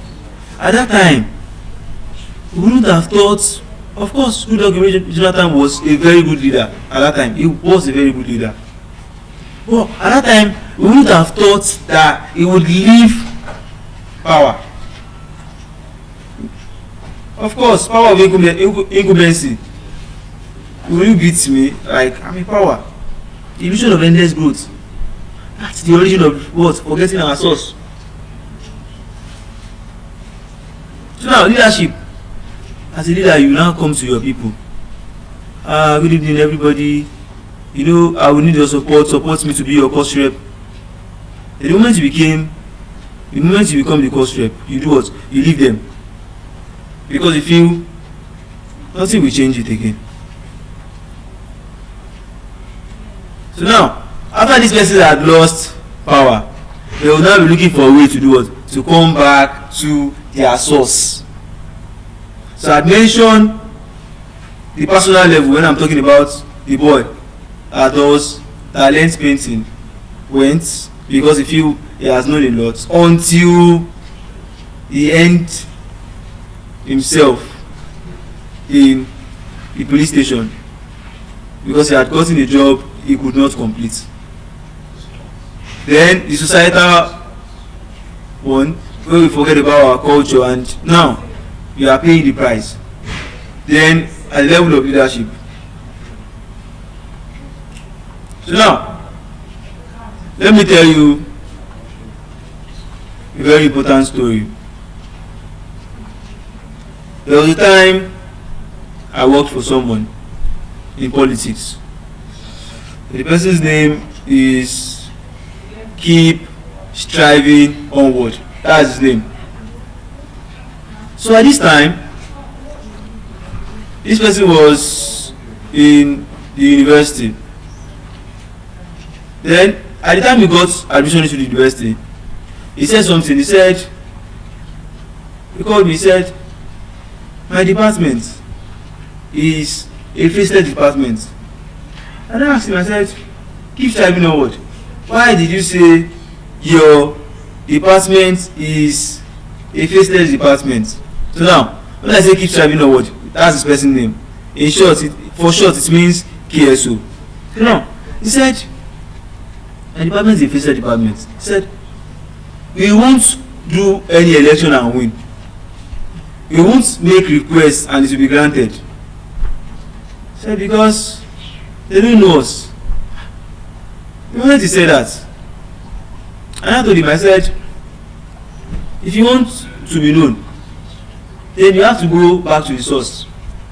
Ask yourself, ask persons before you, what is the reason why things is like this? And he said, it's fine. And he employed me as his PA. So now, I started working for him. I started working for who? Keep Striving Onward. KSO. I started working for him. So, I went with him to the people who refer to as the source, the leaders before him. So I went to them and we asked them that, can you tell us the reason why your department is voiceless, faceless? Why? And he said, there was a time when we had voice, but disunity killed everything. And after that, people start showing devil may care attitude. From there, the name start dying gradually, till till we become faceless, till we become voiceless, that when we speak no one listens to us. So now, after he had consulted his predecessor, then his predecessor told him that the first thing you need to do at this point is what? You have to unite the people. So now, he had gone back to the source for consultation, and the first advice he was given was, you have to unite your people. After uniting your people, come back to me, then I will give you more paths forward. And after that, he came back with that bold determination, saying that I will turn this voiceless department to the voice of student populace. He said that. And after he had gone to his department, every person who had disagreement with each other, he begged them that they settled it. Then he took the first bold step. What was the first bold step? He said he won't contest for the election. Then he asked in a congress. A congress is where we have different stakeholders and different persons of a community. So at the congress, he said, if anyone is interested in becoming the leader at their faculty at that time, the person should signify. Then someone stood up. The person said, I'm interested. So the person that stood up, that said he's interested, his name at that time was J-Switch. So when he stood up, he said, I would represent. Then he keeps driving over, said, okay, it's fine. If you represent, then we will push you. Then he pushed J-Switch. Then he asked again, who is interested? One person came out.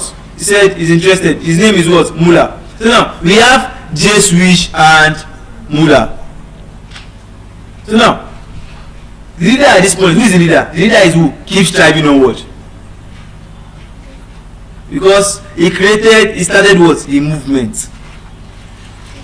So now, the origin at the present day will be what? Is going to be keep striving onward.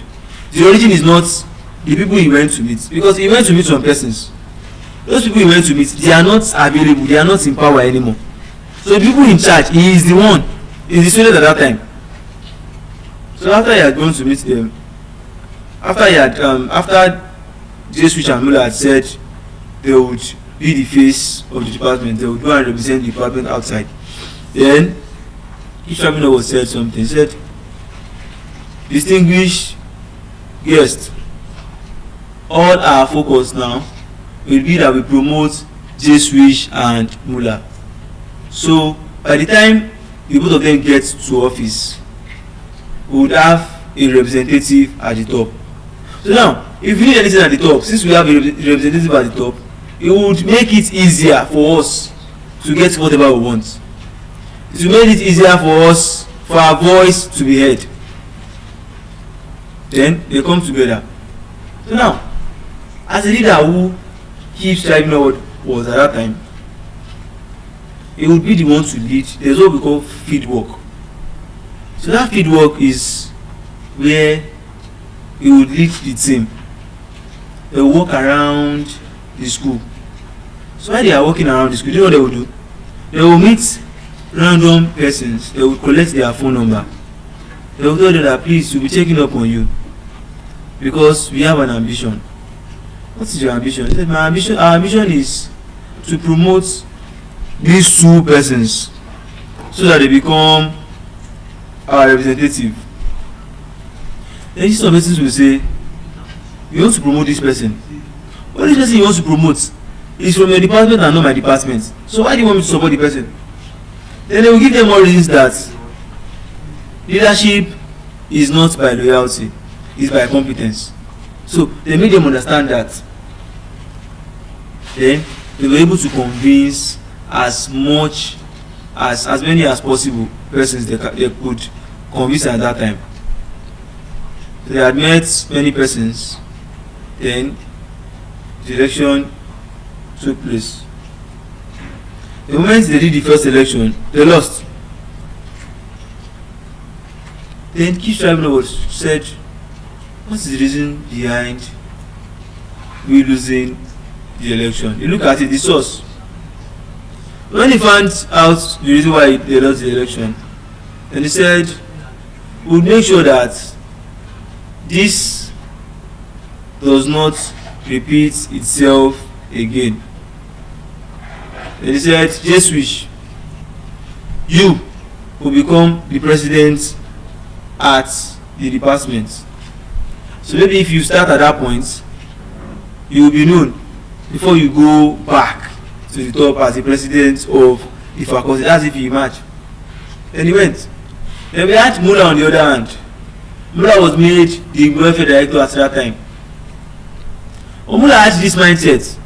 The mindset of, do we have to seek the opinion of our leaders? Do we have to consult our source? Said, we are too big, we are the one in charge. There is no point consulting them.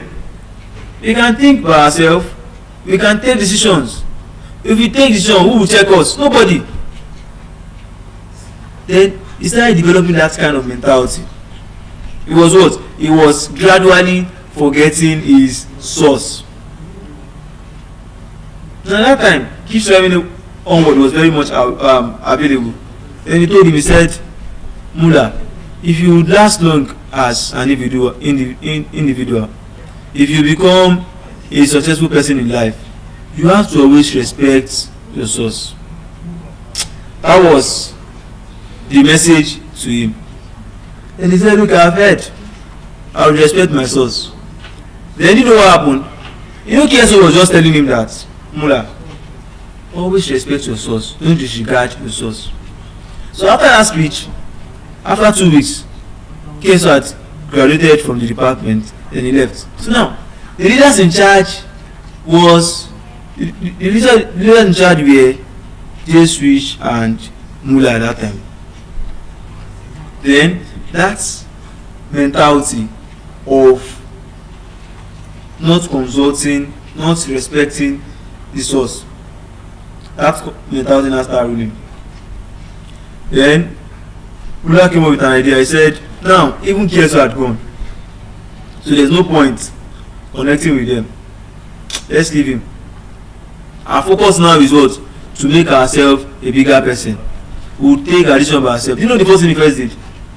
There is a logo for the department. The first thing they did when their leader KSO left was to what? To change the logo to another logo.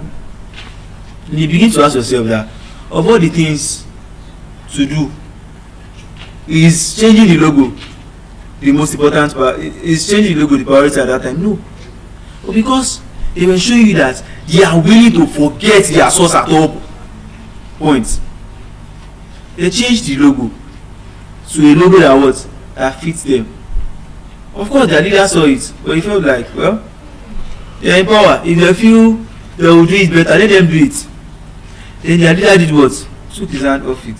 Since you have changed the logo, what else? You have removed the mic in School of Eloquence. You have replaced the mic with a drum. So what do you want to do? Continue. Then they continued. The first event they did failed. There was low turnout. They now moved from a department that was like a fear factor to other departments. They now start degrading. They started degrading. So they went for and they contested against other departments, and they had a very low result. When they lost their previous election, they had about 1,700 votes. The other department that won the election had about 1,800 votes. So the difference was not more than 45 votes. But the moment they had lost their source, they had 110 votes. That is to say, majority of the persons that have voted for them are persons from their department. Even persons from their department did not vote. So now, I'll make it clear to you. After all of those things happened, they now contacted their leader. Said, leader, there's a problem. Our election we lost and we have spent a lot. The other department promised us that they would compensate us by making us the chairman of the in-house committee. But after they had promised us, they didn't still give us. And then I told them, said, oh, you haven't been consulting me since. You left because you feel you can do it alone. So why are you coming back now? They were like, yeah, sorry. We didn't really mean to do like that. It's because we feel like if we keep carrying you along, we won't become big. So now, this is the point. Distinguished guests, I want you to pay attention to something. Anything that has been existing without you, that thing will only make you big. You can't make that thing big. Hello? If a body or an organization has been existing before you, if an organization has been existing without your influence, if a body has been existing without you being part of that body, it means that body will only make you great. You can't make that body great. Take for instance, School of Eloquence hosted this Guinness World Record attempt, right? Individually, without School of Eloquence, can any of you pull the force?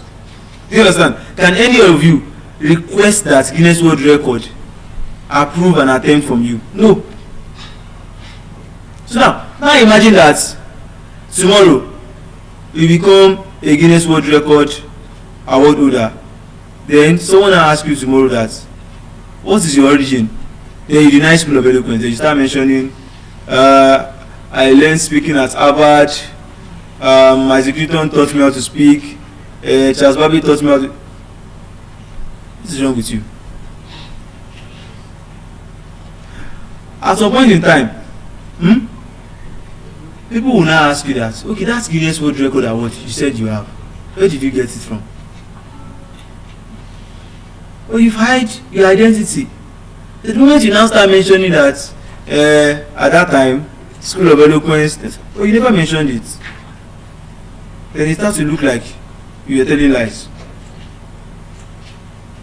The river that forgets its origin.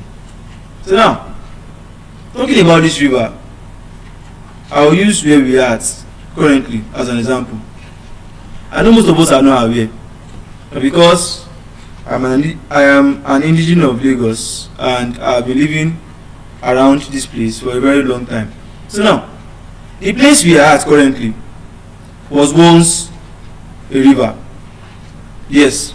So now, that Stormland Bridge you are seeing at that place extended to this place. Even it passed like this, what was it called? The estate gate outside there. The river extends to that area, down to Falomo. Do you understand? Now, the river that forgets its source. When they started filling this water, they started from the end side. No one will want to fill a river that will start from the middle. You go waste sand. Do you understand? So now, they started from what? From the end. Because those water at the end feels like you can survive now. Don't forget that you can't touch the same water twice. So that is to tell you that the water you see at the extreme end was once at the middle before. You can't touch the same water when? Twice. The flow that goes now will not come back again. So that is to tell you that that same water you are seeing at the extreme end today has once been at the middle before. So it started going. The river that forgets the source. The illusion of the vision of what? Of endless growth. I would always exist for life. That was what led Rose Water from that middle you are calling Tomiland Bridge to Falomo. Don't you even imagine? There was a point in time when they told you that Lagos State is the smallest state in Nigeria. There was a point in time they told you that Lagos State is the smallest state in Nigeria. So now, how come are we having this kind of landmass we are having now? So it is those rivers that are forgetting their source. So now, humans have what? They have used them to their own benefits. They have built school of eloquence. Now we are inside. So river is not there again. The transformation. Forget your source. So it will start from that end. Gradually, look at Makoko now. If you are going from the bridge, if you notice, at those side before, there were houses there. There were kiosks at those side. But now, they already was sand feeding them gradually. Same thing happened to Banana Island. So start water. I'll give you a typical example. You can sum it up. Iyanoworo. While I was very little, I was born at Oduoba at Bariga. So I grew up at Odusi. So if we want to go from Odusi to Iyanoworo at that time, when we get to down Odusi, we would enter canoe from down Odusi to Oworo for how much? 5 naira. At the point in time, I just discovered that the river was not there again. So instead of us to go through canoe, we will walk. We went to Agbo, we just pass the bridge, we will bend down like this. Then we will start going small. I have gotten to Oworo. The river that forgot its source. So why? Those people that want to sample this thing, why do you not start from the middle? They won't start from the middle because those water you see at the middle, they are the one that hold the source tight. And my source, I will not leave you. I won't leave you.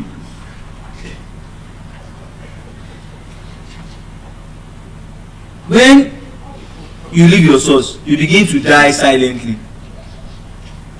Gradually, you are dying. But you know one thing about failure. The result of failure does not just come up in one day. It takes time. When you start failing, you will not know. You won't know. Just like your Alawi. You won't spend it at once. The only person that spends his or Alawi at once is the person that collect money from Pampi. Yes. You will pay Pampi, so you collect another one. And if you see someone like, no, that person has a very serious problem. But the normal standard, you won't spend your salary at once. It's small. The same thing with failure. You won't just fail one day. But the moment you start detaching yourself from your roots, then gradually start to fail. Who is you that Guinness World Record will invite to come and speak? Just ask yourself, who are you? So now, the source has done the work. You can't make the source big.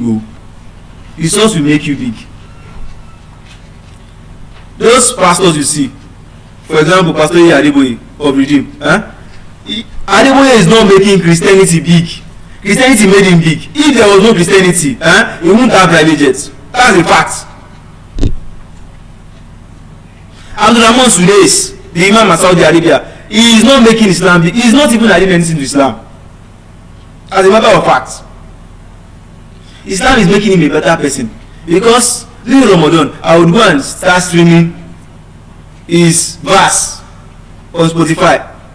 This one. Normal level without even stream it. The reason why I'm streaming is because he belongs to that body. Oh, he's a Muslim. Oh, nice. He recites very well.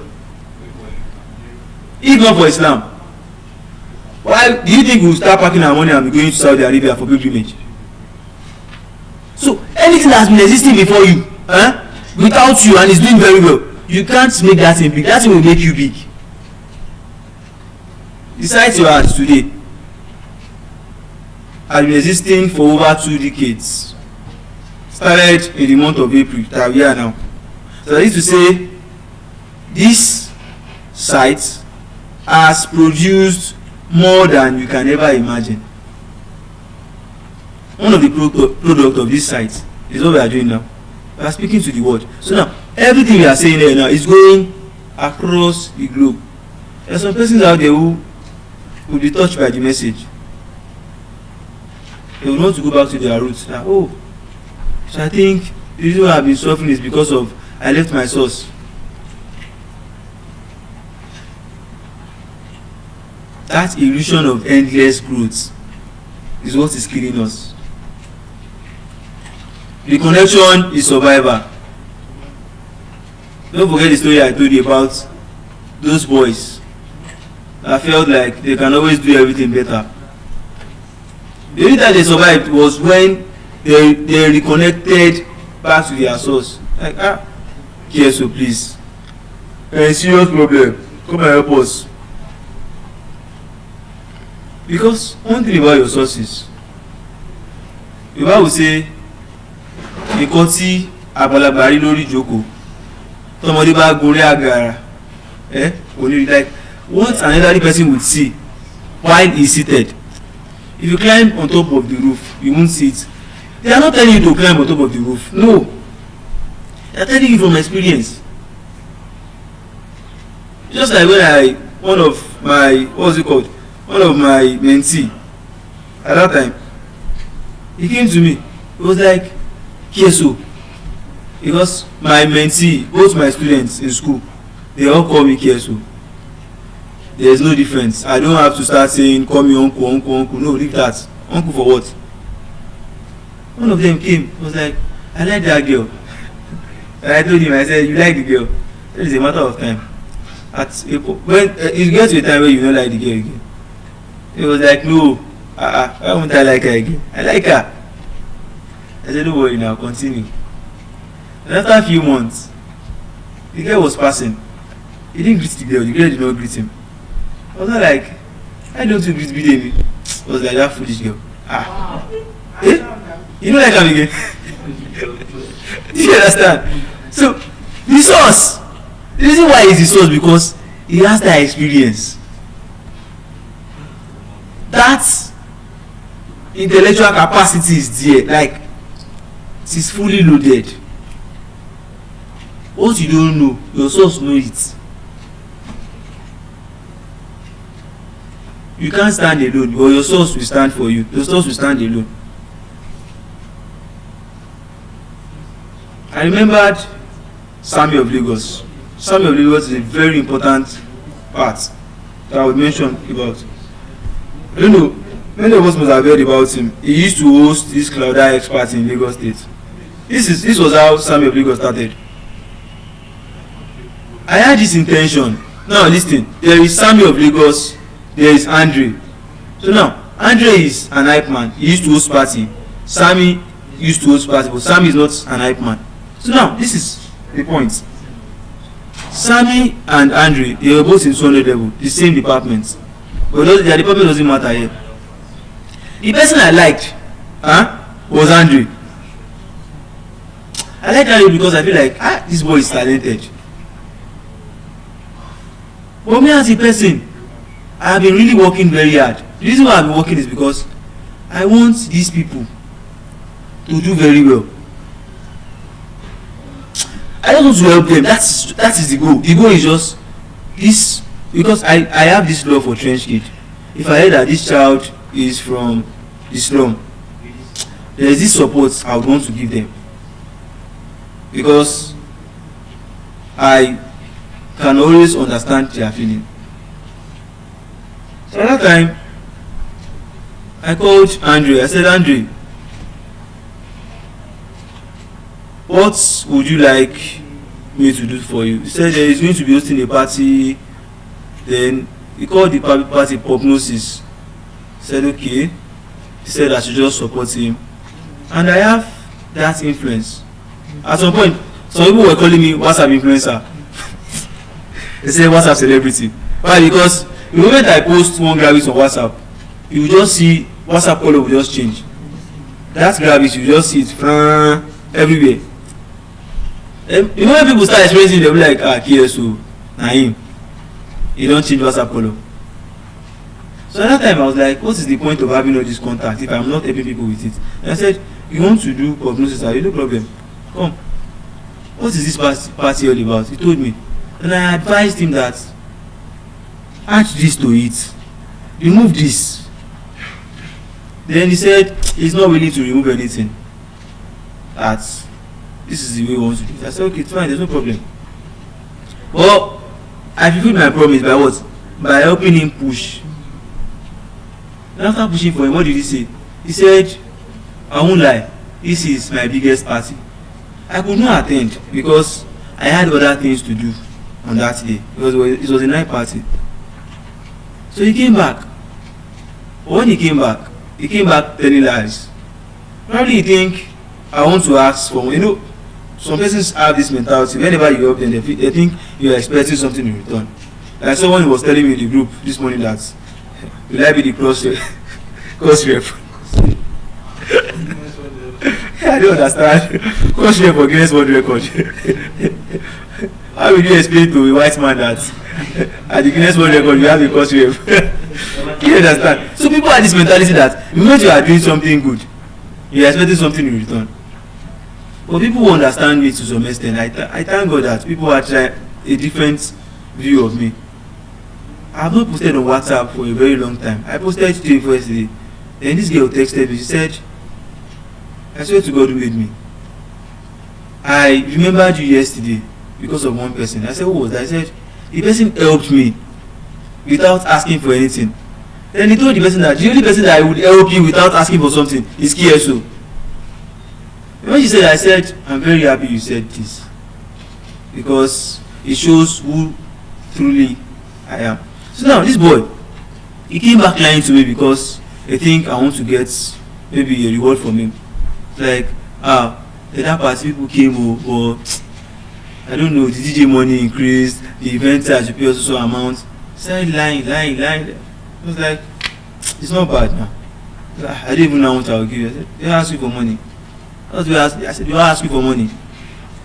He said, I want to appreciate it. Did I tell you to appreciate me? I said, the vision is clear. The vision is to make the society a better place. That's the vision. I said, before, KSO was Kasali, Shegun Oluwajuwon. Said, now it has changed from that to what? To keep striving onward. It's just a motivation for you that you don't give up. So now, forget about the money. The vision is to build a better society. Change the narrative. So that money you want to give me, use it to do something else. And he said, okay.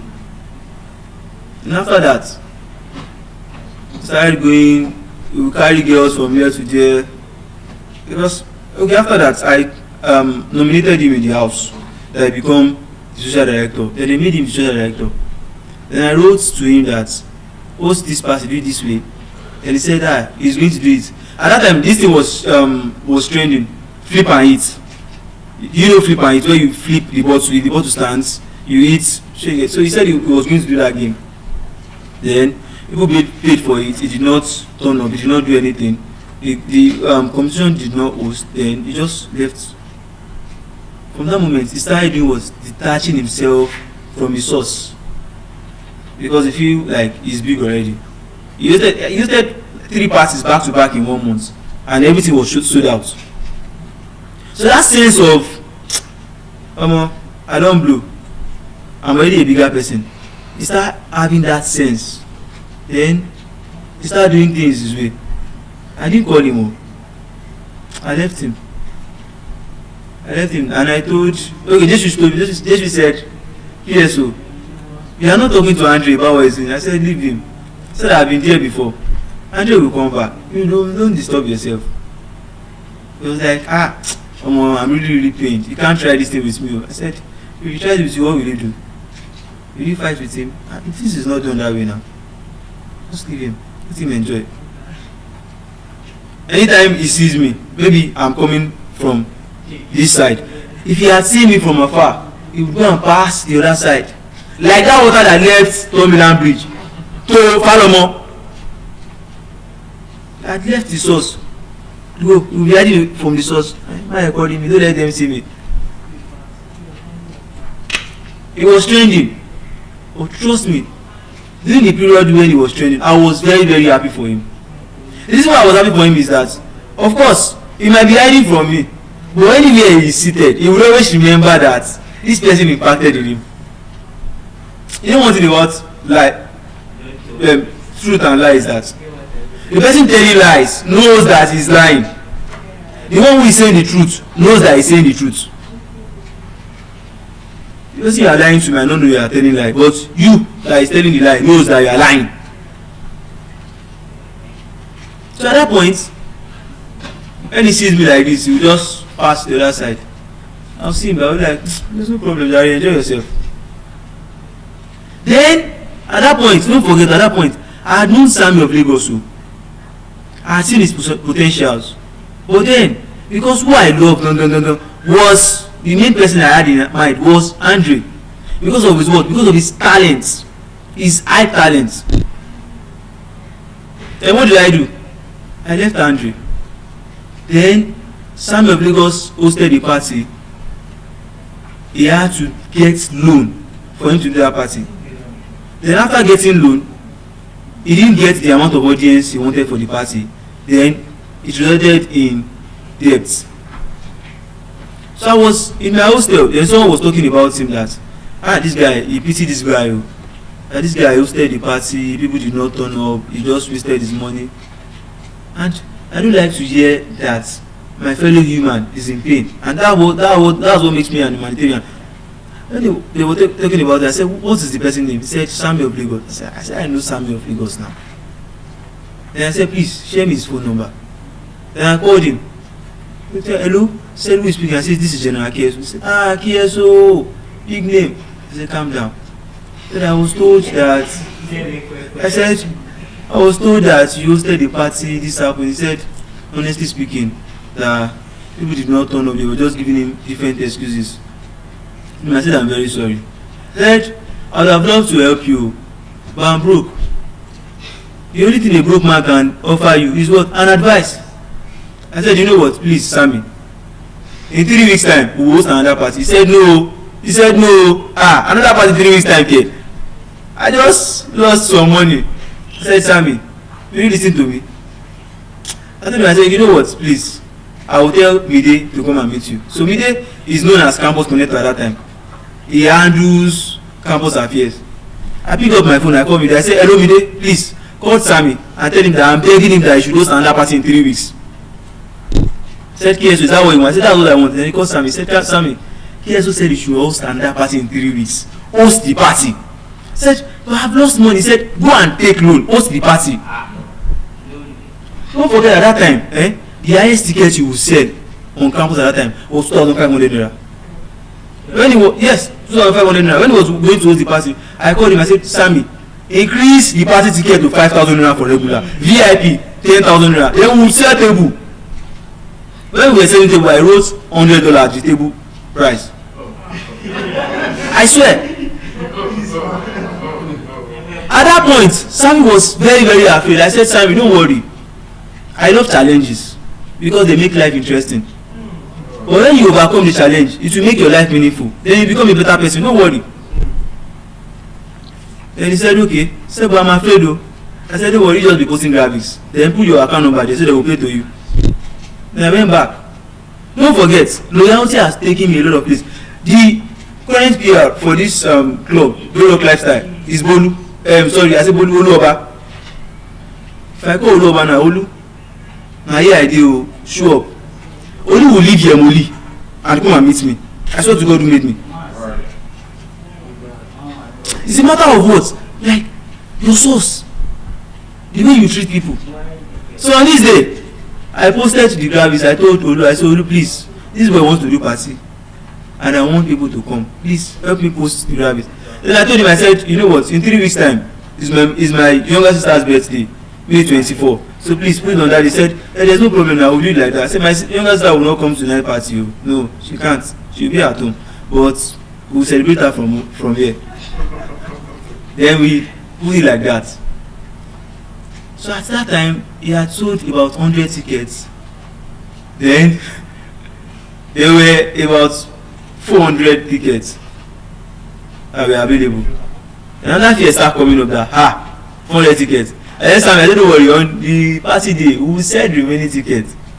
And he said gbese, I just lost some money. I said don't worry, calm down. Then I had spoken to persons who will be coming. They said don't worry, we will get the ticket at the gate. I had a very good friend at that time, James Bond. Said James Bond, you will buy a table from this boy. He said how much is the table? I said the table is $100. He said why? Yeah, in Nigeria you are already putting dollar in there. I said just support the boy. Table of 5, at least 5 of you should be able to contribute $100 now. What is there? And he said don't worry, I will contact this money. He called this money. This money said there's no problem, I'm coming to Lagos tomorrow, I will pay for 2 tables. He sent the 2 table money, $200. Then he got to the party day. In the party day, don't forget, the party is to start by 8 p.m. at night. As at 6 p.m, every day started falling. Every day, very every day. At that time, the party was told that around Igondo. I was at Unilag on that day. Look at the distance between Unilag and Igondo is about 3 hours. The moment that day started falling, that was the moment I left Unilag to Igondo. I told him, I said, no worry, I'm coming in the rain. Let's see what will stop us. I got to the event with umbrella. And I called him, I said, see, set the stage. I sent a BC message. Afa, you are having this party tonight, everybody will come. Then, don't forget, Andre's party, people that, the attendance were like 500. Our target for Sammy's party was 500. I don't know. Probably it's because of the rain, because rain is not always an advantage in a situation like this. On that day, we had about 800 plus persons at that party. We call it Plaza Night. We had over 800 persons at that party, and that was what gave him his first recognition. That when people came, they were like, this party makes sense. So probably it is the rain and the cold that is making people feel like the party. You understand? Like, party mood, and it is cold. Do you understand? Then people started celebrating. After the party, you know what he did? He asked someone for my account number. Then the person told him, he said, if you send money to KSO, you bought job. You better ask him before you send him the money. Then tested me, said, I had to send him money, but the person, someone told me that if I do it, I said, don't try it, though. Don't send me money, this is a selfless service.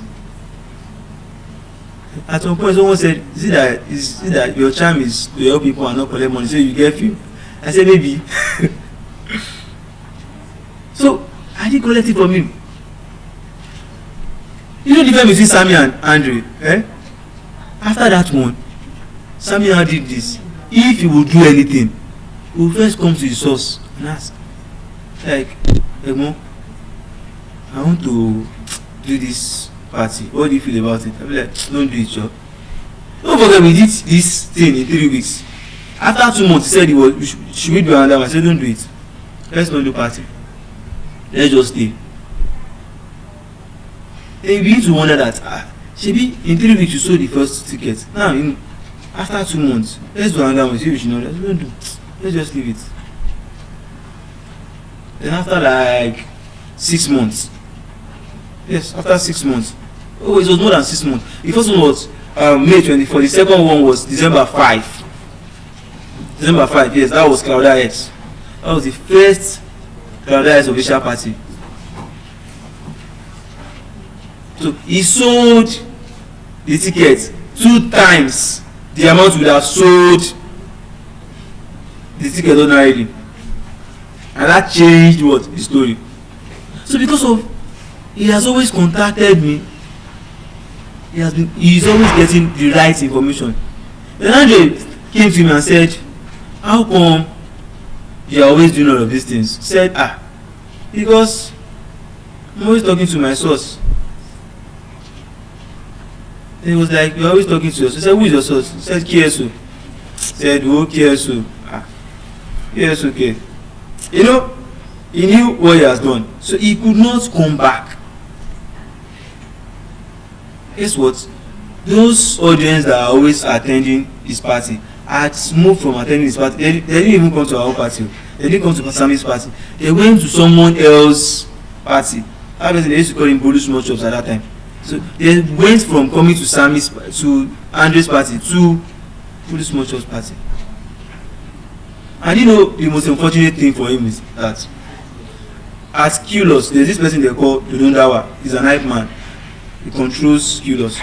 Now the plan at that time was that if Andre continues, I will tell Olu to help me beg Dodondawa that they should allow Andre come and do his first performance at Q-Loss. But because he felt like I've arrived, he lost that opportunity. So now the point, your source, don't forget your source. The reason why you want to forget your source is because of that illusion of endless sources. Because you always believe that endless growth, because you always believe that I'm at the top, I'm at the peak of my game, I will not come down. I will not. I will keep going. I will keep going. I will keep going. And you begin to lose it. We have people who Nigeria has made great, but the moment they start detaching themselves from Nigeria like this, they started going down. They started going down. Look at that instance. What about the instance? What about Mullah? At the time where he came into school politics. So now, this was how I met him, and this was how he forgot his rule, his source. So what happened was that on this day, I was working then, I saw him outside the classroom. So he was sent out by the lecturer that was taking the class at that time. Then when he saw me, he was like, "Here, so please, can I see you?" I said, "What happened?" He said, the lecturer had sent me out of the class. He said, "What was your offense?" He said, he hissed, not at the lecturer, but the lecturer thought he hissed at him. And I said, in the classroom, you should have hissed in the first place. So it's fine, we will apologize to him, but not where he is in the class. We would have to wait for him to conclude his class before we go. So now, you know what happened? After the lecturer had completed the class, I walked with him to the lecturer's office. And when I got to the lecturer's office, you know what I did first? I prostrated with my chest on the floor. I said, "Sir, please, this boy offended." He said he committed an offense by hissing in your classroom. Then he said, "Yes, he hissed."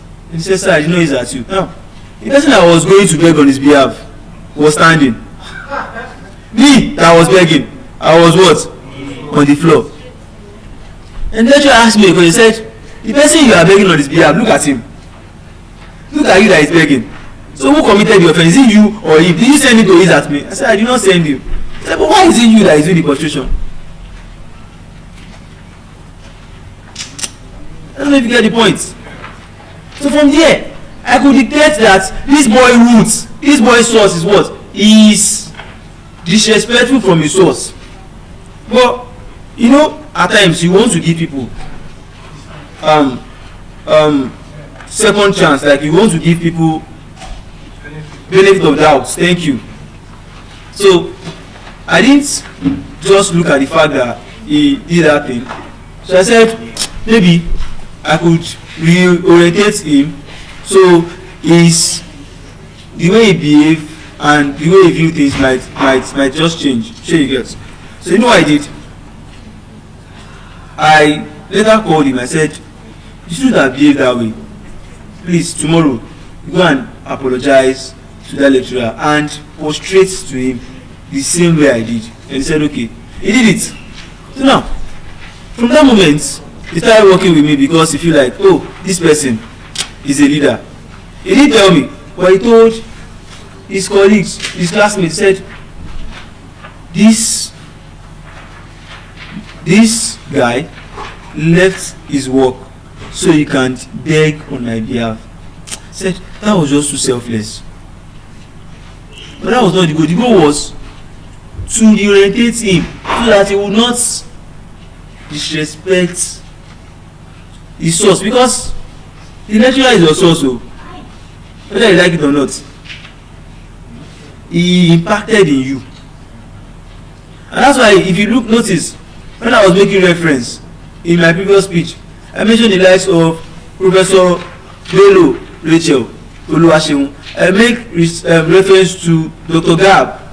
I made reference to Professor Tayo Ajayi. I made reference to Dr. Sunday Bamishile. I made reference to Dr. Bayo. I made reference to Professor Fakoya. Do you understand? These are my source. If not for these persons, I won't become a super writer. They would threaten me with, you would fail if you don't do this. Of course, it wasn't just a threat. If I had not satisfied the requirements to pass their course at that time, I would have failed. But that does not change the fact that my source love me. Of course, your source will always love you. They will always, because they produce you, just like your mom. Your mom love you, isn't it? Yeah. So at that time, I said, okay, this boy, I would help him, I would orientate him. Then, what happened? Anywhere I go to, we are always going together. So if I'm going to the canteen, I will buy food for two. If I'm going to play table tennis, I will pay for two, so we play together. If I'm going to play snooker, do you understand? So, I was going with him together. The reason why is because, so he can have a different view. So there was one day, I went for a sitting. When I say a sitting, I'm talking about sitting that has to do with people who are in politics, like political stakeholders. So when I was going to that sitting, we went together. Then he was told to go back from the gate. So I told them that we came together. And they said, even though you came together, he's not supposed to enter this place because he is not a politician. He has not served in any office. And I said, I understand your point if you say he has not served in any office. But my point is, if he is not here to witness the way we are doing things, how will he learn? Then the person I was talking to considered that point. Then he said, okay, it's fine. Since you want him here so he could learn, I will grant your request. Then he entered. So that was how this boy started following us from one place to another place. Until this very lucky day, we went to a sitting together. Then in the house, they said they need to nominate someone as the task force chairman. At that time, you don't know who we would nominate at that time. You know what we did? I suggested that this guy is here. He is not occupying any office. So why didn't you nominate him? Then the speaker said, okay, what's his name? Said his name is Mubarak. Mubarak, fine. And they asked him some few questions. He answered. So the questions he was asked are questions relating to the events in the house, the events in the sitting. So now mind you, if I had not taken him for sittings, he wouldn't have had that knowledge. So the moment he was asked, he answered the question comprehensively. Then he was given the appointment as the task force chairman at that time. But you know what this boy did? You know, someone who has pride embedded in him, he would always show it. The moment he became the task force chairman, he went to a particular sitting where there is a senior citizen who is the speaker. And he told the speaker, he said, "Speaker, you are making noise." At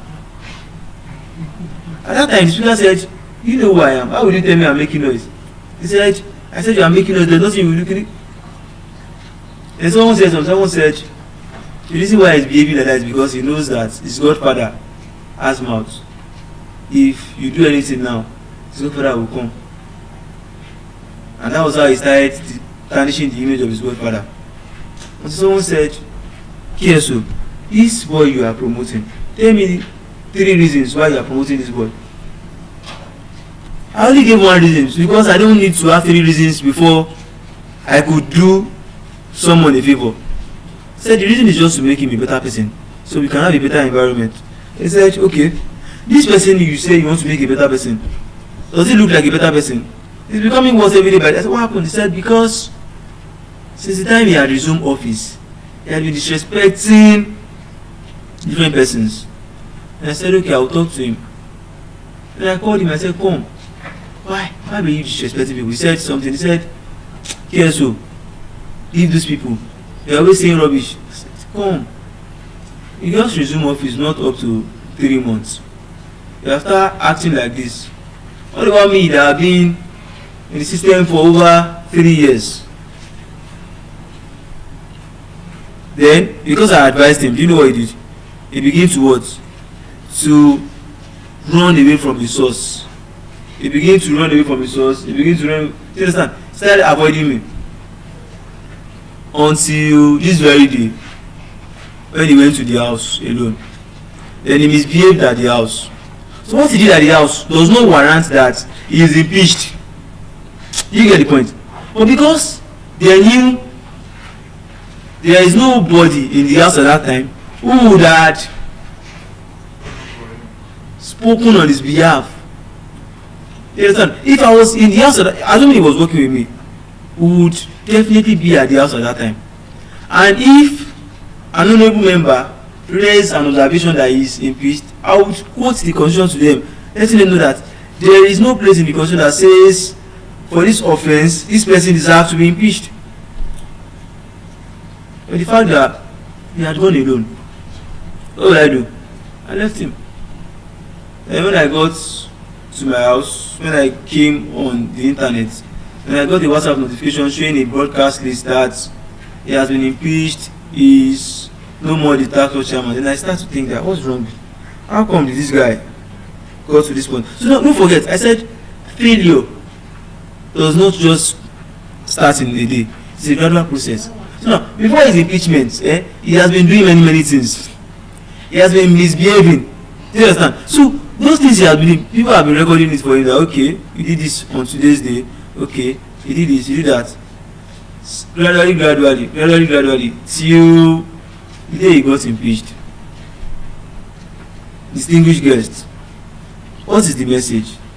The message is, as you break records, don't forget your source. Don't forget what? Don't forget your source. Your source can be those persons that voted for you to become a leader at the organization where you work at, in your community. People who vote for you are your source. So now don't say because you are in power you will do without them. That is the illusion of endless growth. Of course, the moment you start to succeed, the moment you get what you want, you start to feel like I've gotten what I want, nothing will take me back again. You understand? There is that mentality that, oh, I've gotten what I want, nothing will take me back, I've gotten it. The moment you start feeling like this, distinguished guest, please run back to your source. Run back to your source from the moment you start feeling that way. Nobody asked a question. I said, in a world obsessed with success, what happens when you forget where you come from? I know you are obsessed with success, you are obsessed with greatness. Yes, you want to succeed, you want to be great. But while you are preparing to be a great person, while you become great, that source, those persons, those things you have been doing that help you become a better person, did you forget them? Over that Nokia was dominating the market. Why? Because our source at that time was to serve the people. Our source at that time was to make sure people communicate easily. Let me remind you something about Nokia. Before Nokia, in Nigeria, there's what we call telephone. That one that telephone, that one that will be on the table. When you want to make those one you find at the hotel room that has wire. You understand? You know, that one at that time, it was hard. It was difficult for you to take it along with when you are going on the streets. You understand? So now, when mobile phone came, mobile phone was easy to hold. You can put it in your pockets, then you go. So when mobile phone came, people started leaving what? They started leaving that telephone because it was too much. It was too big. You might even need a bag for you to put it inside. So they forgot about telephone. Why? Don't forget, the origin of telephone was to what? Was to make communication easier. But mobile phone is not just to make communication easier, but it makes mobility. If you are carrying it, it makes it easier. So now, telephone is doing two work. It's not just making communication easier, it's making it easy for you to move around with that source of communication. So the fact that telephone has failed to upgrade to a mobile phone, it means it has forget its original source, which purpose is to do what? To make things easier. Omo, on the other hand, which is one of those soap that spends a lot of time dominating the markets in Nigeria at a particular time.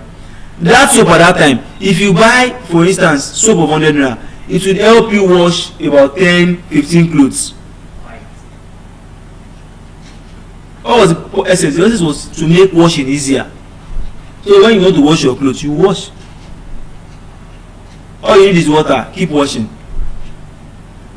But the moment they forgot their source, they forgot that the initial purpose was to make washing easy for people, laundry easy for people. Now they reduce the quality. That a 100 naira soap that used to wash 15 clothes before could hardly wash 5 clothes.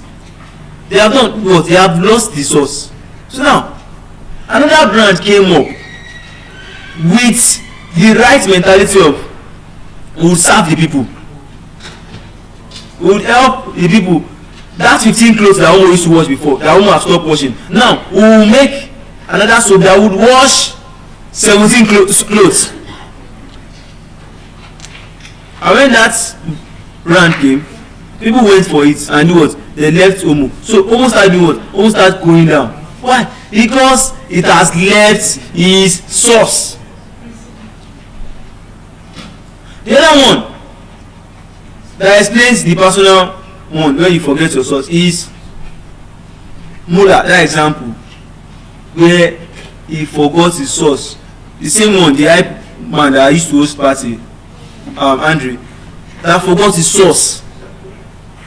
That the moment he sold his first party ticket, he started doing what? He started forming that, oh, I'm big enough, I can do without my source.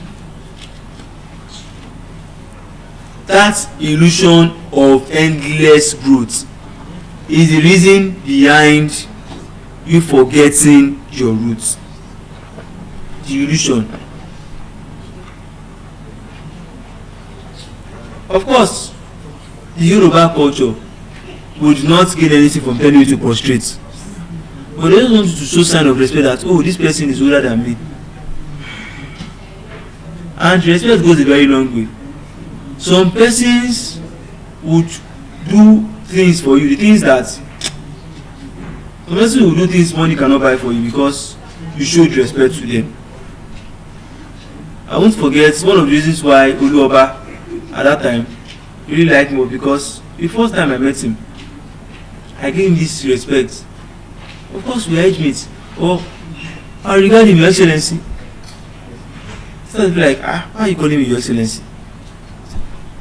Are you not excellent? You are excellent. This is one of the behaviors. This is one of the things that the culture, the origin, has built in us. But the moment the current generation start feeling like you don't need our culture or anything, yeah? You don't need it.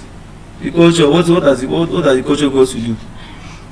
At the end of the day, who they help? You say most I respect them. Reconnection is survival. Connecting to your roots will always help you survive. If Nokia had connected to their roots earlier, that our roots, the purpose is to make communication easier. Assuming they are connected to their root earlier, they would have corrected that error. They would have moved from what? From just that button phone to a smartphone. They would have upgraded that they would have access to internet. If you are not careful at that time, what do you do most times? You play games and you make up. How many of those phones would you use for browsing? Do you get? So the fact that you know that the roots, the reason, the purpose behind this thing is to make things easier for people, you maintain that root. As I round up, the message is clear. As you break records, don't forget your roots. That illusion of endless growth, that thing in you that makes you feel like nothing will change the level at which I am today. I am big already. The Yoruba proverb had come to prove to you that forgetting your roots will not help you. You know, I made an example while I am analyzing the poem, that the proverb, the Yoruba proverb that says Odo tó gbàgbé orísun ẹ̀ kò ní pẹ̀gbẹ́, means the river that forgets its origin will dry easily.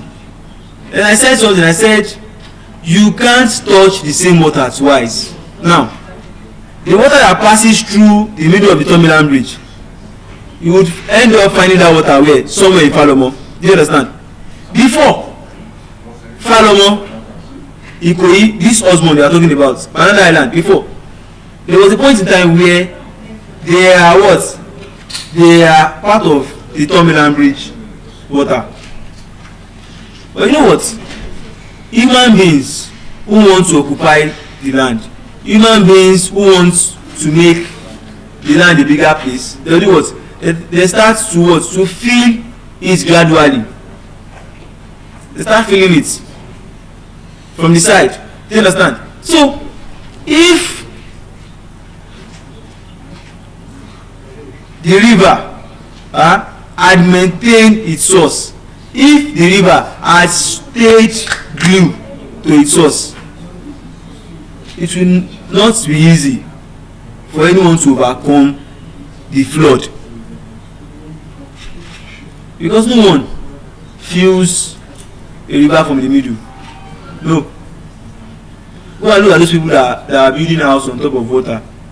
They don't do it from the middle. It's always from the side. You can't feel it from the middle, because that middle is staying glued to the source. He is not leaving the source. It is you. It is one that leaves the source that you attack easily. So now, go back to the source. Of course, I remembered when I used to go to district houses. I go to district houses consistently for about 2 to 3 years. You know what they do at district houses? They do graphics, they do all sorts of text use. At that time, tech was not raining. But would you believe that after going to this place for 3 years, I never thought of learning graphics for once, because I didn't show interest. Of course, you might be in an environment where they learn public speaking and not know how to speak. Why? Because you didn't show interest. So that source always remember, because as far as you make reference to your source, you would always be relevant.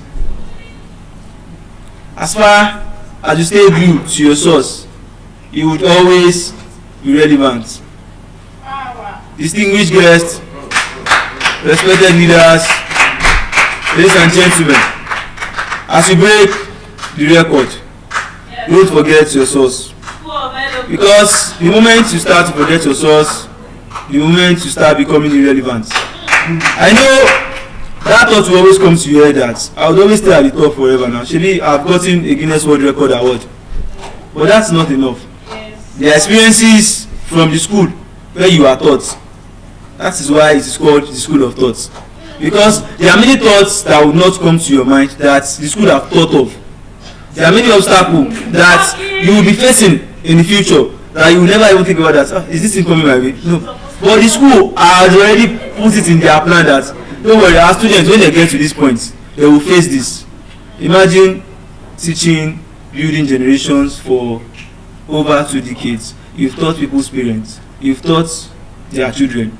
Now you are teaching another generation, a generation where we have core members, where we have future leaders. So don't take that with everything. I would like to hand over the mic to the next speaker. Thank you. Thank you very much. Good evening, everyone. Exactly. And that is why tonight I would exactly be speaking with power. Yes. Thank you very much. I am particularly excited to be wearing this t-shirt because it shows exactly what we are doing here. It shows exactly what we've been doing for over the past 1 week and what we are going to continue to be doing until the 21st of April 2026. And before I proceed, I would like to say thank you very much, Keso, for that amazing speech. As always, we've been able to learn a couple of things.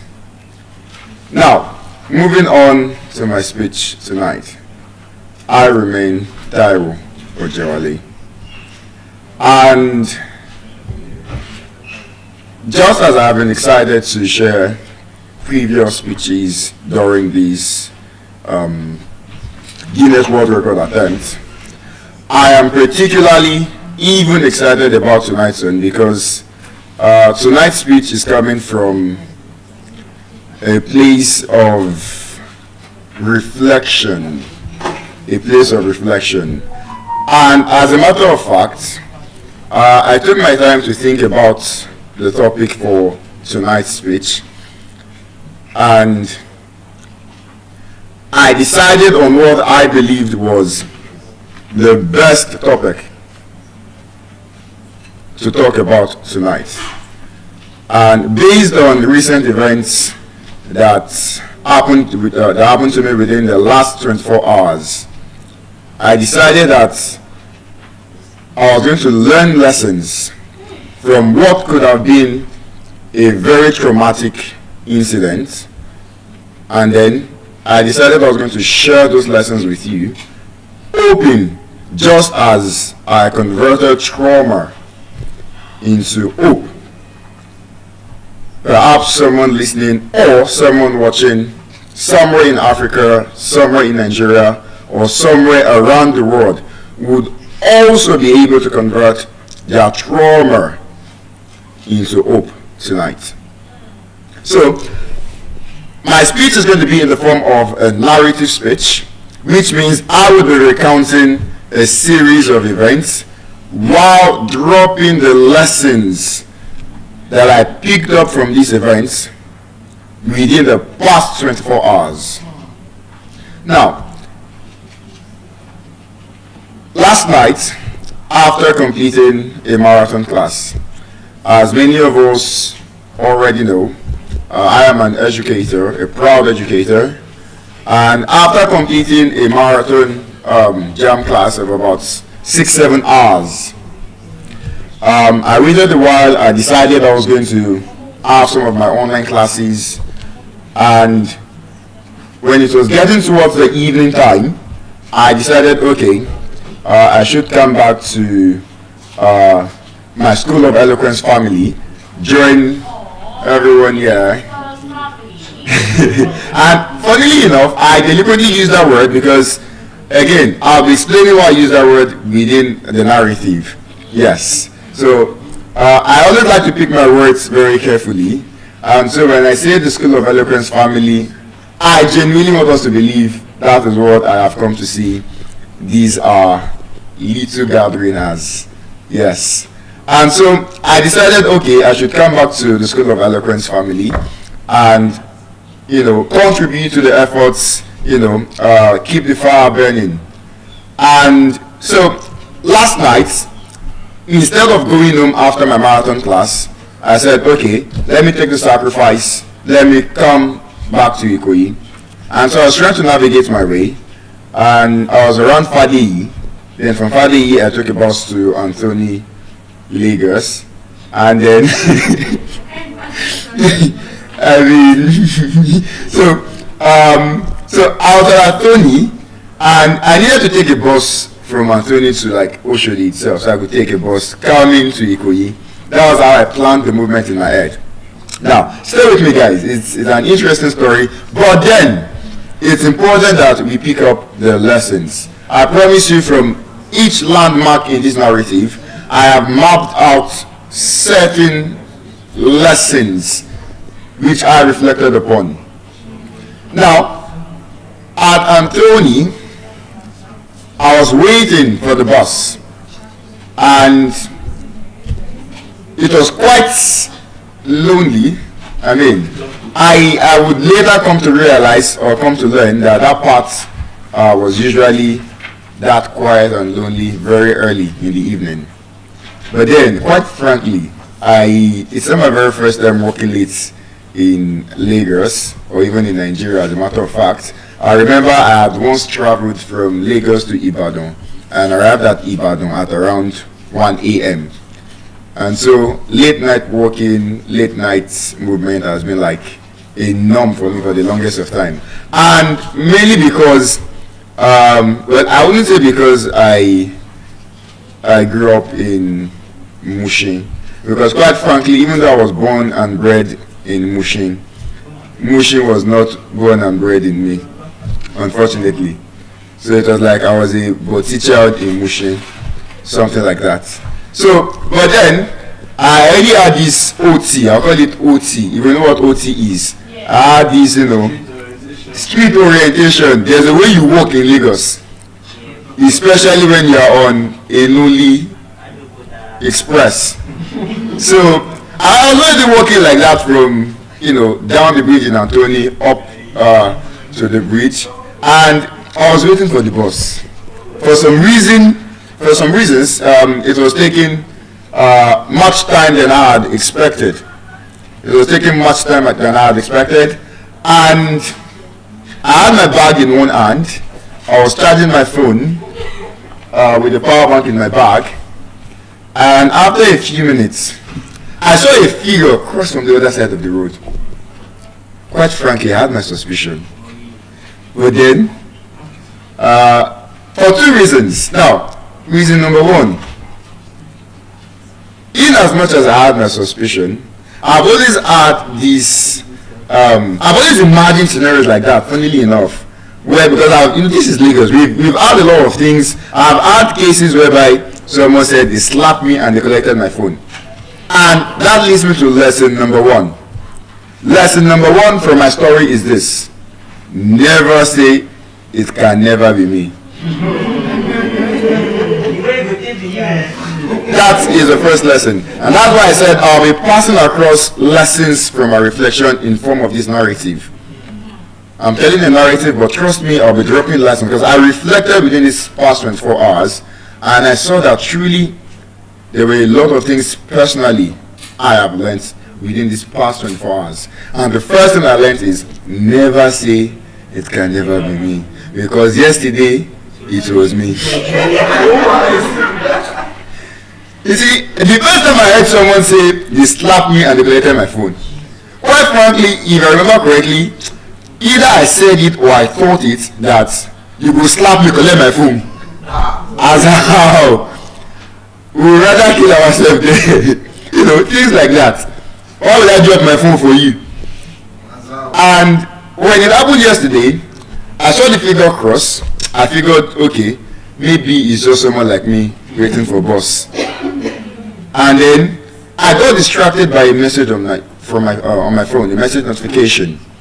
I checked my phone, and the next thing I knew, about 2 to 3 figures grabbed me from behind. And immediately, now I kid you not, if you've watched this movie, The Flash, you see how the Flash thinks. Within a second, the Flash can literally do thousands of things. I kid you not, within just that 1 second, I flashed on every single experience that I've heard about such situations. Immediately, I knew what was happening. Within that 1 second, I knew it was not going to end well. And so, unlike what I had thought previously, I like to imagine things. I had imagined on several occasions that if that kind of incident ever happened to me, I was going to fight back. I always had that mind that should that kind of thing happen, I would form street guy and I would tell them, Ross Alpha, we gotta do this business. So I had always had that kind of mind that should I be challenged on the road someday and they're like, oh yeah, drop your phone. I'm like, these are the fine go collect your phone though. Things like that. And I would not kid you, I panicked.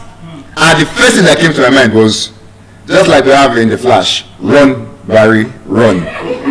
Mine was, run, Dr. T, run. And I ran. But it was too late. It was too late. And now this leads me to lesson number 2. Now, few minutes before that incident, a small bus had actually passed. The bus was calling Oshodi Sale. I was going to Oshodi, okay. Quite frankly, I could have stopped. There's something they call step.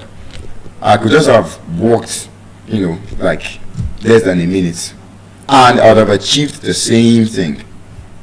Now, if I had taken that bus, most definitely I would have escaped the incident. But then, I did not.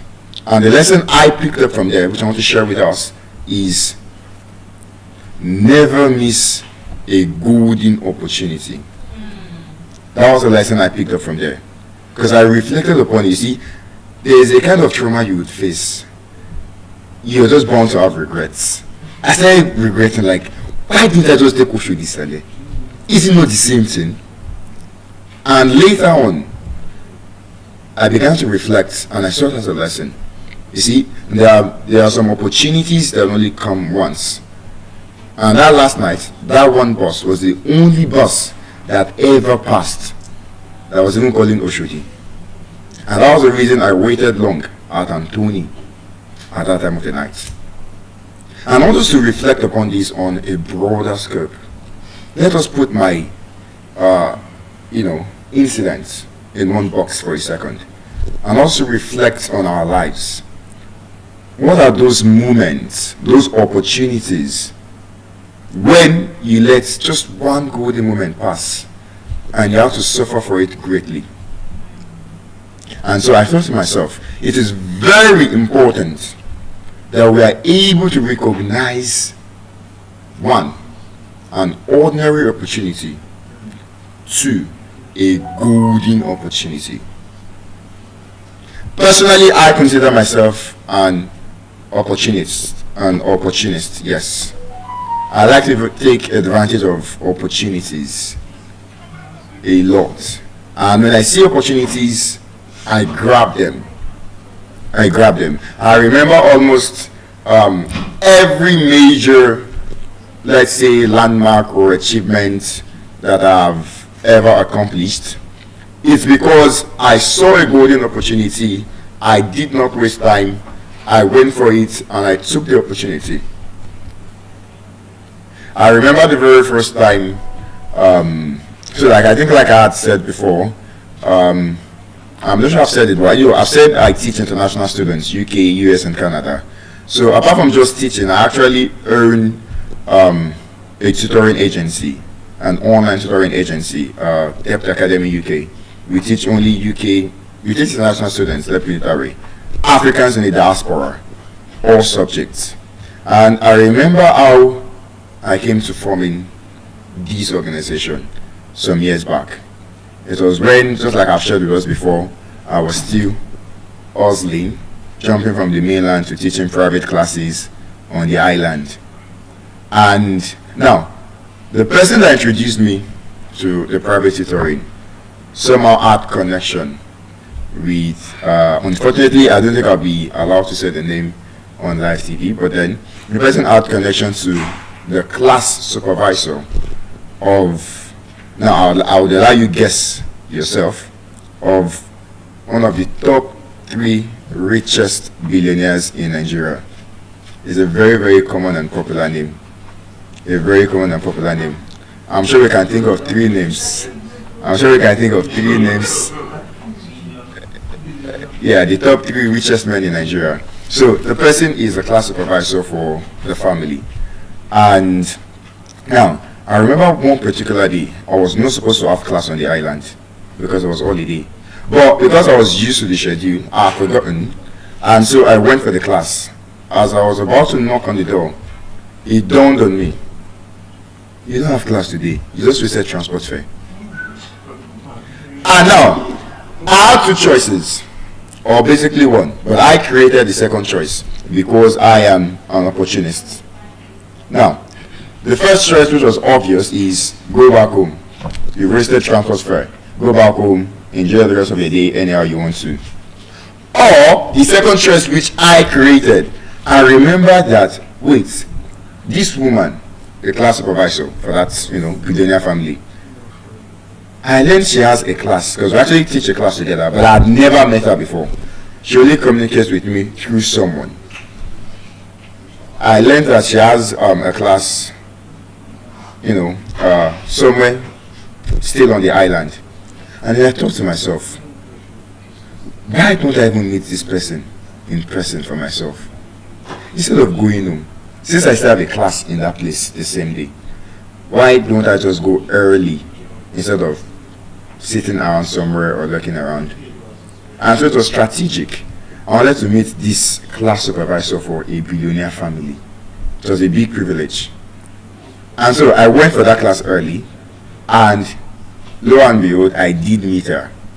And quite frankly, meeting her that day was a tremendous life-changing opportunity for me, because then I got to interact with her physically. Then she got to collect my number directly. Then we would later come together, myself and this class supervisor for the billionaire family would come together and would finally establish the perfect teachers hub, Depth Academy UK, which I am proud to say I'm the co-founder and currently the director, because I took an opportunity. We can celebrate that, don't be shy, celebrate. Yes. So that is the second lesson. Perhaps that small bus that passed was the golden opportunity that I missed. And so the lesson there is this: how many golden opportunities pass you by just like that bus? Maybe on a daily basis, monthly basis, or even once in a lifetime. But whatever you do, please do not be like Dr. T last night. Do not let the small bus of your golden opportunity pass you by. So back to the story, so we can pick up more lessons. So I reflected on how I could have taken that bus, but then again, it was too late. These guys already had me by the trousers. And unfortunately, all my previous imagination of if any such thing happens to me, we will rough them together. Trust me, it will not even occur to you, especially when you are holding valuables. I think perhaps that was what held me back. You see, when you have so much to lose, you pick your battles very carefully. Now, these guys, I'm pretty sure, had absolutely nothing to lose. I, on the other hand, had an iPhone 13 Pro Max on my left hand. I had a bag with a MacBook Air in the bag. For some reasons, I had some pounds notes in the bag. I think about 400 pounds, can't remember. And so, they play my fan. And so, maybe that was the reason why I could not act the way I'd always said I would act. Because quite frankly, most of the times, now that I think about it, now that I'm reminiscing, when I used to say, if any such thing happened to me, we go rough am, I was actually using Android. Honestly, and that Android was even old. That Android had spent like 5 years in my hand. So it was begging to be changed. So maybe when you have very little to lose, you don't think properly and you don't pick your battles carefully. But then when you have a lot to lose, you tread carefully and you pick your battles carefully. And that reminds me of one of my colleagues, a senior colleague of mine in the teaching industry. I remember once we had an issue, and surprisingly, he called me and he apologized. And I was surprised. How would the senior colleague call me and he was one apologizing? And he explained. He said, you see, Mr. Taiwo, I used to be like you. Proud, egotistic, and, the same thing with my father. He made reference to his father. He said, his father used to say, I can never beg any human being. I will never beg any human being. I cannot be begging God and be begging human being. Then he said, one day, something happened, and for the first time, he saw his father begging someone or begging people. And then it was like, but you say you can never beg anybody. He said that was when I had nothing to lose. Now I have something to lose. I will beg you and even still beg your wife. And when we think about it, it's kind of true. When you have something to lose, your reaction to events change. And perhaps that was why my reaction to the events last night actually changed. Because as at that point, it wasn't about reacting. It was about survival. It was about making it out of there with my valuables intact. I like to say my laptop is my life. There's almost nowhere I go I wouldn't go with my laptop. One day without my laptop, a lot of things can spoil. Because of the kind of work I do. I work very remotely.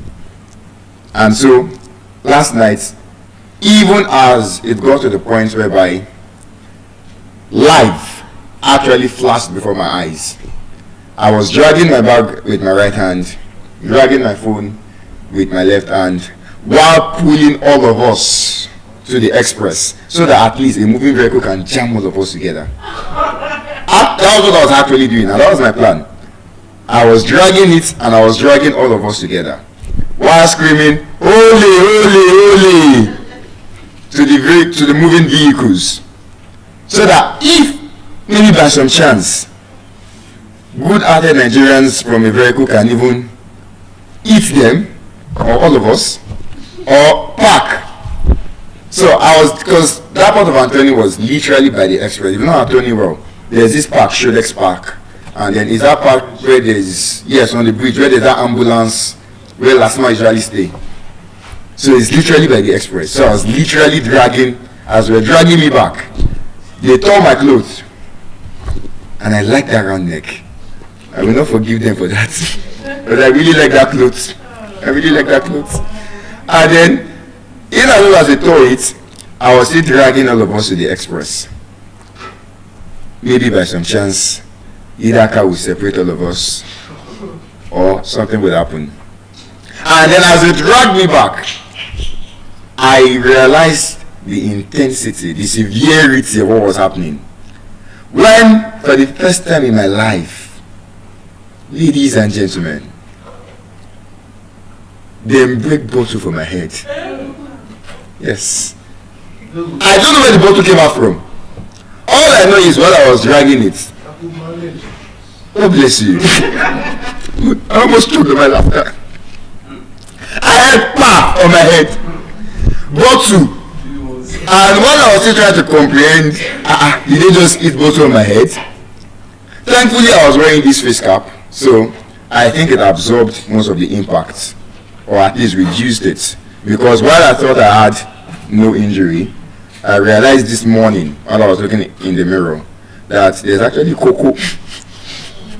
It's small, but there's cocoa and it's paining me. So I can imagine if the cap was not there, definitely the damage could have been severe. And while I was still trying to fathom the whole breaking bottle on my head scenario, next thing I saw, because now it's even blurry, blur sheep. Trust me, it's blurry now because I've been trying to remember the details or even their faces since that yesterday. And for some reason, it's just blurry. As serious as it was. And so, while I was still trying to comprehend the old bottle situation, next thing I knew or saw was machete, cutlass. And they were literally striking me with the machete. Striking my leg and my arms. And it was at that point, again, just like flash. You see, at such moments, even if you're a slow thinker, your thinking will automatically, in fact, the word has not been invented yet. At that point, I had literal discussions with myself.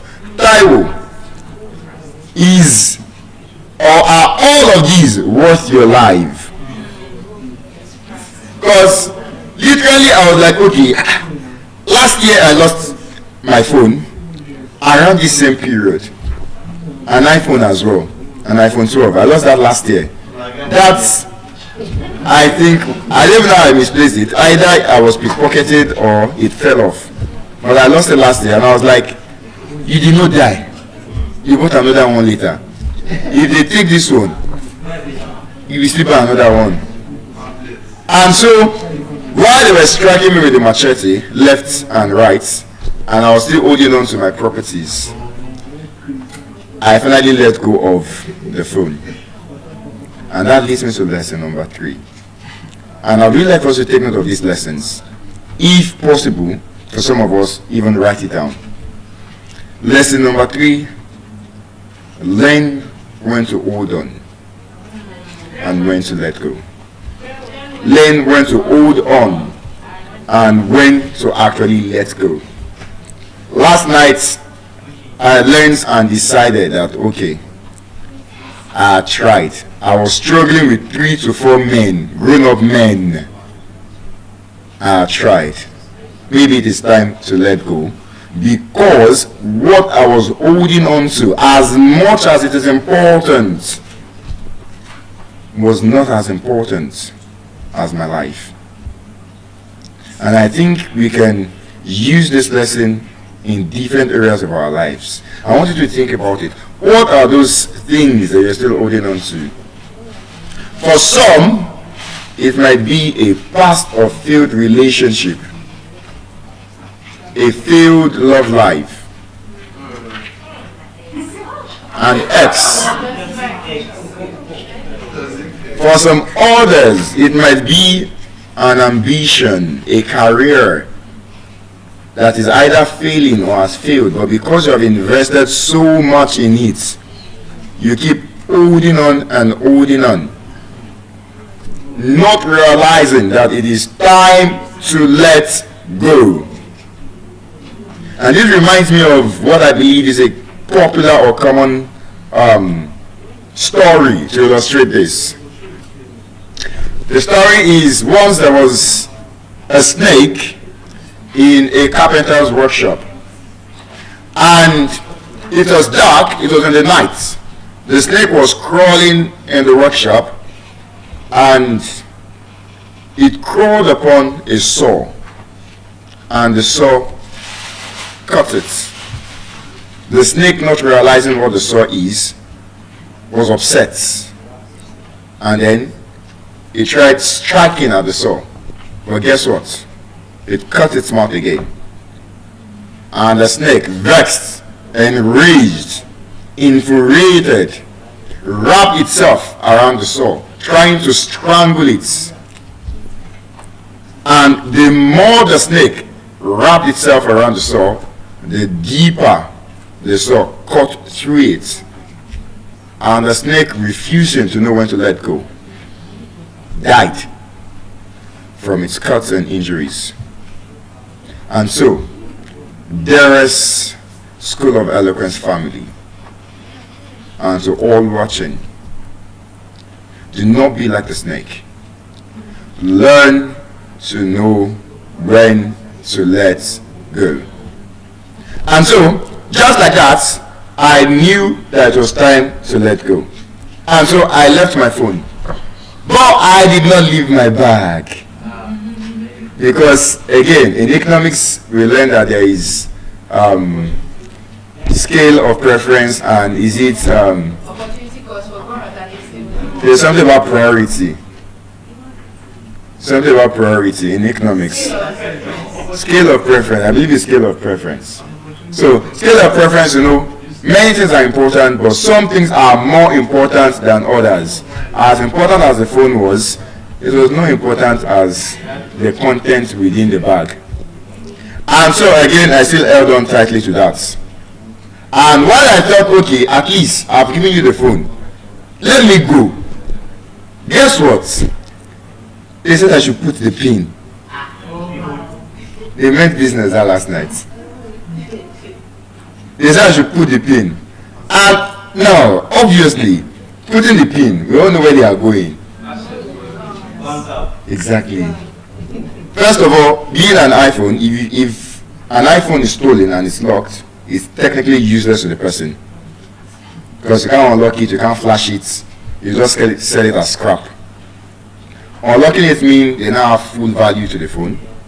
And for them to ask me on the spot, by the express, whilst they were handling me, to start calling out my PIN, definitely they're going to do some transactions that night.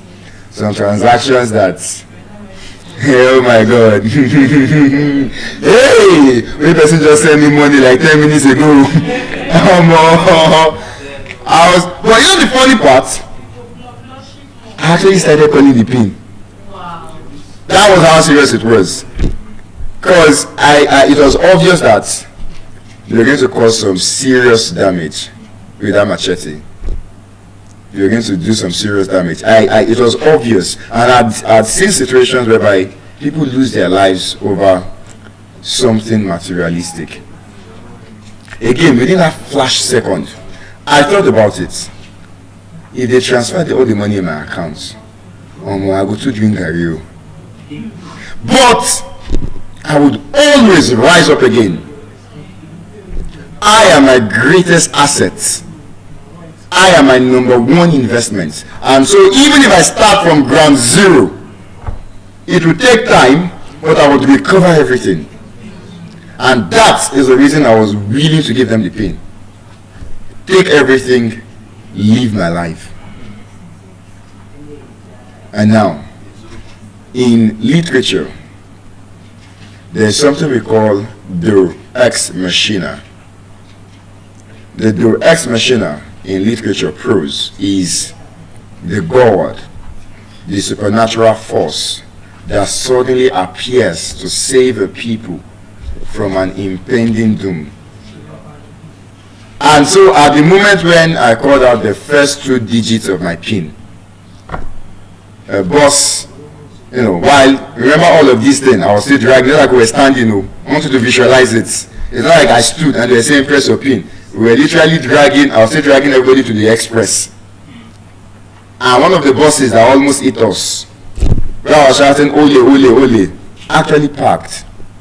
And ladies and gentlemen, that bus was my Deus ex machina. Because the passengers there all came down and they all started running towards us. And if not for that,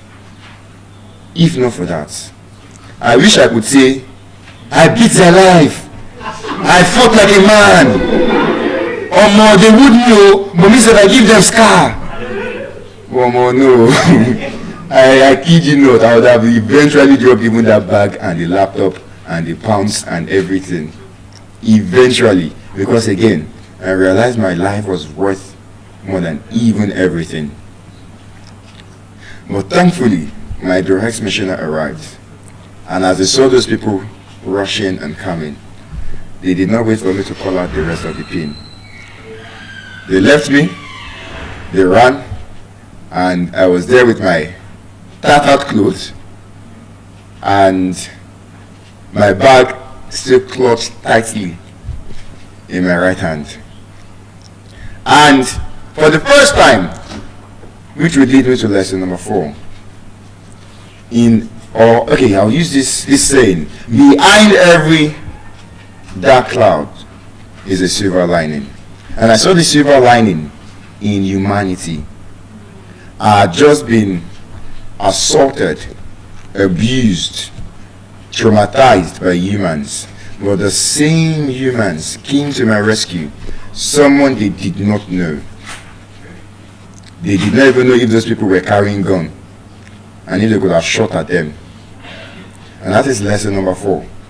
Seeing the positive, seeing the bright side, even in every dark situation.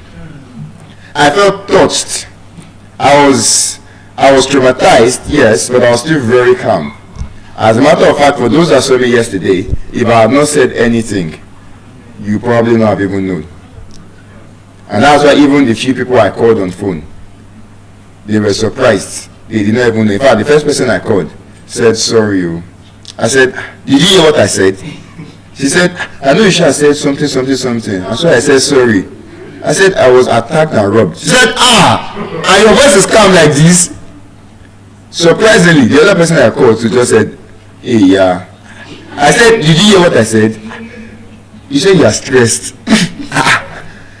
Then I explained what happened. I said, the same person said, "And you are talking like this. If it were me, I would have been crying already."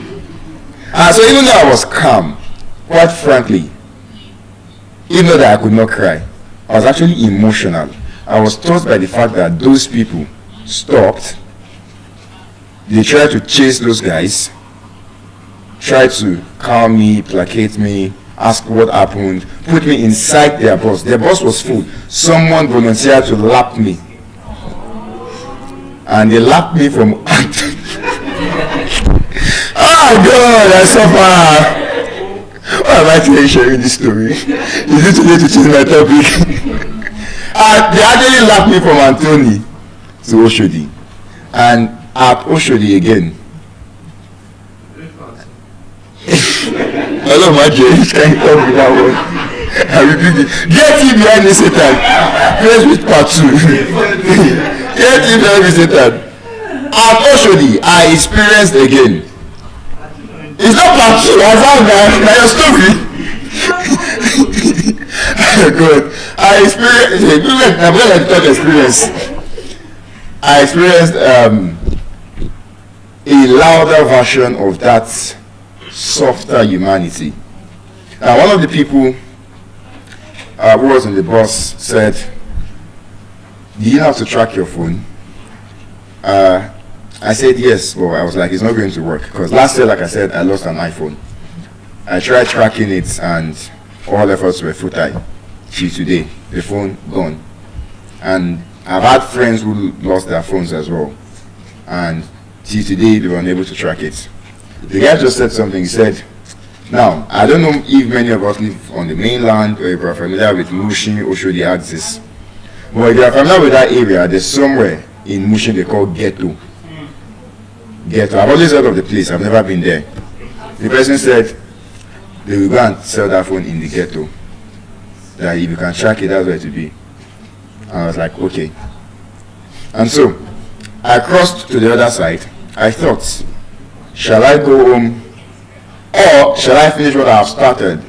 Come to Ikoyi, come to the School of Eloquence, continue my speech, and find solutions to my life in the morning.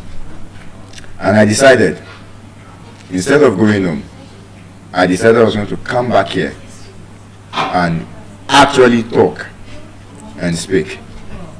Yes. And before I actually go here, now, when I was about to take the bus, one of the agberos the ones that would be collecting money from buses, and that would even remove your side mirror if you refuse to give them money, or even break your glass. One of them saw me with the tattered clothes, and he was like, "Ross, sorry, sure you fight me." And I looked at him. Now, I was going to ignore him because I'm like, I don't have strength for this. Nobody waiting meet me with this. They don't collect my phone. Oh, what I was thinking of now, usually when someone loses a phone, you usually hear them say, "It's not the phone that paid me. It's the SIM, it's the contents on the phone. It's my files and my documents. I don't will lie you, I swear that the phone paid me yesterday." Last year, it was the contents, not the phone.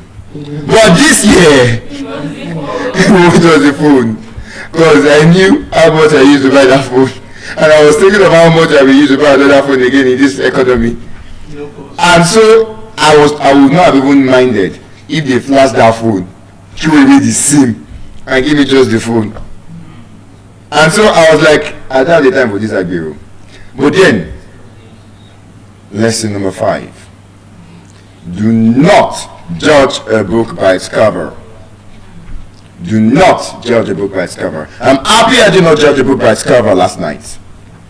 I decided to respond to him, and I said, I was just robbed. He just robbed me for Anthony. And then, as you might not expect, it was like, and he left. All I was like, yeah, and he left.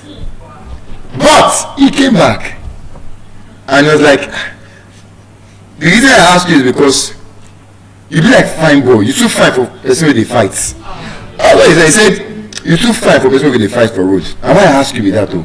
And I was like, so why you go like this? And I was like, I'm going to Ikoyi. Now, he assumed that because they had robbed me, I did not have any cash on me. And one of them, I was just standing and looking. I was just standing and looking what I was thinking. Should I go home? Should I come to Ikoyi? Should I go home? Should I come to Ikoyi?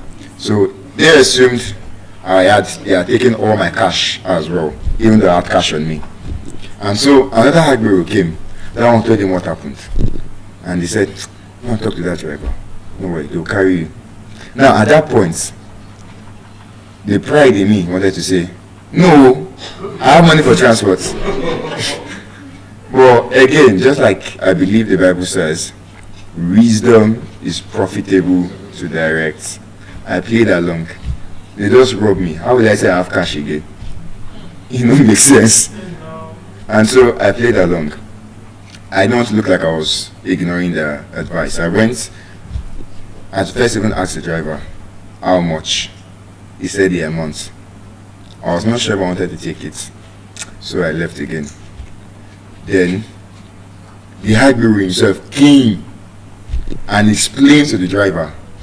I was showing it to the driver. See what they're doing in clothes. I was actually surprised because quite frankly, I do not like those guys at all. Especially those particular ones at that Oshodi terminal. I've seen them break glasses, take your mirror because you refuse to give them money. But I was surprised that there was a humanity side to them. I was quite surprised. And I think it reminds me of a poem, a line in a poem. Not a poem, yeah. It's Charles Dickens, A Christmas Carol. I was analyzing some quotes in that book to one of my students in the UK. And there, Ebenezer Scrooge, I don't even read that book, A Christmas Carol. Ebenezer Scrooge is a miser, like he's a very stingy person, does not like poor people serve. He maltreats his staff. And in that book, Charles Dickens said it was like an oyster. An oyster. And you see, one thing about us English teachers is a one word can spark up a lot of creative meanings. Now to you, if you're not English inclined, you're like, it was like an oyster. What's there? But you see, as an English tutor, when I analyzed it to my students, I said, have you seen an oyster?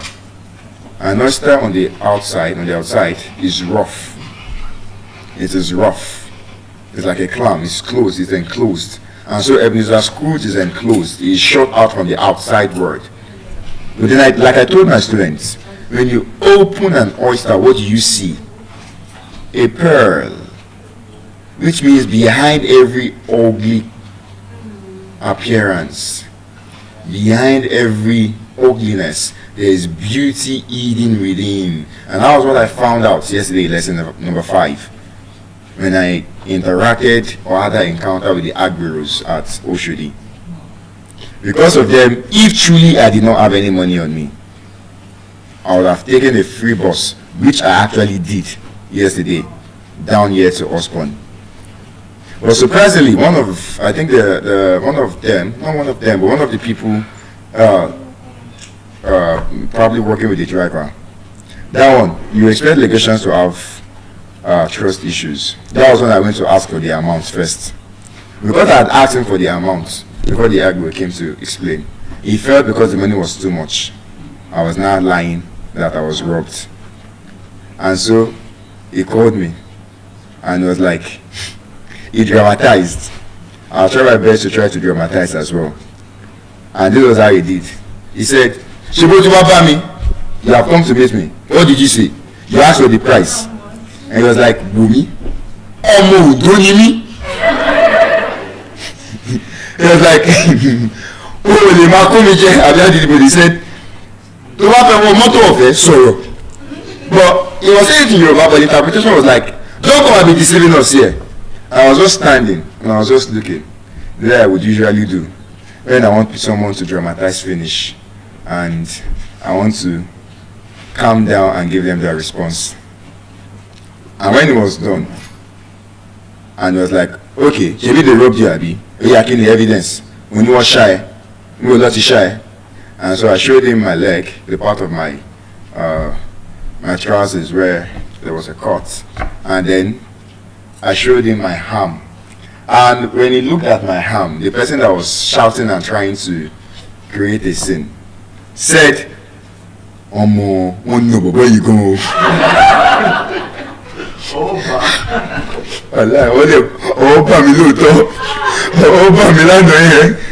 You said, Omo, where you going?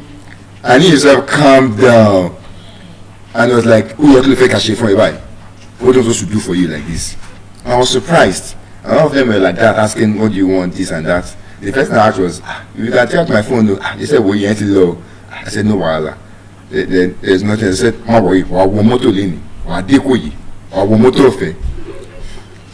Ko do se bi ba joko no, check moto kun. And truly, I entered.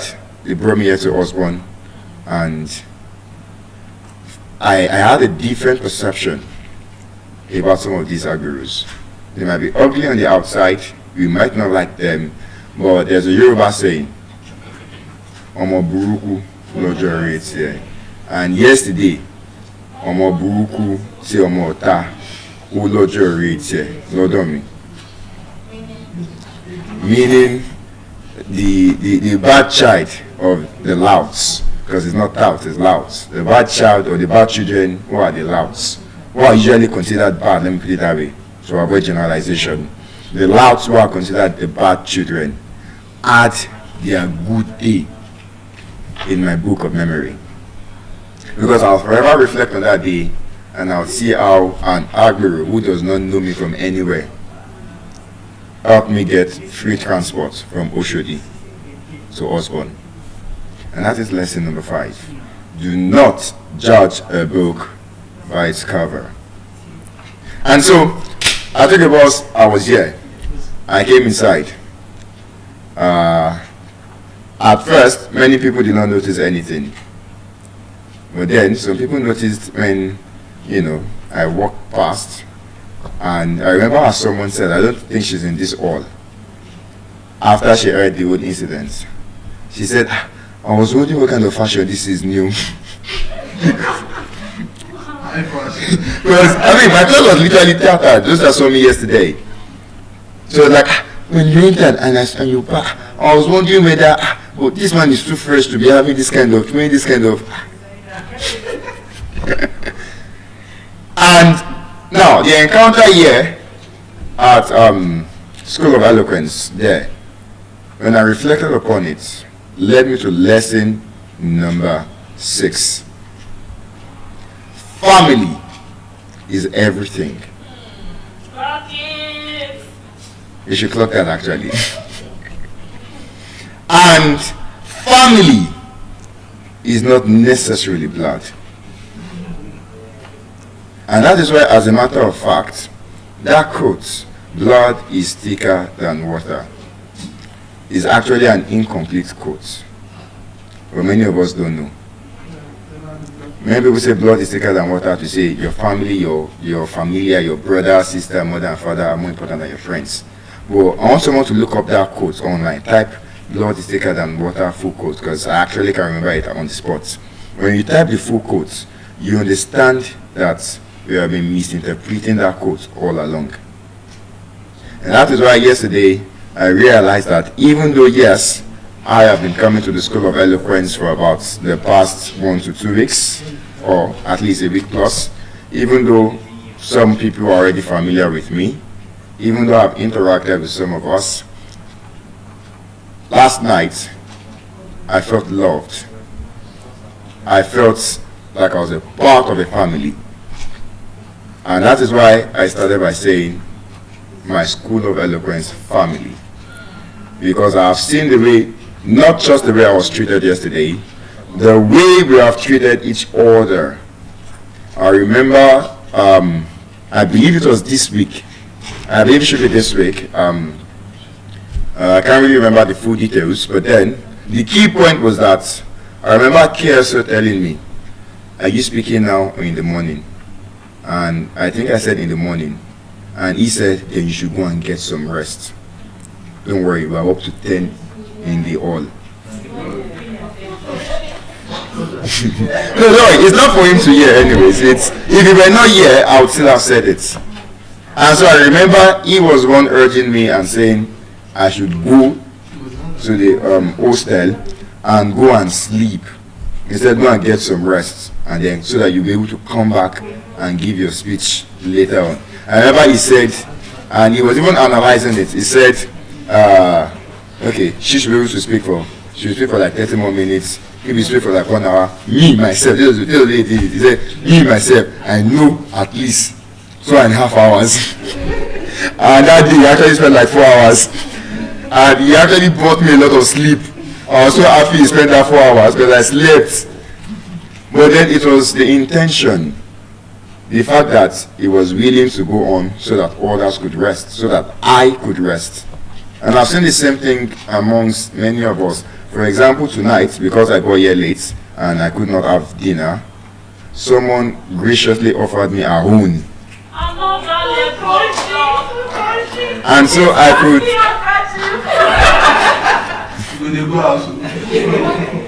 And that someone is Oluwatoyin.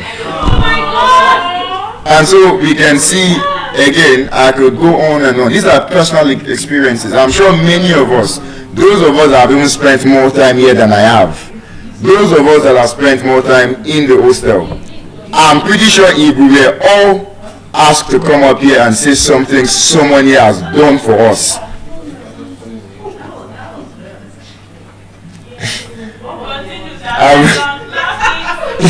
I'm very sure if all of us were to come up here and say something that someone here has done for us, something good someone has done, I'm pretty sure at least everyone will have something good to say. And again, has someone found that quote, please? Yes, please, can you read it out, please? Water. Blood is thicker than the. Very good. So the blood of the covenant is thicker than the water of the womb. Is it covenant that's there? Yes. It should be covenant. So the blood of the covenant is thicker than the water of the womb. That is the exact opposite of the meaning that we have been giving it to. The meaning we think is that family is more important than friends. But when you look at the full quote, what the full quote is saying is the blood of the covenant.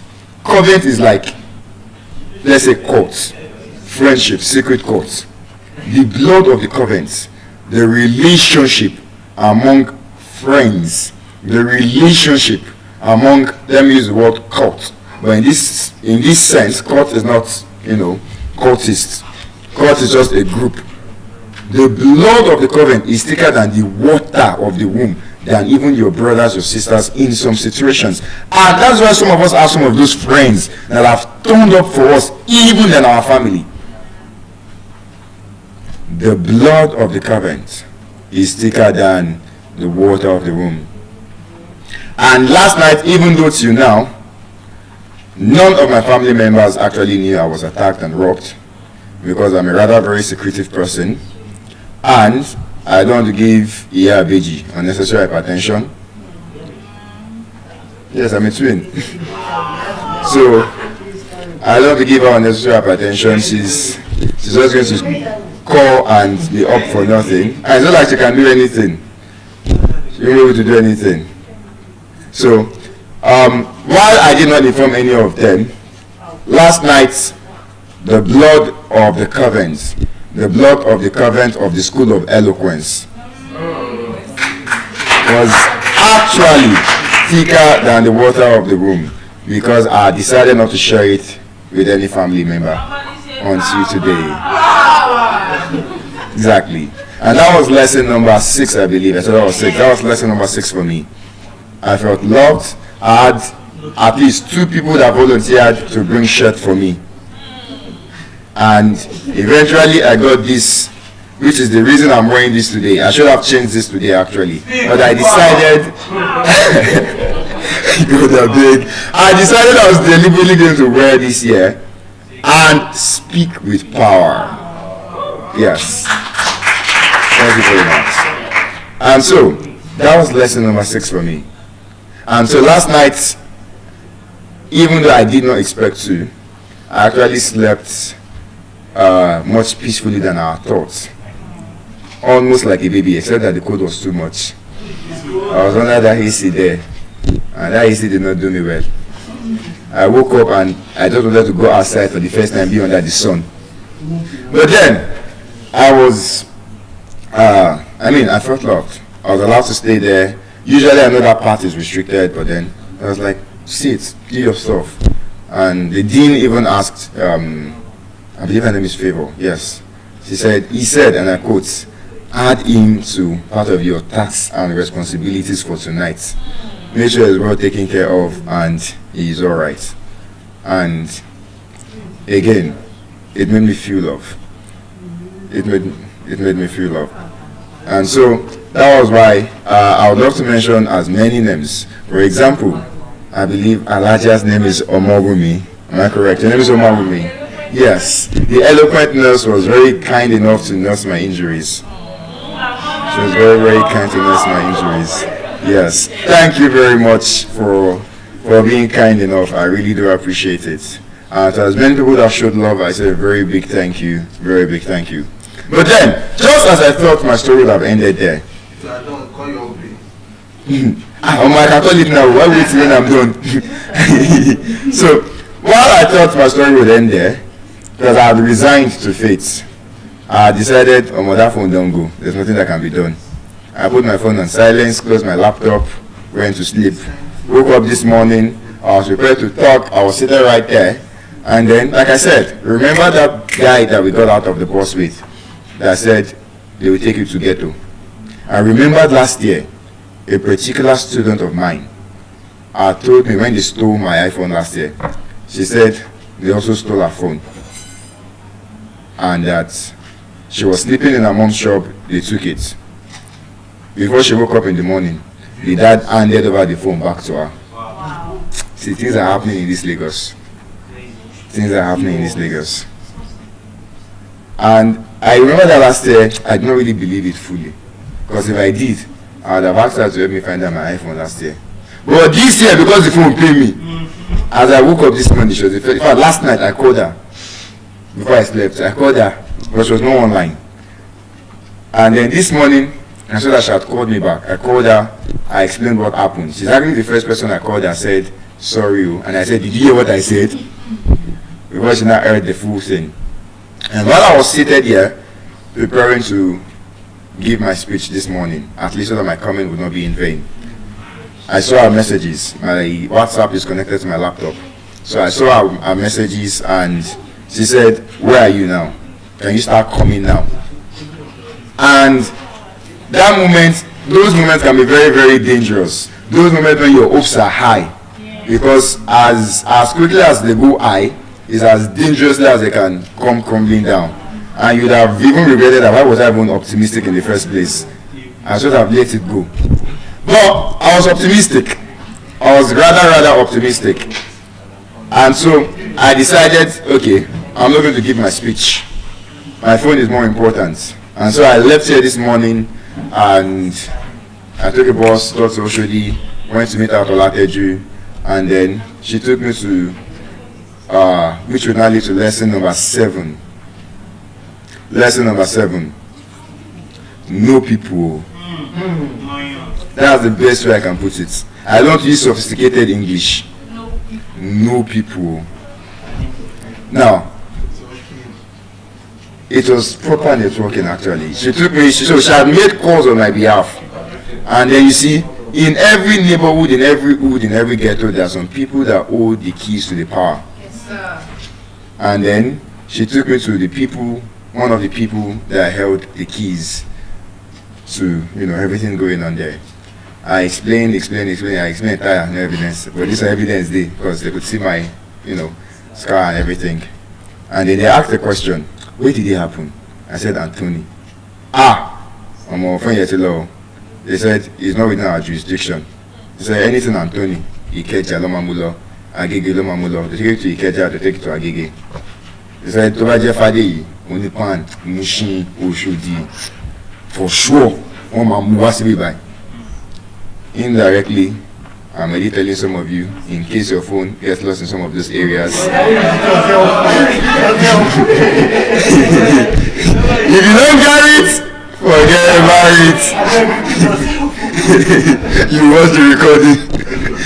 So he said, if the phone were to be missing in any of the, he mentioned a lot of some places like that. He said, and he spoke with so much confidence that they will surely bring it to the ghetto, and that they will find it.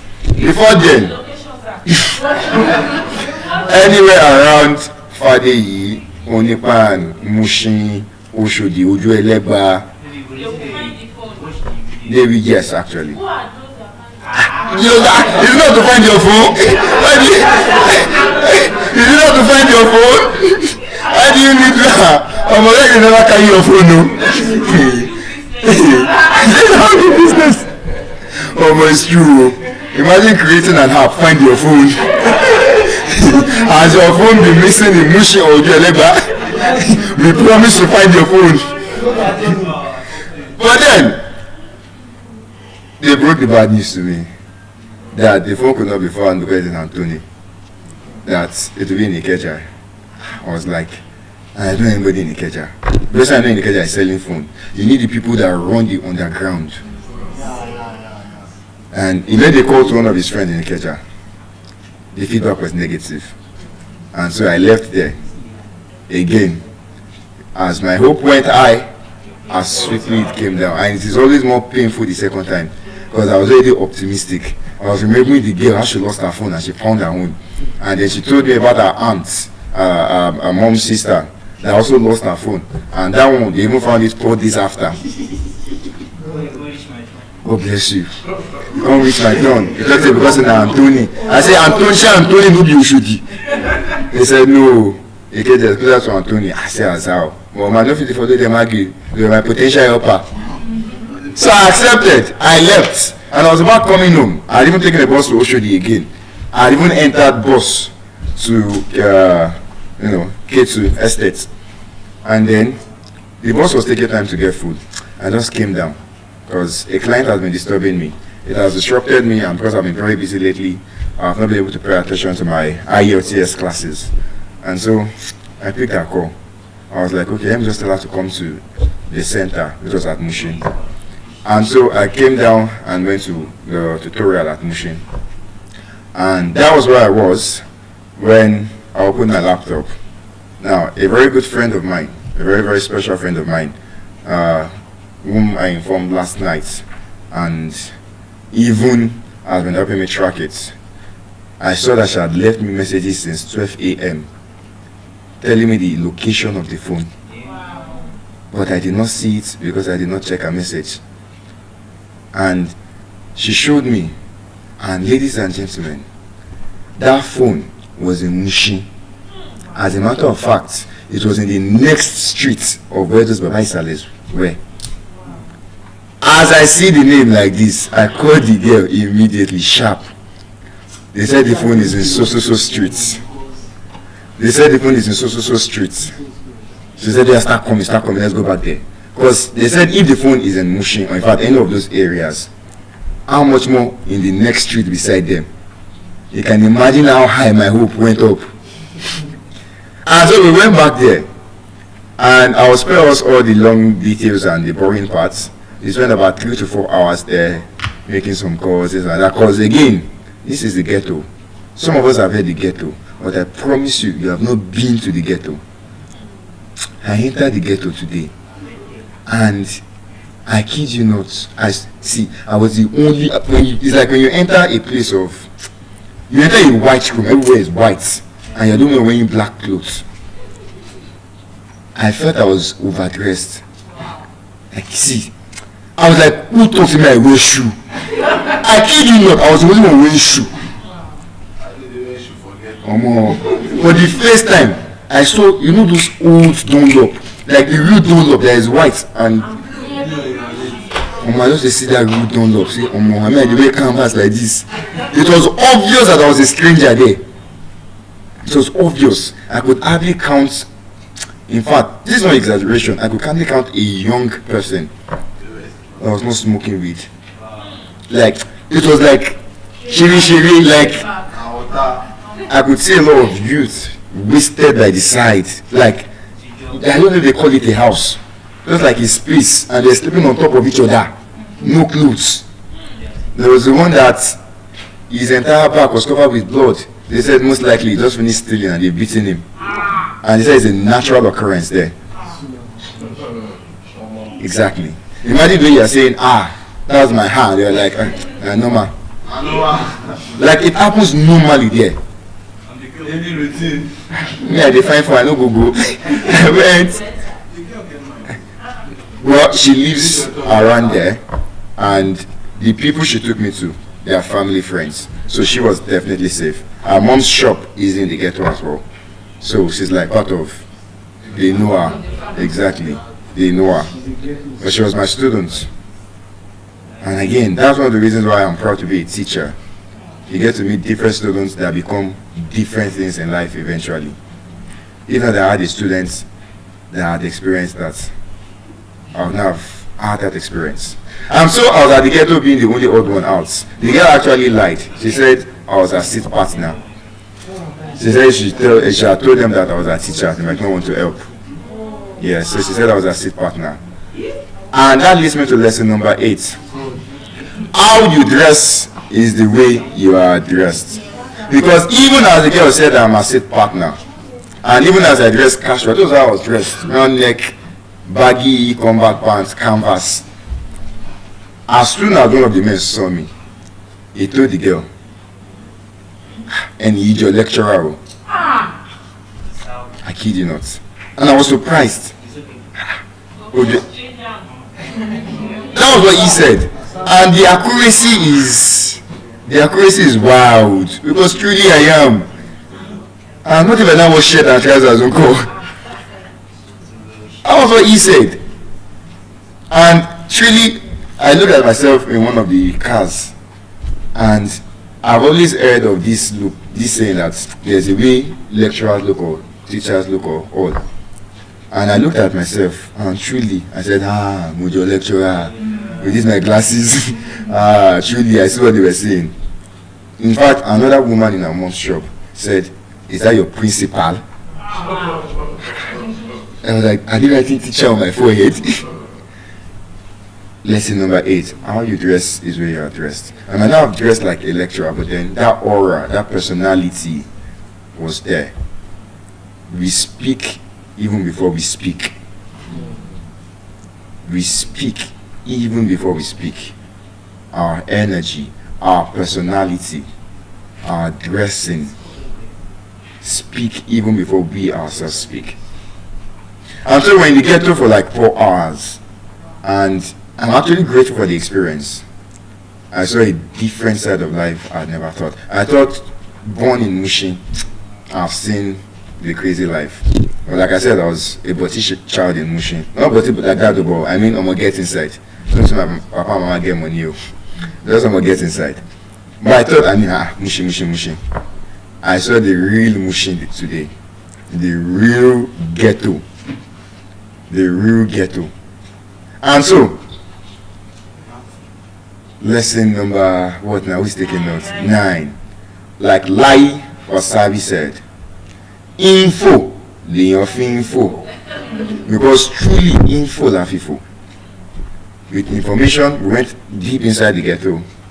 And while we were there, one of the guys, just someone random that just came and heard that he's about looking for phone. Initially, we were keeping it low because once they are looking for phone like this, that phone might disappear from there. And that's the end. I might never find the phone again. So it was like, now, pay attention, guys.